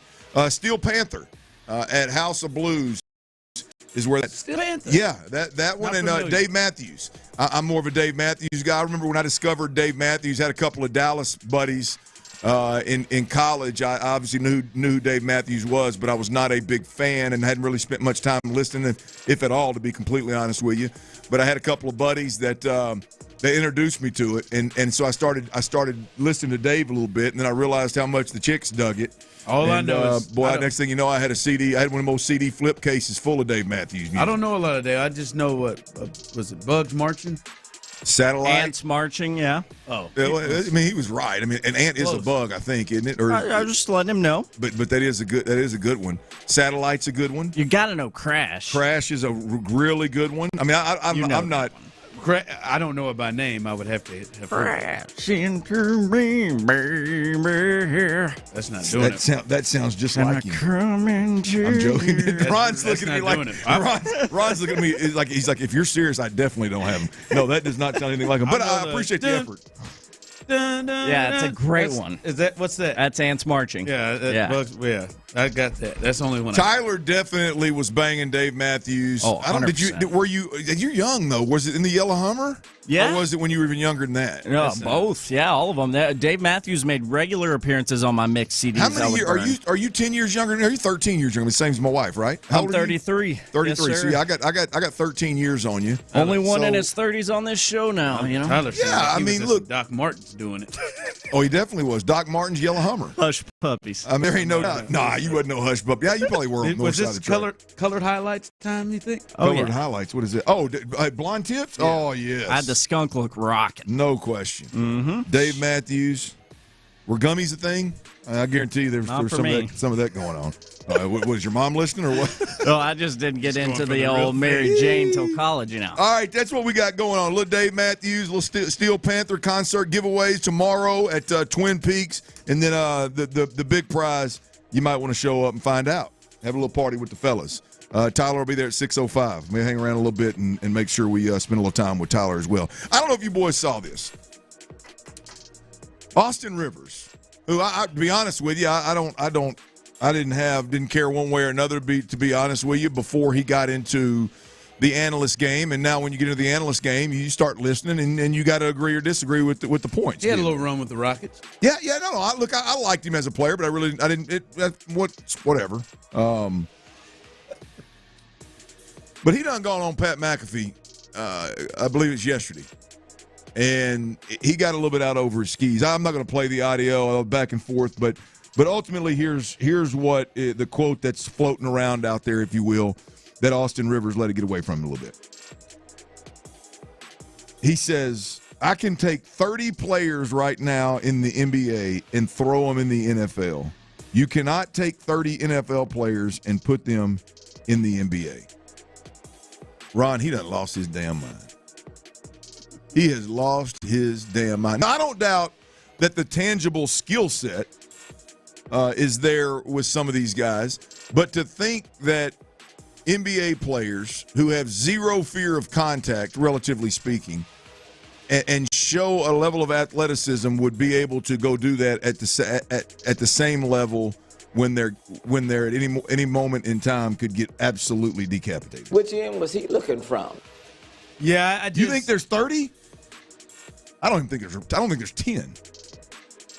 Yeah, I mean, I don't know. Depending on positions they're going to play. Well, but that's the thing. I mean, clearly none are going to play offensive or defensive line. Yeah, no.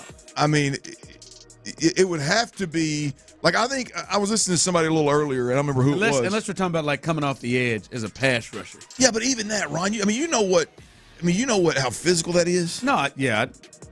Like, I mean, I think tight end's your only shot. Tight end or some kind of scat receiver. Like, those are the two where schematically we can get you in space and get you a touch. So then at that point in time now, if you can just catch it, if you can run, the athletic ability, the explosion, that could play into it. But, man, maybe safety? I don't know.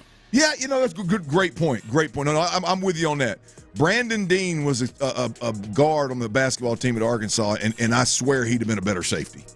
If we wouldn't have had Kenoy Kennedy, he could have damn sure played strong safety. But I don't know. You got anything off the top of your head? And Anthony Edwards, I think he could go. Yeah, I mean, especially when you're talking like tight end stuff. Yes, like, I think LeBron could play tight end.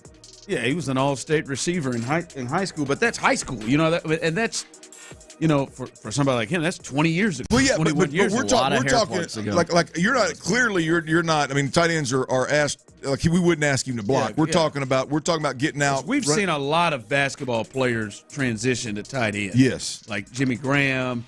You said yesterday, Mo Alley Cox. Well, big boy that was in San Diego, Antonio Gates. Kent State. Yeah, we've seen that. He was so confident and aggressive with it. I think he's crazy. Well, now I'll say this too. The contact stuff is just a lot different. And you got to get used to it. Like, I'll be honest with you, like the reason that I gravitated to quarterback is I didn't like the contact. Like I did not like when they put you at slot receiver. I wouldn't have guessed that from you. At receiver, you're somewhat protected, but I didn't even like it there either, to be completely honest with you. I told you I tried to block that guy that one day, and he literally stiff-armed me, and I couldn't reach his jersey. And I was like, come on, coach, what are we doing? I mean, I had no chance at blocking this guy. I wish I could see that. I mean, it was awful. But, that receiver, you're somewhat protected, and when you do get hit, it's like you're going after a ball or something, so it's almost – you're not in – I'm talking about the positions, like any defensive position or like tailback – or where fullback, you get hit all the time. Where it's just like that's all you do. Like, I was like, no, I'm out on this. I played because when I was coming up playing both sides of the ball, I was a linebacker, and I was just like, this is miserable. Like, I just hit a guy and my teeth chattered. Yeah, and I got 2 inches of mouthpiece between my teeth, and it still hurt. Yeah, this doesn't make any sense. And hell, I was raised in it. I just think that those guys that have to hit often. That's why. Like, tight ends are a little iffy, too, because that's the thing you've got to learn, because tight ends have to hit, and play on the line. The thing about tight ends is that you could ask them not to have to do that, right? Put them in position, and then when you're in your routes and you're using your athletic ability, you are protected. They can't grab you, they can't push you, they can't hit you. So I could see them having some level of success. There might be some people in here take advantage of that 5-yard rule and try to force you. Ooh. Someone texted PJ Tucker. He's a thick. I don't know if PJ got it, man. He's a thick, physical player. How big is PJ? How tall is he? About 6'5". I remember him being at. I don't know. I mean, you've got to be, to me. I mean, I guess not. I mean, I was going to say you've got to be like an elite athlete in the NBA level to make that transition, I would think. But maybe not. I mean, because not everybody's an elite athlete. Some of the guys you just mentioned, I mean, Mo Alley Cox is not like at the NFL level is not like an elite athlete tight end. He just goes and gets it done. Like then I think the other way. I think there are NFL players who could probably at least defensively, hang, like defensively in a way hang with some of these guys, like some of these. Like some corners and stuff out there that can maybe defensively kind of hang and play. I don't know if they could score or anything like that. But I don't know, man. I'm talking about defensively in basketball. Go and play defense. You know, if you gave him some time to train. But like someone texted in Zion. Zion's got a body, but I don't think Zion wants to hit. Yeah, Zion can't stay healthy in a non-contact sport. He'll get his ass destroyed. Yeah. The crazy thing, it's just a whole different level of like strength and core strength and like game strength, and it's different. It's not necessarily a different level. It's just so different to play any of those contact positions, man. I just think it'd be unbelievably difficult. Now, on the same token, I'll be honest to what you just said, Ron. I don't know if there's really 30 NFL players that could make the transition. Now, maybe like you said, be a defensive specialist like or something. Defensively, But I mean, you look at. I mean, like I think that, like C.J. Stroud can shoot it as probably shoot it as well as any NBA player. I mean, any NFL player. But I mean, he's not going to be. Those guys would cover him up. I mean, immediately. And then you look on the other hand, like Micah Parsons, who's completely out of control. He'd foul out in the first damn minute of the ball game. He will give you everything he's got. So someone texted in, "Could Draymond make the move too?" Man, Draymond get his ass tore up, boy. That bully, you heard that? Everybody's a bully until they get punched in the mouth. Or what is it? How does that go? Sounded good to me. What is Draymond? He's probably about 6'6", at least listed 6'6", 225, 230. I mean, like the guys that are in that size range. Damn, you nailed it. What is he? 6'6", 230. He's only 230. You need to buy a lottery ticket, and friend. He looks bigger than He's that. probably 6'5". Yeah, that's what he's listed at. Yeah. So, like that body type, like I could see all right, Draymond third down, stand up on the edge, coming around the corner, as rushing the passer, him or like LeBron is 6'8", 250, 260 now probably. I'd like to see his big ass. Today I'd like to see his big ass play tight end. I think Jerry loves to sell tickets and Jerry loves to be on the Sports Center. I think Jerry ought to go sign LeBron as a tight end for a year. Let's see what he can do. I'm here for it, man. Hell, they did it with Tebow. Might as well do it with LeBron. I like him to figure out this basketball thing. Hell with it. He's had enough success out there. Speaking of Austin Rivers, after he made this comment, I thought J.J. Watt summed it up nicely. Now that's a little harsh for JJ, but he literally quote tweeted NBA Central, which had Austin Rivers comments on it. It said, and he said, "You don't got a job in either right now. Go ahead and try it." Clearly, JJ don't believe. Damn, JJ don't believe that it can happen. I can imagine that if you're a football player, and I'm sure it bugged you, that's got to piss you off. Somebody think, oh man, we can just get up there and waltz and play. I can pull 30 right now to play them. Name them. Well, the crazy thing is like in college, it's the other way typically, right? It's the football players wanting to go play basketball. Like I had a tight end that went and played basketball. Hell, he started a few games. Matt Jones, who was a quarterback after I was there, he went and played basketball. Now, again, just out-athlete everybody, which you can't do at the NFL. I mean, at the NBA level. So that was a I remember Donovan McNabb rode that bench over there at Syracuse. Yep. Couldn't get in the game. Now, obviously, Charlie Ward was an exception to the rule. I mean, Charlie was able to play. I mean, today he would play. He could play in both. Yeah, they weren't allowing him to play quarterback. Yeah, that wasn't it. Today he could play in both. No question about it. Hey, on another note here, boys. Ron, Tyler don't know nothing about this, but Ron, there's. Oh God. I like social media. I like social media, but I'll be honest with you, man. As a man with 2 young kids, like I don't know that I need help parenting as much as Instagram thinks I need help parenting. I'm gonna be honest with you. Me and the wife talk about this quite a bit because you can't avoid it, right? Because the phone's listening to you and they're gonna flood you with ads and stuff. Not necessarily ads, but videos and all that kind of stuff of with kiddos in it. Ron, I get a message, or it was on my feed, but it was obviously directed at me, and it was titled. It was titled "Save Your Nose for What Matters." Save your nose, N-O's, for what matters. And in the video, right? In other words, it was telling the parents to don't just walk around saying no all the damn time. Like let your kids have fun. Save your nose for what matters. Ron, this video had two young kiddos sitting at an island. In the house now, at an island. And the other kid was probably 4 years old. Island boys. Might as well. They're on their way to be that. But the oldest kid, which is probably 4 or 5, is on a bike with training wheels. I mean Daytona 500 around the island, around the other two kids, getting it on this bike. Save your nose for what matters. And I can't help but look at that thing and be like, I mean, that's something my wife would look at and probably tell me, hey, you need to quit saying no so much.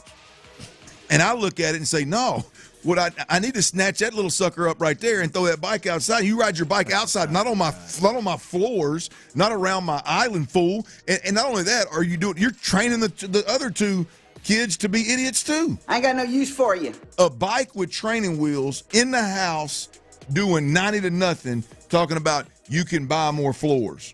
You can fix the house. Let your kids have fun. Dead ass serious too. Kiss my ass. I can't handle it anymore, Ron. I can't. It's for me. I hate like when adults do this. My in-laws, they were in town last week, and they love to play catch football with Nicholas and Trey right in the middle of all the furniture. Ooh.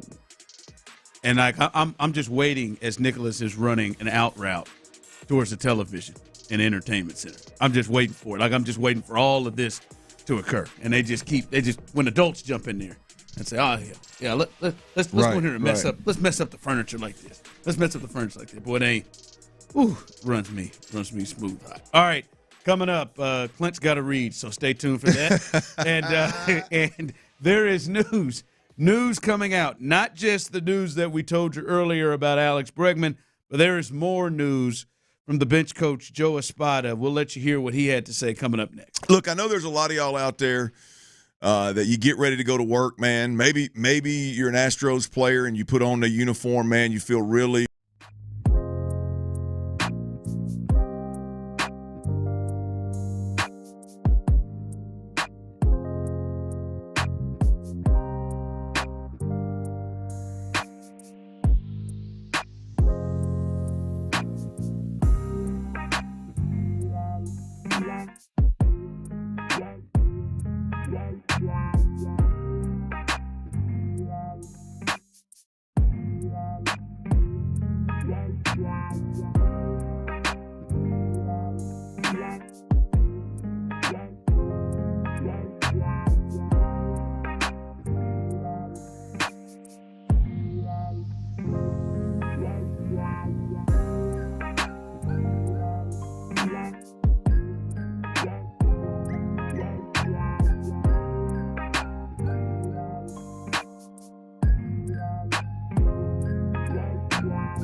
Planet Fitness, home of the judgment-free zone.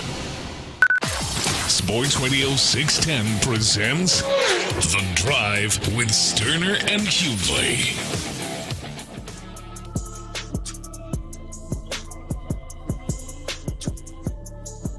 All right, we've already told you today that Alex Bregman has dropped to the 6th spot in the lineup, but more news coming from the Astros. And Clint, here is the latest, and we'll see if that impacts tonight's game. BC Joe Espada said that Ryan Presley, who last pitched on Friday, has soreness in his lower back. Espada said Presley played catch today, and he felt okay and termed it nothing worrisome right now. So that is the latest with Ryan Presley, has back soreness. I mean, I'd be inclined to say put him on the IL, man. Go ahead and put him on now. Hell, I don't know what that means for the back end for you, but it's not ideal. I don't know if you still are there, Clint. You have been looking for Ryan to get a reset. Yeah, no, look, I mean, here's the deal. If you're going to reset him, but I don't want to hear about no damn back. Fresh out, ain't I mean, unless somebody's going on the IL, I don't need any more. I don't need any more little pity parties for guys' lower backs. What you got over there? Was that a sneeze? Have you seen that? This play here, he breaks his arm on this swing. The catcher does. Yep, fractured arm, man, on that catcher's interference. That's the first time I've seen it. He jumped up real quick. Yeah, he break. Yeah. Well, damn. That's not only catcher's interference. Hell, he stuck his glove so far past the swing plane that he hit flesh. Yeah, that's on him. No, it broke his arm. Fracture interference. JD Martinez been around 42 years. Yeah, I think that's – but no, that's on the catcher, man. The catcher. Which catcher was that? That was Wilson Contreras. There you go. He's been around for a while, too, hasn't he? Yes, yeah.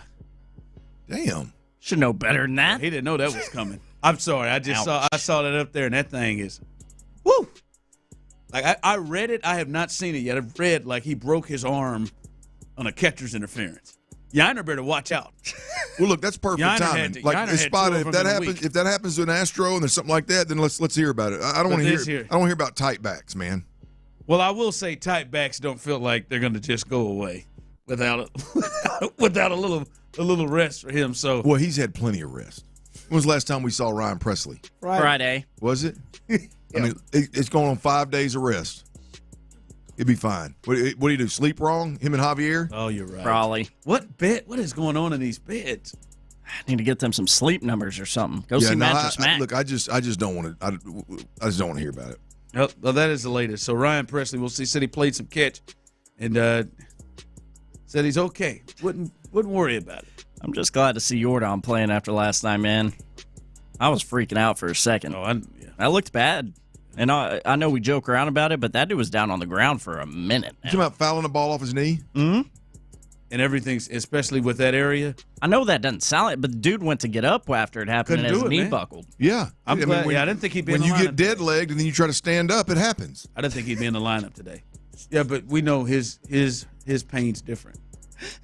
Clint just won't have it. I mean, no, look, his pain's different, He needs to go see kinetics. I'm at a whole. Yes, he needs to go QC kinetics right now. He's gonna have a chronic joint pain when he's older. He needs to start treatment right now. Cocoa butter. Here's the deal.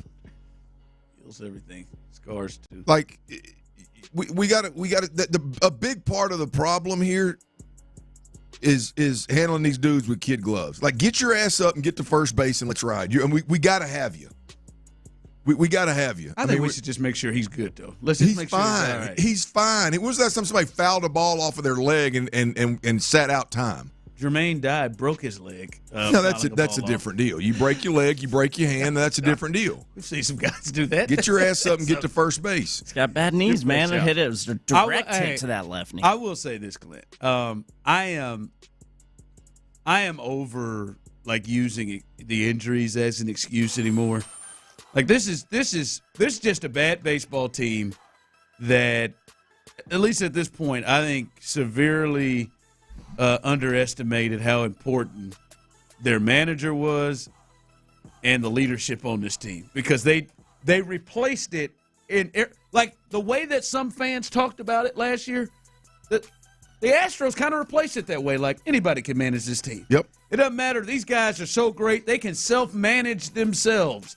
There's enough leaders in the room. We don't need to have to replace guys like Brantley and Maldonado with bigger, leadership voices in there because I think they really misjudged things because, Clint, you start looking at the names on this team, and some guys are struggling, but even some of your better players are swinging the bat and playing decently. I mean, you got surprise out of Blanco. I mean, arguably, you have a guy who is leading the league in hitting. You have a guy who has tied for the league-leading home runs.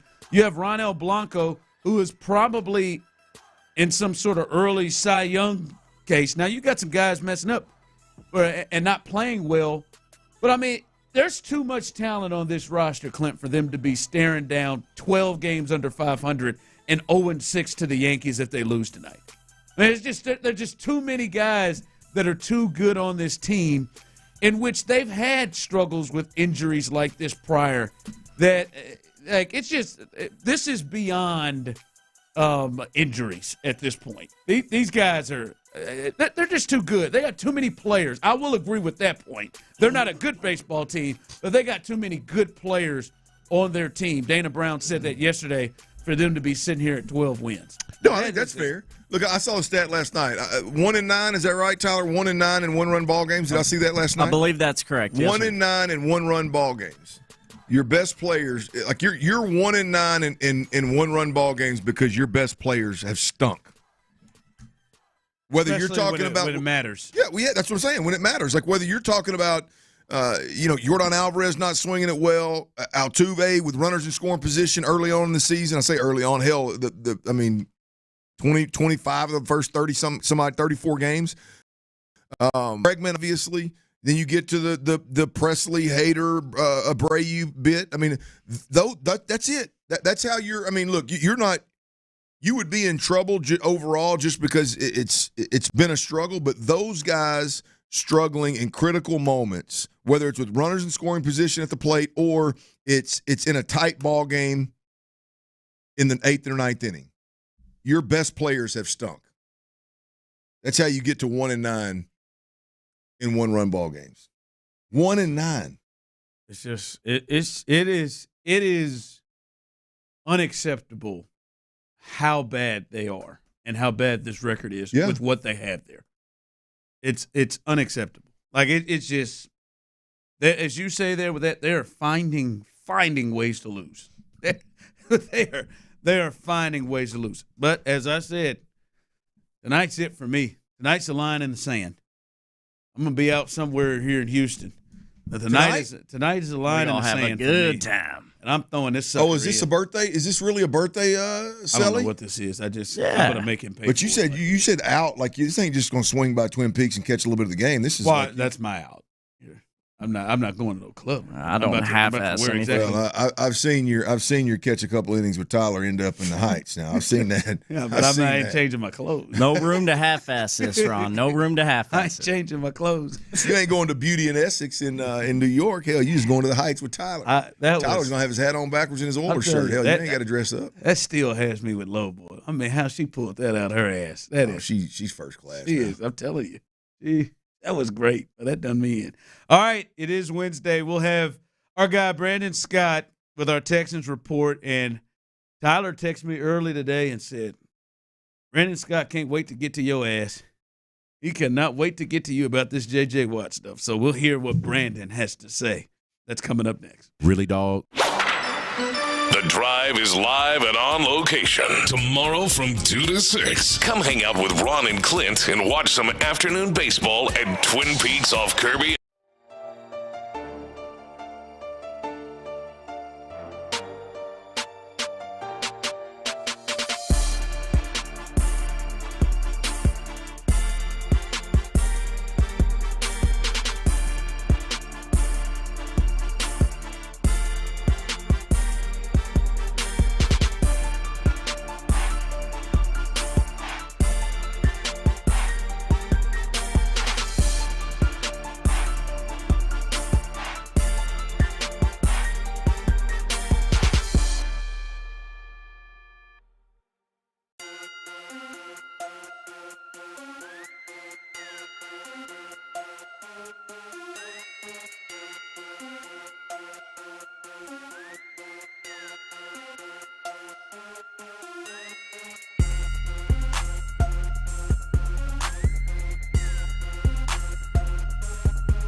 perfect guarantee. So it's done right or it's printed again free. Staples, your local print and marketing expert. N61, visit staples.com/print for details.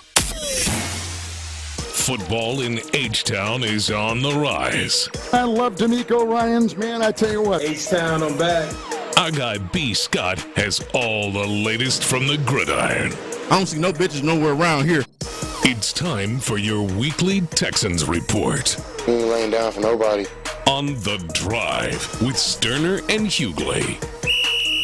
There it is. New open there for B. Scott as Tyler is at work. Our Texans report every single Wednesday, 4:40. Brandon Scott jumps in the spot. Now I do want to get to, because I know you want. I know you got some thoughts. We may be on the other side on this J.J. Watt thing. I do want to say something I heard you speak about, and I kind of heard you guys talking about driving back from the airport when I was coming back from New York. And I thought it was a really good thing. Is this before or after you fell on your back? It's well before I fell on my back. Great question. I was just curious. It wasn't a great question. It was afterwards, wasn't it, when you were coming back? Yeah, I was coming back. You know it was. You already recovered from the soreness. Yeah, I'd already gotten real drunk. I like to switch backs with Ryan Preston. That's how I am right now, and I was good for it. But you brought up something. I know you were at the what was the celebrity baseball game that led to the J.J. Watt. Anyway. The softball game. Softball anyway. And I thought you brought up a good point about Titus Howard. Like, there are people who have the concern and wonder, because I think I heard Cody talking about it on In the Loop last week or a couple of weeks ago, saying there's a concern if Titus will be ready. There ain't no way in hell Titus would have been touching that field in cleats or in shoes if there was any concern about his readiness with his leg injury. And I thought when I've heard people say that, well, you know what, I can understand that. Now, there's no way a second-round pick is insurance for that, but I could understand that. But now we clearly see Titus Howard is healthy and going to be ready to go in training camp. So this don't have anything to do with injury. So with that being the point, like, we should see that he's going to be the cat at right tackle this year, because it's not a concern of his injury. Because D'Amico was out there too, wasn't he? I don't think he'd have been out there saying, "Go ahead, man, stretch it out. Yeah, let's go ahead, let's play this game, this Let it rip, big fella." That don't matter. So I thought that was a good conversation point about the Titus Howard thing, which has been getting a lot of run. Whether he's going to be the guy at right tackle. Yeah, and the Titus Howard thing is getting a lot of run because of the move that they made, because of the draft pick that they made. Blake Fisher drafting him in the second round, even though it is your second round pick, so it's kind of a luxury pick. You got to keep that in mind. It's still a premium pick for a position like that to just add depth. I think that's been Clint's issue. Is like, hey, you're not drafting for depth at that point in the draft. You want to draft for depth, that's for later in the draft, or if you're in a greater position as a team.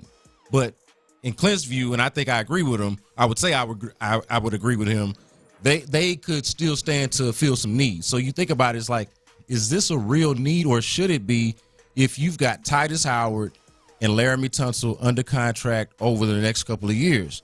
So it does make you wonder, how do they view those players, right? Because if it's not an injury issue, it might be more of, hey, do we think that this player is worth the cost by the time that cost is due? You got to think about the fact that they restructured Titus's contract, and they did move his position last year. I think it's in part him being a victim of being mismanaged, but it doesn't separate you from the reality of them perhaps looking at him differently from the time that they extended him last year. Yeah.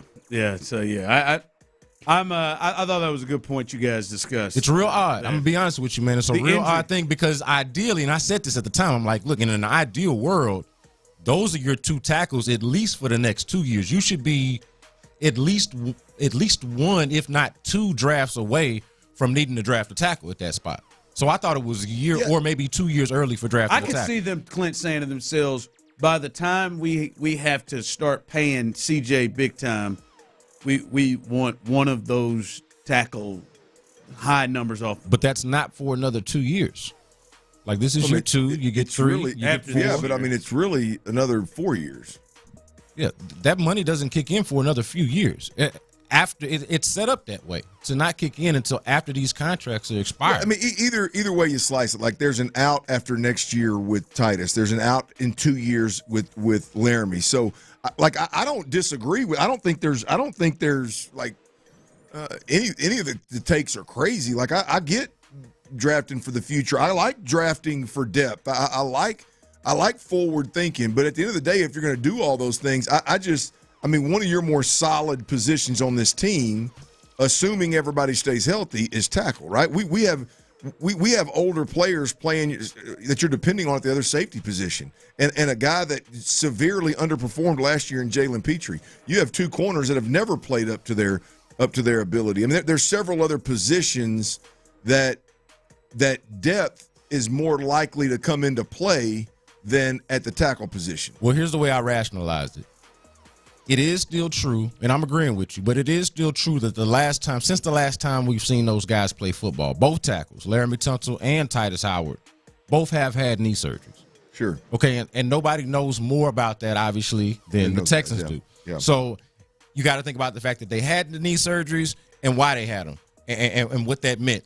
They missed time last year. So, look, George Fant turned out to be a hell of an investment last year. Now, that wasn't a second-round pick, I understand. Yeah. But investing in tackle last year, which they did, so much to the point that they were able to take their starting right tackle and move him inside at guard, a decision that we all disagree with, but something that they were able to do because they had tackles. It shows you how much they are prioritizing tackle and at the same time want insurance if one of those guys goes down. If you don't have Laramie Tunsil or Titus Howard for a stretch, which has been the case in the past. So I understand it from that standpoint. It was still just surprising to me because I agree with you.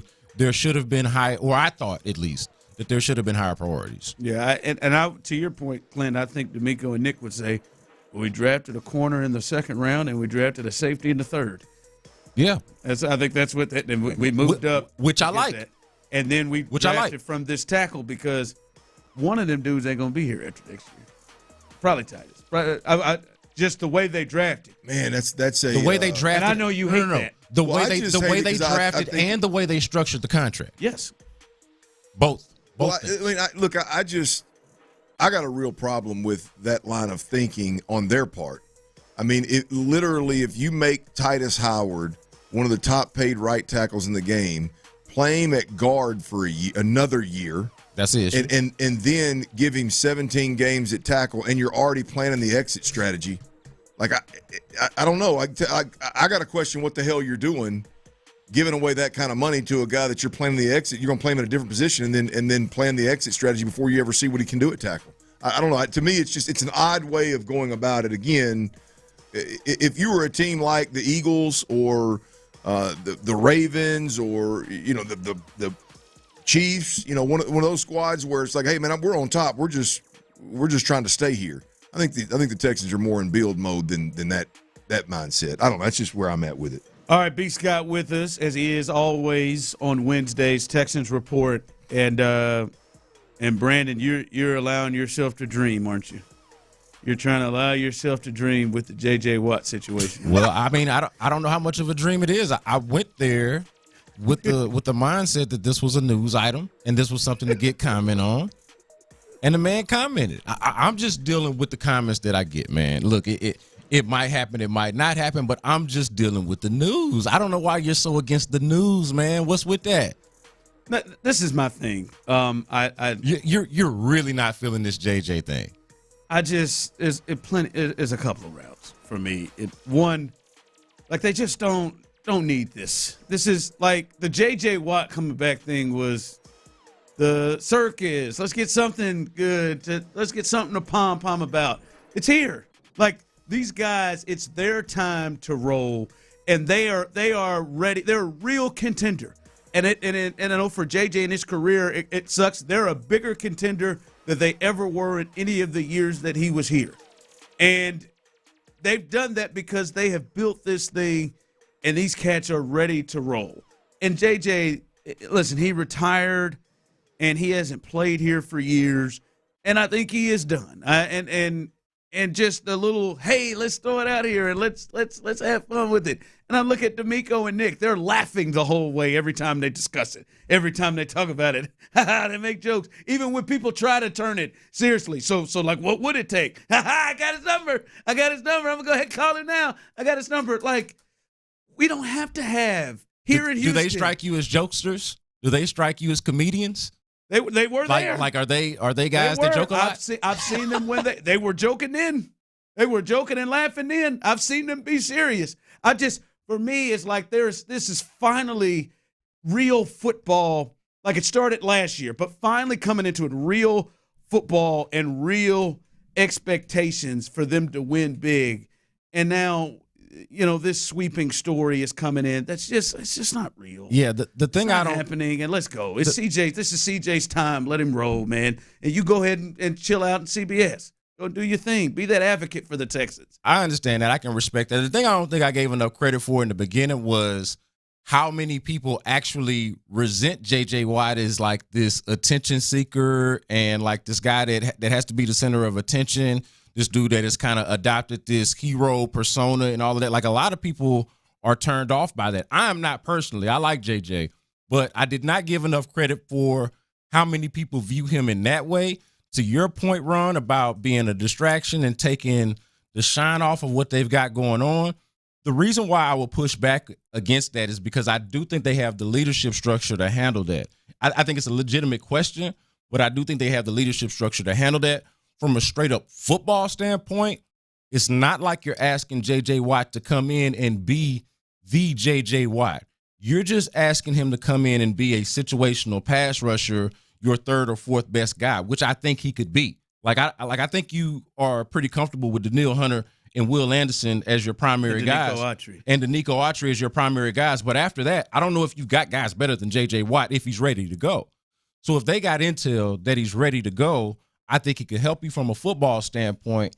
And I think you've got the leadership structure to handle all the distractions and all the kind of the ancillary issues that might come up. Well, regardless of what side of the coin you're on, like J.J. Watt would help this football team. Yes. The J.J. Watt that we last saw, yes. Yeah. Yeah. If he is still a J.J. Watt that when he's on the field, he's capable let's say he can't play as many snaps as he played at Arizona, but if he's still a guy that had he had the ability to do that, he's still a guy that possesses the skill set to go get you sacks.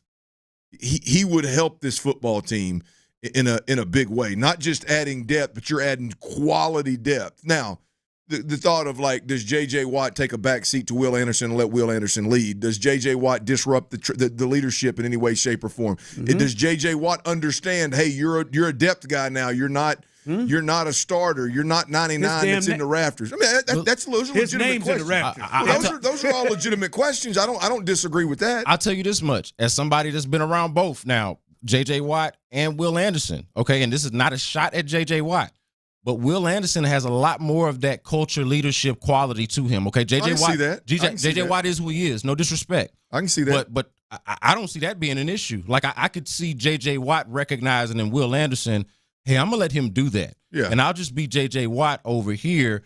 Now, the main issue to me, the only downside I see in this, okay, is if they were to pay him a bunch of money, because I don't know exactly how much J.J. Watt costs, what the conditions are.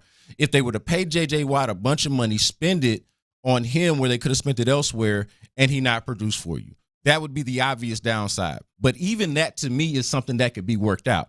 I don't know if it's a J.J. Watt discount or a Texans discount. I don't know how that works. I'm trying. But that's the only downside to me is if they were to spend too much money on little production. Scott, but other than that, I think it's all upside. There's a lot of ifs. I mean, look, it would have to be a team-friendly deal. JJ would have to understand his role. D'Amico and them would have to be willing to view this as it's a luxury. It's not a savior. It's not a. I mean, there's a lot of ifs associated with it. But I just like for me, like he would help this football team. I'm trying real hard not to go to that place, but every time we talk about it, I do keep going to that place. Boy, he sure is ready to jump on this train now, ain't he? He sure is ready to hop on this train now. Well, he told him that last year. He said he told him that last year. He sure is ready to hop on this train hey, now. Hey, but look, And truth be told, he's not being shy about that. He said it would have to be he'd have to have the opportunity to do something he's never done before. But he's owning that part of it. But honestly, like you can like it or not, but when you are a legend at a place, you do get allowed to do that. Like that is the privilege that you get when you're J.J. Watt. Like you don't have to love it, but yeah, he helped build this. He is one of 2 player names in the Ring of Honor. Like they don't have a lot of players like this. Bring Andre too. Wade. Can he go? They got to use a left guard right now, Wade. Why don't you do this here? Andre or Mechie? Who do you think's better right now, Andre or Mechie? Coming up next. Y'all ain't right. That's terrible, man. Andre all day. Coming up next, we'll get you ready for the Astros and the Yankees. They gotta start doing something. Spencer Arrighetti gets the ball tonight. We'll give you the lineup. There's some change and mix up in the lineup as well, and we'll get you ready for the NBA playoffs. Big one tonight as well. All of that coming up next on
Limits apply. O'Reilly Auto Parts. KILT FM HD2 Houston. Insider access, exclusive content. Sports Radio 610. The Texans play here. An Odyssey sports station. Welcome to 5 o'clock fire. Sports Radio 610 presents The Drive with Stoerner and Hughley. It's the 5 o'clock fire. It is 5 o'clock. Congratulations. Hopefully you're off work. Luckily for you, Old Dirty and the Dilf. The Big Dilf. And Psycho T, a.k.a. T-Mill. Tyler Milner have the latest for you. And the latest is 5 o'clock fire is brought to you by Kirk Holmes. Let's get on it here. A little news and notes before we get to this Astros game tonight, in which they are trying to avoid going 0-6 against the New York Yankees and falling 12 games under 500. Ryan Presley, who last pitched on Friday, is suffering from lower back soreness.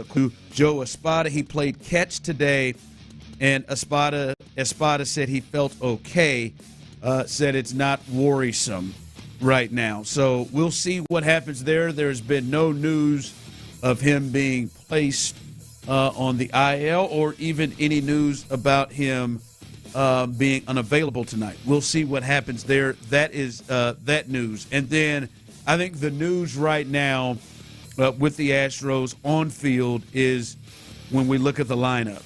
And I'll give the lineup the rest of the way here in just a bit. But, Clint, for the first time since 2021 in the regular season, Alex Bregman is batting in the 6th spot. He has not been this low in the batting order since September 1st, 2021.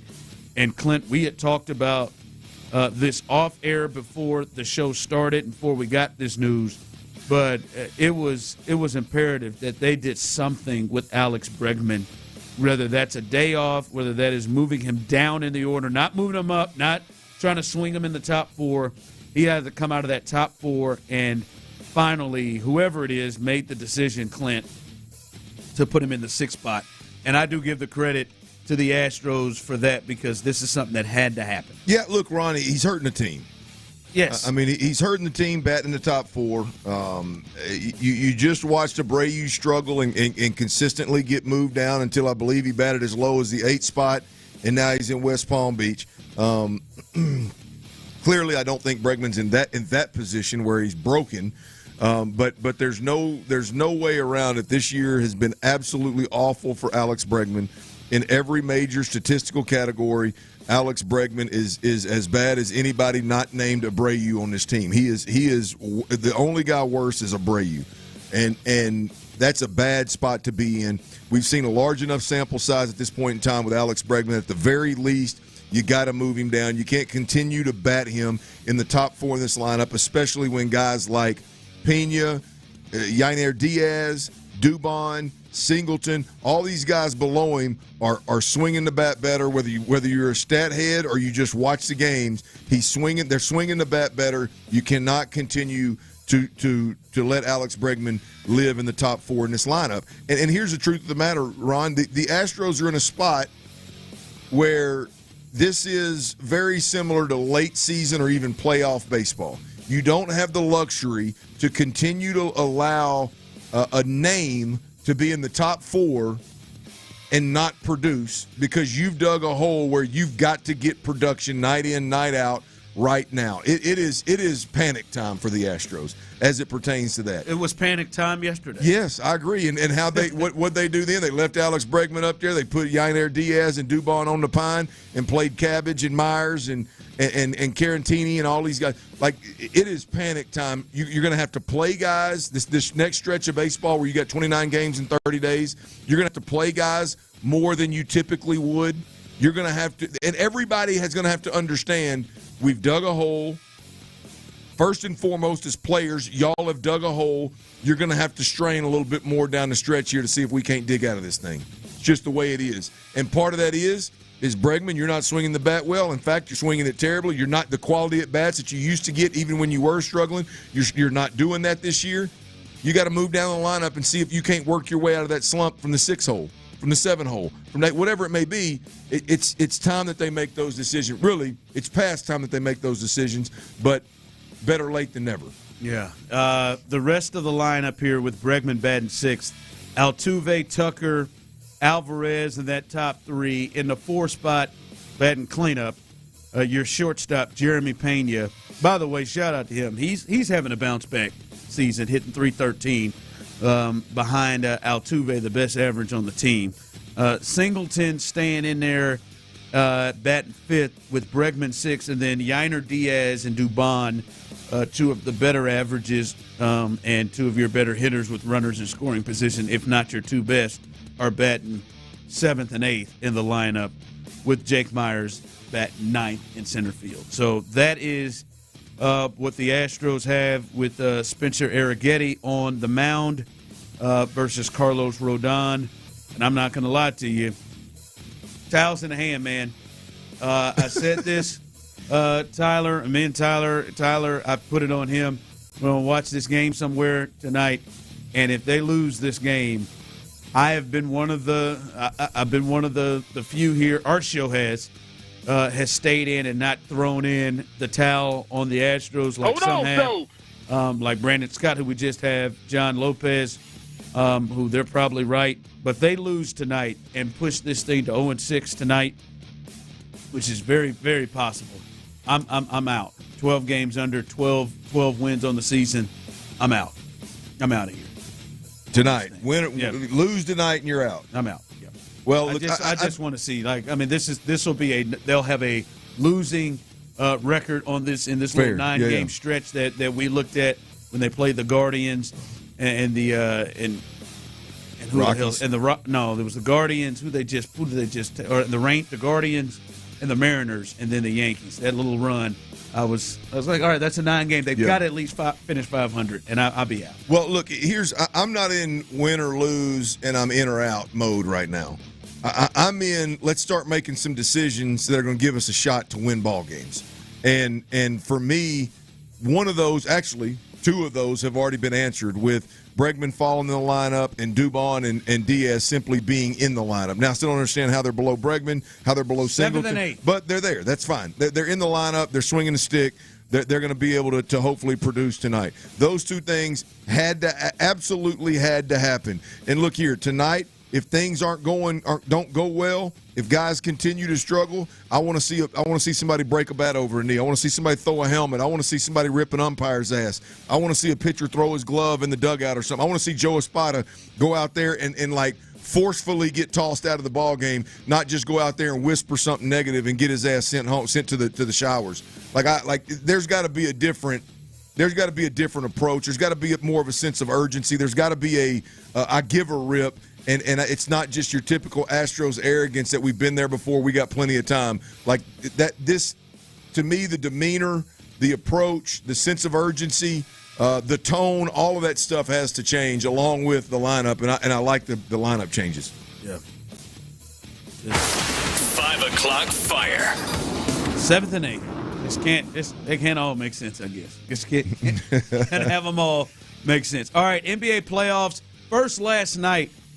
Clint, a couple of blowouts, and the Celtics, that one is not surprising. I think they can be bored and beat the hell out of the Cavs. They win 120-95 last night, and Jason Tatum's not even playing well. But it feels like the Oklahoma City Thunder kind of wanted to put a little statement out there last night, and 117-95, they beat the hell out of the Mavericks. Luka was looking like Jamal Murray in the previous game for the Nuggets when he was playing Minnesota. Which is not good for those that didn't see it. It is interesting. There has been like 2 players here, and it's been funny to watch here in the playoffs, especially in this round. Nikola Jokic and Luka have both been players when you've watched, and many scouts and people have thought and wondered, man, I wonder if their athleticism is going to be a problem. their speed, their whatever. Is it going? Are they going to be able to play at this level consistently? And they have certainly proven that wrong. MVP type seasons. This is the first time I've watched both of them in these particular matchups where it looks like that is a problem.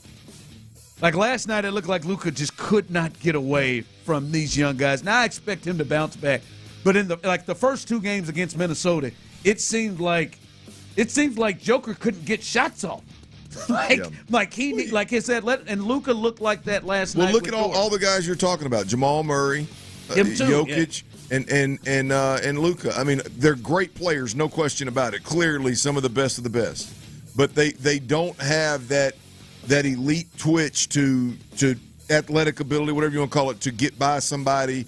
That dynamic, over somebody. Yeah, that dynamic is just not part of how they typically have success or how they overcome pressure. And that has been a major problem for them in the last couple of games. I mean, that's just the reality of it. I don't know. I'm not a basketball head. I don't know how you answer it. Clearly, they have counter punches because these guys are some of the best in the league. Good, but for whatever reason, they have not been able to adjust in game in the moment. Like Jamal Murray was flustered from the time he got trucked down in the paint to the time that it felt like there was three guys. He was getting triple teamed. They didn't have an answer. A lot of teams have an immediate answer, go to it, whether it's some kind of double screen, and you go to it.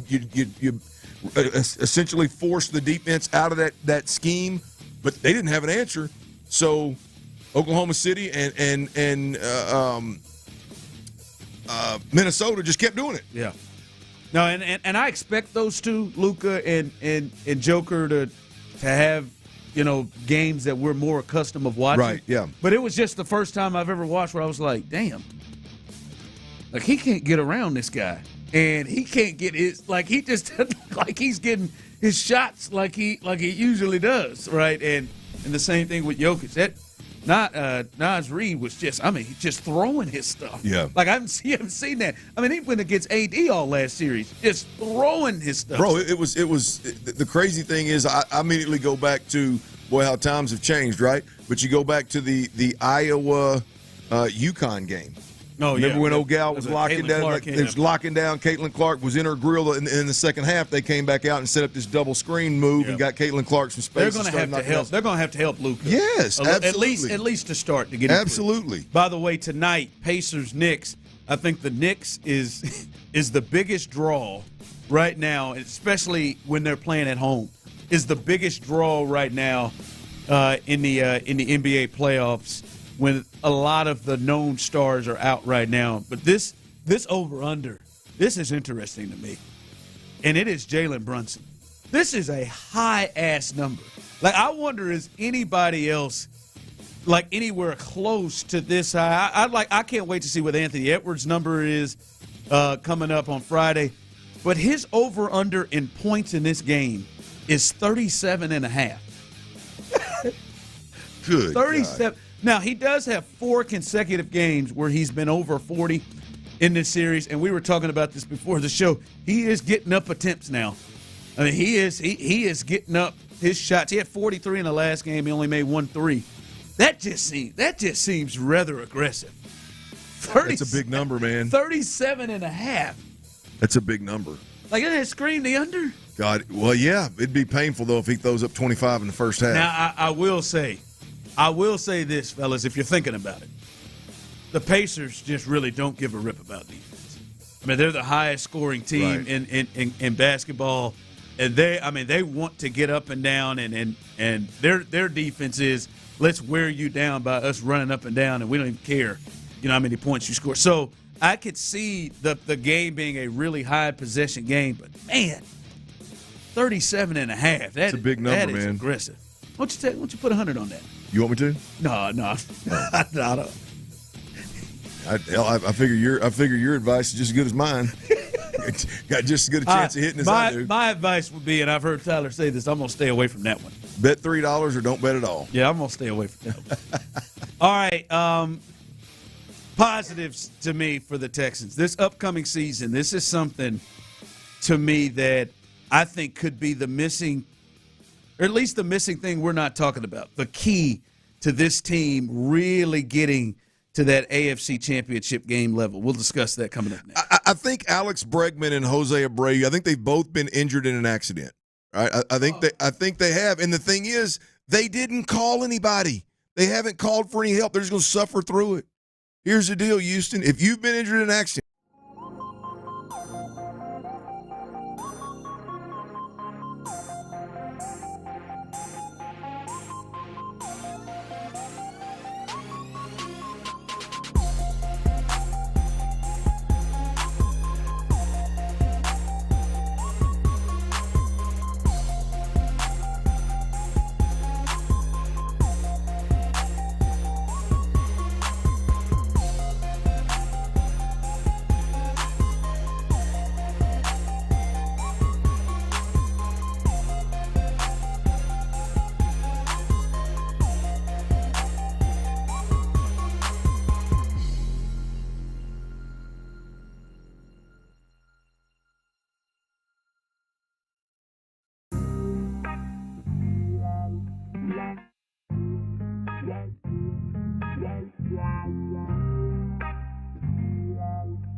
Yeah, that's right.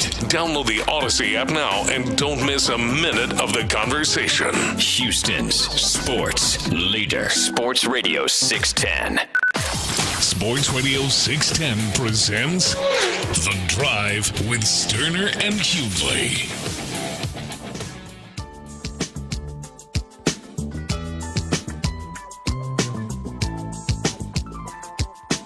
Hey, seriously, guys, come hang out with us tomorrow. Many of you all, I know you like to have fun with us. Come on out, have fun with us. Many of you all like to talk a little trash to me on the text line on YouTube and Twitch. Come on out, talk trash to my face. Talk that trash to Clint to his face. Houston's hero. Come out, have a good time with us, man. I'm game. Come I'm game. out. Let's do it, man. We'll be at Twin Peaks, 59 and Kirby tomorrow. Hanging out, little day game action. Hopefully, I have not thrown in the towel by then, and the Astros can get off or get on the board against the Yankees and get a win tonight, and be going in with a chance to try to win the series tomorrow. A little day game action, but we'll be out at Twin Peaks, 59 and Kirby, 2 to 6. Come hang out with us tomorrow. As Clint said, there's some potential hookups, some potential things that you'll have a chance to win. But your ass got to be in the building. You got to be in there to have a chance to win certain potential prizes. So come on out with us tomorrow, Twin Peaks, 59 and Kirby. Join the drive with Stoerner and Hughley as we'll hang out. And you come on out if you really, really, really want to see the young Tyler Milner. You can see him on my computer if you come in. I'll have him on the Zoom. You'll be able to see him and wave at him. I'll wave at you. I think you ought to come on through, man. I don't think I can. Or you plan on getting in trouble tonight? You can't get out tomorrow? No, I'll get out after the show. You talking about after? That's what I'm talking about. After the show, I'll be out there. Oh, you think I was trying to rub it in the fact you weren't going to go? No, I wouldn't do that to you. That's Ron does that, man. I would stay. But we got tonight. And I got a podcast. I got a podcast to do. That's right. Tomorrow. Got to make that money, man. Got to. By the way, and that's off the balls, but I'm going to go here. By the way, and I need a little help on something with a co-host of mine. Actually, I'll tease that. I'm gonna need a little help on a co-host. Like me?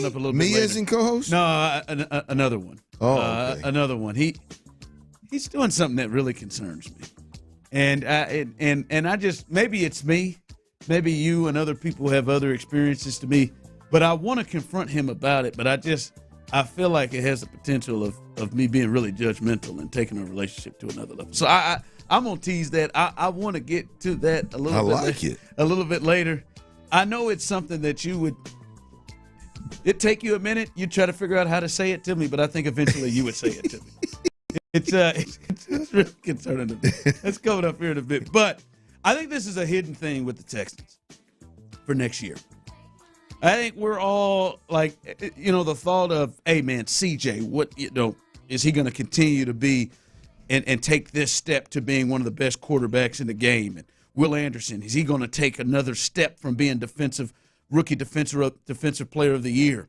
And then when you really look at what happened last year, one of the big catalysts to the Texans getting to 10 wins and winning a playoff game, and now being looked at as a spot or a team, one, to want to go to because they are going in the right direction, and two, looked at as a team that could be a sexy Super Bowl level pick team. I think a lot of that has to do with some of the guys that maybe we didn't account for their performance to be the way it was last year.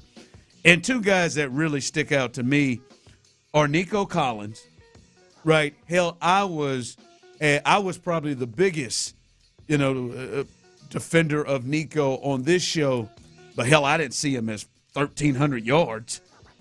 Yeah, he had a monster year. And missing 3 or 4 games. I didn't see him as that. And then Derek Stingley. Derek Stingley still missed time, but he came back, and his last 7, 8 weeks, including the playoffs, I mean, he he was one of the best corners in football. You're a Tiger, but now you're a Texan, both man. those guys. You know what I mean? Both Like, of those guys arrived, right? Did we account for, we didn't? I think it was a big thing. We knew that, especially Stingley was talented, but I don't think we accounted for those guys to step forward. And there are parts of the year where you could say those two guys played at a Pro Bowl level. Those two guys played top 10 at position in their position in the league. And nobody saw it. Nobody expected him to. Now, we talked about Stingley because of where he was drafted, obviously, but there was no reason to believe at that point in time that he was going to get on the field, stay healthy, and play at that level for that long and help the team as much as he did. So, yeah, I mean, I think they both – to me, forget all the talk, whether it was Nico, who was a third-round pick and didn't have a lot of hype, or Derek Stingley, who was a 3 overall pick and had a ton of hype. Forget all that. Both of those guys officially arrived in the NFL. They had their arrival season of, hey, we are here, we're here to stay, and we are for real. Now we'll see what the follow-up looks like, but both of those guys arrived in a big way. And the type of players they made, especially at the positions that they play, made this team, be in a position that it is, along with CJ and all the other parts. I think that we are really getting in our minds about Danielle Hunter and what he can do, which we understand, and what Stephon Diggs and what that could mean, and what does year 2, a healthy season of Tank Dell, what does that look like? What is year 2 with Nico Collins with those weapons? Can he do that again? What does this thing look like? For all the right reasons. But I think also a hidden thing with this team is, do they have guys that have the ability to do what the Nico and Derek Stingley did last year, and that is jump out and have unexpected production and breakout seasons that I don't think we're really looking at that they had last year? Do they have guys that could be Nico and Derek Stingley? And there are a couple of guys that really jump out. And to me, Jalen Petrie and Titus Howard are really high on that list, Clint. Titus Howard, when he did play, he played out of position, then he was a below-average football player at left guard. If we just be honest with that, he had an injury to the start, and then he had an injury to finish it. They paid him at a top 5 level to be a right tackle, Clinton, and I know me and you, but especially you didn't blink about it. You thought it made perfect sense that he could be to that level of a right tackle. He could take up a really big jump and play at a Pro Bowl level, and it would not surprise me at all. And Jalen Petrie, I think we thought coming in would take a step last year. Now, clearly he didn't. Hell, he got benched in important moments last year. He is clearly a guy, Clint, that I wouldn't be surprised if we saw him turn his game up year 2 in the system under D'Amico and play at a Pro Bowl type level. They've got guys that can take the steps that Nico and Stingley. I completely agree. The Jalen Petrie jump would be Nico-like, given the fall off last year. The Titus Howard, look, Titus Howard has arrived from a getting paid perspective, but and maybe I'm wrong, but I think right now, if you asked around people that cover the entire NFL, say, give me the top 5 right tackles in the league, Titus ain't on that list. No, unless you're talking about money. But I just don't think that he's getting the respect that he potentially could get with a big year at right tackle.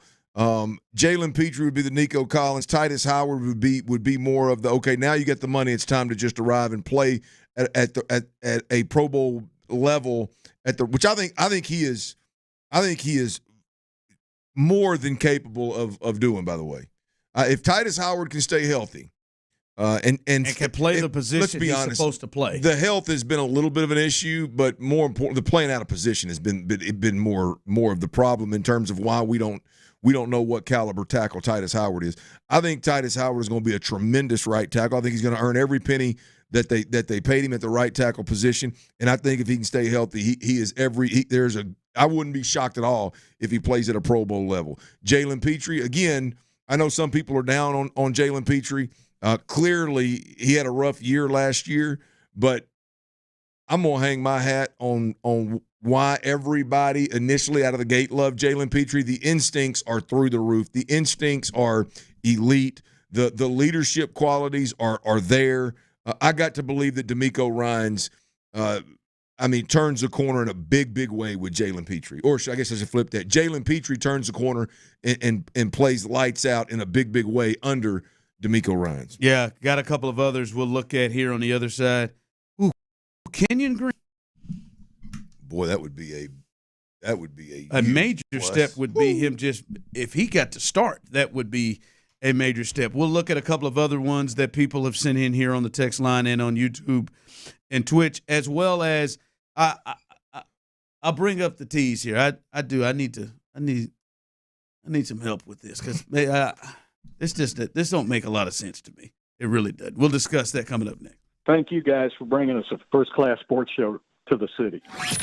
Lopez's concern for the Astros' future is at an all-time high. How can you not see what's going on with the Astros?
They'll be on Auto Trader. Just you wait. Auto Trader. At Lowe's, save big every day when you buy in bulk. Save 10% when you buy 68 or more OSB sheathing. Plus, get an extra 5% off every day on eligible purchases when you use your Lowe's business credit card. Get low prices on the materials you need today because Lowe's knows pros. Selection varies by location. While supplies last, discount taken at time of purchase. See sales associate for details. 5% offer subject to credit approval. Exclusions and terms apply. See store at lowes.com/credit for details. U.S. only. Live from the Twin Peaks studios, Sports Radio 610 presents The Drive with Stoerner and Hughley.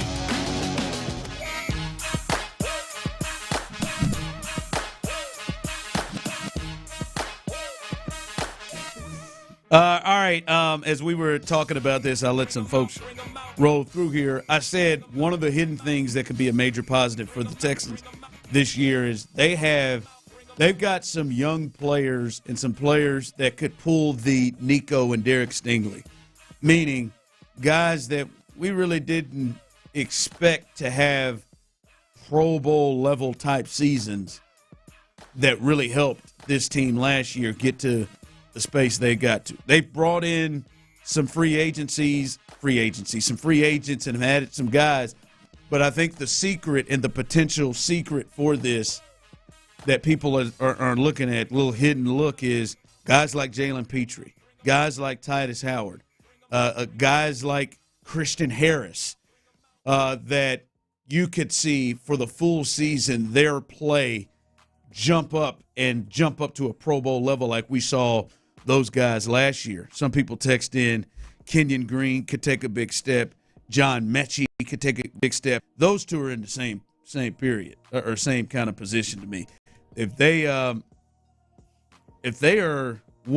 Green if he's a starter at left guard and can start at left guard and be in there, not even having to be at a Pro Bowl level or anything like that, that is a major step for him. And John Mechie, if he is in the rotation, that's a major step for him. Yeah, right. Look, I don't think Mechie's even gonna have a shot. He is way down the list here. But if he could jump Noah Brown or something. Well, yeah, I mean, look, I mean, they didn't draft a wide receiver, and so I mean, I think there's a chance that he could be the fifth guy and be in the rotation. But just getting a chance to make the jump that we're talking about where it impacts the team, I just don't think that's possible with him. Now, here's the deal: I think our conversation was more around like just people making a big jump from what we know. Yes, right. I mean, it doesn't have to be Pro Bowl. We just talked about the guys that could potentially jump and play at a much Pro higher Bowl level.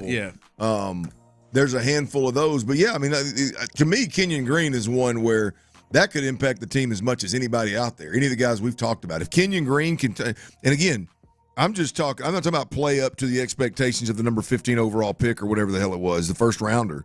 Just show up in shape, be in the right mind, and play a good starting caliber guard in this league. That would be a monster step for Kenyon Green. And I'll be honest with you, that would be a monster step for the Texans offense. I don't know that there's an opportunity for, like, offensively for anybody. Like obviously Titus Howard could play at a Pro Bowl level. I personally believe he's already one of the better right tackles in this league, and it's just a matter of time before we see that. That would be a big step, but you want to talk about feeling a major need and solidifying the offensive line, because it also allows Juice Scruggs to focus on center and be the everyday center, where folks expect him to be great. And then all of a sudden you've got a guy that's playing at least a starting caliber guard. He's another one too. Wow. He's another one Juice, too that could step up from what that position was. So yeah, someone said Jeff Okudah. It's an interesting one. We'll see with that what he does there. But no, man, they've got candidates that could surprise folks next year the way that guys like Nico Collins did. All right, coming up behind us, Texans All Access. Hey, Texans Pro Bowl tight end Owen Daniels, right? Would you say the best tight end in the history of the franchise? 100%. Yeah, Owen Daniels, best tight end. I got a pigskin signed by that fellow in my man cave. Good for you, man. He will join the guys on Texans All Access, so stay tuned for that after us. And then following them, of course, Area 45, Bijani, and Creighton 7 to 11, and they'll have a post-game show. Still waiting on the snap. And Sean Bijani is the one I'm concerned about. Because when he loses it, I think he might tear this whole damn studio up. He's in it, baby. He's in it. So stay tuned for that. Hopefully it's a positive, good post-game show. And wow. And they can get a W tonight. All right. Glenn, Tyler, I want you to jump into this too. 713-572-4610. Those of you on YouTube and Twitch. So a guy I do work with, I've known this about him, and I've probably known him for about 8 years, and it was something that me and other coworkers would talk to each other about with him because we just didn't understand it. And now I work a lot closer with him, and I want to confront him about this. He's already said it. We got to do our next episode. We got to do it at a different time because he's going out of town again. And his out of town is he and his wife go to Disneyland like twice a year. And they have a child who is not one yet. So they just had this child. And they have done this for like 8 years. They go twice a year. Without kids. A year? Not nephews or anything. They go and kick it themselves. And I just find that just absolutely odd. And I don't know. I have never, now me personally, I have never been to Disneyland or World. I've never been. I haven't been to the land. I've been to the world. I've never been to either one. But I just always thought they were that like kids. Like this is for kids. Am I missing something? Is there some sort of adults Disneyland, Disney World that I'm is there a swingers group that goes through Disney? I guarantee you there's a Disney like, do you find group. That odd? Like, hey man, I find it very odd. Unless we're going, there we go. Oh, we're doing our Disneyland trip. Well, there are some adults like, that are obsessed with Disney, and maybe that's. Is that where it is? I mean, I can't think you're just a casual fan of Disney and you're going twice a year as a couple. Like I would a lot of Disney trips, man. I love Lo, bro. Lo's my best friend, but at some point I'd be like, "Hey, babe, how about we spend this money elsewhere?" I haven't just dove in with it. Really like. But it is something that I've always really wondered. Like Frozen. Like, what the hell is he going to Disneyland so much for? Like, why is a lot of trips? Is there? I'm just serious. Is there a like? I've never been. So I haven't been to the land. I got to imagine it's got to be pretty similar to the world. Going that often. Someone texted in, yeah, hell yeah, there are rides for adults. There are rides for adults, and I have myself a hell of a time at Disney World now. The roller coasters are great, and then the main thing I feel like to do for adults at Disney World, and I feel like it's probably the same at land. Someone just texted. There's a whole bunch of drinking around the world. Yes, so you do it at Epcot, one of the parks in Disney. They have all the different countries of the world kind of staged around this park, and it's all matching no matter where you go. Which one's in Orlando? That's Disney World. That's where I've been. We did that. I'm sorry, not land. That's where they go. They go to Orlando. Oh, okay, that's Disney World. Okay, Disney World. Yeah. So if they're going there, I got to imagine, especially that often. That's the part I'm having trouble with. But at Epcot, you do this thing called drinking around the world. You drink each country you go through. You drink, the alcoholic beverage that might be famous or popular in that country. And you get a little tipsy while you roam around through the different countries. It's actually a pretty fun time. But I don't know if I want to do it twice a year. For 8 years? Yeah, that's the part I'm like, huh. Gus and Katie, Epcot around the world is fun, bro. It is. I'm not. There are many adults that go without kids, Ron. Someone texted, listen, this is a lot of ignorance on this.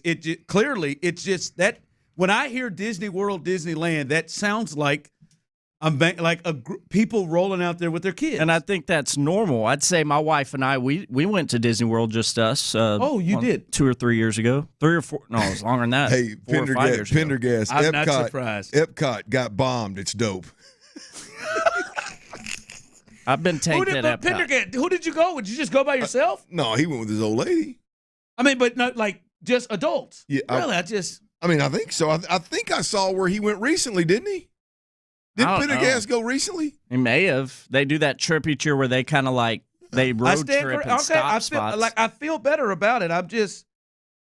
No, don't let the text line get you to a point where you don't quit. Your buddy going twice a year, every year for 8 years, that's a little much. Yeah, I don't think it's weird for adults to go to Disney at all. I think you can have a good time, but twice a year seems too Someone's frequent. texting Disney is the best without kids. Like, they are charged up about it. Pendergast, he took him and his old lady went twice. And Megan at Disney World and Universal. Listen, I don't know it. That's why I'm asking. It just sounded very odd to me. And we would talk, we didn't know him real well to just confront him. And I feel like I got him now where I can confront him. But I'm like, what are we, like, are you going down here? Look, I know that. In my mind, I envisioned Snoopy, I mean, like Goofy, Mickey, them running, all of that running around. And it's just like, Walt Disney. Yeah, I don't doubt that the drinking around the world is fun. How many times you do that? I don't doubt that there's not fun to be had there. They're down there a week, by the way. Who, Pendergast? They're down there a weekend. They're down there Thursday to Sunday. That's what he's. Yeah, I don't know. I just don't. I mean, twice a year seems awfully aggressive. I don't doubt that there's fun to be had there. Exactly where I'm at. But there's some expense. I mean, that's an awfully expensive fun. Oh, they go so much. They're getting points. They're it's like people that go on cruises. Yes. Just rack them up. I think either way you should. I'm gonna do it. I'm gonna do it before. Hey man, I just need that's a lot of Disney World. Universal is the best without kids. I mean, as expensive as I heard it is, like why